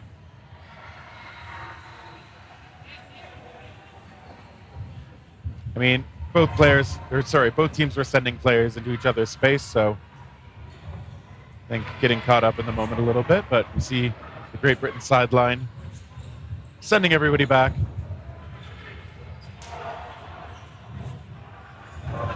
The first half has ended in that. I think half so. Half time, and the score at the half, 14-0. I believe so. I don't think Canada had been able to close the gap there. Decker, when rushing up for the leap of faith attempt, was tagged out by a couple of balls. Still a conversation going on between co-captains Booth and O'Brien. We see Coach is saying, pulling Decker back. Captain Neal out there as well.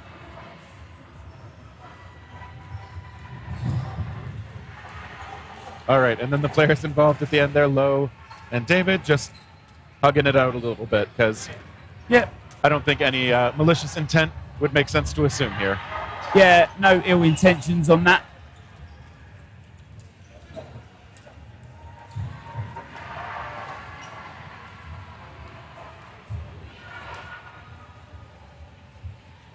So we will get these teams swapping sides. This is one of those jersey combinations where I'm grateful that the teams rarely cross into each other's space, both sporting predominantly white jerseys.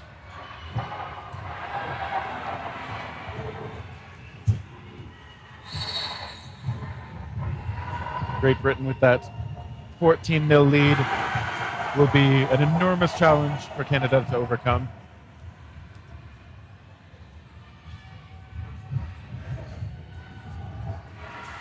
And I couldn't agree more with probably that last comment in the Twitch chat.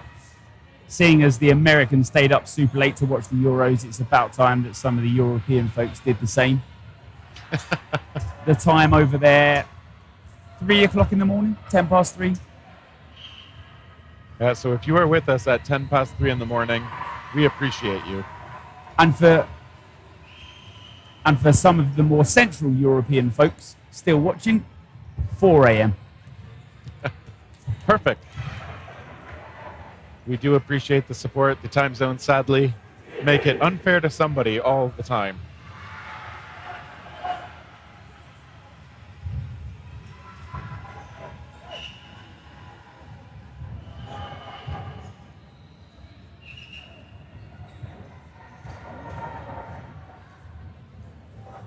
Still some conversation happening between referee and some of the coaches on England. Got a little bit of time before things pick up again. So once again, we will give some thank yous to a few sponsors, including Edmonton Transit, Quality Fast Food, and the FKA Agency. Again, thank you for making this event possible. This is the 2022 World Dodgeball Federation Championships, the World Championships in Edmonton, Alberta, Canada. Glad to be back after 2.5 years, nearly.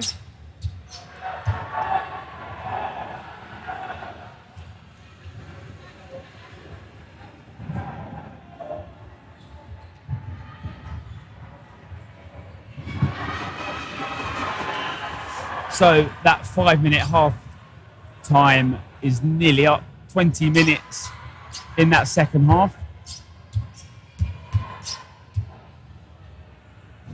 You see Lowe just stomping and swiping at his space, trying to make sure he gets a good push off. And now we've got one of the other players acting as a ball retriever, also acting as a block for him to push off from. It's actually something I feel like I've seen more in the cloth game than I do in foam. Can you do that in foam as well? I think a retriever, as long as they aren't on the back line, can do it. Okay. Interesting. There is one sort of opening rush play I have seen. There is one opening rush play I've seen. The Austrian squad has somewhat pushed off another player like Hans, so they've like gripped onto him and use it almost as like a slingshot.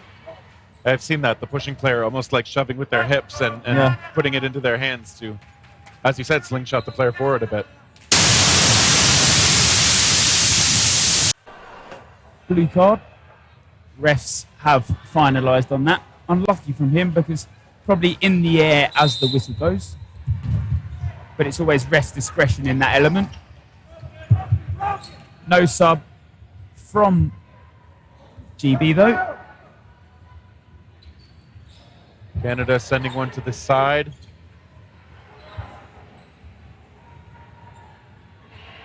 Apparently you can't do it in foam. That's what some of the comments have said. Could be. I will check the rules. I have them open somewhere here on my laptop when it makes sense to check. Ryan Neal with a dodge there, yeah. That sort of sidestep, it's a almost favoured dodge as opposed to the lateral dodge, up and down movements.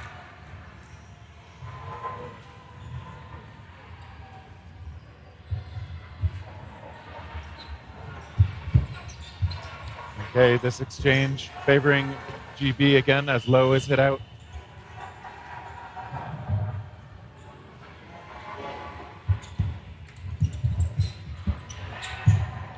Okay, Hill tracking that one down. I think he did have it before, skidding out of bounds. Yeah, he does make that catch. That is unreal from him. At first, he doesn't think he has it, but as he tracks it further, he pops it up. Obviously, a player won't come in because the max in this set is 5 players after that blue card from Nathan David.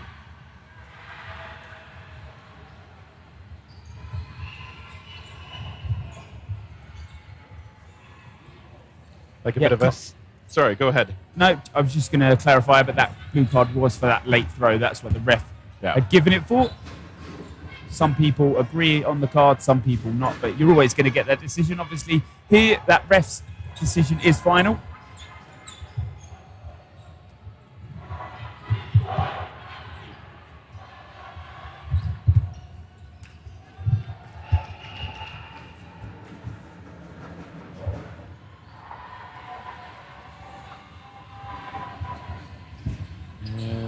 O'Brien getting grazed, calling himself out. GB just down to 1 ball, though. Neal taking it. Yeah, that aggressive. He'll probably look for that trade. And Ryan Neal is hit out on that. The great throw-in from Canada. Just slightly in separate targets and separate areas, they've made that hit.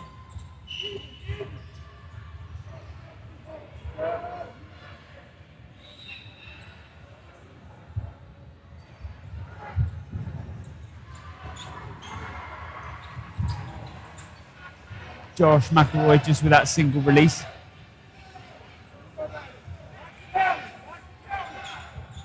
Just a few seconds left, that ball popping up. No hit out just there, and that is the first point on the board for Canada. Always nice to see. They've made it this far in the tournament, and they've played a very good World Dodgeball Championships, Terry. Yeah, this is a very strong effort from them. Again, Canada not traditionally known as kind of a cloth powerhouse. So making it all the way to the semifinals here.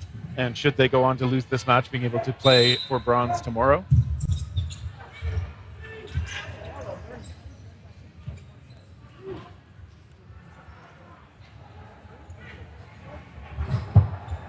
Okay, that shot hitting true from Hill.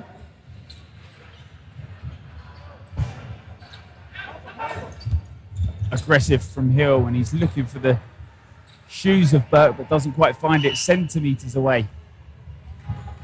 That is the place to aim. David on the other side, missing toward O'Brien. Yep, and now returning to the court after that blue card, 1 penalty set.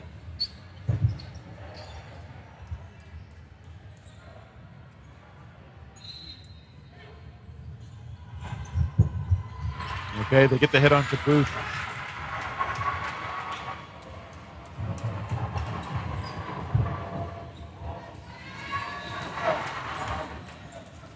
Canada still playing with energy. O'Brien's shot missing.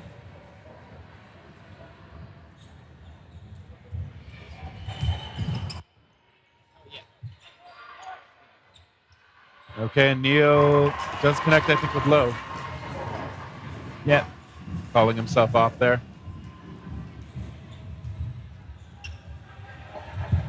McElroy goes for the catch. He doesn't make the catch, but Murphy certainly does as he drops it. And the original time it's thrown at him, he kicks it back up into his hand.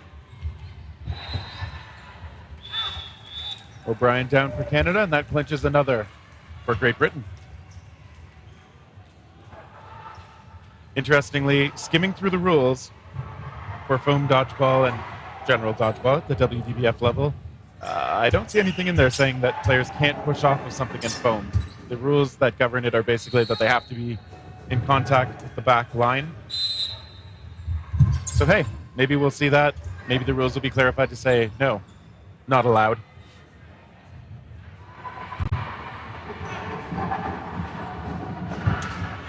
Shot from Burke missing high as Neil correctly reads that he should dodge low.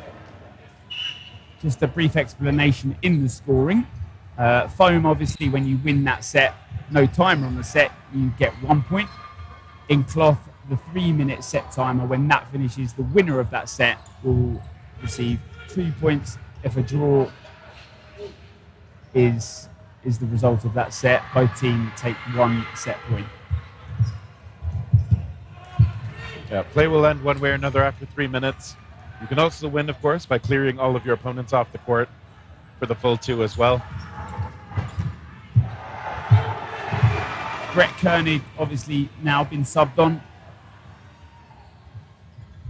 Been told he won't be throwing that much. His body doesn't quite feel ready for it. You can see him stretching out even on those on court. That's why you see him playing inside wing as opposed to the wing. Ryan Neal scoots back, but on his way back leaves that massive trail of sweat. Luckily, we have plenty of towels available on hand to deal with that.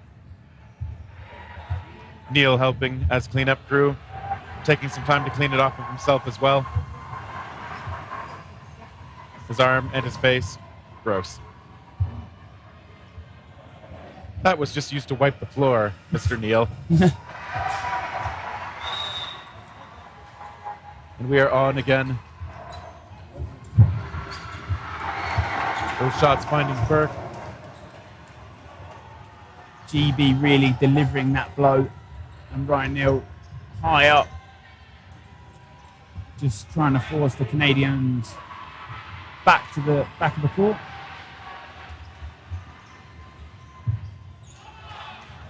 All right, another grab by Murphy. a brief explanation also in the matches that are yet to come. Saturday will be all the bronze medal matches. Sunday will be gold medal matches only. Brett Koenig with the caps there. A simple pop-up for him in that position. Looking very nonchalant about it. All right, Hoppenbrauer's correctly targeted that ball popping up. Perhaps might have been able to take a shot at it, but another shot was taken at him.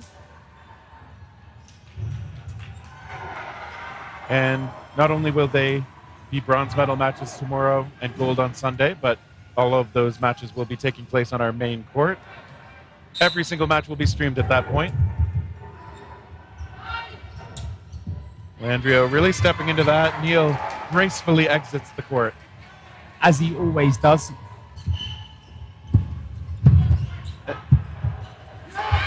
And a quick volley of players there and a quick change of players from that GB side. Murphy is hit out. Nick Mester joins the lineup alongside Stephen Dumbe. First time we've seen Dumbe out there in this match. First time as well from Mester.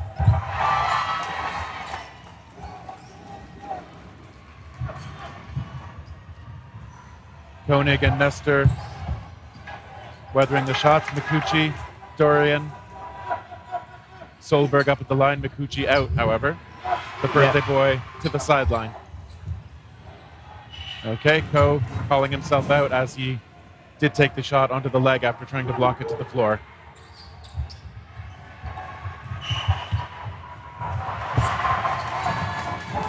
Koenig looks for the single ball but can't quite find it. He's hit by two in the end. Nick Mester, the sole player left now. And Canada do take the set and they go mad. And why not? You need to celebrate.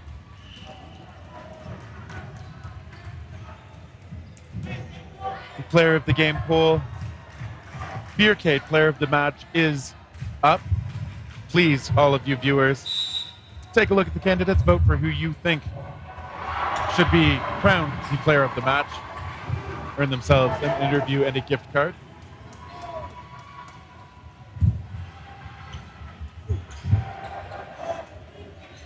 That single ball release, nothing comes from it from the side of Canada.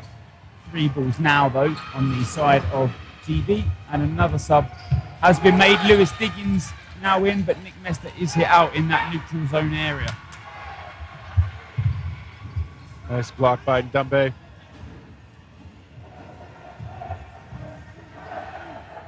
Canada still 6 strong. Dorian clears that ball. Dumbe hit out. Landrio hit out as well. Long recovering that ball before it could roll back to the GB side. Nice grab by the ball retriever. Yep.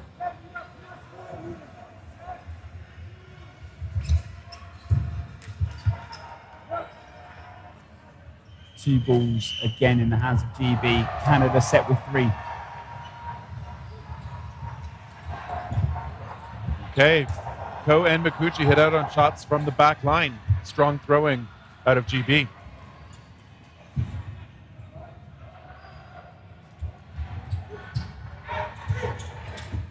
A double running counter, but Long throws from backcourt. Nathan David can't take the catch, and as he rolls off the court, it's now a 2-on-2. Koenig and Murphy. Hey!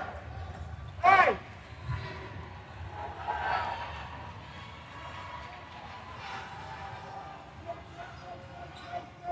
Long still out there for Canada.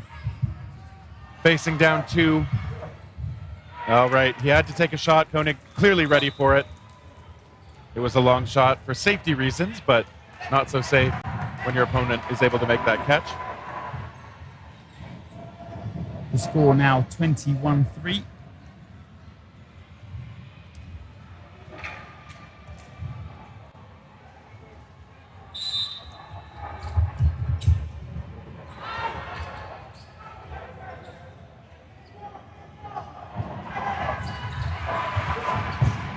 Dumbe with the block as Long takes a shot. Canada again to the line, sending it into the middle. Looking toward Diggins.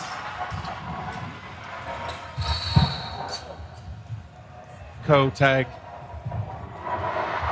Yeah, Nick Nestor just hangs around that central zone. They don't want Coe coming up and going for that. Dumbe was able to graze Landrio and then scramble back to safety. GB again to the attack. That shot from Mester missing high. Solberg to take the throw and making a catch on the retreat. Meanwhile, Mikuchi hit out.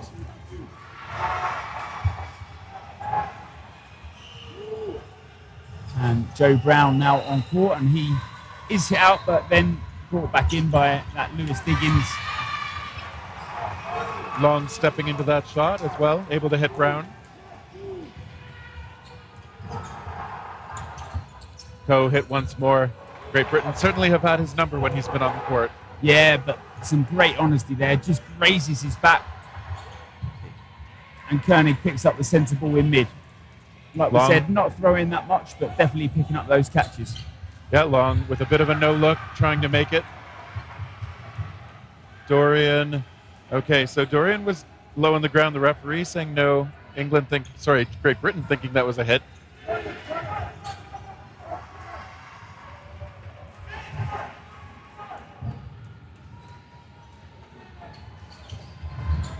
Murphy with the shot. Landrio tagged by that second one. Mester able to find the mark.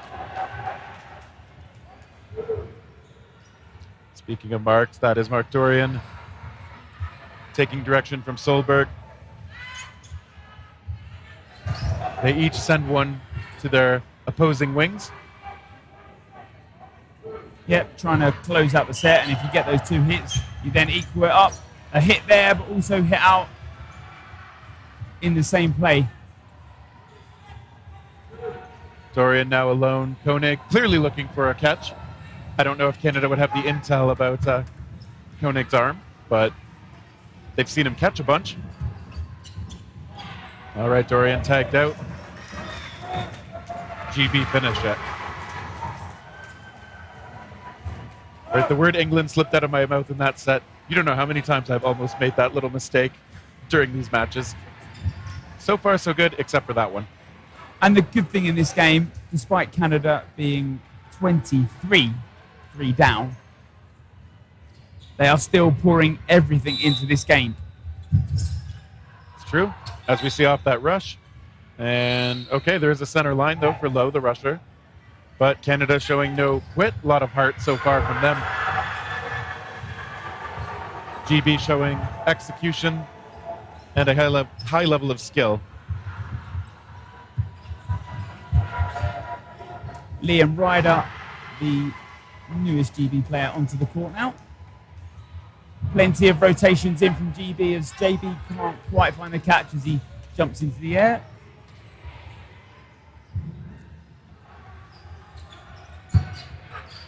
Good shot onto Long. But Lewis Diggins with the reactions there, that deflected ball back from Ryder.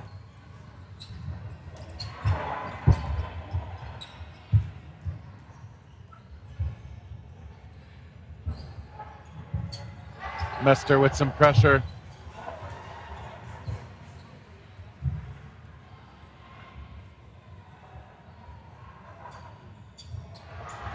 Ryder connecting, perhaps also Diggins. Same target either way. He is on the sideline. Canada down to 2. Yep, Lewis Diggins, obviously under the European Championships, plays for the Welsh Dragons.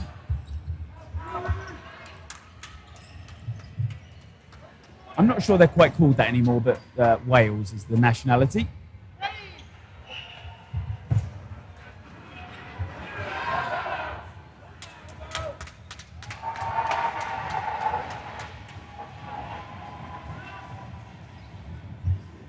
Stepping into that throw was Landrio, but all right, they come to the line. Koenig with the fake. Mester the one releasing. Liam Ryder hanging on in the other corner. Now we see the ball deferred to Ndumbe on the far side. He rushes up, he takes a shot, he connects with Mikuchi. As the crowd chants Steve, it's something that's probably followed him for a very long time.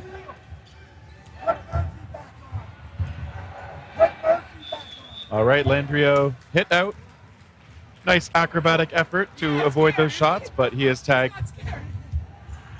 And we have knee pads being used to wipe up a little bit of sweat. They'll do in a pinch.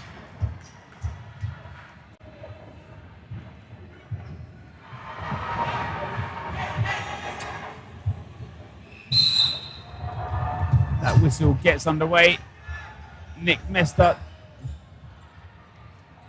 Lowe kind of pulled over the line with his hand on the ball, trying to fight for it. That shot missing as it goes cross court. Mester, all right, does his job protecting his teammates and then defers the ball.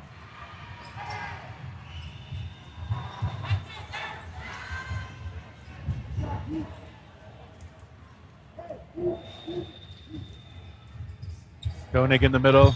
It's Ndumbe's shot taking out long.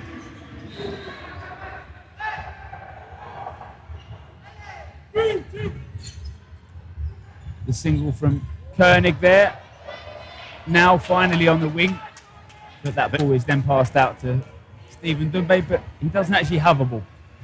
I think that's the only throw we've seen from him. Perhaps to your point earlier, just trying to make sure his body stays in as good a condition as it can. Yeah, you never know when he might be called upon. Obviously looking to make that final on Sunday. Okay, grab from Mester. Off the shot by Landrio.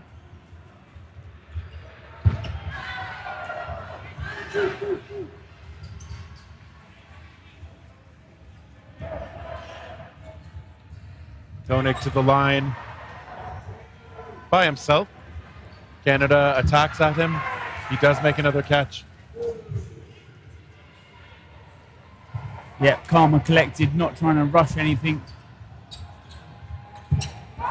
All right, Mikuchi looking to return the favor. Unable, though, as those shots connecting with his shoulder. Decker now 4 balls in hand.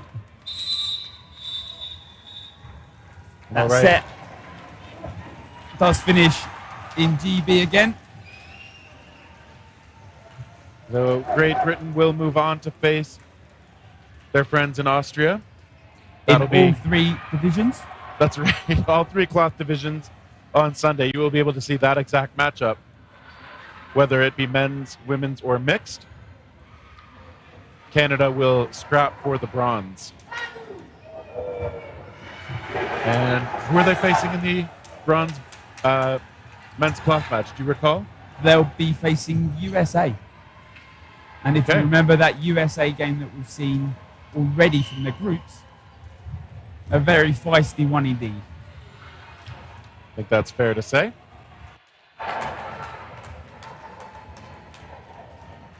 The Beercade player of the match, very close between Dave and Murphy, but Murphy takes those last couple of votes, so he'll be picking up that $10 gift card for the Beercade official after party.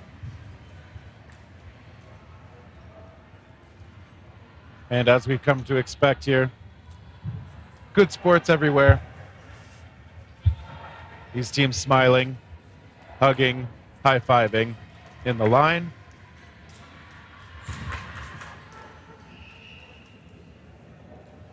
And for everyone in Europe watching, that is the end of day 3, so that does mean you are permitted to go to bed.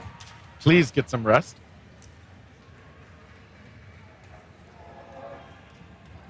And we will get for you your interview with the player of the match in just a moment. And yes, I will be back tomorrow, as will Greg, for more dodgeball action, of course. Please join us again. Cloth and foam will all be on the same court. You can see it all on twitch.com/dodgeballttv. That is correct, everyone. I have given you permission to sleep. All right. Good night, Greg.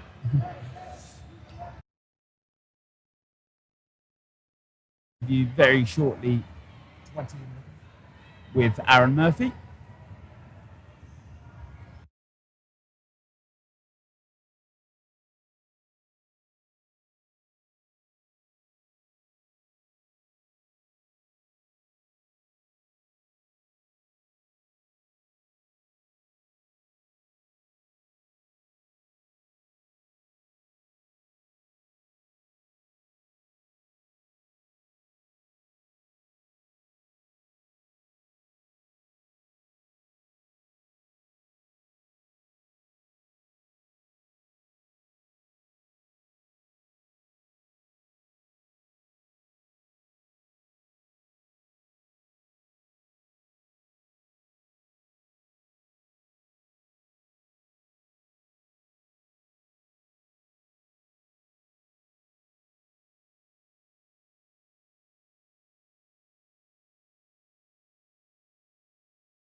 Ladies and gentlemen, welcome for the final interview of day 3. I'm joined by Mr. Aaron Murphy. For people back home, Smurf. Yep, that's me. Okay, well, you've won the Beercade Player of the Match, voted by fans at home. You win this lovely $10 gift card. Ooh, thank you. It's got Mario on it. I don't know if people at home can see that.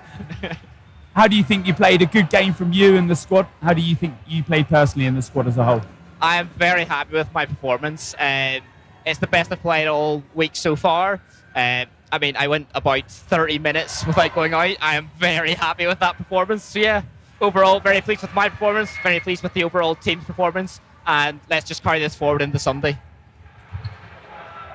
Well, exactly that. Like you've said, be carrying it forward to Sunday. Austria in all 3 divisions.